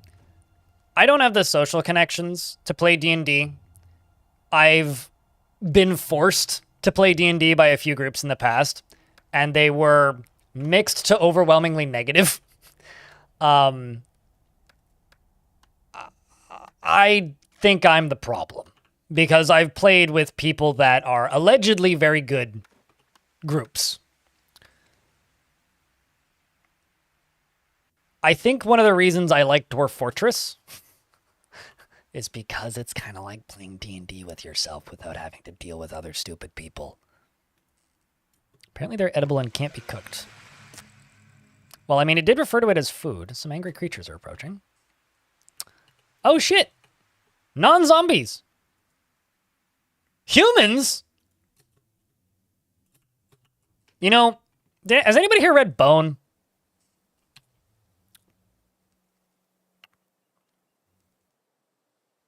Like the comic book? The most shocking thing to me about Bone was when people showed up. And that's how I feel right now. I'm mildly shocked that people showed up. Also, ghost carrying shrub is the funniest thing ever to me. It's like a sentient shrub. Get him! Kick his ass!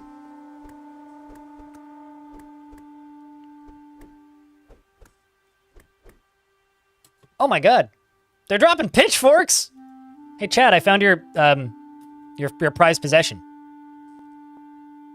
All I need now is them to drop some torches. Actually, no, I don't, because then they'd set my place on fire, and that would be bad. I don't want them to bring torches, but that would be funny.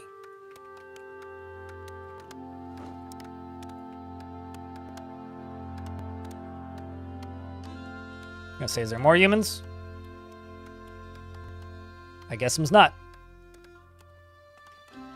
You love how they look like Celts? I love how they just look like taller, skin-colored, like, goblins. Oh my god! Okay, so this is the funniest thing I've seen so far. Look at this little guy! I know he's just hauling it to put it away, but like... that might be the greatest visual I've seen in this game yet. Just this little ghost with this giant pitchfork?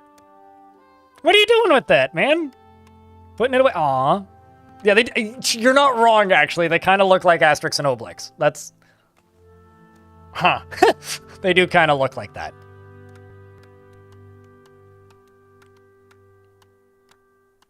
That's adorable. Yeah, I really like this game. It scratches an itch that I haven't felt in a game in a very long time. The need to play a god game.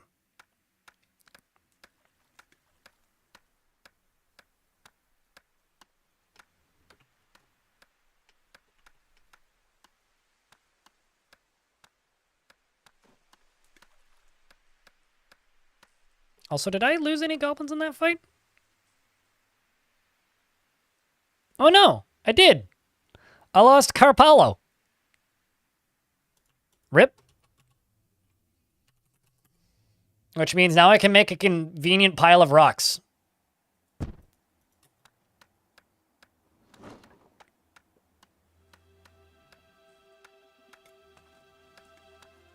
Poor goblin. Goblin bones discovered! Exclamation point. Well, that seems bad.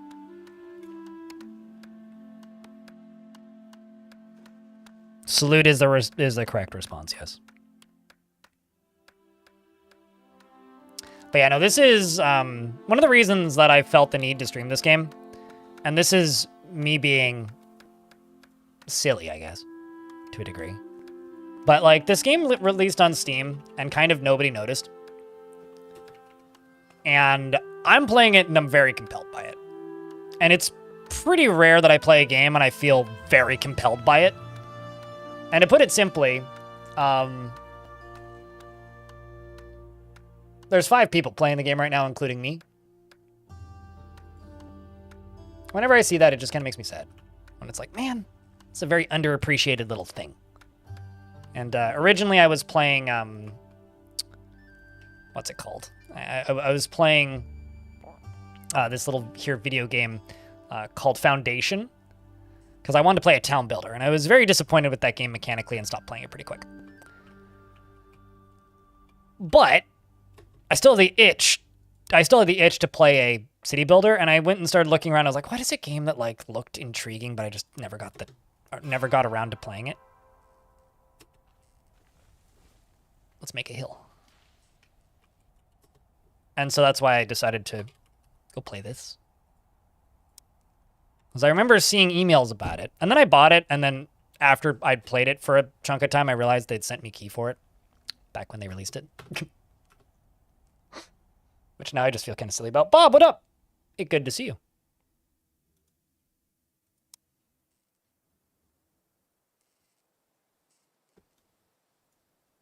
You wish it was your job to play video games all day, Mr. Blank on YouTube chat? So go play video games all day. You just have to start somewhere. I did this and quite literally didn't get paid for it for like 2 years streaming daily. You just have to start.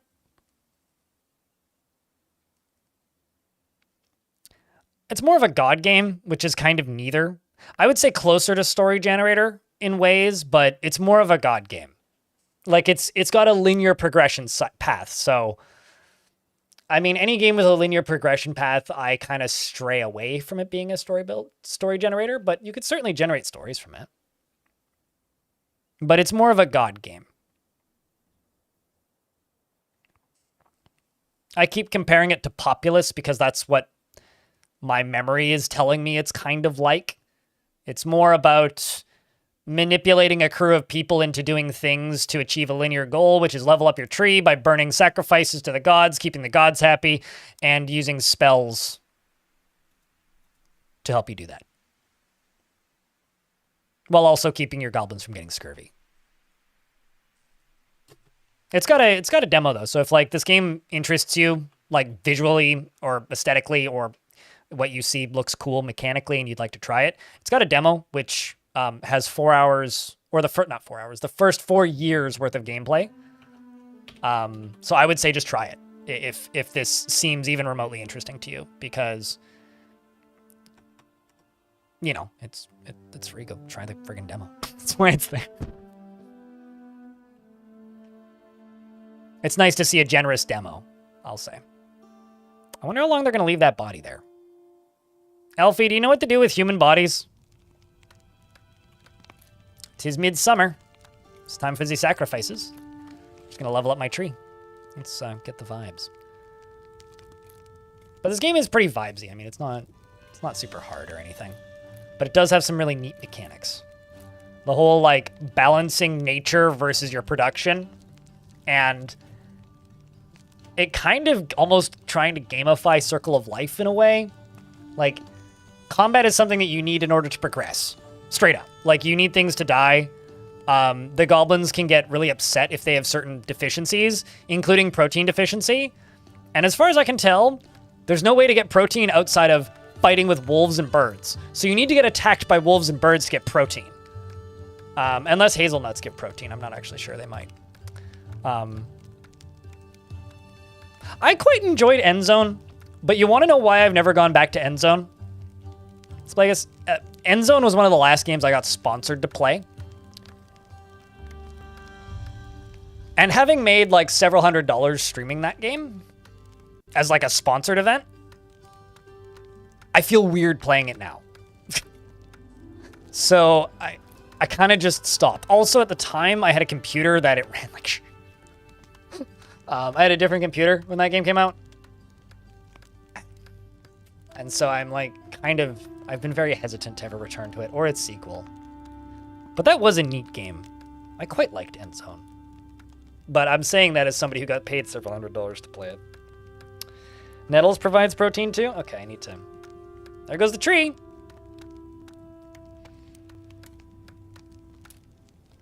Now more new plants are gonna grow. It slowly goes from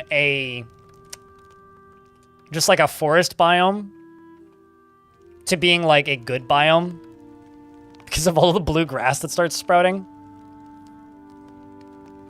Although I don't have a banjo yet, so maybe this blue grass is a scam.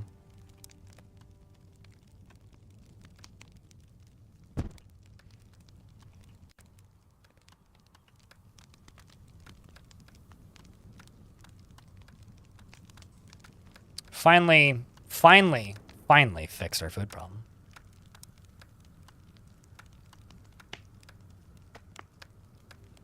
Did I ever build a new turnip hole? I know I deleted my old turnip hole. Did I ever make a new one? Or are they just like, no, they're just immediately eating them. I think I need a bigger turnip farm. Got 9 research points. What can I do?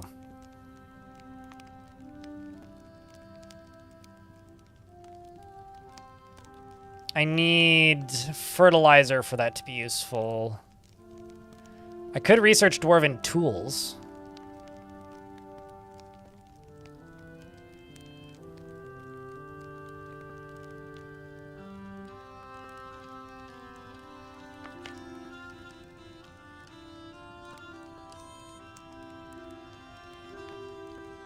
What else can I do?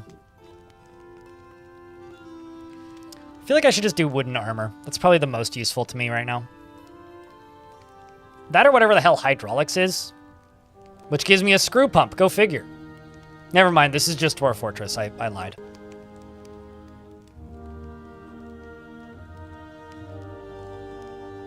We can have a hootenanny? You're not wrong.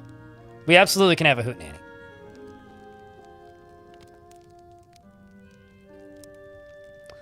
Wooden armor it is. So I can now make wooden shields, plank armor, and ceremonial wooden shields.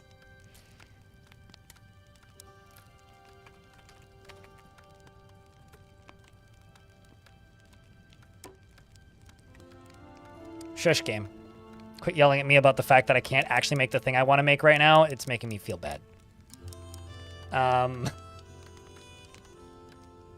And plank armor. I probably need to make a specific new shop for it. I need an armor crafter's workshop. I could have guessed that. Also, I've got more goblins. It's also called an armorer, not an armor crafter-er. Silly game. Doesn't even know what it's called.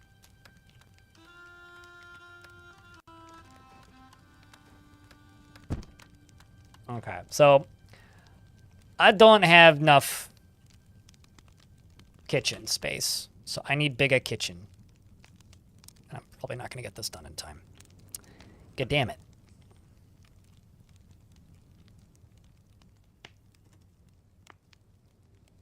You know what? I just cancel this real quick. How big is this compared to you? So you're just a slightly longer version of this?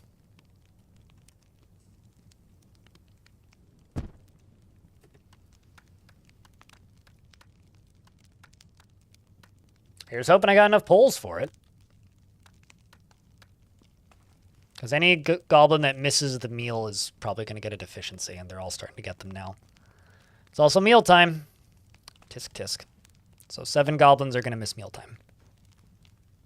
Man, at this rate, the goblins are going to miss dinner. Whatever are we going to do?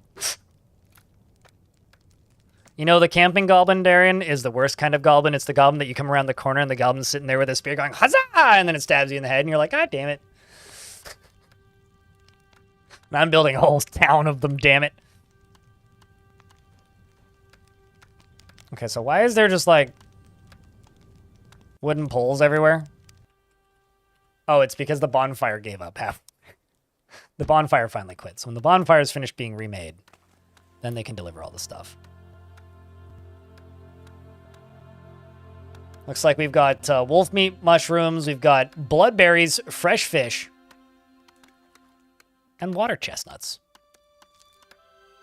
Better food variety than dwarves, I'd say. Except for this one. This one's got worse. This one's just got hazelnuts and fish. And this one's not even going to get a meal done.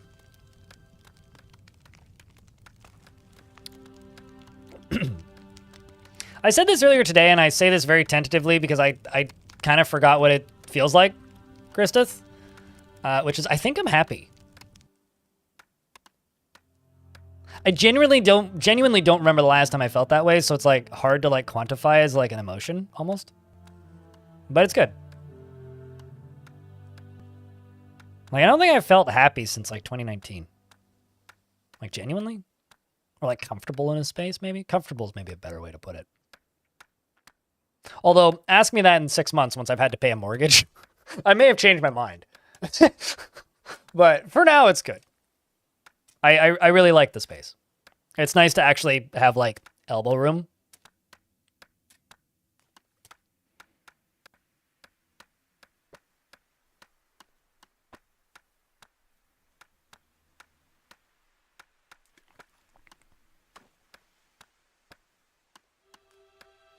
There is a universe where you can send your gobos from this game to raid your buddies in Dorfort. That would never work. For the same reason Dust never worked in Eve. Also, the sun's going down, and I'm losing my green screen.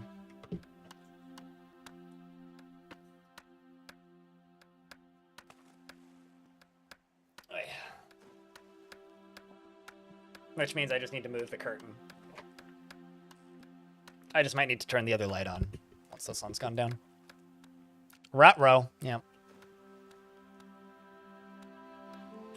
What are they carrying? And they're moving it to stockpiles? I like how the tables look nicer.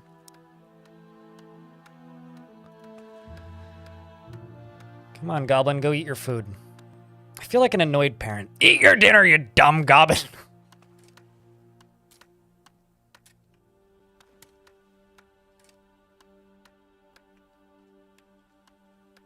Man, that's a very high fertility.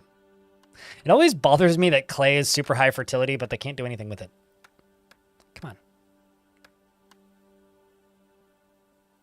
I also don't know what I'm supposed to do with the decaying human bodies just in the front living room. At least they disappear in 4 months.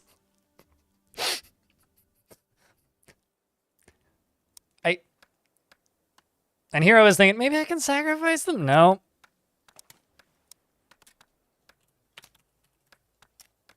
It doesn't look like I can butcher them. Maybe I could make a stockpile and put them far away from me where I don't have to stare at them.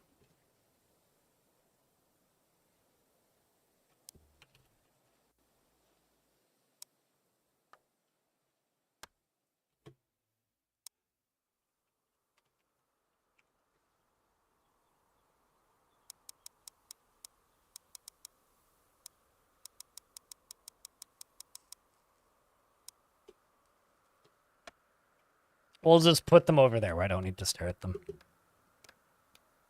Does food get randomly eaten or assigned? Not randomly. So food works in 2 ways. They seem to just kind of eat. They'll scavenge around for food. But they'll only get 1 item of food. Once per season, they have a feast. And that combines a bunch of different articles of food that are available. Which is how they get a good variety of food. If they don't get a healthy variety of food, they'll get sick. And they'll get deficiencies. So they can get protein deficiencies, they can get fiber deficiencies, they can get various different illnesses and massive debuffs on this. And if they get too upset due to their deficiencies, then they just go back to the underworld where it's nicer. So they leave. They kind of do the... there's, you know, in games when people are just... When your little... your little dudes are just like, man, fuck this shit, and then they leave. It's that kind of thing. So in order to make them eat, you have to make these kitchens.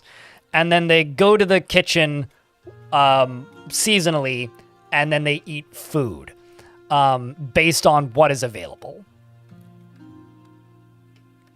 How does human corpse slot into the production chain? Well, fertilizer? I was thinking I could just burn them, like, but I guess not.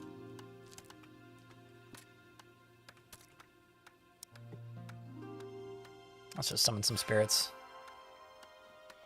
They can assist you with the thisty.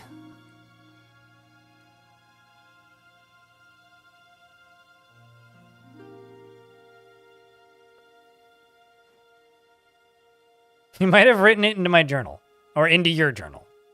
You might have written it into your journal. I mean, hey, you know, whatever gets you through the day.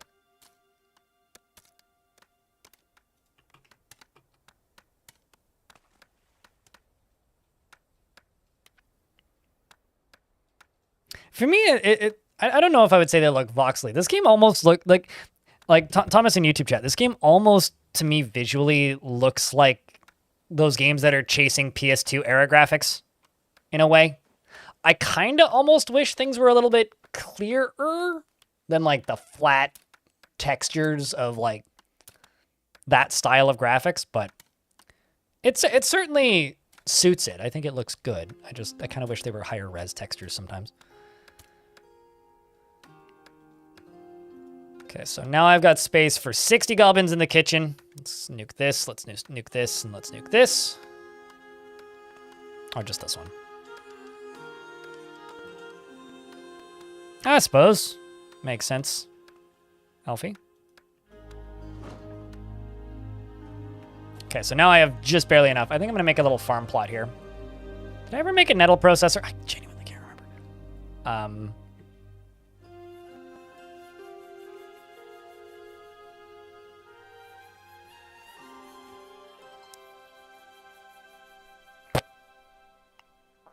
There's a chunk right there that's just not plantable.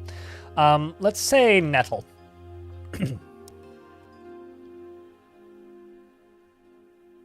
Processor there. And then I'm gonna make another kitchen.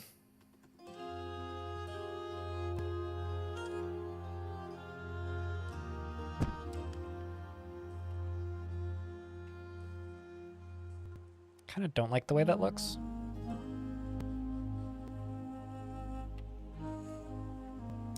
Why don't I do it this way? I have a different one, but place it like that.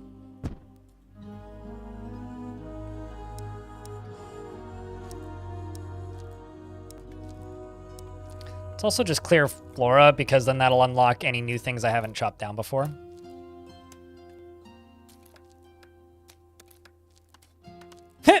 I still haven't cleared that grave, eh?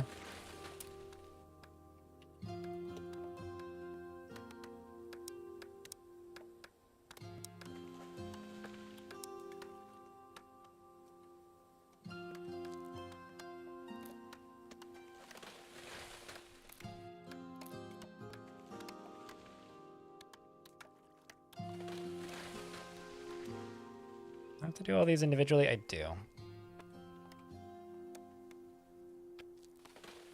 I also need to make an armor maker. An armor-er. You know, everybody talks about the armor-er, but nobody ever talks about the legger-er. Although everybody does talk about the leg-go. Now we're just waiting for the leg stop. I must be getting tired. I've been making too many puns.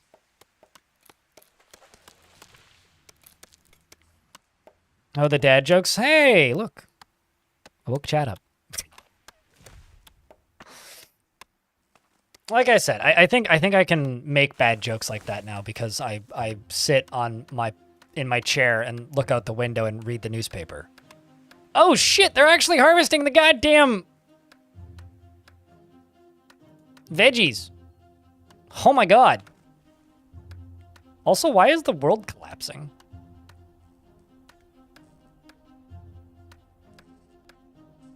I know that might sound weird, but like, that hole wasn't there before.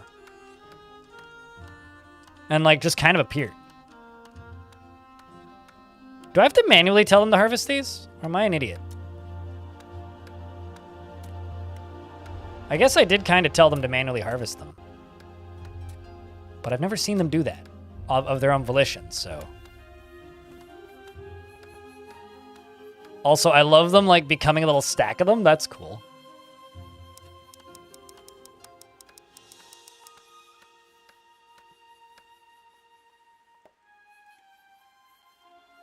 Man, that must irritate parents.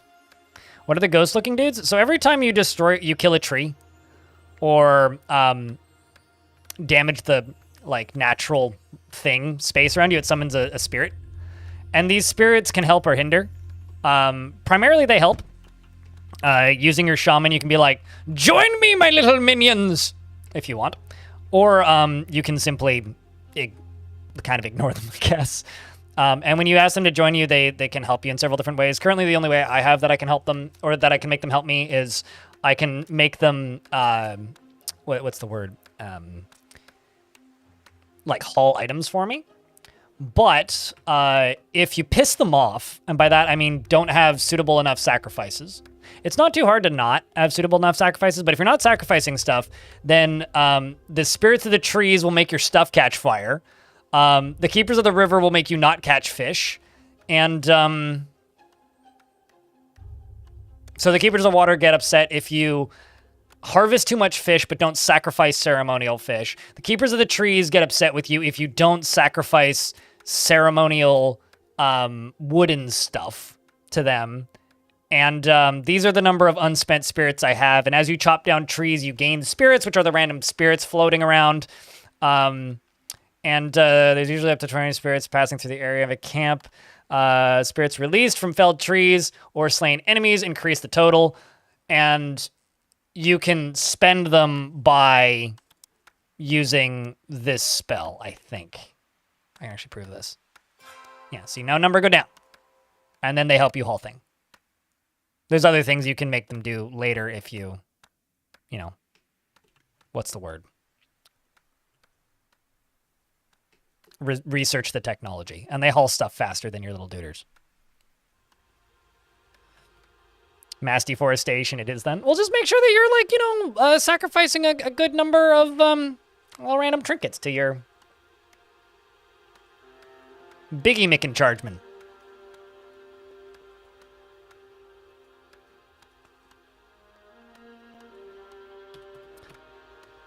Just gonna produce a shit ton of blocks. Or not blocks, poles. That's what I'm gonna do. Poland is gonna be very proud of me. Oh my god, I need a ceremonial wooden shield. Shit.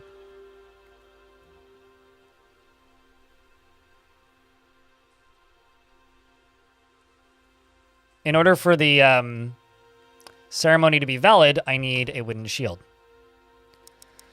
Let's just go 0. So when they finish making that one armor, then they'll make a ceremonial wooden shield.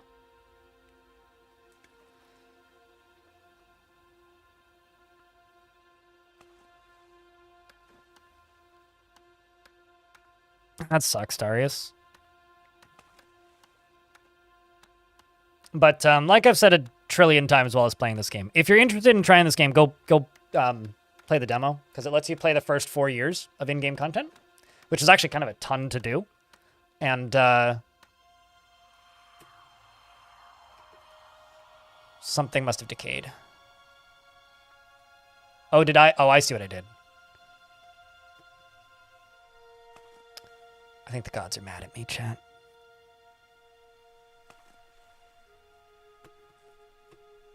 We have missed midsummer. I failed to have the right sacrifices ready in time. Which means the gods are probably going to get mad at me. I don't know what that's going to do. We'll have to find out. Which means food's probably going to be a struggle next year. So you've got fish. What do you have? Got mushrooms, bloodberries, hazelnuts, and fish. What have you got? You got mushrooms, hazelnuts, blackberries, apples. Your list is empty right now.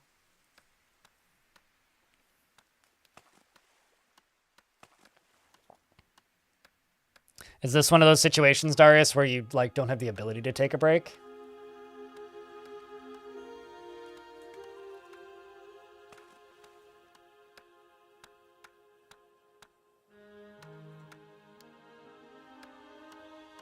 Because I feel that.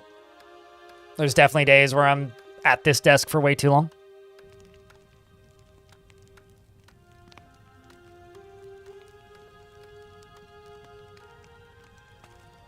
After you thought that you were done and you headed to get food. Oh, that sucks, man.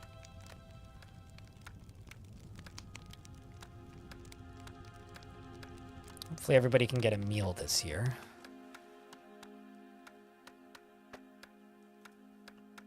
I also lost the little text field down here. Wonder why that happened. May have hit a hotkey or something.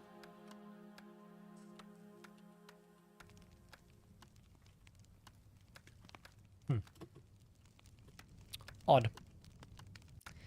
It do be mealtime, though.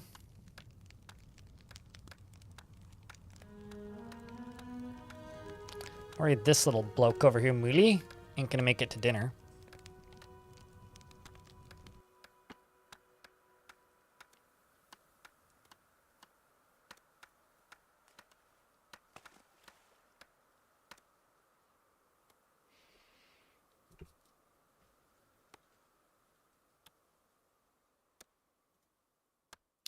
$430 points to next level. Yeah, we just need that their ceremonial shield. Well, good news is they're making the ceremonial shield now.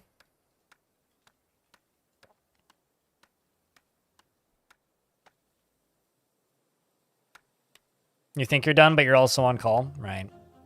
Right. I wonder if investments are open. Hey, chat, investments are open, for those of you who care.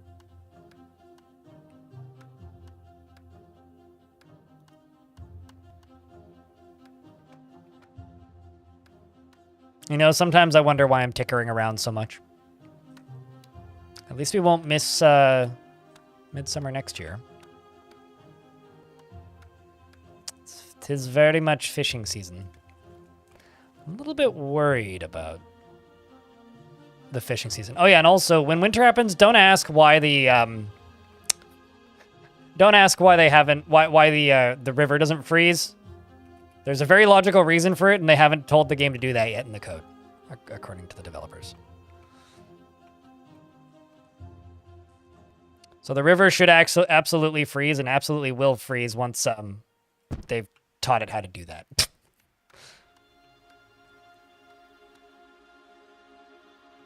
Oh shit, I haven't seen them in wooden armor yet. That looks kind of funny.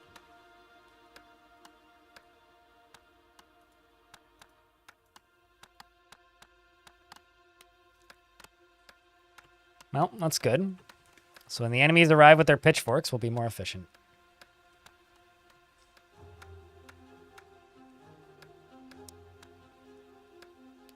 Let's go plank armor. I literally just need the one ceremonial wooden shield because that's what we need for next year. Goddamn needy gods.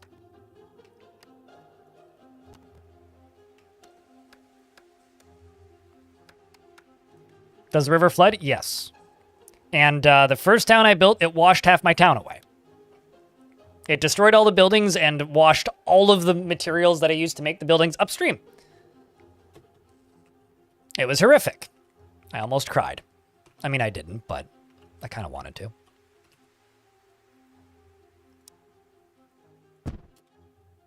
You can also make the water flow in certain areas.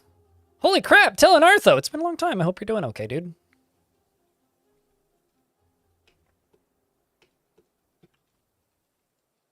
I do hope things have been all right.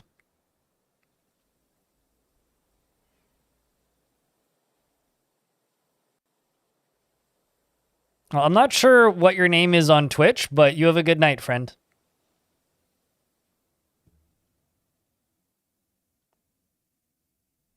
Well, that's a stupid job thing, right? I mean, I figured when the way you said that it was just related to just real life stupid things, not necessarily job specific, but let's go grab some more ruins.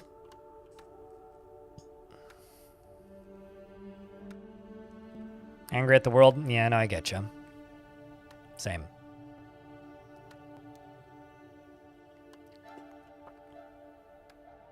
Have I watched you since? Have you watched me since I've moved, Talon? It feels like it's been like a month or something, but. Oh, it's Zelby. Oh, okay. Yeah, no. I get you. I get you.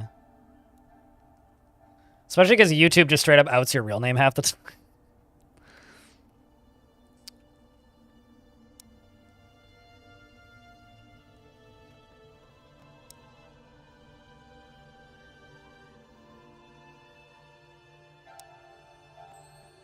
I do want to say that the tall raven statue is one of the best techs. I love this thing. Time to Indiana Goblin. No, that makes sense, Dylan. I got flax seeds, so that's new.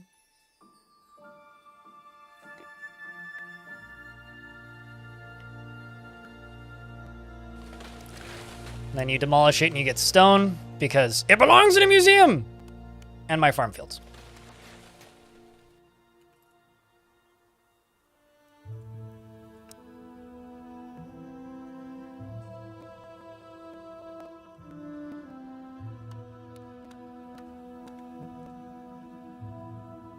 Let's just remove stumps over here. And once I remove these stumps, we're going to plant some farm fields over here.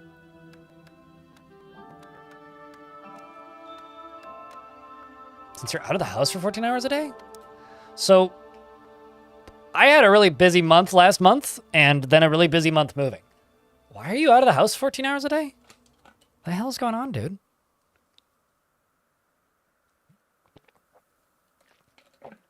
I do vaguely recall talking about job problems, but it's been a while.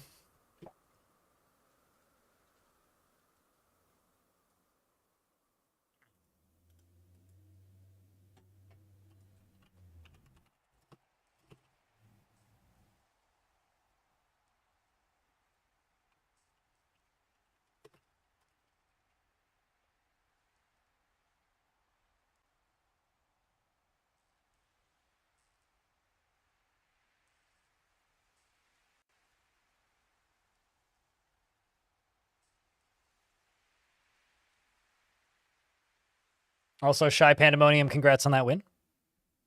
Just waiting for the ads to finish. Might as well keep things running, though.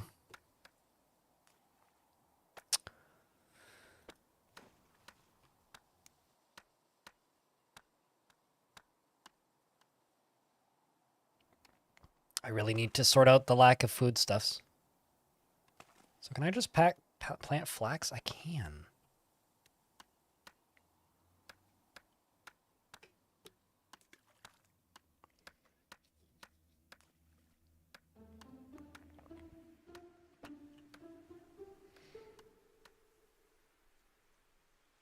You heard 14 hours and that was it? Oh, yeah, that's fair.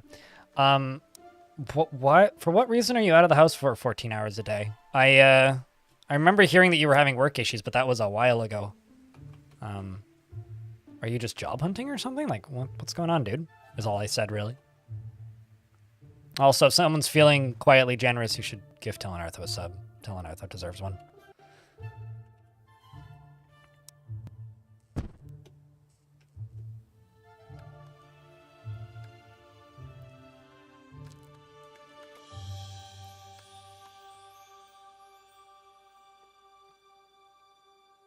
I hope we get attacked by wolves or something. Food supply is going dangerously low.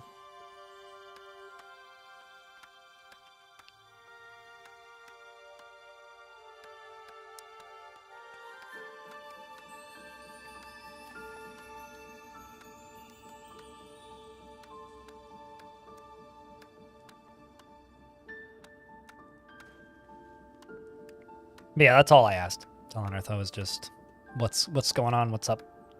Went from working from home to working in the office full time. 90 minutes to 150 minutes each way of commute time, usually on the higher end, plus 9 hour day, plus 30 minutes for lunch. 9 hour day lets you take every other Friday off. Jesus.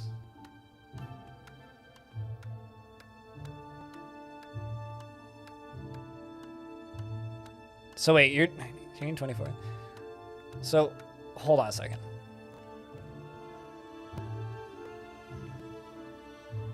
Including like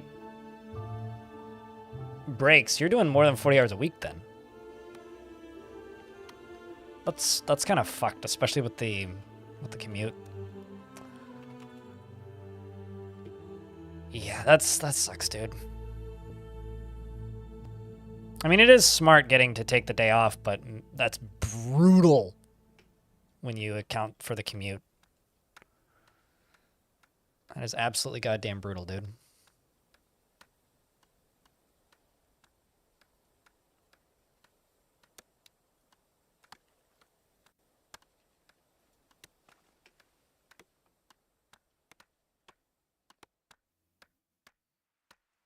Unpaid lunch, but still, yeah, not sustainable. I mean, like, I can relate because the last time I had a real job, I had, well, actually, towards the end of it, I had a much shorter commute. But the last time I was working full-time at a real job, I had a hour and 40-minute commute on weekdays, and then on Saturdays and Sundays, I had a 2-hour and 2.5-ish commute, because I would get to work 30 minutes early instead of like 5 minutes before my shift started on weekends. And it would take me 2 hours to get there each way. So I was doing like 5 hours of commuting per day on public transit. If I wasn't taking public transit, it would have been about an hour each way. And I did that for about a year, and yeah, I kind of went nuts.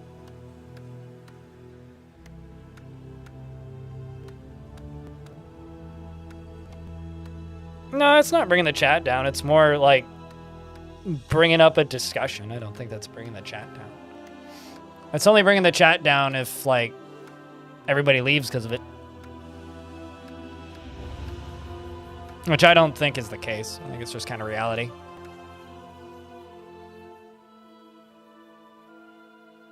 You know, honestly, it makes me feel like I should work more to, like, compensate for other people. Like, my job is, like, trying to give people some peace and quiet and a little bit of side joy, I suppose. Or, like, distraction, even. And the super dramatic music is just making that kind of funny. If I'm being honest. I do need to figure out how to position these lights so I don't look all washed out, though. Unrelated. Oh, no, it's all good. It's all good. Trust me, when I had that job, and I was... Admittedly, at the time, I wasn't streaming anywhere near as much. I was streaming about 3 hours a day, 7 days a week. Whilst commuting 5 hours, so I was, like, working 8 hours a night, commuting 5 hours a day, so that's, what, 16 hours? I would sleep on the bus, usually, which would net me about an hour and a half. And then I would sleep before stream for about 2 hours, so I was sleeping about 4 hours a day. I largely blame my gray hair on that era of my life. Yeah, it's like the Christian side hug equivalent of joy. It's like the one person who remembers that. You know the meme. Oh no, we've got a fiber deficiency and a protein deficiency. Did you just skip a meal because you're also hungry and thirsty?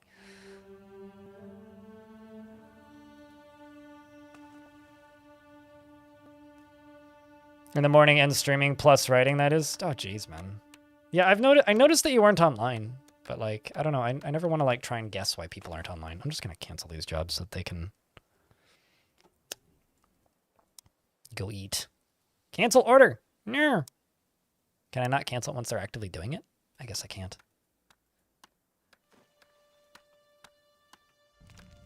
Hopefully they make it back in time for luncheons. That sounds like a building fire. Why is there a fire here? Improvised lean-to. Why is there an improvised lean-to up here? Did I put that there? Or did you just go build that? Huh? I must have built that, but I have no recollection of building that.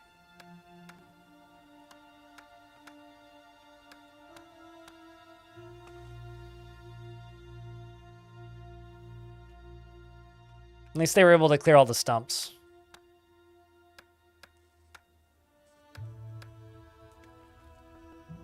I think it's kind of great, Tellen. I mean, it's got a good little demo connected to it, which has a lot of content in it. It's very generous for what it is. I think it's got some really interesting mechanics. It's maybe the most interested I've been in a game that feels like a God game in a very long time.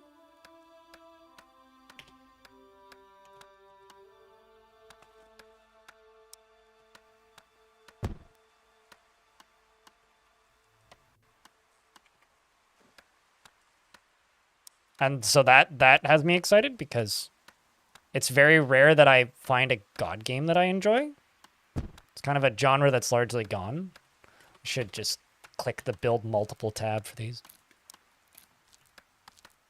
And that feels good. I like me a God game. And this is one of those that feels good, and it's rare that I like those. Usually they just kind of end up being a bit of a letdown. So this one is currently empty. Nobody's using it. So I'm actually just going to get rid of it. And then I'm going to go cancel all these orders. I'm just going to move this.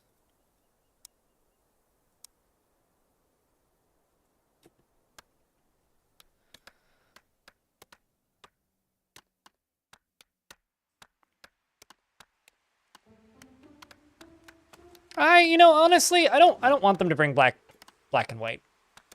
I think somebody should just go make a new, better game. Like, to me, black and white is one of those games that doesn't need to come back, really. But it's a game that some small independent studio should do their best to make an equivalent version of. Oh, that's the button I need to click.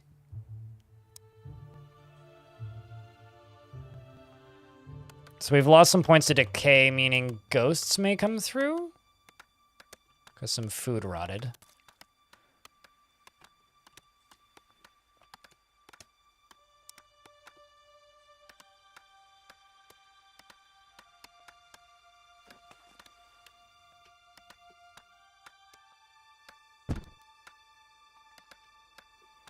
Now we're moving the other kitchen up to here.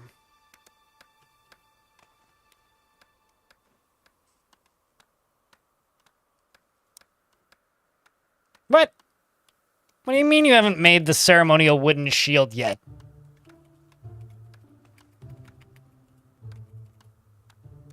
You made 10 of them. So haul 'em, you lazy doofuses. The fuckity. Is the campfire full? No. Not even close. Morning, animal. I'm gonna just summon some spirits. Get to work, you ghosties.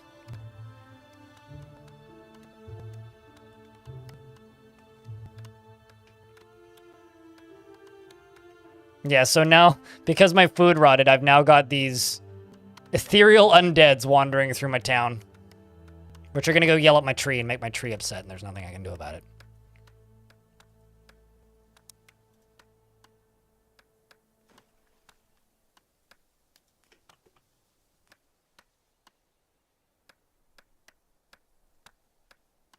Camping good?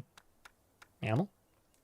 It's been an odd occurrence on Discord. Somehow someone saw ketchup is illegal and decided to post rather gross ketchup gift. Cool. And then leave the server? I think that's normal moron on the internet behavior.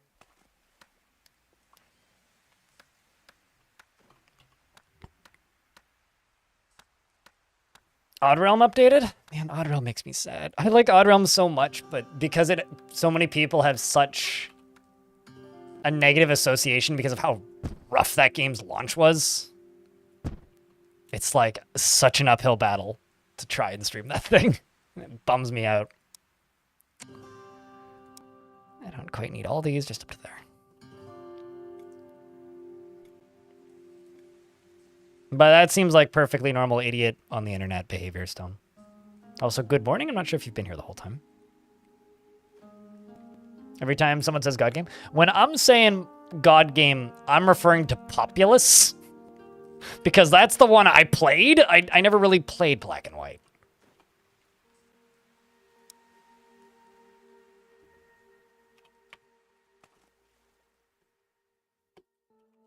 Do storehouses get poles in them?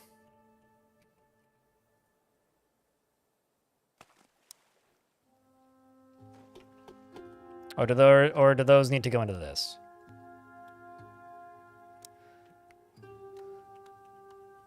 Yes.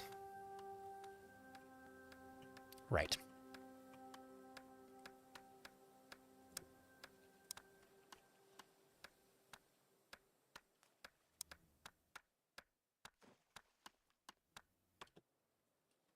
Except you're gonna forbid all except for wooden poles.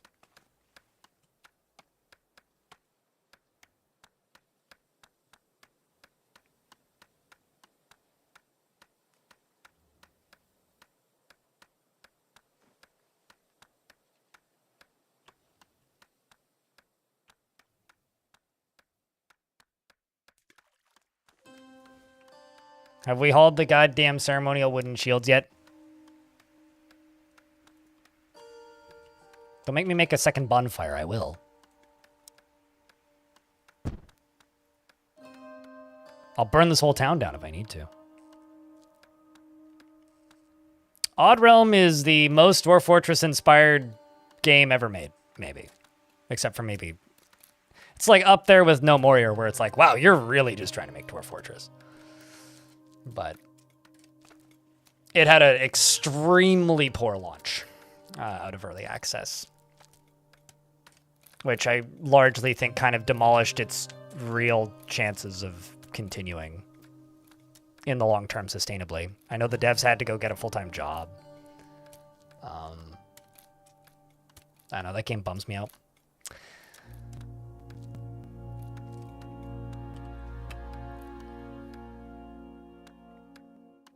I will also say that Oddworld Abe's Odyssey certainly doesn't do it any favors, though. You've been here since 8 minutes into the stream? Alrighty, well, I just haven't seen you speak in a minute, then. I kind of figured you'd gone to bed. We may actually just be out of space now that I'm looking at it.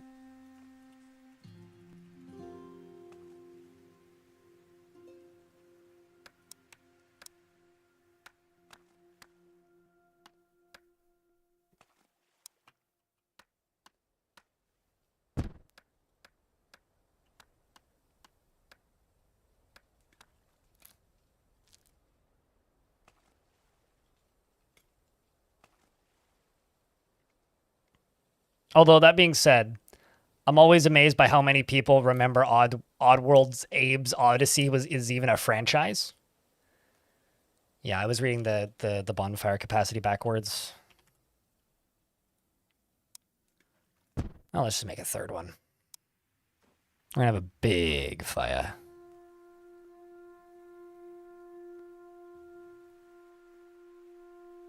Because we need a lot of culture points this year.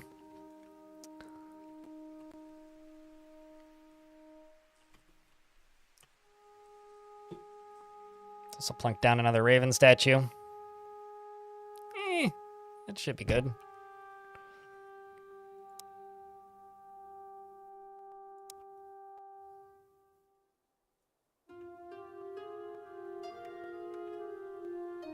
Could also probably hack down the trees in my house here.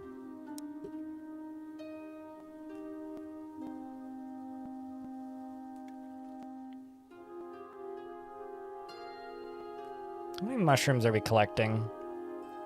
I feel like I should also plant more turnips this year.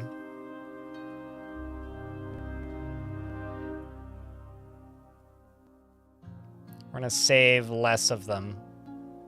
I've got a shit ton of turnip seeds, but no turnips.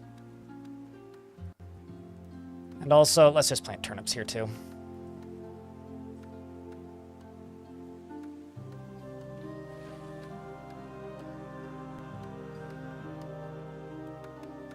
I also need more housing.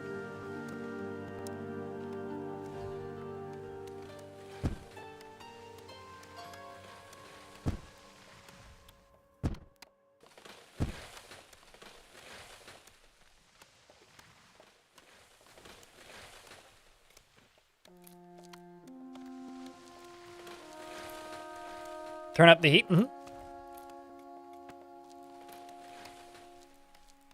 Yeah.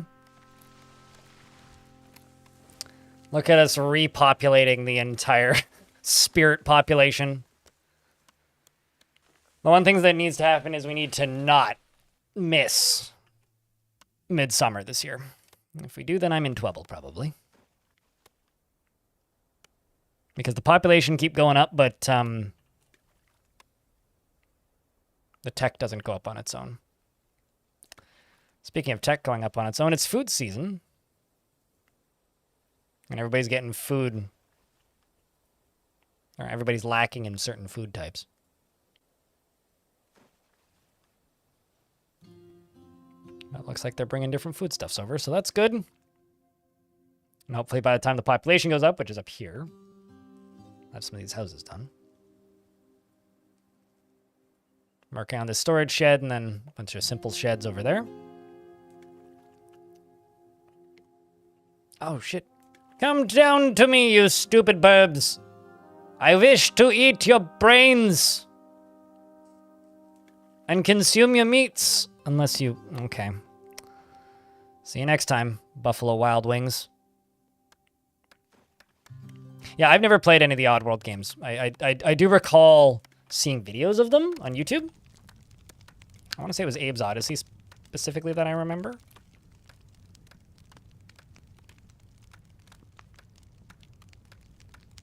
But I do recall those games coming out.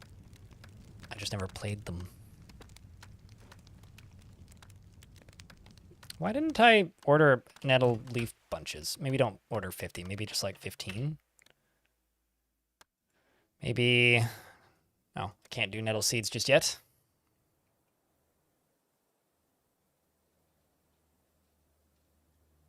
Man, the little guy with the suit of armor on just looks so funky. Look at him. I don't know where he's going or what he's doing, but... He's patrolling, probably.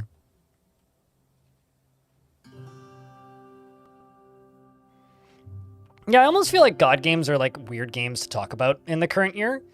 Because sitting here, what was the last good God game?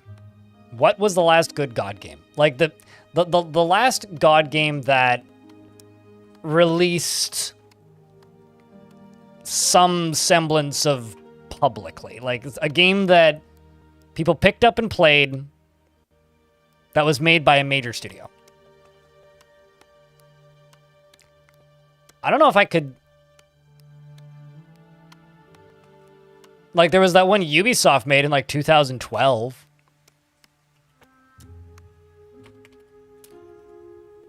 Like, I'm almost, like, stumping myself with this.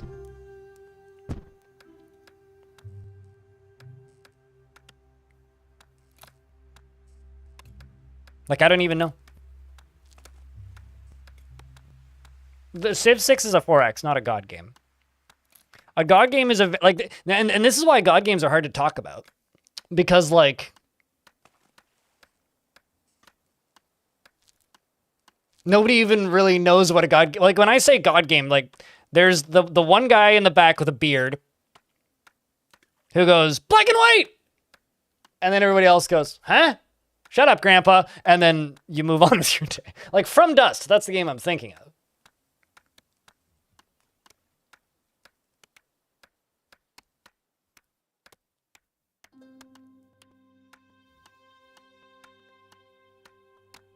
True, Rios. Banished isn't a God game. Banished is a survival city builder. It's a city builder.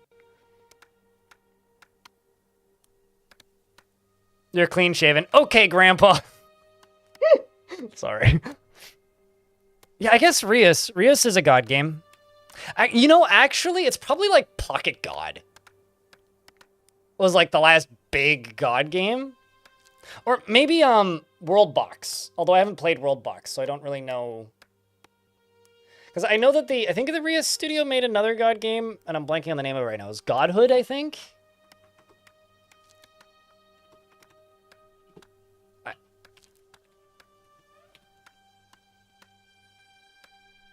Yeah, but like this game...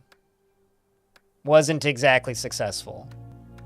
Basically, a god game is a city builder where you have some control over your citizens, but the actual goal is to manipulate them using powers. If that makes sense. And they usually end up involving like land manipulation or other forms of interactions that isn't just go here, build thing. Oh, true. I never played Universe Sim, so I wouldn't know actually.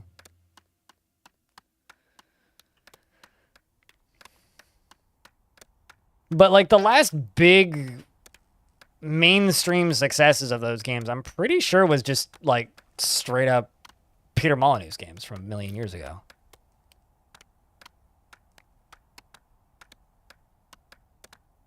And punish them. Yeah, true. Yes. Well, I mean, I could punish my goblins right now, but it wouldn't be very efficient. I learned that if you raise the land underneath a goblin, it sends them flying into the air. Like, this is actually more efficient, so I'll do this. Whee! Bonk. Sorry there, bud. You know, it's a good time. Surprise hole. It's the best kind of hole.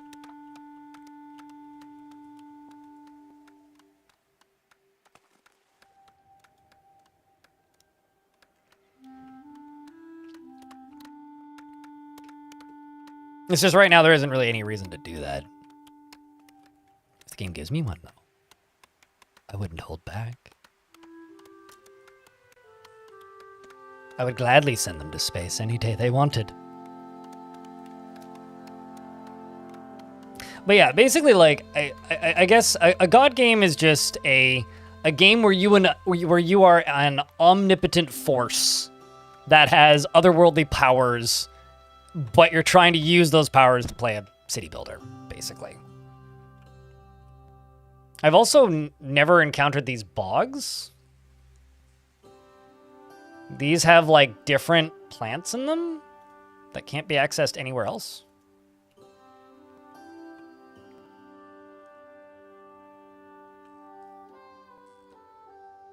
Just gonna go mess with this.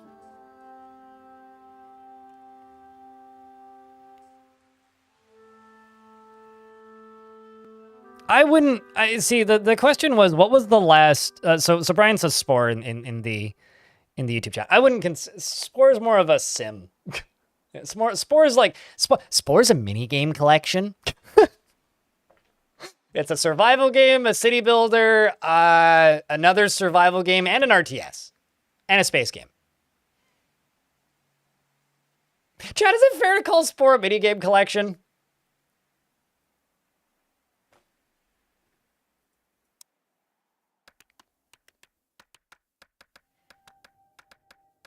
Nobody likes the space game. I would say that about most space games. Because most space games run into the problem of, yo, space big and empty and there's nothing in it. And also flying is confusing.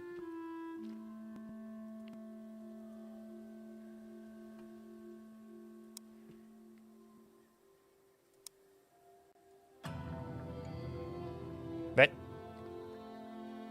10 goblins have arrived from the underworld. Well, there goes my food supplies. Good news is, it is summer, which means the tree is leveling up most likely.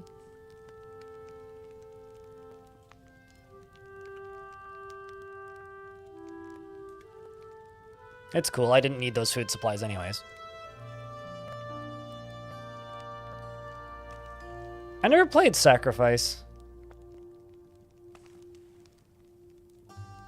I think I know about Sacrifice because I remember hearing Total Biscuit talk about Sacrifice. But I never played Sacrifice. So, like, we were talking about this earlier, Magna. Spore is funny because Spore is one of the few games that I know of that people are coming around on now. That...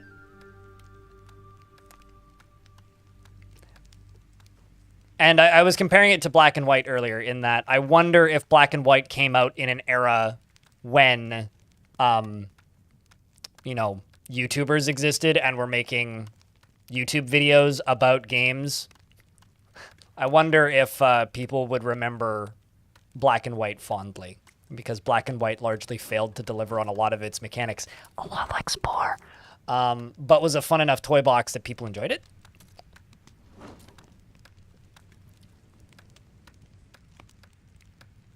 I don't know. To me, I'll say this. Spore is the prequels, the Star Wars prequels of the video games industry. People who are old enough to remember it when it came out still kind of grumble and dislike it, and young people seem to like it now for some reason, and I don't get it. Like, I like Spore. It's like, what's wrong with you? I don't know. Because, like, I still... I would probably like Spore. I will never play Spore. Just out of principle. I refuse to, like, acknowledge that game in any real positive function other than kind of low-key making fun of it.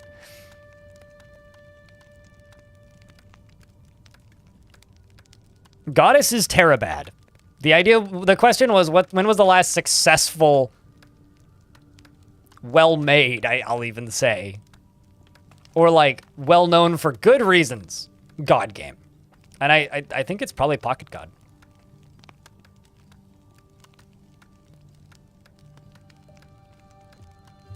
See, you're smart, Ilmirin. I love the way the smoke looks in this game.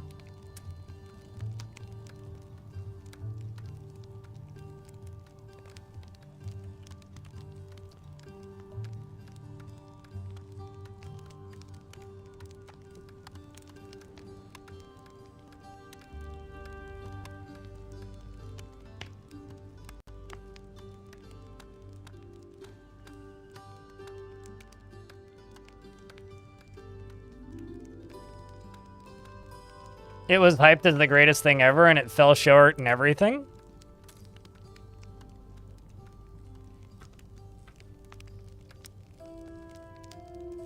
Yeah, I guess so. What happened? The fires? Oh, I sacrificed to the gods and leveled up. Pleased the spirits and get more research points for it. Speaking of, I should go see what I can research. I do spinning. I could do beams. What do beams do? Better storage and better huts. But what more interesting things can I do? I feel like I should just wait for improved farming.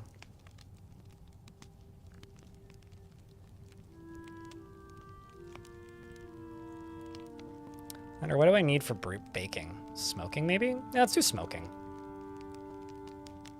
And then next year we can do baking, which gives me flour and seed meal.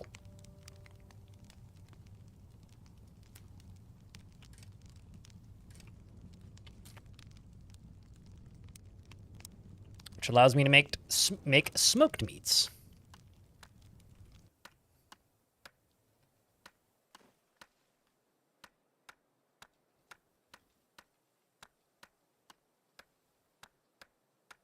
I feel like it's dangerous to put that all the way over there. I kind of just want to... I have a little bit of PTSD for the last time I built a smoker in this game, and it set half my town on fire.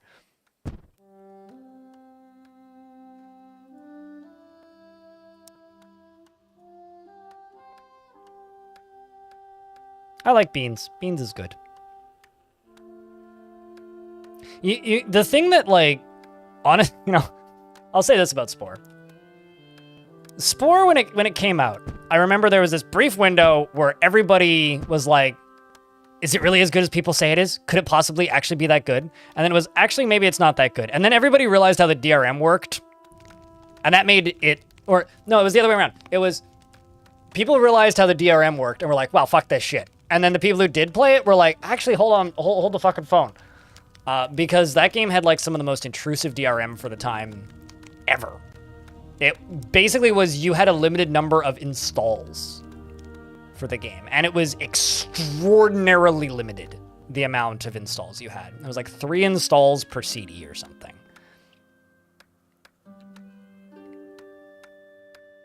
You had 3 PCs in the house? Oh my Christ. And they didn't, and like, to their credit, they did end up removing that stuff at some point, but I remember that being the big deal. No, totally, which is why I'm convinced it might be the... See, the thing is, I was a child too when Spore came out, but I was already like annoyingly plugged into video games media at that point. So I was reading reviews on like GameSpot and IGN. I was like actively listening to games podcasts and hearing people like Greg Kasavin talk about video games, who went on to found Supergiant, and make, Hades. So like, I guess at that point I was just so deep in that shit already as a child that I was the annoying kid who was like, no, you cannot like this video game and here's why, to my friends, which is why I didn't have many.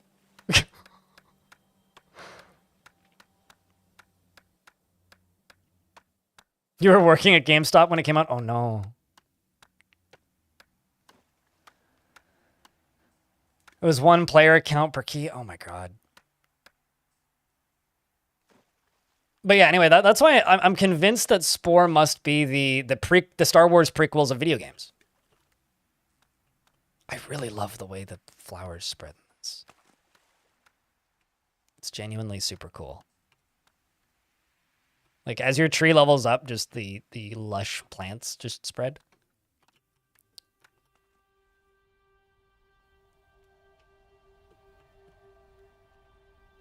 How you doing, Clino?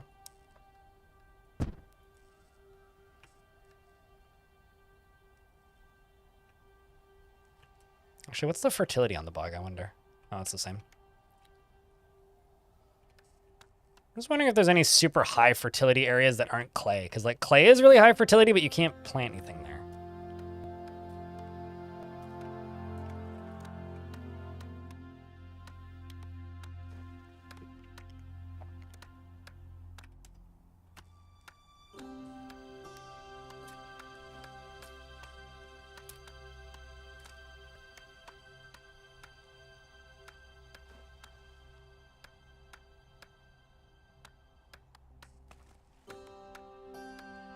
You're gonna go eat din-dins? Alrighty.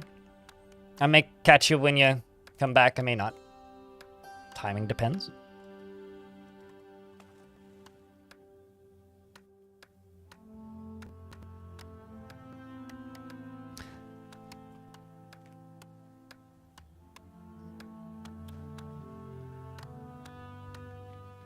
Hold on a second.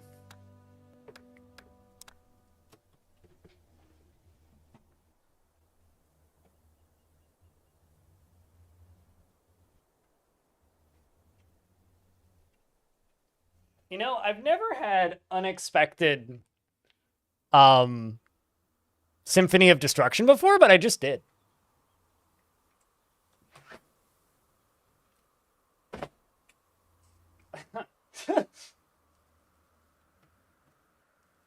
That must have been a car driving by. Holy shit, that was loud.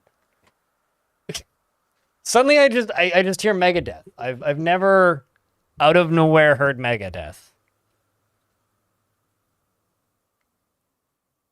That Obsidian shenanigans for the DF world was awesome this morning. I beg your pardon? What? What shenanigans? I clearly missed them.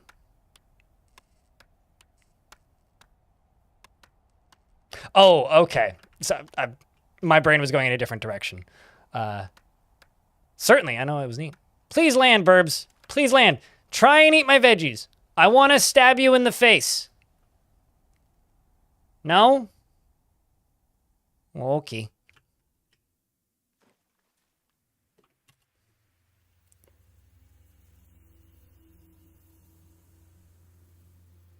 Yeah, I mean, aside from like almost like setting my PC on fire every time I try to launch it, it is pretty cool, Taylor.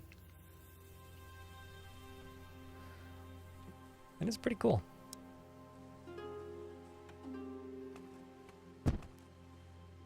I don't want to just make more fishing huts, but I guess I have to.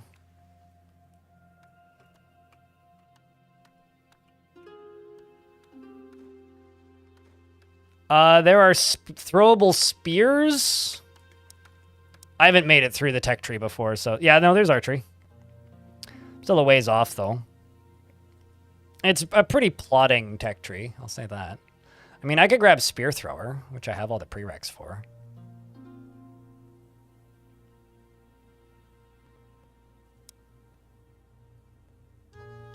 Goblins have learned how to make a spear thrower.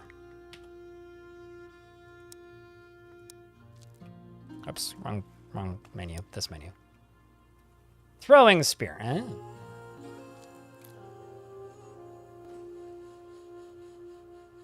Okay, spear thrower and throwing spear. Okay, so a spear thrower is an item, and this is the ammo for the throwing spear. Got it.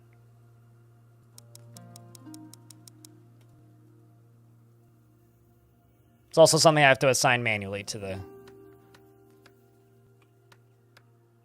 goblins.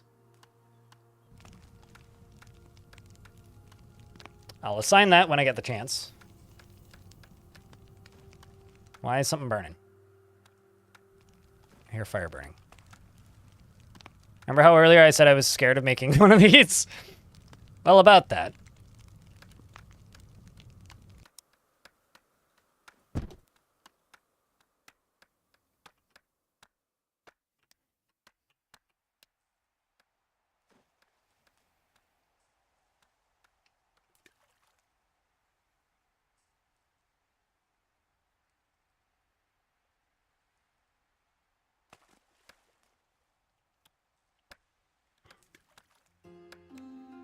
You're flying halfway to Atl? Atl?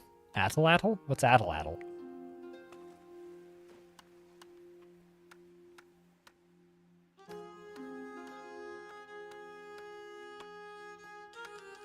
Atl boy?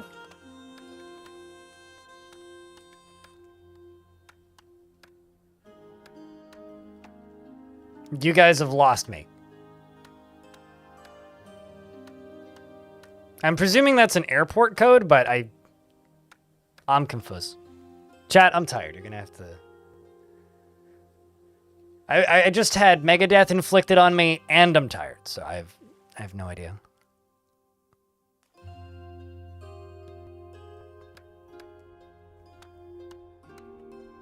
It's all good. I've been streaming for 10 hours.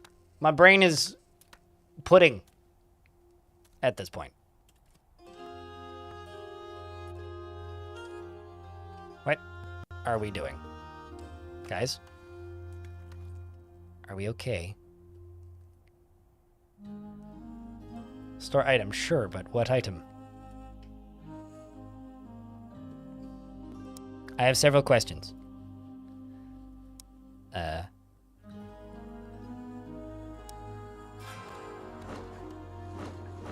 think that was a mistake, but it's okay. The water will flow away and hopefully not drown them. All right. What are you doing? You bloody wingnuts. Actually makes me wonder if I could slowly build a land bridge across the river. We're good here, guys. Okay.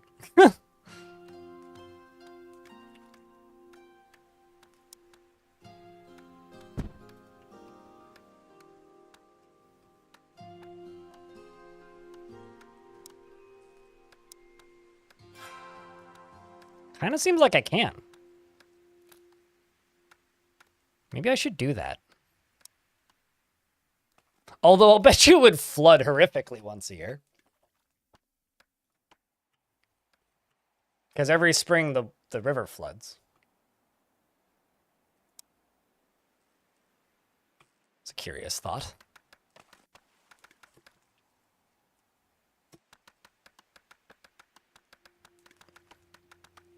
So late autumn is the turnip harvesting season.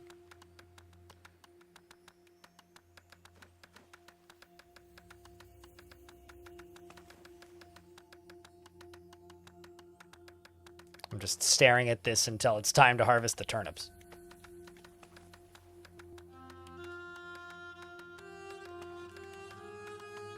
It may flood before that. I'm not sure. I mean, I haven't tried blocking the river, so I don't know. I could try from the other end. That may actually be safer.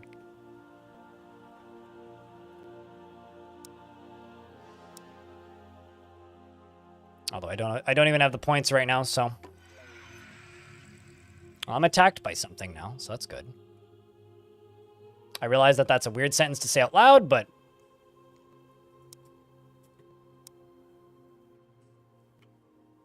Damn it! Stupid humans. I was hoping for wolves. If I got wolves, then I'd be able to eat something. Or I'd have something to show for it. And instead, I'm just getting some silly pitchforks. And they're attacking me on during lunchtime. Zero respect. Absolutely zero respect. You're just gonna go off into the forest and murder my poor goblin? What did we ever do to you? Aside from existing. Oh shit. We can now see the spear thrower. No. With the quote-unquote addle. That'll do it. Poke him with your pointy stick, goblins. There you go. Successfully poked.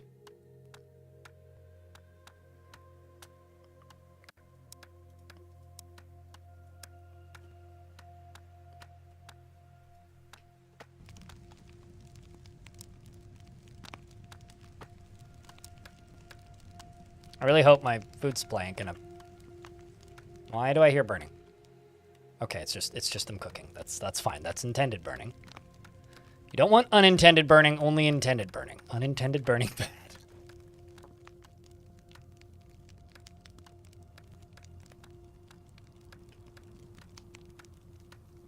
We'll see you later tomorrow. We'll see you later tomorrow? We'll see you tomorrow, be luck. I can words. Just don't slip, like a animal sort of said.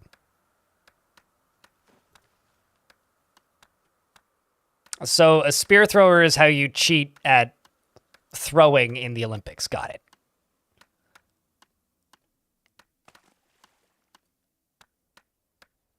I'm not sure why there's just like a pile of food here.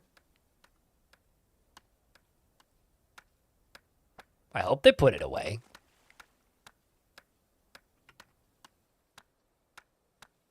I mean, this guy's pretty empty. Yeah, they're putting it away. Go eat first, though. Silly goblins.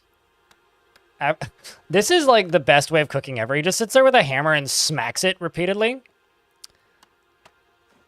Gotta tenderize all of those foods into pile of food sustenance-providing mash.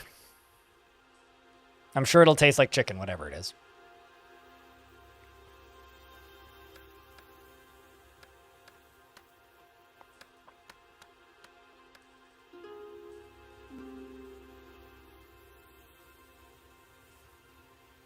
Oh, shit. That's actually reachable.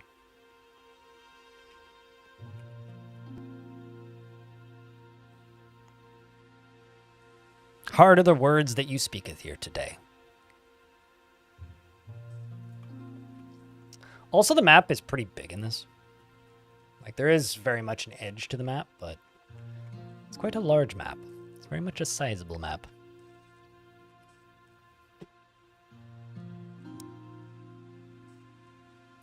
Got more flax seeds and more trinket, as well as some scrap iron, which is cool.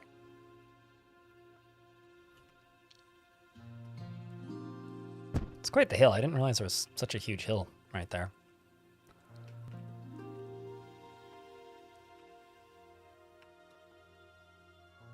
How are we doing on the sacrifices? Need 200. We've got 205 culture points in there right now. In order to level up, I only need 174. So we're actually good on the culture sacrifices for next year. And I've got 134 turnips. Hallelujah, I think. Let's clean some additional flora. Can I not? I guess I can't tell them to clear more of those, but good news is I now have a whole lot of turnips. Bad news for anybody who doesn't like. One of the researchers on the effectiveness of atlatls was interested in if they were used to hunt mammoths. So to get some field testing, he tagged along with an elephant cull to see if an atlatl could chuck a spear hard enough to do real damage. After the hunters downed an elephant, he went out to test it, only to discover that the elephant was, one, only unconscious. 2, angry, and started charging the researcher and the guy who used the addle to put a spear through its sternum into the heart. Man, I was really hoping for the elephant in this story. Kind of disappointed, not gonna lie. Stupid researcher. The elephant did nothing wrong. Also, I was wondering why they couldn't get into this thing. They literally can't get through the tree. There's a tree in the way.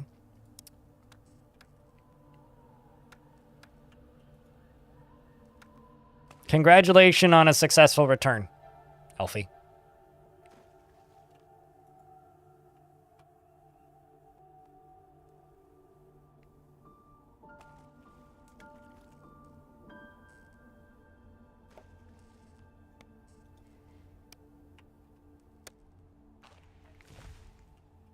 Where'd that other shed go? This one's got space.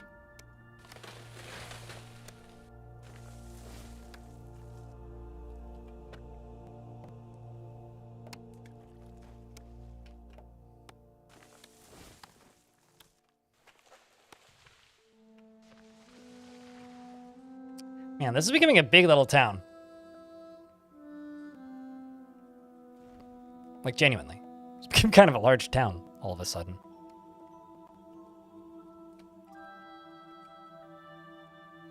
This over here, you need to get demolished.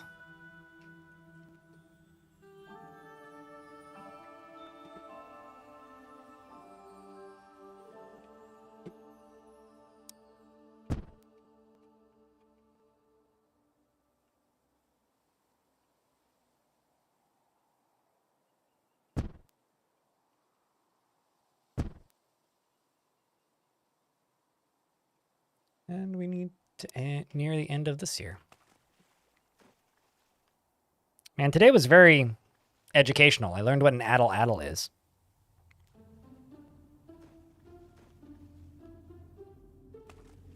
I agree, Aqua. I think this game is very, very, very satisfying on the eyes. It's nice to look at.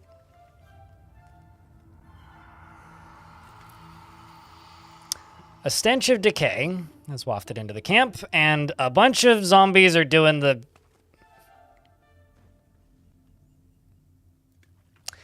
They're doing the Pirates of the Caribbean thing.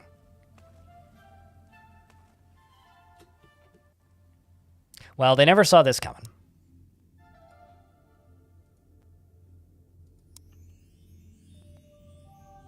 What? God damn it. And here, I was like, I got this. Clearly not. I don't actually got this. Where are they going? I could set them on fire. Let's level the earth. So...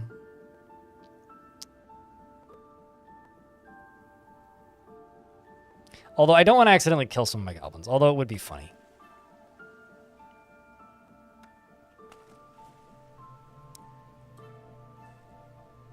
Just grab the thwack stick, okay? Do the big thwack. Oh no, they're gonna damage my fishing traps. Hit them! Hit them good! Hit them where it counts. Mostly in the forehead. It's okay, they're slow zombies. You can run around them if need. Also, good win, non-major nerd. What'd you have for dinner, Alfie, if I can ask? I don't know what I'm gonna have for dinner tonight. I need to check. The bits and pieces are all floating away. Well, that's a shame.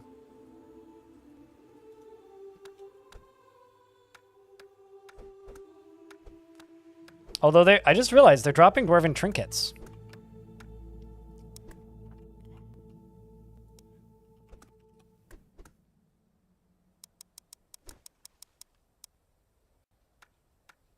Huh.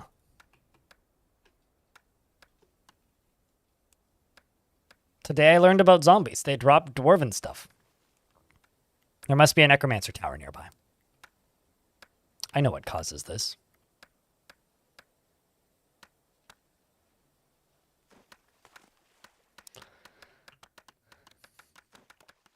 You had chicken and a stew of herbs? Ooh. I'm hungry. That statement, Elfie, just made me realize that I'm hungry. See, that was kind of what I was hoping I could do, would be to just cause some mass hysteria.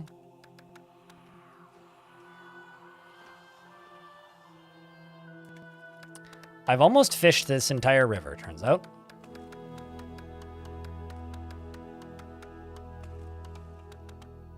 Somehow I'm barely keeping up on food stuff, though.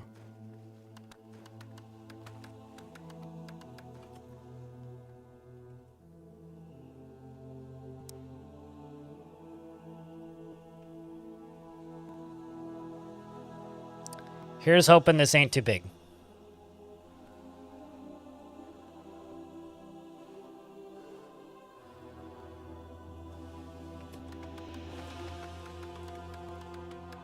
And currently it is big meal season. Exactly, ZLD. That's what I want to do right now.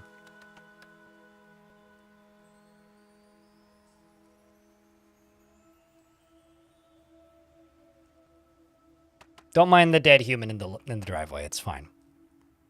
He lives there now. Although I will claim his stuff so that we can throw his body away. Claim items. Oh no, I'm out of fishing spears. Which bad.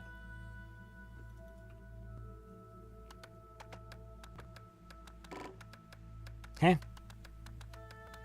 I don't know what that brrr sound was, but...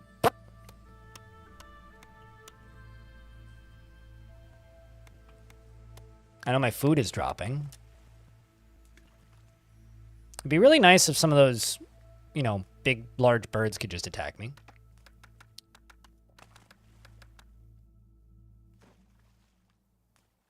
You might mind the dead human in the driveway. It's okay, you're not human if you live here. You're a goblin. The goblins don't seem to care so much.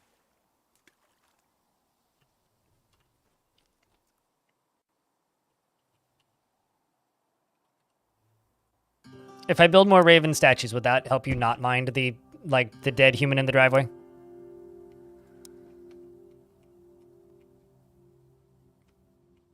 Ooh, game no like that. Game no like that.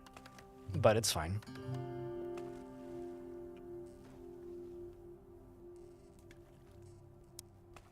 Let's just trick some souls to help me put stuff away for a bit. Game delicate Bab, got it. Got it. Human driveways. Just like human houses.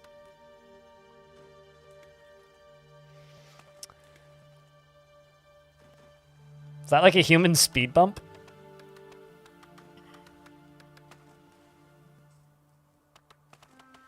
This is a grim piece of humor to fall into, but here we are. Okay, is there anything specific you guys need this year? I really hope they don't start demanding ceremonial bird meat at any point, because if they do... Birds just arrived, so now we can have it. But, oh shit. I have to reclaim my own throwing spears? That's unfortunate.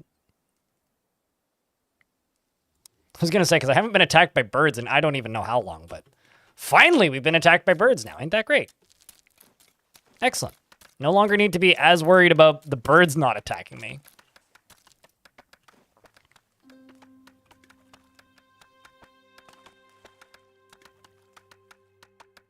Drive cautiously. I mean, that's just like what most towns in Project Zomboid turn into after a while, right? Although those are more zombie speed bumps.